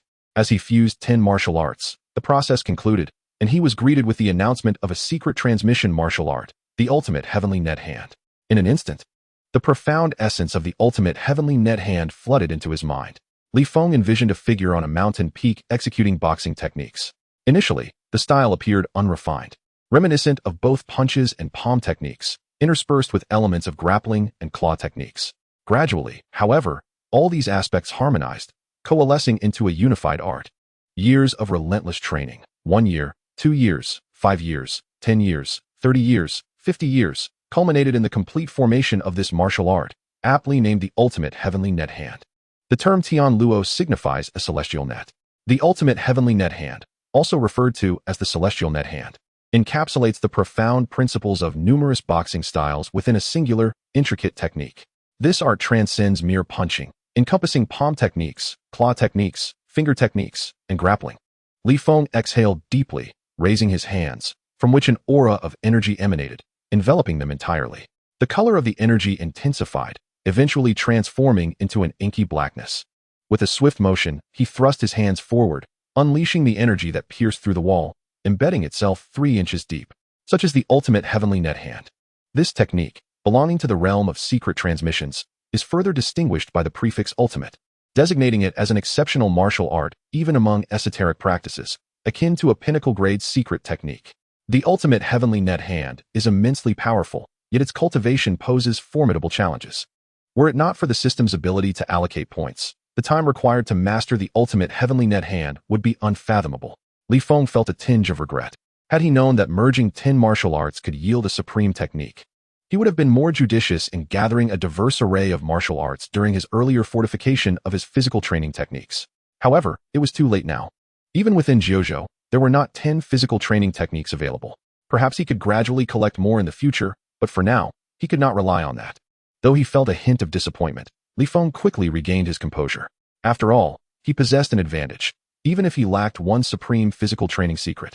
The impact would not be as dire. Future accumulation of spiritual energy points to enhance his physique would likely yield comparable results. In terms of technique, the ultimate heavenly net hand does not dramatically differ from Taijiquan or Bajiquan. Its enhancements are marginal. However, the true strength of the ultimate heavenly net hand lies in its compatibility with inner energy, unleashing the true potency of that energy. The fusion of the ultimate heavenly net hand has reached perfection and is eligible for reinforcement. Yet, the points required for the first enhancement are staggering, 30 points. 3 times that of a standard secret transmission enhancement. Such a demand is indeed astonishing. Given the precious nature of spiritual energy points, he decided to conserve them for the moment and refrain from immediate enhancement. Instead, he aimed to fuse the remaining martial arts. Elevating all techniques to the realm of secret transmissions would prove more beneficial for Li Feng. Chapter 63, the first capture operation in his quest to gather 10 martial arts. Li Feng found himself lacking, necessitating more mundane martial arts and potential points. Night had already fallen, leaving him no choice but to defer his efforts until the morrow. Yet, he could not afford to remain idle. He took advantage of the current lull to familiarize himself with the ultimate heavenly net hand and assess his current abilities. Li Feng did not have to wait long. Half an hour later, Chen Mo informed him that it was time to take action. The moment had arrived. Li Feng responded with a brief acknowledgement before proceeding to the designated assembly point. Upon his arrival, he discovered that only Chen Mo and his subordinates were present. The others were conspicuously absent, including Tang Shui. Noting Li Feng's confusion, Chen Mo quietly provided an explanation. The target for tonight's operation was a group of Fuso individuals who were in contact with Huang Zikai. The details regarding these Fuso individuals had been thoroughly investigated. They numbered only a handful, approximately a dozen, and had established a company in the Great Xia as a facade. Not a single formidable expert was among them, making their apprehension a task well within the capabilities of the team. Li Feng had also gained some understanding of the structure of Jiuzhou. He was aware that Jiuzhou had not been established long and faced personnel shortages, yet the issues requiring attention were numerous. Within the Jiuzhou branch in Jiangqing, there were over a dozen teams like Chun Mo's, comprising hundreds of personnel. However, each team was tasked with its own unique cases. This particular operation was evidently assigned to Chun Mo's team. Despite the limited number of Jiuzhou personnel, they had the ability to call for reinforcements, including police, armed police, and, when necessary, military support. This was the profound foundation of Jiuzhou. Furthermore, Jiuzhou was backed by extraordinary entities, a power forged by the strength of an entire nation, which far surpassed that of any aristocratic family. The ongoing international disputes and competition among nations restrained the extraordinary forces of Jiuzhou. Otherwise, those aristocratic families would not dare to take action. Families like the Jin clan, devoid of any extraordinary existence, would be easily annihilated by just a single extraordinary individual. If the Jin family were to learn that Li Feng had embarked on the path of the extraordinary, they would surely be paralyzed by fear. Li Feng's presence drew the attention of several team members, who recalled their previous encounters with him, during which he had easily defeated them. Now, seeing him as one of their own, they could not help but exhibit a mixture of emotions. However, Li Feng remained indifferent, paying them no mind. As they were not part of the same team, his presence here was solely for personal gain, and he intended to see this operation through to completion. Furthermore, he held no positive regard for the Fuso individuals, and he was eager to confront them. The group set off promptly, reaching their destination in 10 minutes. Despite their swift movements, locating the Fuso individuals proved to be a challenging endeavor. Jojo had deployed its intelligence network to pinpoint the hideout of these Fuso individuals. Let us proceed and aim to capture them alive. If that proves impossible, we may resort to lethal force, Chen Mo advised at the end. The Fuso individuals operated a factory locally, which included a dormitory building where all of them resided. However, a complication arose. In addition to the Fuso individuals, there were hundreds of ordinary workers from the Great Xia residing in the dormitory. Therefore, during the apprehension, it was crucial to avoid endangering these civilians. Li Feng and his team had already reviewed the intelligence and photographs of the Fuso individuals, knowing there were 18 targets in total, of which 13 were ordinary individuals, and only 5 possessed abilities. Their primary concern lay with these 5. I have a suggestion, though I'm uncertain if you'll heed it, Li Feng suddenly interjected. Go ahead, I'm listening, Chen Mo replied, casting a glance at Li Feng, his expression growing more serious. Our greatest concern is that they might act recklessly against the ordinary people in a desperate situation. Therefore, allow me to take the lead and infiltrate first. You all can secure the perimeter. I will drive them out, making it easier for us to complete the apprehension. If we all charge in together, there will be too many of us for them to escape, and they will undoubtedly resort to harming the civilians. Chen Mo paused, contemplating this approach, and found it to be quite plausible, albeit with heightened demands on Li Feng's capabilities. He scrutinized Li Feng and inquired, Are you confident in your ability to execute this? I have faith in myself. The real question is whether you have faith in me, Li Feng replied with a grin. Very well, I will trust you this once. Let us proceed according to your plan. Chen Mo agreed with a nod, a smile gracing his face. The task at hand was not overly difficult, and even if Li Feng were to falter, the impact would be minimal. Their cautious approach on the outside while Li Feng stirred the hornet's nest within was undoubtedly a sound strategy. The team sprang into action. Chen Mo stationed his men outside, while Li Feng ventured alone into the dormitory building. The building was equipped with surveillance cameras, at which point Li Feng's telekinetic abilities came into play. He deftly redirected the cameras, ensuring they remained intact but were rendered incapable of capturing the intended views.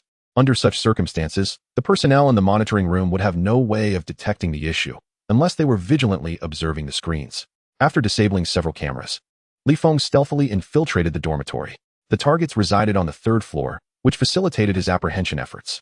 Arriving on the 3rd floor, Li Feng enveloped himself in a shroud of black light, activating his spatial powers. Cloaked in darkness, he silently passed through the door of room 303 and entered the room unnoticed. This operation served as a practical test of his abilities for Li Feng. No amount of theoretical knowledge could compare to the experience of actual combat, which was why he was intent on undertaking this mission himself, to hone his skills through real-world application.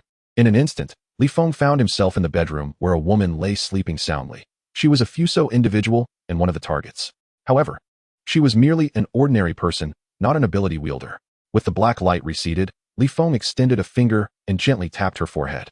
Channeling his internal energy, he rendered her unconscious. This technique, known as Tianluo Shou, could be lethal or serve to immobilize. She would remain in slumber for at least 2 to 3 hours. There were 2 additional bedrooms housing 2 more Fuso women. Li Feng methodically incapacitated them as well, ensuring they fell into a deep sleep. If not for the objective of capturing them alive, he could have easily ended their lives. Continuing his mission, Li Feng prioritized the 13 ordinary individuals before turning his attention to the final 5 ability wielders.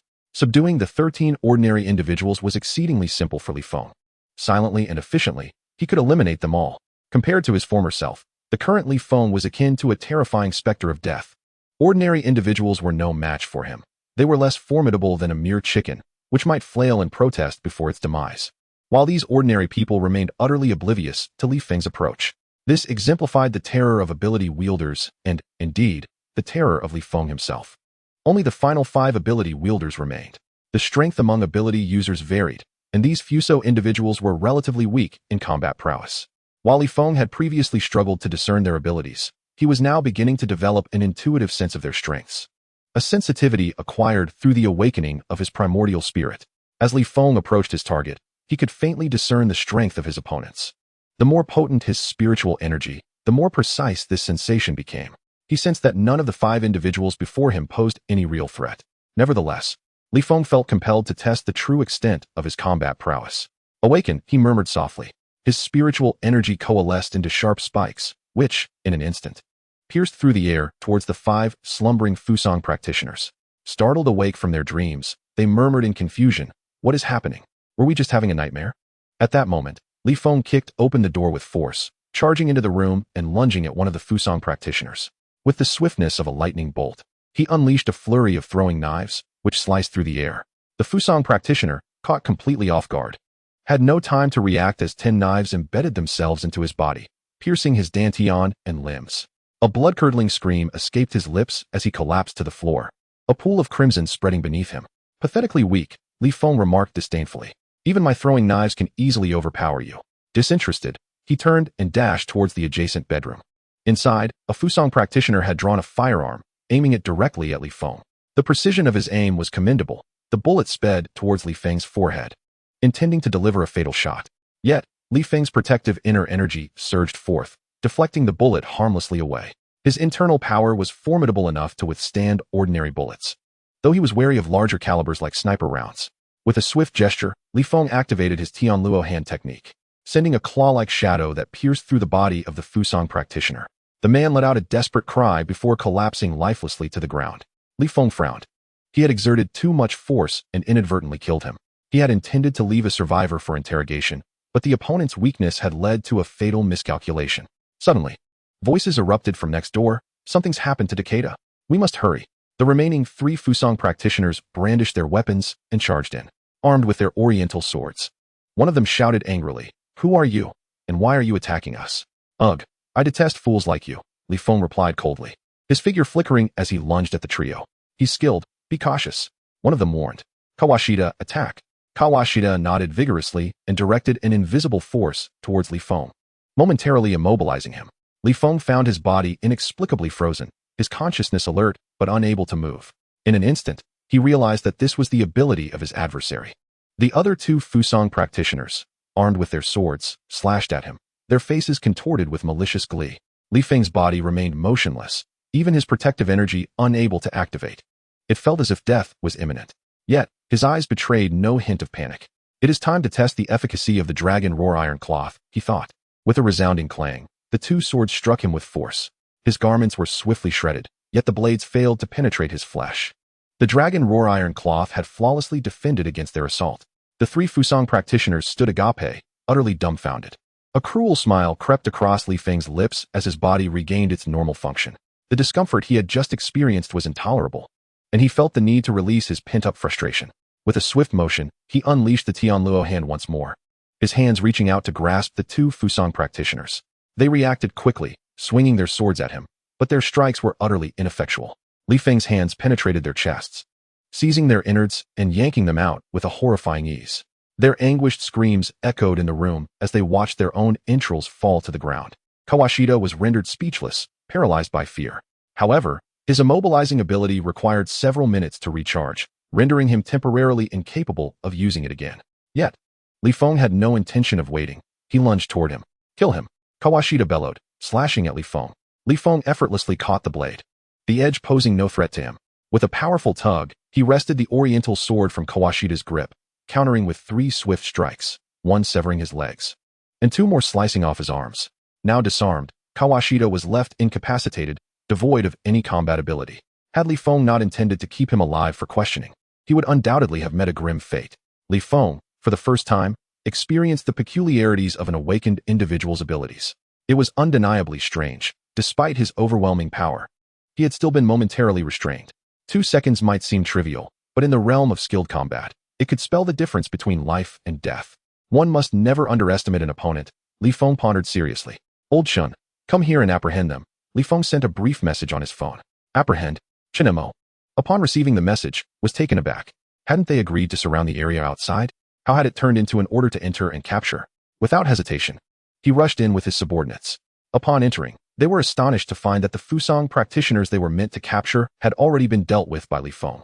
Chen Imo shot Li Feng a surprised glance, reassessing his strength. Be cautious of that man. His name is Kawashita, an awakened individual capable of immobilizing others. Li Feng indicated the dismembered practitioner. Are you all right? Chen Imo asked incredulously. The ability to immobilize was undeniably formidable, and the fact that Li Feng had emerged unscathed was a testament to his strength. Chen Imo was eager to understand how Li Feng had achieved this. Li Feng merely smiled, offering no explanation. Chapter 65. He harbors a great secret. By heavens! Chen Mo's team gasped at the ghastly sight of the Fusang practitioners. Their condition was so horrific it elicited a visceral reaction from the onlookers. Of the 5 Fusang practitioners, only 3 had survived, 2 were merely injured, while the sole remaining survivor was a gruesome sight, having lost his hands and feet. Not only that, the 2 remaining victims from Fusang met a gruesome fate. Their chests were torn open, revealing exposed bones and flesh, with their entrails laid bare. Such a method of execution is indeed terrifying. The onlookers turned their gazes towards Li Feng, astonished. They had not anticipated that beneath his seemingly gentle demeanor lay such ferocity and brutality. I shall leave this matter in your capable hands. I am heading home now, Li Feng declared. Very well, we shall handle it, Chen Imo replied with a slow nod. As for the credit due to Li Feng, Chen Imo would undoubtedly report it accurately.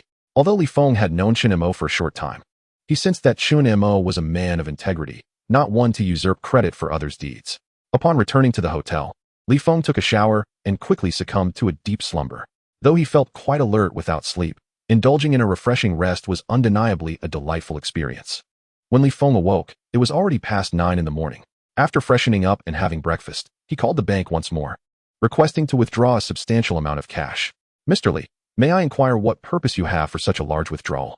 The bank manager asked, puzzled. I have a penchant for wealth and merely wish to see if 10 billion in cash can fill my home. Is there an issue with that? This money is all from my bank account. It belongs to me, and I should be able to withdraw it without question, Li Feng replied calmly. There is no issue. Of course not. This is all your money, and you are free to use it as you wish. My previous question was merely a formality. I hope you do not take offense, the bank manager quickly assured with a smile. They could not afford to offend a prestigious client like Li Feng. Just moments prior, an enormous transfer had been made into Li Feng's bank account, causing his cash reserves to surge to 18 billion. This sum was acquired from Huang Zikai. Li Feng had thoroughly examined Huang Zikai's memories, thus acquiring the account number and password for his hidden funds. As he departed, he casually took Huang Zikai's bank card, completing the substantial transfer via online banking. All of Huang Zikai's hidden wealth had been seamlessly transferred to him. Ordinary individuals would face significant risks undertaking such actions, as it would be challenging to evade consequences if Huang Zikai pursued the matter. However, Li Feng felt no fear. Huang Zikai was embroiled in serious offenses, and his release was uncertain. Moreover, the funds in question were unregistered deposits, not tied to Huang Zikai's name, merely requiring the card and password for access, thus allowing anyone to utilize them.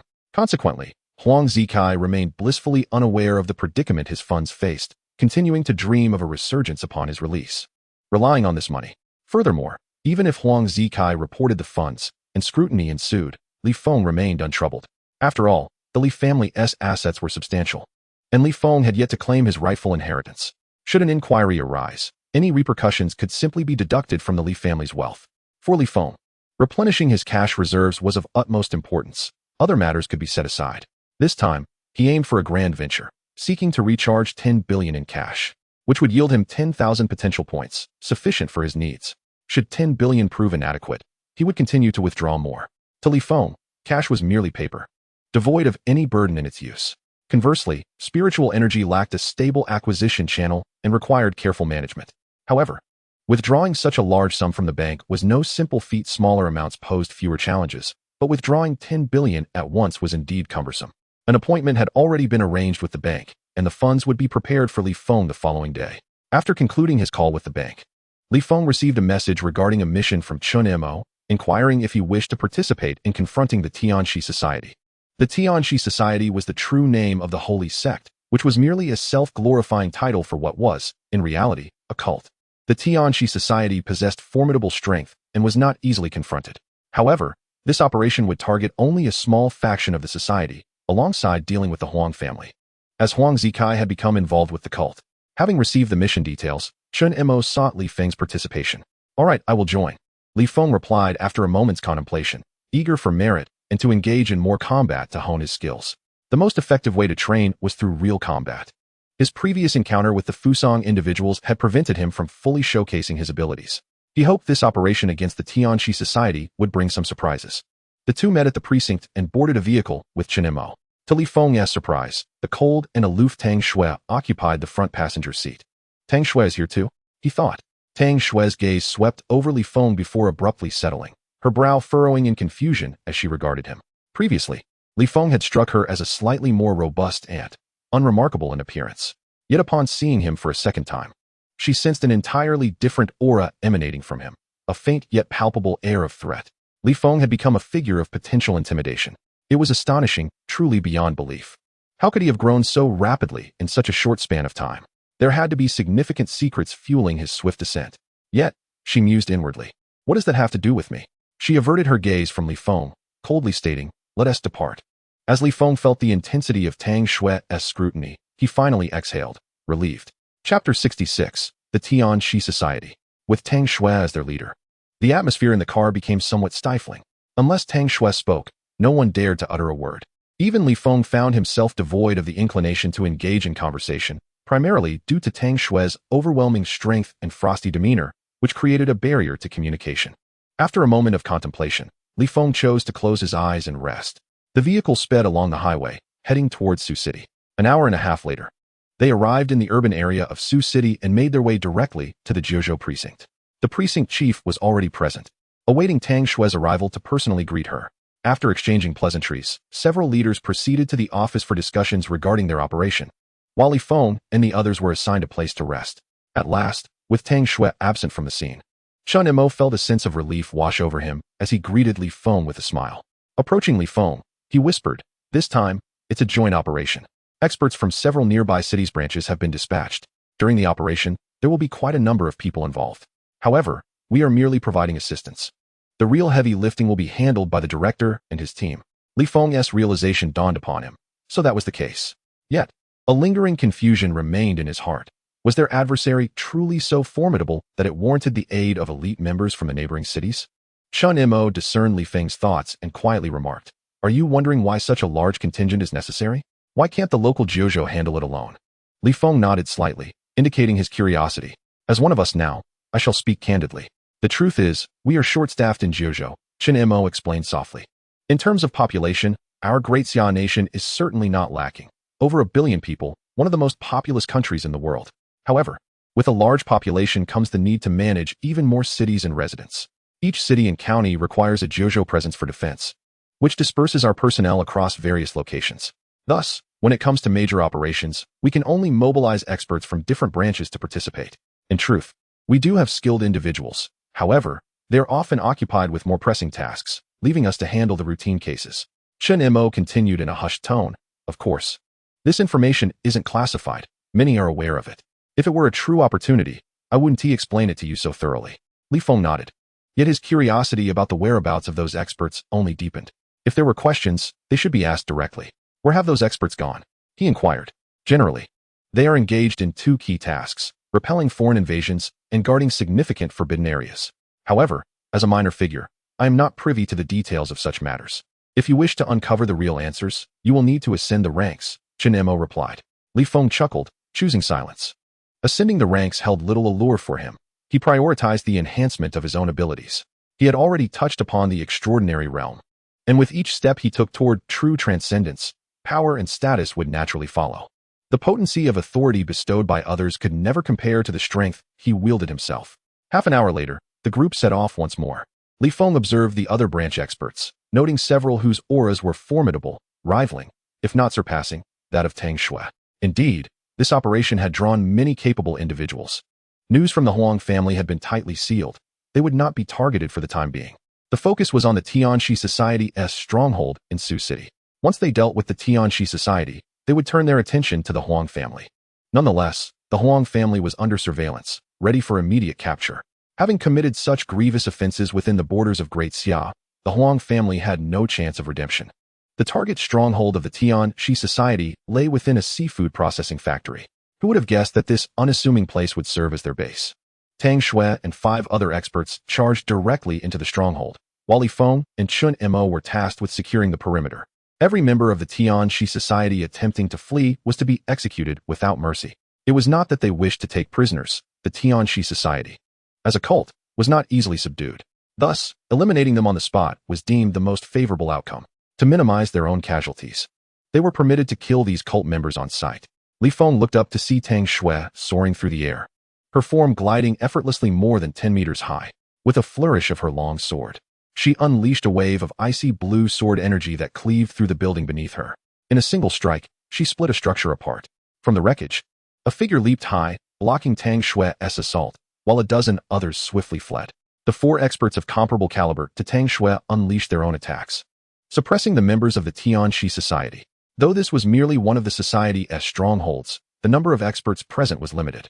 Faced with the sudden onslaught from Tang Shui and her cohort, they could not withstand the assault. Li Feng's gaze flickered. He finally grasped the level of power possessed by a silver-tier expert. They were immensely formidable. Presently, he was not a match for such a silver-tier master. The last time he encountered the diamond, he had not even witnessed the full extent of a silver-tier's capabilities. He had merely been toying with him, which allowed Li Feng to escape by the skin of his teeth. Had the silver-tier expert been earnest in their efforts, Li Feng would not have been able to withstand even a single strike. "Jojo, you have gone too far. You have forced my hand." A thunderous roar echoed, as an expert from the Tianxi society, cornered and desperate, seemed to invoke some arcane power. An unsettling aura emanated from him, his eyes transforming into serpent-like slits, and dark scales began to appear on his skin. In the blink of an eye, he morphed into a half-human, half-serpent abomination. With this transformation, his strength surged dramatically, and for a moment, even Tang Shui and her 5 companions found themselves struggling to suppress him. Moreover, not only did he transform, but 7 or 8 of his subordinates also underwent a similar metamorphosis. Truly, the nature of this cult was bizarre. "Annihilate them," commanded the transformed members of the Tianxi society, their eyes devoid of reason, filled instead with a murderous intent. They no longer harbored thoughts of fleeing. Instead, they charged toward Li Feng and the other perimeter members.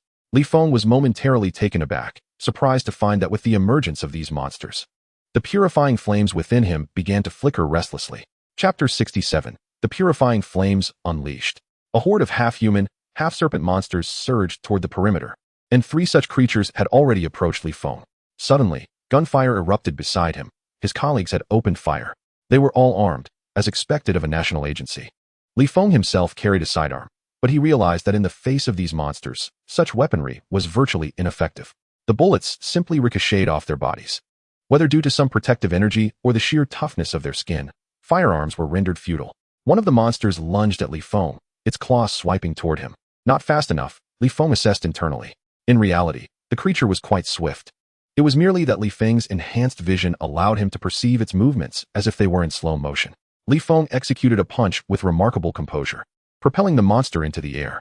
However, upon impact, he sensed the dissipating force upon his fist, realizing it had not inflicted any genuine harm upon the creature.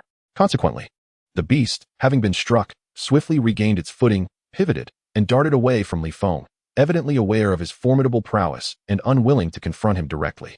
The others, lacking Li Feng's extraordinary strength, suffered immediate casualties upon engaging these monsters, proving no match for their might. Once transformed into serpent-like creatures, the members of the Tianxi Association not only possessed immense strength, but were also impervious to blades and firearms, embodying the very essence of monstrosity, truly formidable adversaries. The creature that had been sent flying by Li Feng fortuitously encountered Chun Mo undeterred. Chun Mo retaliated with a punch aimed at the monster. He believed he could replicate Li Feng's feat of sending the creature airborne. However, his fist failed to connect, and the monster's claws viciously raked across his chest. Had he not been wearing a stab-proof vest, his torso would have been grievously wounded. Despite this, a tremendous force surged forth, propelling Chun Mo backward. He landed, spitting blood, acutely aware that his ribcage had likely fractured. The original strength of these monsters was roughly on par with Chun Mo, comparable to a high-tier black iron fighter. Yet now, they had all attained bronze-level power, capable of inflicting severe damage in a mere exchange.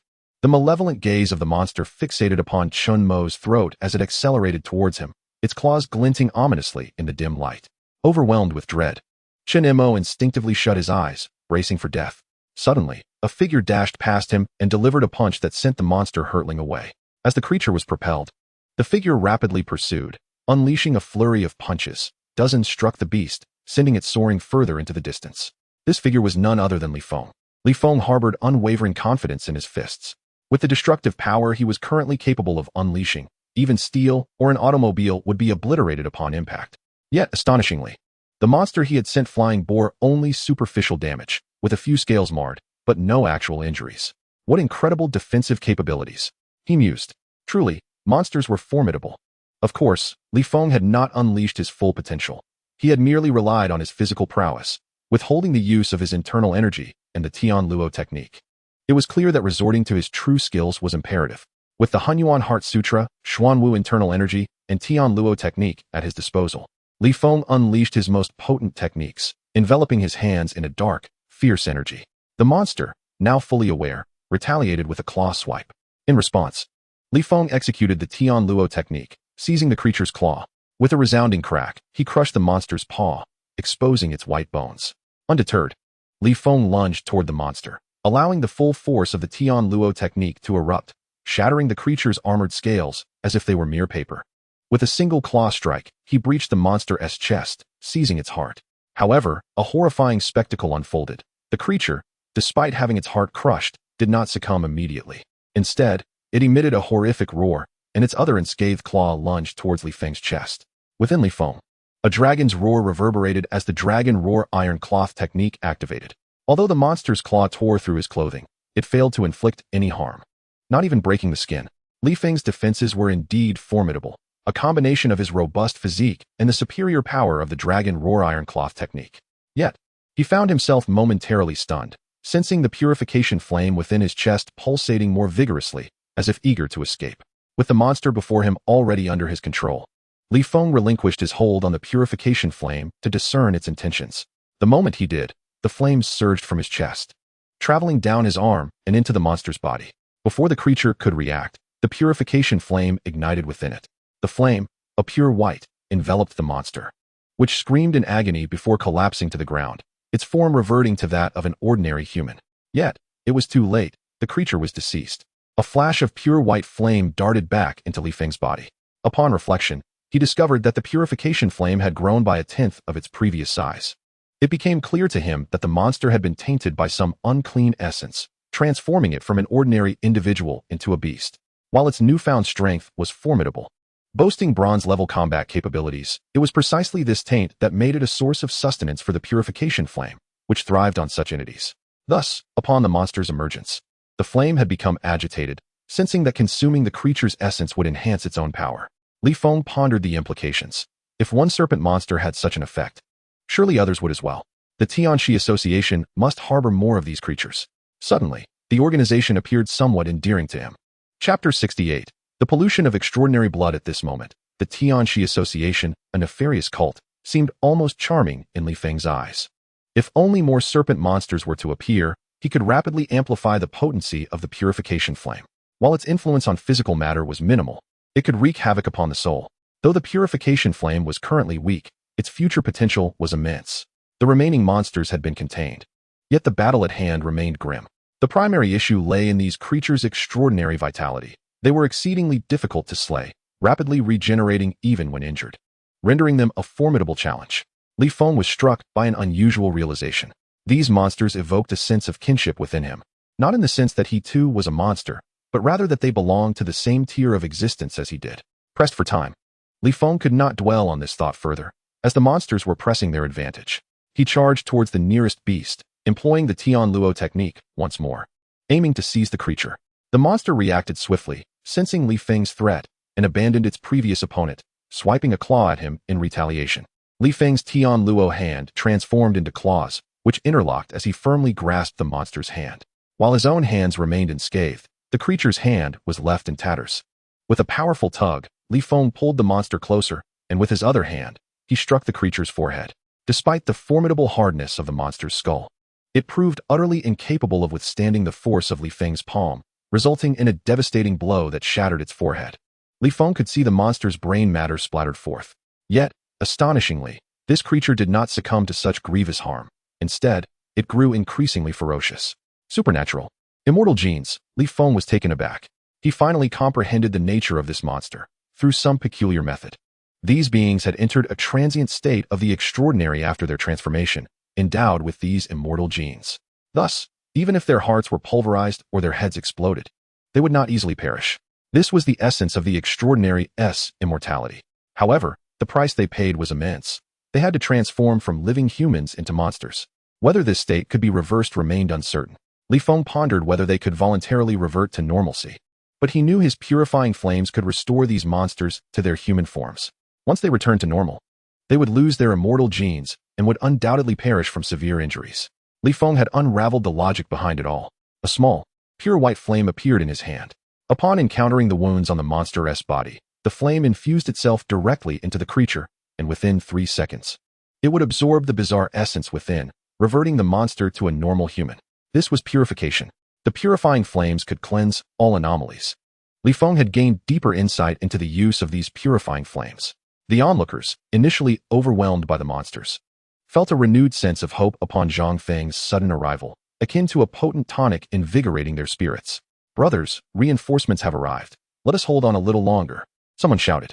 Consequently, the crowd shifted their strategy, opting not to confront the monsters head-on, but instead to obstruct their escape, buying time for Li Feng. As he sensed the purifying flames growing stronger, his heart swelled with joy, prompting him to quicken his pace. With Li Feng's involvement, the remaining monsters were swiftly dispatched one by one. After being engulfed in purifying flames, these individuals reverted to their normal human states, and upon losing that peculiar power, they could no longer sustain their immortal forms. The purifying flames could cleanse all aberrations. Li Feng, who had previously underestimated the significance of the purifying flames, now truly appreciated the value of this power. "You, young brother, from whence do you hail? You are quite formidable," a middle-aged man approached, smiling as he greeted Li Feng. In his 40s, it was entirely fitting for him to address Li Feng as young brother. Li Feng returned the greeting with a smile. A few others nearby also approached, engaging in amiable conversation with him.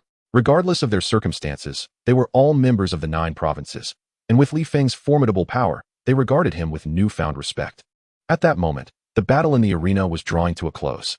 Although the formidable expert from the Tian Snake Society had become a monster of great strength, he was ultimately subdued by the combined efforts of 5 silver-level masters. "Li Feng, come quickly," Tang Shui called out. Li Feng's heart stirred as he looked toward the center of the battlefield, where the monster lay with severed limbs and a long sword embedded in its body. Yet it remained alive and incapable of continuing the fight. Upon hearing Tang Shui's call, Li Feng wasted no time and rushed over. Observing that the monster had not been killed, he began to understand why Tang Shui had summoned him. Clearly, she had noticed his earlier actions against the other monsters. Thus, she had called him over for the purpose of dealing with the current creature. "Am I to confront this monster?" Li Feng inquired. "Yes, precisely. You are to slay the beast. Moreover, how did you accomplish that? They have consumed the blood of the extraordinary and have been tainted by it. Ordinary methods cannot kill them. I witnessed you eliminate those monsters earlier. How did you manage it?"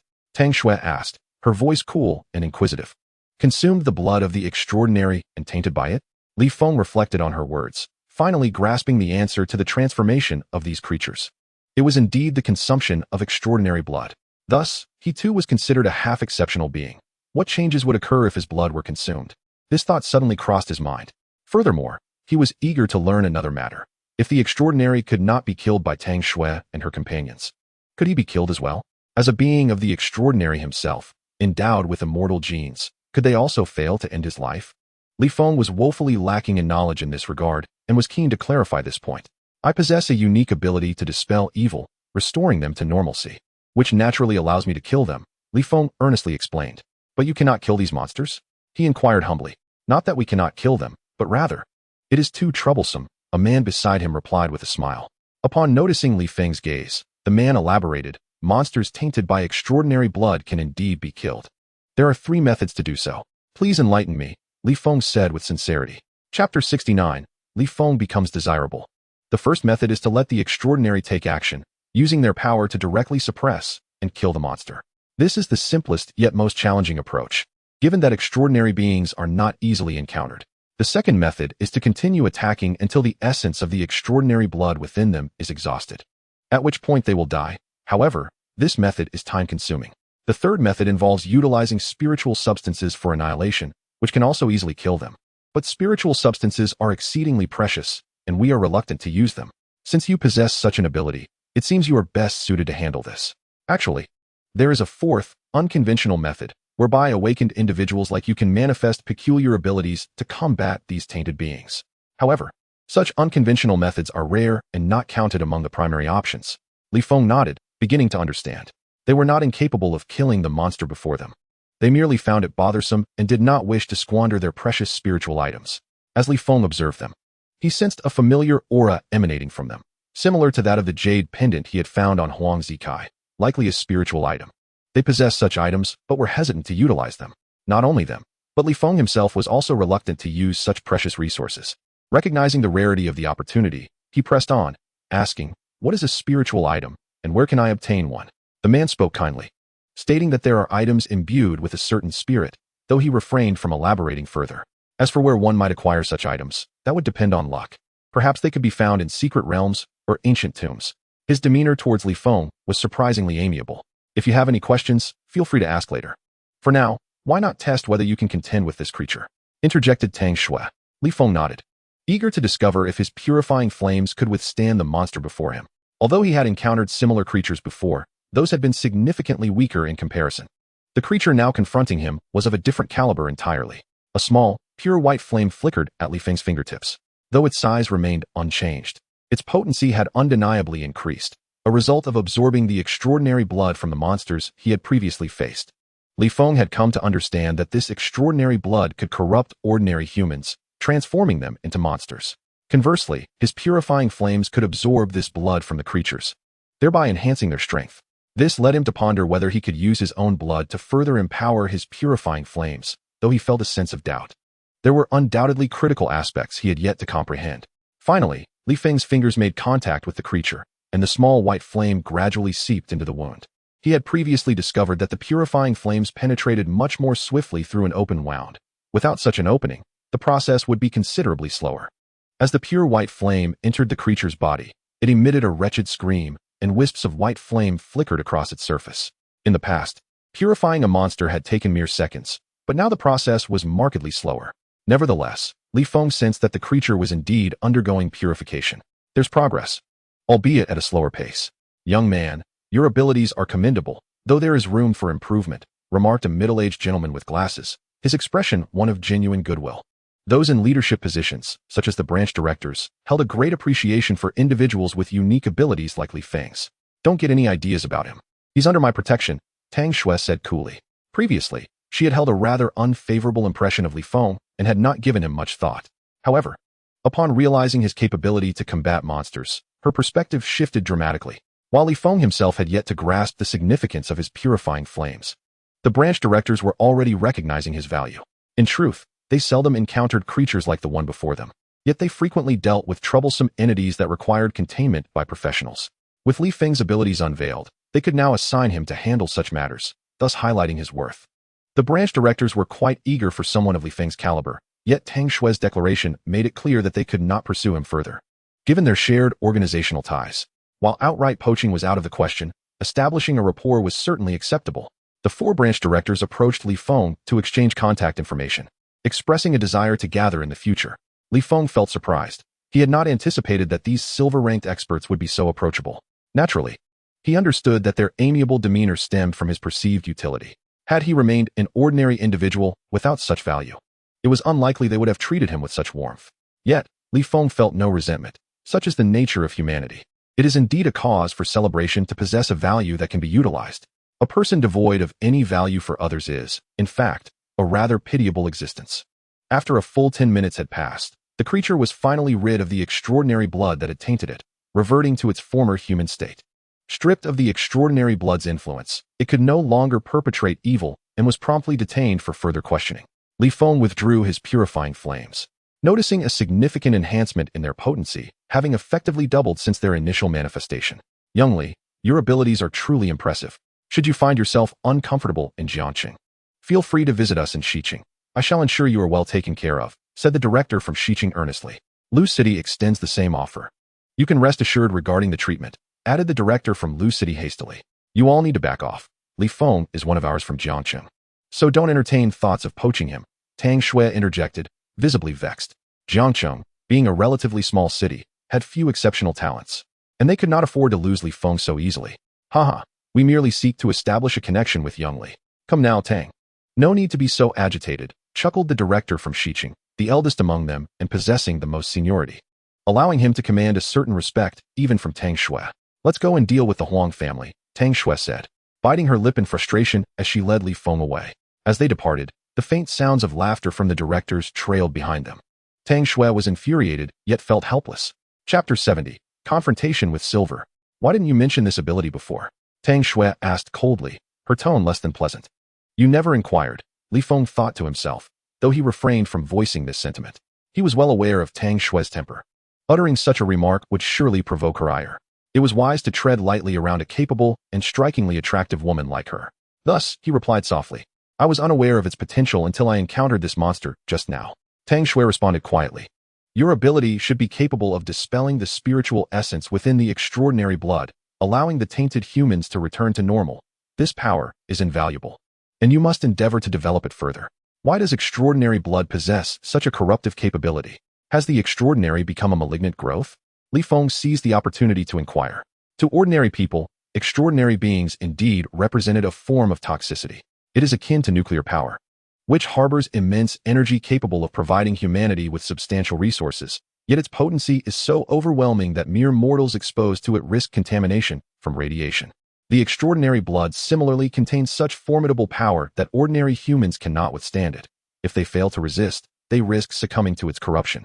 If you encounter such a situation in the future, you can utilize your own strength to combat the extraordinary blood, at least delaying the onset of corruption. Naturally, you can also employ your unique ability to counter the taint of extraordinary blood, Tang Shui elucidated. Tang Shui continued, the blood of the extraordinary varies significantly. If it is our own human extraordinary, the danger it poses to humanity is relatively minimal. However, beyond the human extraordinary, this world harbors many bizarre forms of the extraordinary. For instance, there exists a serpent of extraordinary rank within the Celestial Serpent Society. Its blood can transform a person into a serpent monster. The blood of the extraordinary is not infinite. It remains a rare commodity, which is why we typically do not encounter such situations. I see, Li Feng nodded, his reservoir of knowledge expanding once more.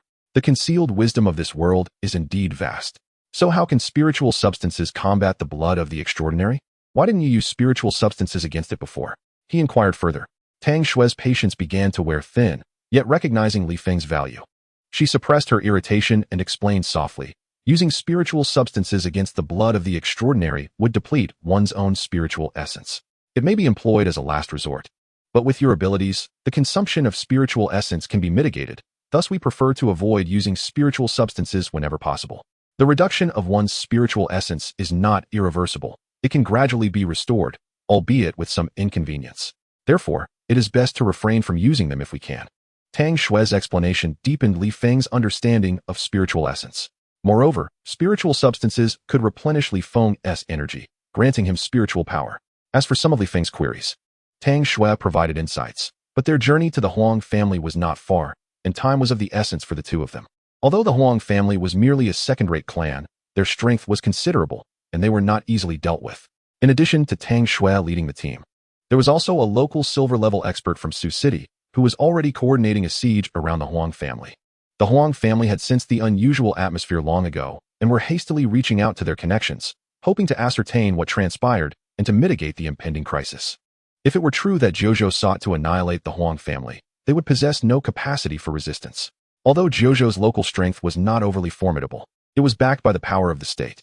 Opposing such state power, how could the humble Huang family expect to survive? Yet, before the Huang family could prepare themselves, Tang Shui had already led the charge. The other silver-level expert joined forces with Tang Shui, and after a brief exchange, they launched a surprise assault on the Huang family. During this time, the intelligence department of Jojo was not idle. They were gathering incriminating evidence against the Huang family. With solid proof now in hand, the Huang family could be eliminated, which is precisely why Tang Shui and her team acted with such decisiveness. Jojo operates under its own principles, never oppressing the weak. Yet when evidence is present, they can be exceedingly ruthless. Li Feng found this modus operandi of Jojo rather appealing. Jojo enforces justice. All members of the Huang family, listen closely. Remain where you are, or do not blame us for our lack of courtesy, Tang Shui declared firmly as she stepped into the Huang family estate. The members of the Huang family, gathered in the hall, turned pale upon hearing her words. Jojo was indeed prepared to strike against the Huang family. It's over. The thought echoed in many minds. I warned you long ago that such dealings were ill-advised, yet you refused to listen. Now it's all over. A middle-aged man from the Huang family cried out in terror. The Huang family was not a monolith. When they contemplated the trade in human organs, there were those who opposed it, but the allure of the offered price, promising accelerated martial training, was too great to resist. In the face of such temptation, the Huang family could not withstand the pressure, and the patriarch's decision to acquiesce to the demands of the opposing party led to unanimous agreement, even among the more reluctant family members. Now, what good were such regrets? Everyone scatter. Save yourselves while you can. At least let the bloodline of the Huang family endure. The patriarch lamented, his face etched with despair. He privately regretted his hasty decisions, thinking of the peaceful life they could have continued instead of aligning with those unscrupulous individuals. Now, the Huang family was on the brink of destruction. Yet, he consoled himself with the thought that his children remained abroad. Even if the Huang family ceased to exist, they could still lead prosperous lives. This was a secret he bore alone, as those children were his illegitimate offspring. Unknown to the outside world, and even to his own family. Quickly flee. The Huang family shattered in an instant, with no thought of resistance, scattering in all directions. You cannot escape. A chilling sword aura descended from above, cleaving the entrance as Tang Shui, enveloped in swirling ice and snow, entered the Huang family residence. The patriarch of the Huang family sighed, but then a smile broke upon his face. I have long heard of the extraordinary talent of Tang Shui from Jiuzhou. Today, I shall witness the mastery of your ice sword technique. What kind of divine skill is it? The ice sword technique that Tang Shui practiced was of divine rank, which explained her formidable prowess at such a young age. A seasoned warrior in his 40s could only stand on equal footing with the 18-year-old Tang Shui, highlighting the disparity between them. I have heard of the Huang family's martial arts, reputed for their intricacy. I would like to experience it for myself. Tang Shui replied with keen interest. The Huang family's martial arts were indeed well known, and Tang Shui was aware that it was a secret transmission. Naturally, she was merely intrigued for research purposes. There was no need for her to practice it, as it was merely a secret transmission and not a divine skill. Engaging in the practice of a secret transmission would only squander her time. Her singular focus was to cultivate divine skills and ascend to the extraordinary. Everything else held no interest for her. Come forth. The patriarch of the Huang family bellowed, unleashing his formidable aura as he charged toward Tang Shui. With the patriarch's obstruction, the remaining members of the Huang family finally found an opportunity to flee. Li Feng, however, was not interested in bloodshed. His sole focus was on the Huang family's treasury. Having gleaned the layout of the Huang family villa and the location of their treasury from Huang Zikai's memories, Li Feng disregarded the fleeing members and directly stormed the Huang family treasury. The treasury was vast, filled with numerous treasures, and the few individuals present could not possibly carry away the riches contained within. Furthermore, Jiuzhou's assault had been executed with such swiftness that the Huang family had no time to react or evacuate their valuables. Now was the perfect moment to seize the wealth of the Huang family. Who are you? Suddenly, a member of the Huang family spotted Li Feng and demanded coldly. Li Feng smirked, surprised that even at this moment, there were still fools daring to question him. Very well, he thought, they would meet their end. Without further ado, he lunged towards the individual. You're seeking death. Huang Ziming, witnessing Li Feng's advance, was enraged and swung a fist toward him. However, in that moment of striking, he felt an invisible force manipulating his limbs, rendering him helpless. This was the effect of Li Feng's telekinesis. While it lacked the strength to kill outright, it was effective at restraining an opponent's movements, thereby disrupting their actions. This was Li Feng's inaugural foray into the realm of combat, utilizing his psychic abilities. By the time Huang Ziming sensed the anomaly, it was already too late. Li Feng's palm effortlessly deflected Huang Ziming's punch, and with a swift motion, he clawed at Huang Ziming's chest, piercing through and seizing his heart, crushing it mercilessly. The brutality of such an act was indeed appalling, a true manifestation of heartless murder. Yet, Li Feng found a peculiar exhilaration in this method, raising doubts within himself regarding his own sanity. Nevertheless, he shrugged off such thoughts, reveling in his own satisfaction. Retracting his hand, he discovered it bore not a single drop of blood. With his Tianluo hand technique, he could envelop his hand in an aura of energy, preventing any blood from staining it. Thus, even after such a heinous act, his hand remained pristine. Huang Ziming let out a harrowing scream, his eyes wide with disbelief. He could never have imagined his demise would be so tragic, nor that he would fall victim to the hands of a mere stranger. Following the slaying, Li Feng pressed onward, hastening towards the vault's location. The Huang family's vault was situated on the third floor of the villa, constructed from a robust alloy, requiring both a key and a password for entry. Furthermore, it was under the vigilant watch of a dedicated guard, rendering it exceedingly secure. Had it not been for the Huang family's misfortunes, Li Feng would have never contemplated raiding the vault. In a fleeting moment, Li Feng arrived at the entrance of the vault, where an elderly man, his hair and beard as white as snow, reclined in a chair, his expression one of indifference. Upon noticing Li Feng's approach, the old man stirred, sitting upright and regarding Li Feng with a soft inquiry. "Young brother, might you enlighten me on the calamity that has befallen the Huang family?" "Certainly," Li Feng replied. "Your family has lost all moral compass, colluding with cults to traffic human organs and engage in human trafficking. Today, the truth has come to light, and it is the day your Huang family faces eradication." "I see." The elder nodded, his demeanor seemingly unperturbed. Rising from his seat, he hunched over slightly and addressed Li Feng. "It appears you have taken a fancy to my family's vault. However, as the guardian of this vault, I cannot permit anyone to lay claim to it. If you wish to enter, you must first defeat me.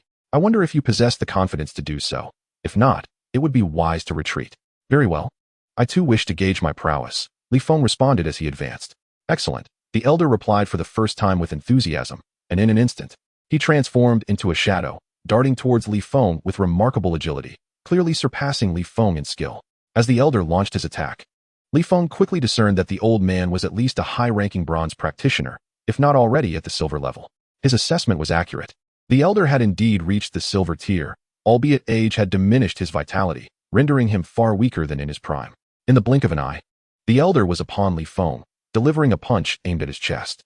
Despite his frail stature, the force behind this strike was sufficient to obliterate an adult male with a single blow. Li Feng responded with a punch of his own, eager to test the limits of his strength, unleashing all his might.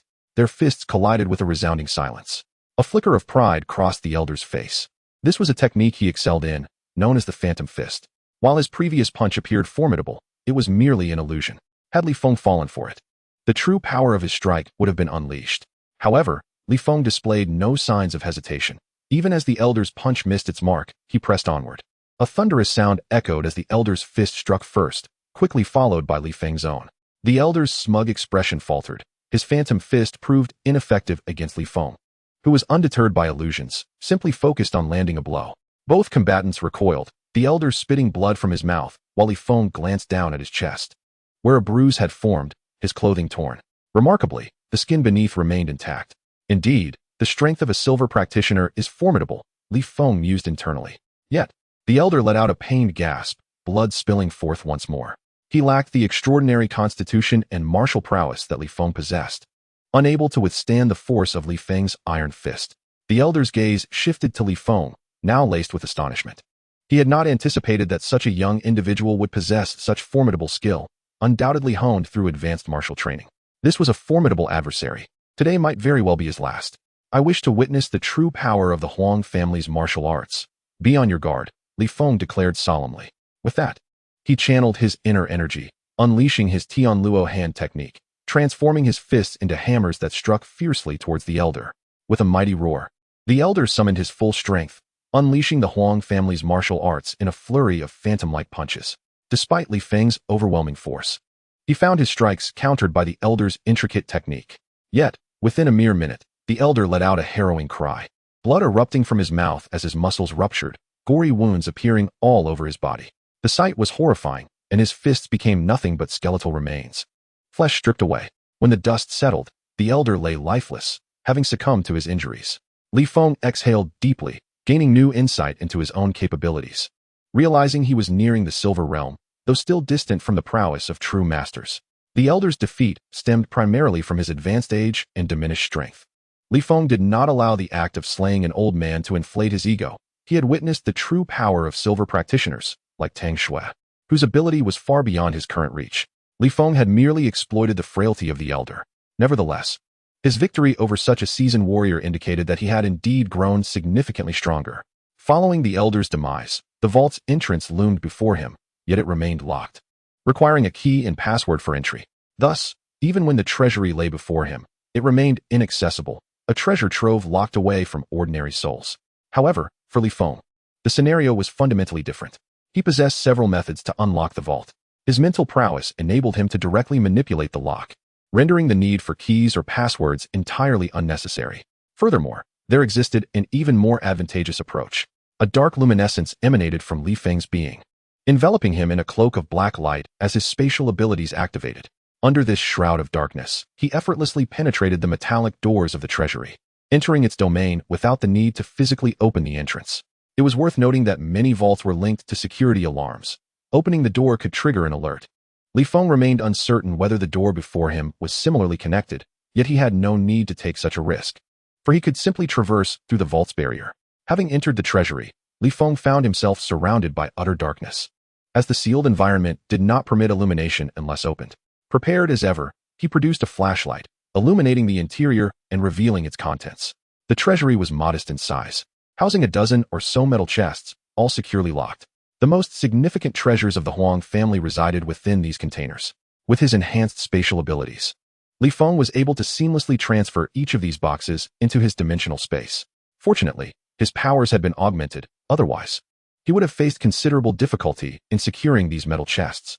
In a short span, he successfully stored all of them away. Once he exited the treasury, Li Feng feigned a demeanor of contemplation regarding the vault. A minute later, footsteps echoed behind him. Turning, he saw Tang Shui approach, her gaze settling on the old man Huang, a flicker of surprise crossing her features. She recognized him as a former silver-tier master, though age had since diminished his prowess. Nonetheless, he remained a formidable figure. Yet now, this old man lay lifeless before Li Feng. "Did you kill him?" Tang Shui inquired, her voice low. "He attempted to take my life, and I merely retaliated. Is that not justifiable?" Li Feng retorted. "Unexpectedly, your strength has surged impressively," she remarked coolly, her admiration for Li Feng growing. However, she sensed an underlying arrogance in him, a pride that ran deep. Such individuals were notoriously difficult to subdue. Since learning of Li Feng's capabilities, Tang Shui had contemplated the prospect of recruiting him as a loyal subordinate. Although in a formal sense he was already under her command, the distinction between a mere subordinate and a trusted confidant was substantial. Only the latter could be considered truly one's own. Yet, Tang Shui miscalculated. How could Li Feng ever become anyone's true confidant? To him, even a golden-tier master held little significance. "It's just that I possess a rather exceptional talent," Li Feng replied with a smile. "Would you be interested in joining the Tang family? We are not inferior to the Jin family. With our backing, they would think twice before targeting you," Tang Shui proposed earnestly, extending an olive branch. "Thank you, but I must decline. I have no intention of joining any family. I am content to operate within Jiuzhou." Li Feng smiled, maintaining his stance. "You may not fully grasp the difference between the families in Jiuzhou. In Jiuzhou, everything adheres to strict protocols. No matter how capable you are, you must earn your rewards through merit. In contrast, within a family, as long as you can demonstrate your abilities and potential, they will invest in you, providing the techniques and resources you require for cultivation. Of course, there is no rush. Take your time to consider." Tang Shui spoke softly. "Thank you." Li Feng felt a genuine appreciation. At least Tang Shui had not pressured him to join, and she had previously come to his aid. Such kindness was etched in his memory, and he would repay it when the opportunity arose. However, joining the Tang family was out of the question. Li Feng aspired to establish his own lineage, the Li family, rather than becoming part of another. Chapter 72, 10,000 Points of Potential. Seeing that Li Feng was not yet ready to be swayed, Tang Shui temporarily relinquished her pursuit and turned her gaze toward the vault door. "This treasury requires a key and a password for access. I tried earlier, but it's impossible to open," Li Feng lamented, hinting at the potential for personal gain had the vault been accessible. Tang Shui remained silent, her expression impassive as she regarded the imposing metal door. Then, from her palm, a long sword materialized. This was not the first time Li Feng had witnessed such a display. Initially, he had been unaware of the sword's significance, but now he recognized it as a type of spiritual artifact, one he could potentially recharge. Had Tang Shui not been so formidable, Li Feng might have contemplated seizing the sword for himself. Spiritual artifacts were rare, yet not impossible to find. The Huang family, for instance, likely possessed numerous such items, especially since Huang Zikai had previously wielded a protective jade pendant. If he had one, it stood to reason that others would as well, and the treasury should contain some too. Of course, these were merely Li Feng's conjectures. He would need to confirm the existence of spiritual artifacts within the vault upon his return. With her sword in hand, Tang Shui swung it decisively. The heavy metal door, under the force of her strike, was cleaved open as if it were mere paper. Li Feng gasped in astonishment at the sheer power of the blow. Incredible, truly astonishing. This door was at least 50 centimeters thick, yet it had been severed so effortlessly. The might behind that single strike was unfathomable. This was the strength of Tang Shui. One could surmise that even a tank would fall to such a blade. It was no wonder that individuals with such abilities garnered the nation's utmost respect. They were, after all, monstrous in their capabilities. Li Feng recognized that he was not yet capable of such destructive force. He also came to appreciate the advantages of wielding a weapon. A formidable weapon could unleash extraordinary devastation. Li Feng resolved to master a weapon for himself. Otherwise, he would find himself at a disadvantage against foes wielding arms. The heavenly net hand was powerful, but against equally skilled adversaries armed with weapons, Li Feng feared he might not withstand the onslaught. With a series of swift strikes, Tang Shui effortlessly opened the treasury door. Such an entrance could only deter ordinary thieves. Against a master like Tang Shui, it proved utterly ineffective. As she stepped into the treasury, even she wore an expression of disbelief at its emptiness. She had anticipated treasures within, only to find the vault utterly devoid of valuables. Regrettably, the head of the Huang family has already been slain by her, and now, even if one wishes to inquire about the whereabouts of the Huang family's treasury, it is no longer feasible. The Huang family, classified as a second-tier clan, boasts a lineage that spans at least a century, and it would be reasonable to assume they possess some savings. Alas, all those assets have now been spirited away. Tang Shui speculated that the Huang family had made preparations and had likely transferred the contents of the treasury in advance. She had no suspicions regarding Li Feng. Firstly, the treasury had not been breached, and secondly, Li Feng bore no items of significance. It was inconceivable that the treasury had been accessed or emptied by Li Feng. Tang Shui reached a conclusion within her mind. What? How could it be empty? Did the Huang family transfer everything beforehand? Li Feng cursed vehemently, his face a mask of rage. Let us go? Tang Shui sheathed her sword and turned to leave. Li Feng, exuding a sense of resignation, followed suit while continuing to mutter his grievances. The concluding tasks would be handled by local members of Jiuzhou. Li Feng and his fellow external support had been arranged accommodations at a hotel for rest. After a shower, Li Feng went straight to bed, devoid of any inclination to inspect the treasures. After all, this was not his home, and he understood the necessity of exercising caution. The following day, Li Feng arose early and had breakfast in the hotel dining area. An hour later, Tang Shui led the team back to Jiangqing. This mission could be deemed a resounding success. Chun Mo discreetly informed Li Feng that he had performed admirably on this mission, thus earning 500 merit points. Merit points were precious and not easily acquired. For instance, Chun Mo himself had only garnered 50 merit points from this operation, a stark contrast to Li Feng's achievement.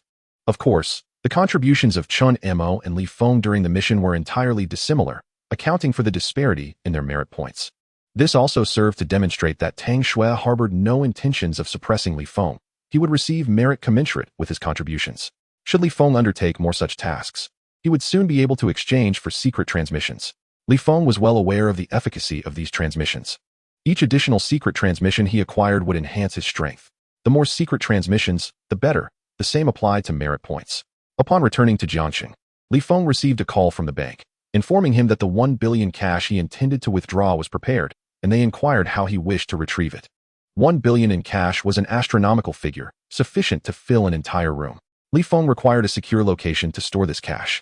Fortunately, he had anticipated this necessity and had previously contacted his lawyer to assist in renting a warehouse. After bidding farewell to Tang Shui and the others, he proceeded directly to the bank, instructing them to transport the cash to his chosen location. Given the sheer volume of cash, even the bank staff were exceedingly cautious.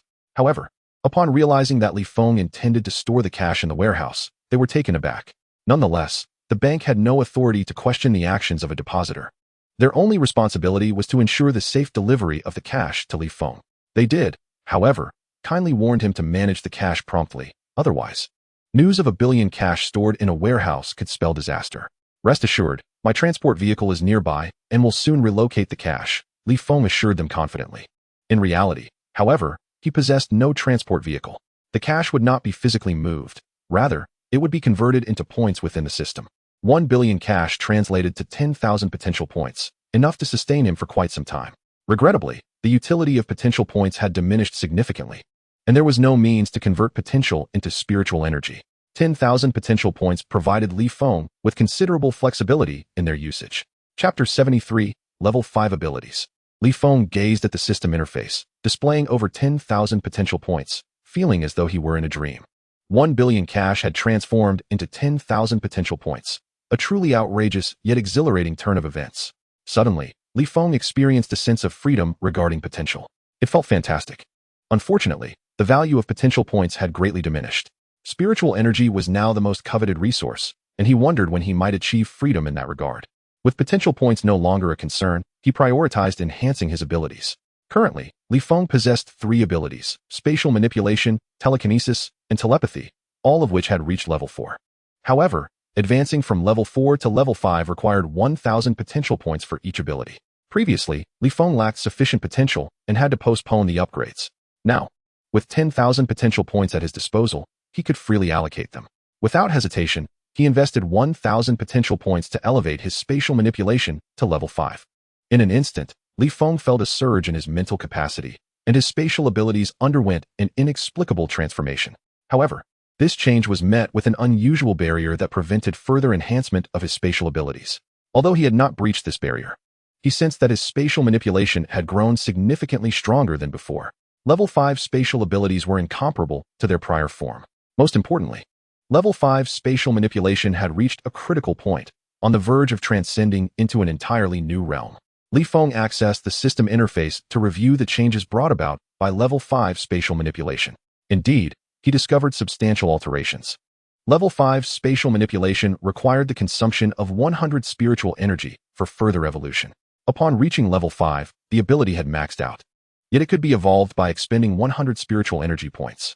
Li Feng was quite eager for the evolution of his abilities. However, the cost of 100 points of spiritual energy was rather steep, prompting him to refrain from advancing his spatial manipulation further. The remaining telekinesis and telepathy were also upgraded to level 5 using potential points.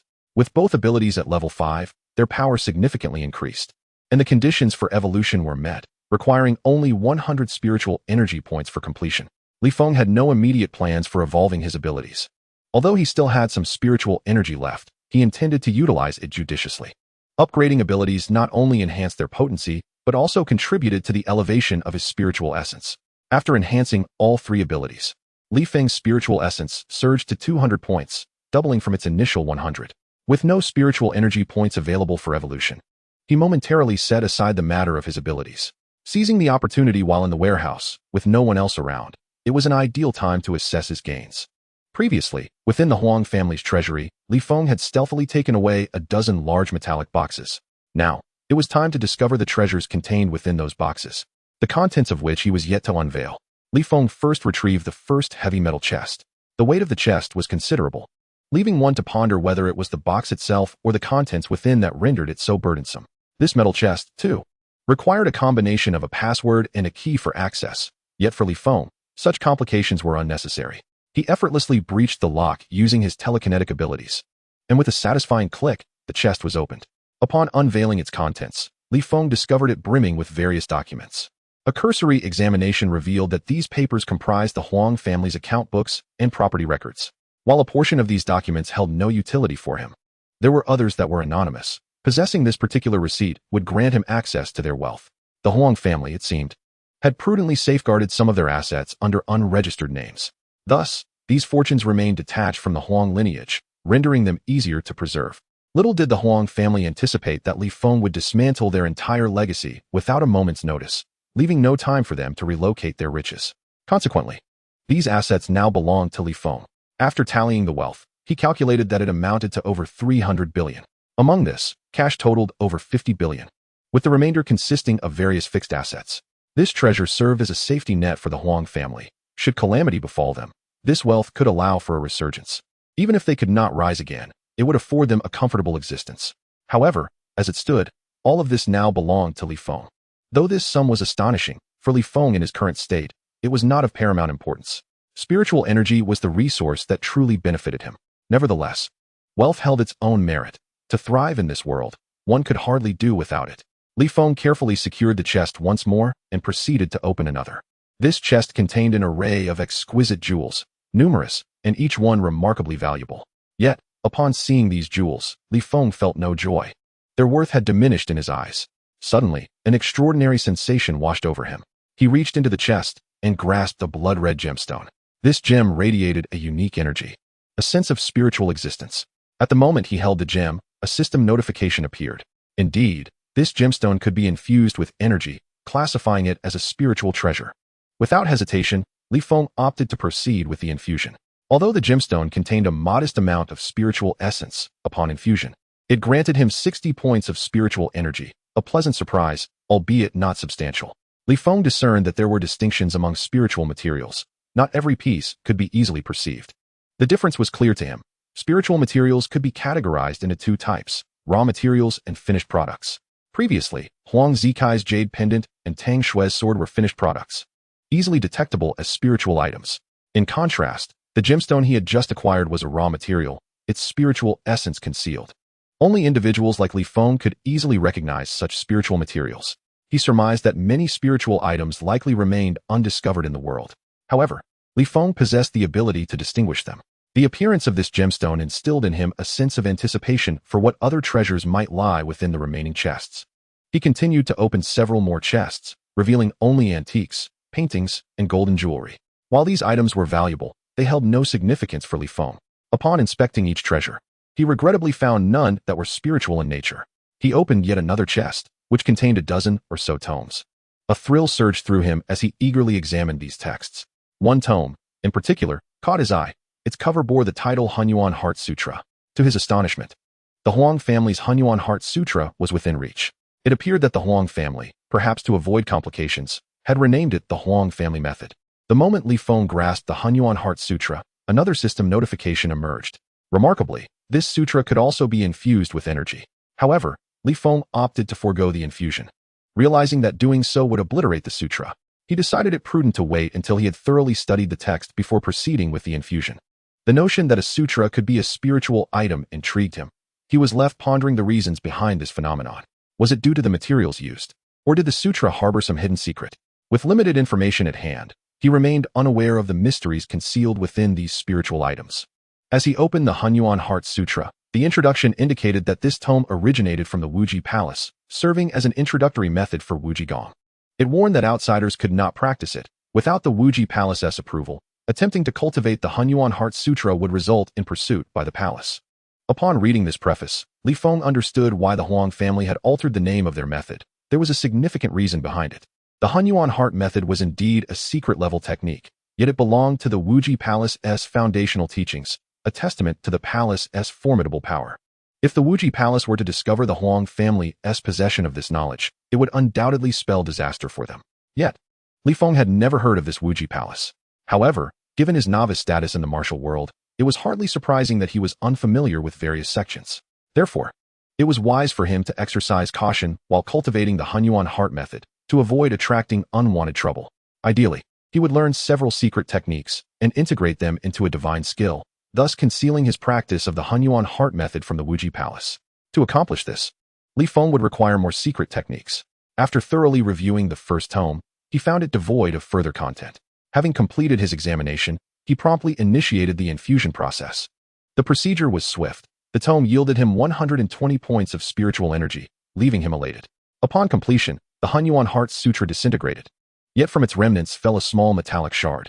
Li Feng curiously picked it up, discovering it to be a tiny golden leaf. Upon the golden leaf, there were inscribed tiny characters and a map. Li Feng gingerly picked up the golden leaf, meticulously scrutinizing the map and the text thereupon. To his astonishment, he discovered that the location marked on the map corresponded precisely to the topographical layout of the Wuji Palace. According to the map, it was possible to locate the Wuji Palace. Yet, what purpose would it serve to find the Wuji Palace? Surely, he could not venture there solely in pursuit of treasure. Could he? From Li Feng's perspective, the Wuji Palace appeared to be a formidable force, and if he were to venture there alone, he would likely encounter troubles.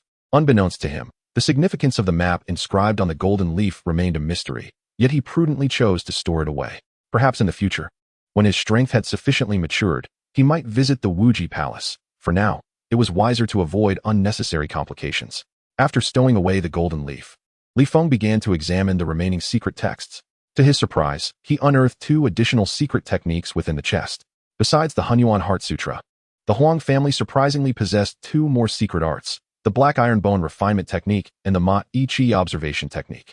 These 2 techniques did not pertain to combat, but rather belonged to a more esoteric domain. Nevertheless, Li Feng was keenly interested and began to study the 2 secret arts with fervor. The Black Iron Bone Refinement Technique was an exceptionally advanced body tempering method, designed to fortify the bones within the body. Once mastered, it could transform all of one's bones into a form akin to black iron, endowing them with remarkable regenerative and defensive capabilities. However, the technique was notoriously difficult to master. Few from the Huang family had truly succeeded. This was largely due to the necessity of a rare black iron elixir to facilitate the cultivation process. Moreover, the practice demanded the breaking of bones to allow them to regrow stronger and more resilient. Such was the nature of the black iron bone refinement technique. Even with access to the black iron elixir, attaining mastery remained a formidable challenge. The text provided no accounts of the elixir, leaving Li Feng uncertain whether the Huang family even possessed it. Disappointment crept in as he pondered whether he could still cultivate the technique without the elixir.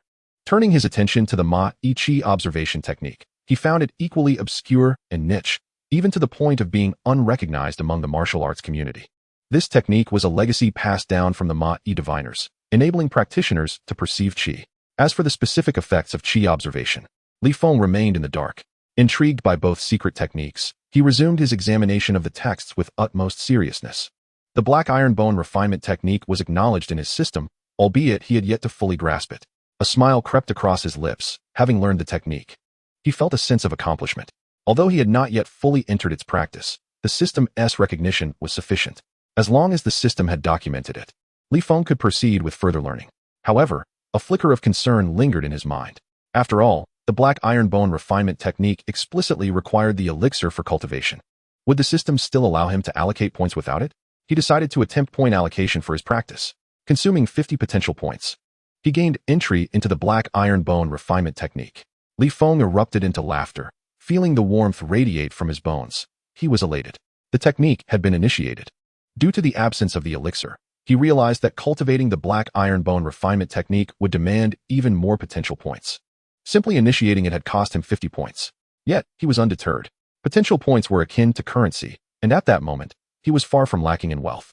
In Chapter 75, he realized the considerable demand for potential points in mastering the black iron bone refinement technique, ultimately consuming 360 points to elevate it to perfection. The perfected technique enveloped his bones in a sensation of warmth and tingling, akin to a complete restructuring. After a span of over 10 minutes, the unusual sensation subsided. And unbeknownst to Li Feng, his skeletal structure had undergone a significant transformation. If he were to introspect, he would see that his bones seemed to be coated in a layer of black metal, adorned with intricate golden patterns. This was the manifestation of the black gold bone. Only by achieving perfection in the black iron bone refinement technique could one attain such a state. Typically, even with the elixir, it would require years of arduous training to reach Li Feng's current level. Many would not even succeed in mastering it. Upon achieving the black gold bone, Li Feng's skeletal structure experienced a tremendous enhancement, endowing him with superior defensive capabilities, resilience, and hematopoietic abilities. It is essential to recognize that the blood within the body is produced by the bone marrow. The black gold bone possessed an even more potent capacity for blood production. Furthermore, robust bones are essential for supporting the body and unleashing formidable attacks. Without such strong bones, achieving this would be impossible. It was akin to an ordinary individual possessing a punch strong enough to fell a bull, should their skeletal and muscular structure remain average. The first to shatter upon delivering such a blow would undoubtedly be their own fist. To unleash the full potential of the body's power, a more formidable skeletal structure is imperative. This is the advantage that the black gold bone conferred upon Li Feng. Yet, he soon realized that he had underestimated the black gold bone's capabilities. He discovered that the internal energy within his body circulated with greater speed and potency. It was as though the lanes of a highway had expanded from 2 to 4, allowing the flow of energy to quadruple. The black gold bone indeed enhanced his internal energy's efficacy. Remarkable, simply remarkable. Having perfected the black iron bone refinement technique, Li Feng sought to reinforce it further with spiritual energy. He was eager to ascertain the effects of enhancing a secret technique to its apex. Would it yield unexpected surprises? The first enhancement of the black iron bone refinement technique required 10 points of spiritual energy. Li Feng opted for the enhancement. As the technique advanced to the first level, he instantly felt his bones undergo additional fortification. This was the effect of enhancement, allowing for further improvement upon the perfected foundation. Unlike conventional martial arts, which could only be enhanced once, secret techniques could be reinforced multiple times. The second enhancement required 30 points of spiritual energy. Though it pained him to expend such resources, he proceeded without hesitation. Consuming 30 points of spiritual energy, the black iron bone refinement technique ascended to the second level. The black gold bone experienced another substantial enhancement, and Li Feng felt as if his entire skeletal structure had genuinely undergone a metallic transformation. Much like Wolverine with his adamantium skeleton, Li Feng now possessed a formidable black gold bone. The secret technique of refining bones with black iron can still be further enhanced. However, this time the required points have escalated to 90. Gritting his teeth, Li Feng decided to upgrade once more. Fortunately, he had unearthed numerous spiritual artifacts within the Huang family's treasury, which provided him with the necessary spiritual energy points. Otherwise, he would have been unable to pursue further enhancement. The refined black iron bone technique had reached level 3 and was now eligible for fusion. After being elevated to this new tier, it underwent a remarkable transformation. The addition of the prefix rare signified that this secret technique had evolved beyond the realm of the ordinary. Li Feng comprehended that rare implies preciousness, a distinction that sets it apart from standard techniques, while extreme denotes an even higher echelon. Nonetheless, rare already surpassed the typical secret techniques by a considerable margin.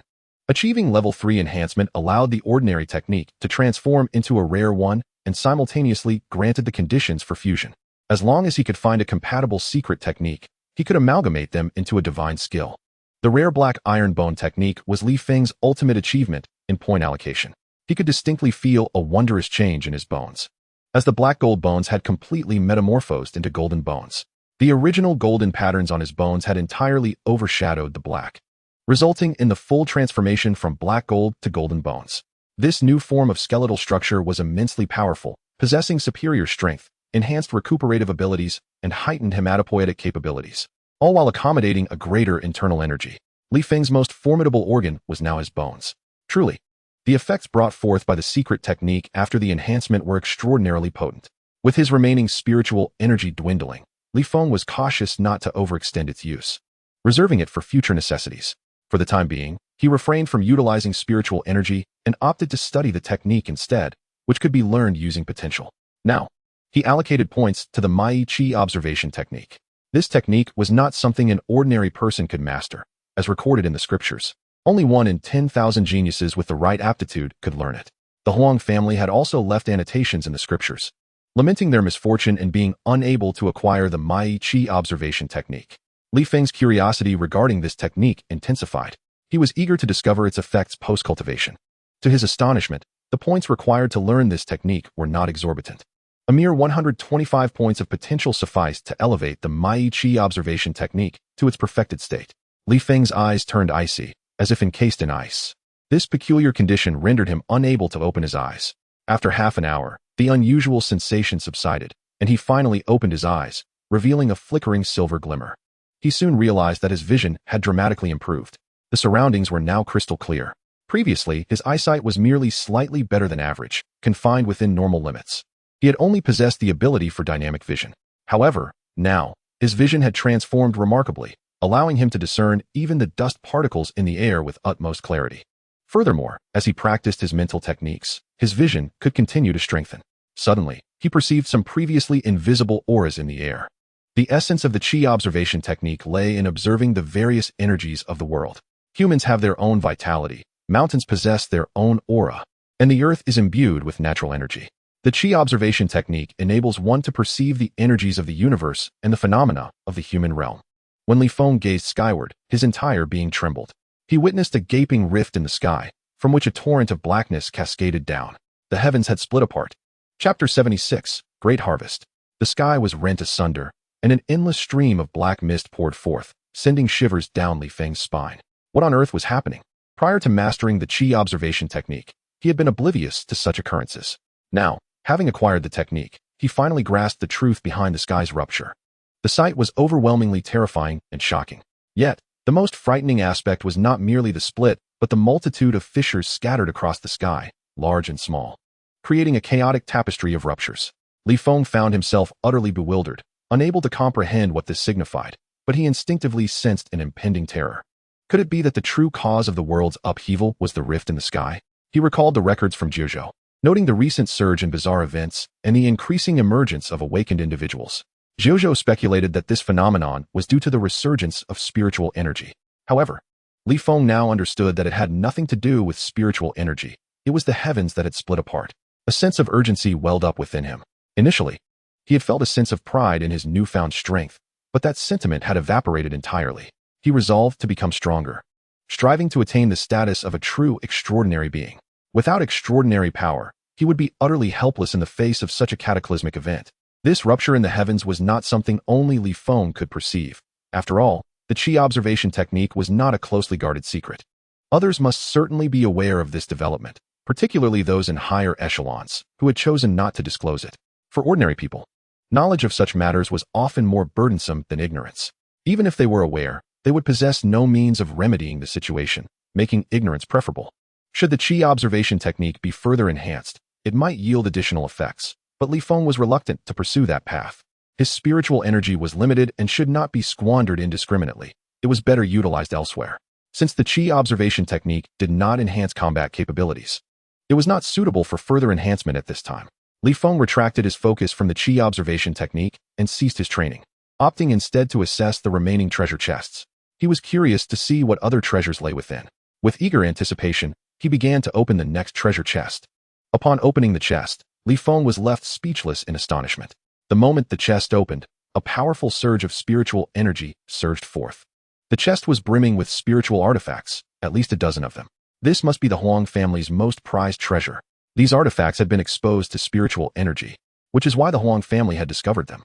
They were well aware of their value and had preserved them meticulously. Now, however, these treasures had unexpectedly fallen into Li Feng's hands. He was overwhelmed with joy, marveling at his extraordinary fortune. Of course, one could also argue that the Huang family's luck had indeed faltered. With so many treasures, they had failed to make proper use of them. Li Feng was unconcerned with the specific functions of these items. He simply picked one up to recharge. It was a bronze oil lamp, ancient in design, possibly a relic from thousands of years ago. Such an item, if sold, would likely land one in prison. Yet, Li Feng proceeded to recharge it. The recharge was successful, yielding him a total of 100 points of spiritual energy. Li Feng inhaled sharply, truly astonished by the bronze artifact that provided an astounding 1100 points of spiritual energy. In an instant, his spiritual energy surged past the 1,000 mark, eliciting a profound sense of exhilaration. The thrill of this discovery ignited within him a desire to recharge further.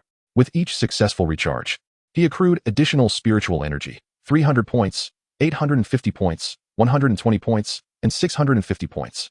As he completed the recharges for over a dozen spiritual items, his spiritual energy skyrocketed. Gazing at the staggering total, which soared into the thousands, Li Feng couldn't help but break into a foolish grin. The satisfaction was overwhelming. He felt an exhilarating rush from the immense accumulation of spiritual energy, which promised a significant enhancement of his strength. Eagerly, he continued to open more chests, as numerous awaited his exploration. The next chest revealed a collection of exquisite jewelry and antiques. While undeniably valuable, they held little significance for Li Feng. Pressing on, he opened another chest, which contained 3 weapons: a sword, a dagger, and a warhammer. The dagger glimmered ominously, exuding an aura of exceptional quality. Li Feng grasped it, effortlessly slicing through a metallic box with a single swipe, marveling at its formidable sharpness. He then tested the warhammer, which proved equally powerful, shattering the metal box with a single blow. Finally, he turned his attention to the sword, which was sheathed. Drawing it forth revealed a Tang sword. Its blade straight and robust, astonishingly black as ink, adorned with the inscription He Yuan. The He Yuan sword's edge appeared exquisitely thin, promising unparalleled sharpness. Li Feng developed an immediate fondness for this weapon, though he was surprised by its considerable weight, likely over 100 pounds, rendering it unsuitable for an ordinary individual. However, for Li Feng, it felt remarkably fitting and adept in his hands. Most significantly, these weapons were not mere trinkets. They were imbued with profound spiritual energy. Crafted as spiritual artifacts, the weapon wielded by Tang Shui was of the same caliber as the He Yuan sword.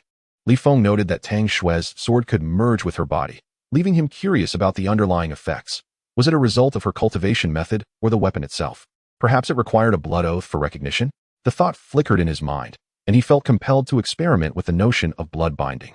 While the spiritual energy within these weapons was substantial, Li Feng found himself unencumbered by a lack of spiritual energy, opting not to absorb it for the time being. Such weapons would serve him well in battle. With more chests remaining unopened, he pressed forward. Upon opening the next chest, he discovered numerous vials and jars, thankfully labeled. As he examined them, he realized they were resources for cultivation: elixirs, herbs, and unknown minerals. However, Li Feng's unfamiliarity with their purposes became apparent. He was uncertain whether they were for ingestion or external application. Nonetheless, he could surmise their high value, a testament to the Huang family's considerable wealth and the substantial inheritance bestowed upon him. Reflecting on the Huang family's vast resources, he pondered what treasures awaited him from a first-rate family like the Jin clan. If he were to confront the Jin family, what riches might he claim? The thought ignited a fervent ambition within him. The Jin family's strength rested solely on their golden prowess. Yet Li Feng had already transcended that threshold, poised to surpass them in combat prowess in no time. The moment of reckoning for the Jin family loomed ever closer. Chapter 77. The Evolution of Abilities into Divine Powers. In the following moments, he opened several more treasure chests, but the returns were modest. The most significant gains had already been realized earlier. Yet, Li Feng felt no disappointment. Rather, he was elated by the bountiful rewards that had the potential to elevate his strength dramatically. With all the chests opened and the spoils amassed, it was time to further enhance his abilities. He accessed the system panel, contemplating his allocation of points with care. After assessing the remaining points, Li Feng made a decisive choice. It was time to upgrade his supernatural abilities. All his powers had reached level 5, and he knew that further advancement would require 100 points of spiritual energy. Previously constrained by a lack of energy, he felt free to expend it now. Without hesitation, he consumed 100 points to evolve his spatial abilities into divine powers. As the transformation took place, Li Feng sensed a fusion of spatial capabilities within him, and a spatial rune materialized in his consciousness. This was the embodiment of spatial divine powers, an evolution from his previous abilities, representing a significant upgrade. Though rooted in the same essence, divine powers differed fundamentally from their original form. Li Feng had wielded his abilities without comprehending their intricacies, akin to how many could use a smartphone without grasping its underlying mechanics. The divine powers enabled him to retract and consolidate energy into a singular rune, allowing him to understand the profound mysteries behind this newfound strength. Immersed in the depths of the rune, he lost track of time, only emerging an hour later. His awareness returning, a smile graced his lips as he finally comprehended the workings of spatial energy. Eager to test his newfound abilities, Li Feng removed a ring from his finger and activated the spatial divine powers. Using the rune, he constructed a small emblem and engraved it onto the ring's surface, which now bore a distinctive pattern. Connecting his mental energy to the ring, he joyfully sensed the dimensional space within. Although modest at 9 cubic meters, it was a spatial artifact nonetheless, remarkable in its own right. Excitedly, Li Feng realized he could create spatial equipment. Though he had no personal need for such artifacts, they could be invaluable for trade. Utilizing this spatial equipment to exchange for spiritual items would surely attract eager traders. The creation process consumed only a fraction of his soul energy, which would naturally replenish in a few days. As long as he refrained from excessive use of this energy, crafting spatial equipment posed no issue whatsoever. However, such equipment remains inaccessible to ordinary individuals. One must possess formidable mental strength to manipulate the spatial runes necessary for its operation. Moreover, it is essential to regularly nurture these runes with mental energy during daily life. Otherwise, over time, their power will be depleted, leading to their inevitable collapse. This spatial equipment, while flawed, offers substantial advantages.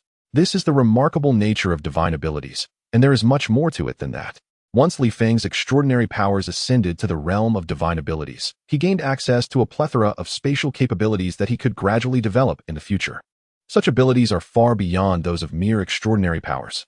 Furthermore, the instantaneous movement that Li Feng had long yearned for was finally within his grasp. With his gaze fixed on a patch of ground 10 meters away, he activated his divine ability, and in an instant, Li Feng vanished from his original position. Reappearing 10 meters away, he felt a slight dizziness. His first experience with instantaneous movement was not entirely smooth, indicating that he still required further practice. Additionally, Li Feng's spiritual energy was currently too low. The consumption of mental energy required for such a capability was quite substantial. Li Feng took a moment to reflect upon his spatial divine abilities.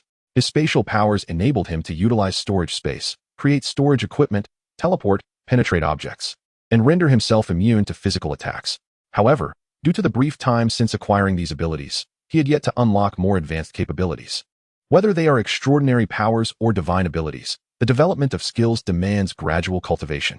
Li Feng had simply not had sufficient time to refine these powers. Next came the evolution of his telekinesis. Upon achieving divine status, his abilities experienced a significant enhancement, filling Li Feng with anticipation. Consuming 100 points of spiritual energy, his telekinesis evolved into a divine telekinesis. His entire telekinetic force coalesced into a singular telekinetic rune, resting within his consciousness. The evolution was complete. The divine telekinesis was an upgrade from his previous telekinetic powers, yet it possessed even greater strength. Li Feng's telekinetic force instantly radiated outward, with the surrounding walls and structures offering no resistance to its expansion. This ability far surpassed what his prior telekinesis could achieve. The telekinetic reach extended a formidable 300 meters before beginning to wane, although it could stretch up to 500 meters, albeit with diminished efficacy. Ideally, maintaining a range within 300 meters allowed for the telekinesis to remain at its peak strength. Once spread, the effects remained impressively potent. Li Feng directed a strand of his telekinesis to lift a stone from outside a warehouse, then contracted his focus, effortlessly crushing it into fragments. The stone, roughly the size of a human head, was easily pulverized by his telekinetic force. If such a fate awaited a stone, it would be even simpler to do the same to a human head. Li Feng's telekinesis possessed at least 1,000 pounds of force, capable of easily crushing a skull. Telekinesis could be employed offensively against foes or augment his own strength, granting him an ethereal enhancement of 1,000 pounds. In practical combat scenarios, divine telekinesis proved to be more utilitarian than spatial abilities. Li Feng applied his telekinesis to himself, causing his body to levitate effortlessly. While actual flight remained beyond his reach due to insufficient strength, he could glide gracefully. Should he fall from a height, he would at least be spared the fear of a fatal crash. Li Feng was thoroughly pleased with his telekinetic divine ability. Lastly, he sought to evolve his mental perception. Chapter 78. A surge in power, rivaling silver.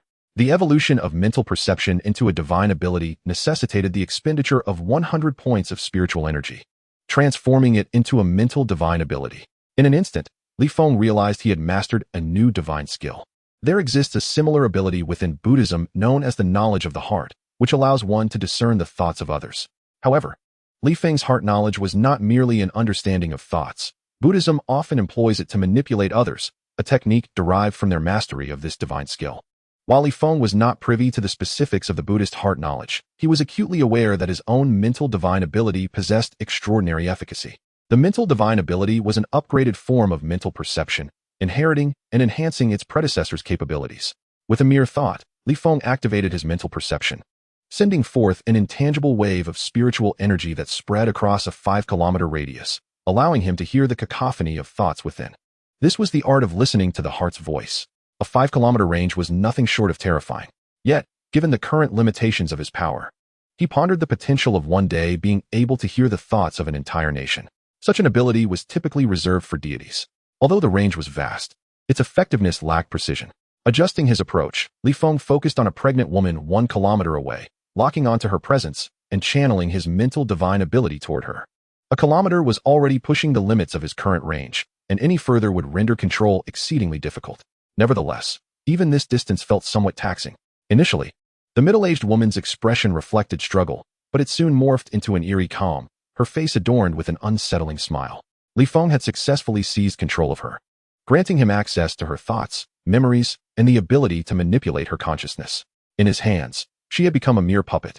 Terrifying, this was Li Feng's assessment of his mental divine ability.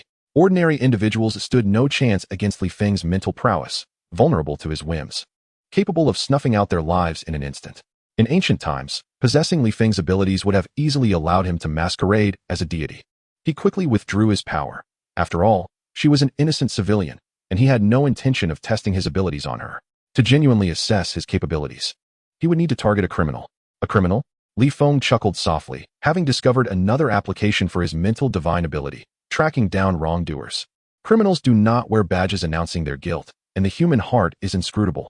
Who can tell if the person before them is virtuous or malevolent? Yet Li Feng could know. He could listen to their thoughts and access their memories. Should they be a criminal, he would undoubtedly uncover the truth. Henceforth, he would be known as the bane of evil. He mused with a hint of youthful bravado, infused with a sense of righteousness. Evolving into a divine ability was not the pinnacle, but rather a new beginning. Divine abilities could continue to advance. Post-evolution, these powers could be further enhanced. Yet the spiritual energy required for such upgrades was staggering. In the short term, further evolution was not feasible, as Li Feng's current reserves were insufficient for even a single upgrade. Moreover, divine abilities served primarily as auxiliary support. At least, that was Li Feng's perspective. He placed greater emphasis on his innate combat prowess. With available spiritual energy, his immediate focus was on strengthening his secret techniques. Thus, Li Feng commenced the enhancement of his clandestine practices. Level 1 enhancement of the Hunyuan Heart Sutra. Level 2 enhancement of the Hunyuan Heart Sutra. Rare Level 3 enhancement of the Hunyuan Heart Sutra.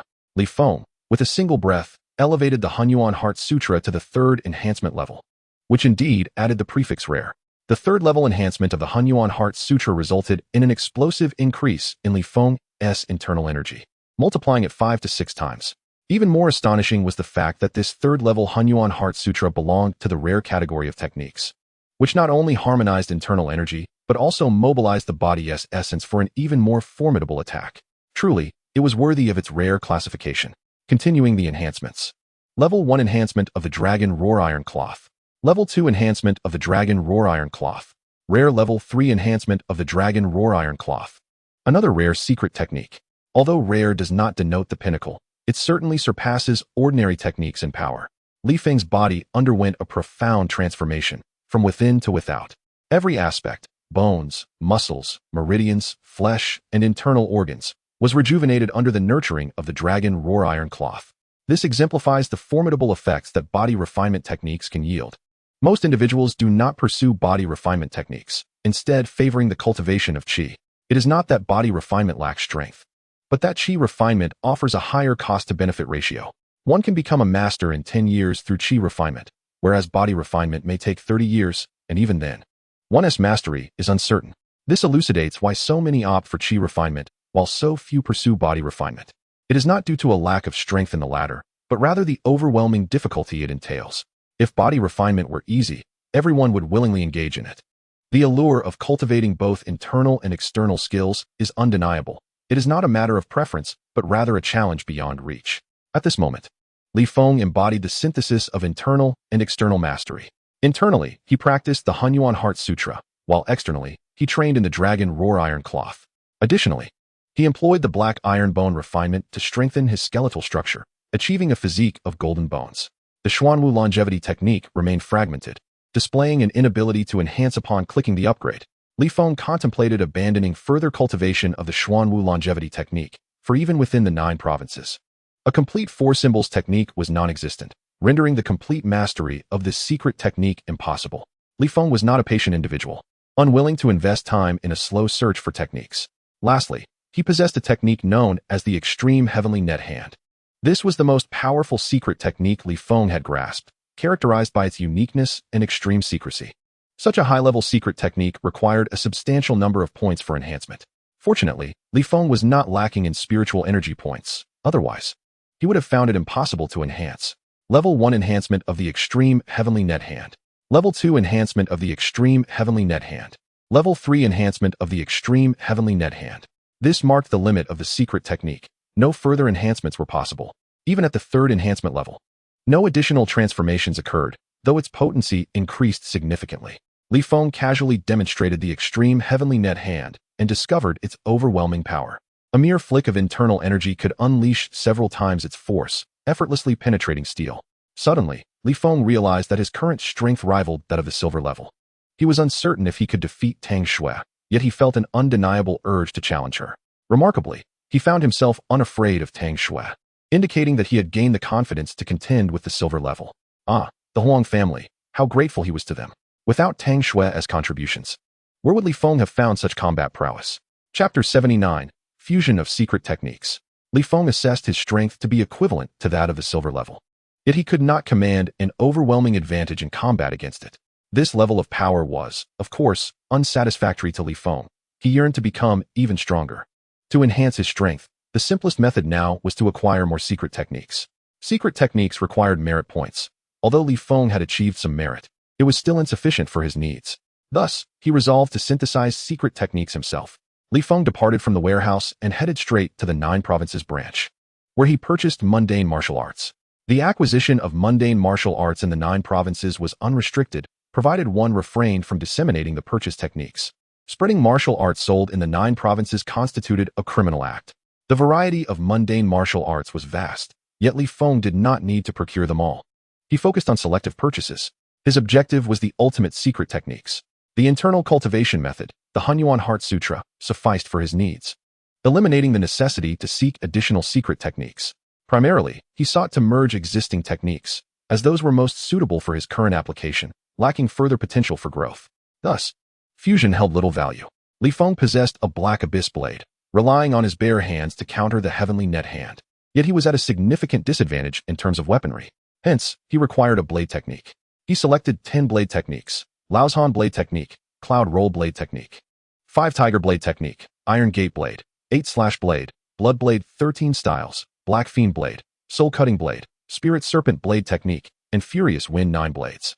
These 10 techniques were chosen for their offensive prowess, and upon fusion, they should yield a formidable blade technique focused on attack. He would first apply potential points to learn these 10 blade techniques, perfecting each one, followed by a level 1 enhancement. If he then consumed spiritual energy to fuse them into a secret technique, success would yield the new technique appearing in Li Feng's system interface, Extreme Profound Blade. Li Feng silently absorbed the principles of the Profound Blade. He envisioned his arduous 30 years of training the Profound Blade, a technique marked by its extreme cunning and deadly precision, focused solely on offense, devoid of defense, with all aspects of the technique aimed at one singular pursuit: attack. For attack is the best form of defense. The Profound Blade, insidious and lethal, struck with silent ferocity, yet bore a terrifying lethality. In a moment of reverie, Li Feng perceived that he had finally perfected the 10 Profound Blades. Extreme Profound Blade perfected. Li Feng was eager to test the Profound Blade, but he restrained his desire to strike. After all, this was the 9 provinces. Even if he wished to test the blade technique, he could not do so here. The Profound Blade and the Heavenly Net Hand were on par with one another.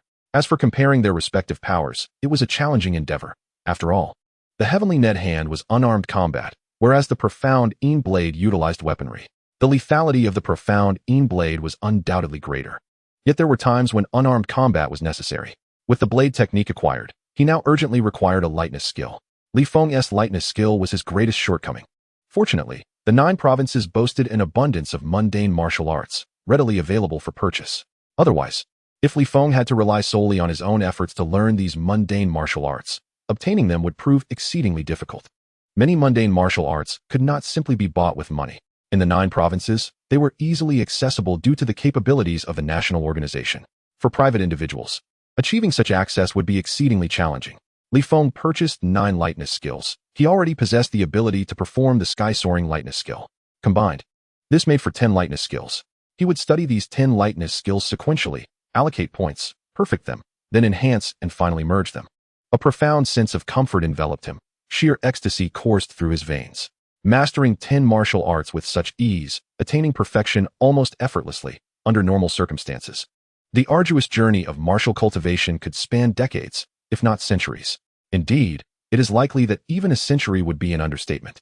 For an ordinary individual to perfect a single martial art, it genuinely requires many years of relentless dedication. To assimilate 10 martial arts would necessitate at least several hundred years of tireless effort. Thus, one can only fathom the sheer brilliance of Li Feng's system. With the ability to enhance, fortify, and amalgamate, he accomplished the integration of yet another esoteric lightness technique, the extreme clear wind step. Adhering to his customary practice, he immediately elevated it to level 3. The extreme clear wind step at level 3. Li Feng felt a subtle transformation within his body. He seemed to have become considerably lighter, and his agility in executing lightness techniques had indeed intensified. This particular skill was extraordinarily formidable. According to Li Feng's own insights, once the clear wind step was invoked, he could transcend into a gust of wind, achieving speeds that defied belief. Li Feng was now genuinely exhilarated, yearning to immediately test his newfound abilities. However, still situated in the realm of Jiuzhou, he resolutely held back. Revealing his prowess too soon would be a grave mistake. The Jin family, currently refraining from troubling him, did so largely because of his perceived lack of strength. Should they discover the true extent of Li Feng's power, it was highly likely that they would dispatch formidable assassins to eliminate him, which would certainly be detrimental to his well-being. With an abundance of spiritual energy at his disposal, Li Feng contemplated further mastering additional esoteric techniques. What other martial arts should he pursue? The art of concealed weaponry came to mind. He found this particular discipline immensely practical and was quite fond of it. Who would refuse the opportunity to unleash a deadly concealed weapon during combat? Certainly not Li Feng. Moreover, he had previously mastered the Willow Leaf Flying Blade and the Shadow Flying Blade, both of which had reached perfection. By acquiring 8 additional concealed weapon techniques, he could forge an esoteric concealed weapon art. The significance of concealed weaponry was profound, a truth Li Feng understood well. However, the techniques he currently possessed were of too low a level, lacking the potency of esoteric arts, and thus provided little aid. He yearned to merge a powerful concealed weapon esoteric technique. Thus, he sought to acquire 8 more concealed weapon arts: Starry Array, Heavenly Maiden Scatter, Money Dart, Mysterious origin flying needle technique, chaotic blade flying dart, locust stone technique, diamond dart, and glazed flying pearl technique. Along with the willow leaf flying blade and the shadow flying blade, he would have a total of 10 concealed weapon techniques. By perfecting all 10 concealed weapon arts and enhancing them by one level, he successfully achieved a remarkable fusion. At last, a concealed weapon technique of esoteric caliber had come into existence. Though Li Feng had not merged esoteric techniques on previous occasions, his anticipation for each fusion was unwavering. What concealed weapon mastery would he acquire this time? In an instant, the profound secrets of the celestial meteor concealed weapon technique flooded Li Feng's mind. He envisioned himself practicing the celestial meteor. This particular art did not employ flying blades or needles, but rather steel balls. In his hands, the perfectly rounded steel balls shot forth like meteors, a breathtaking spectacle of speed and precision.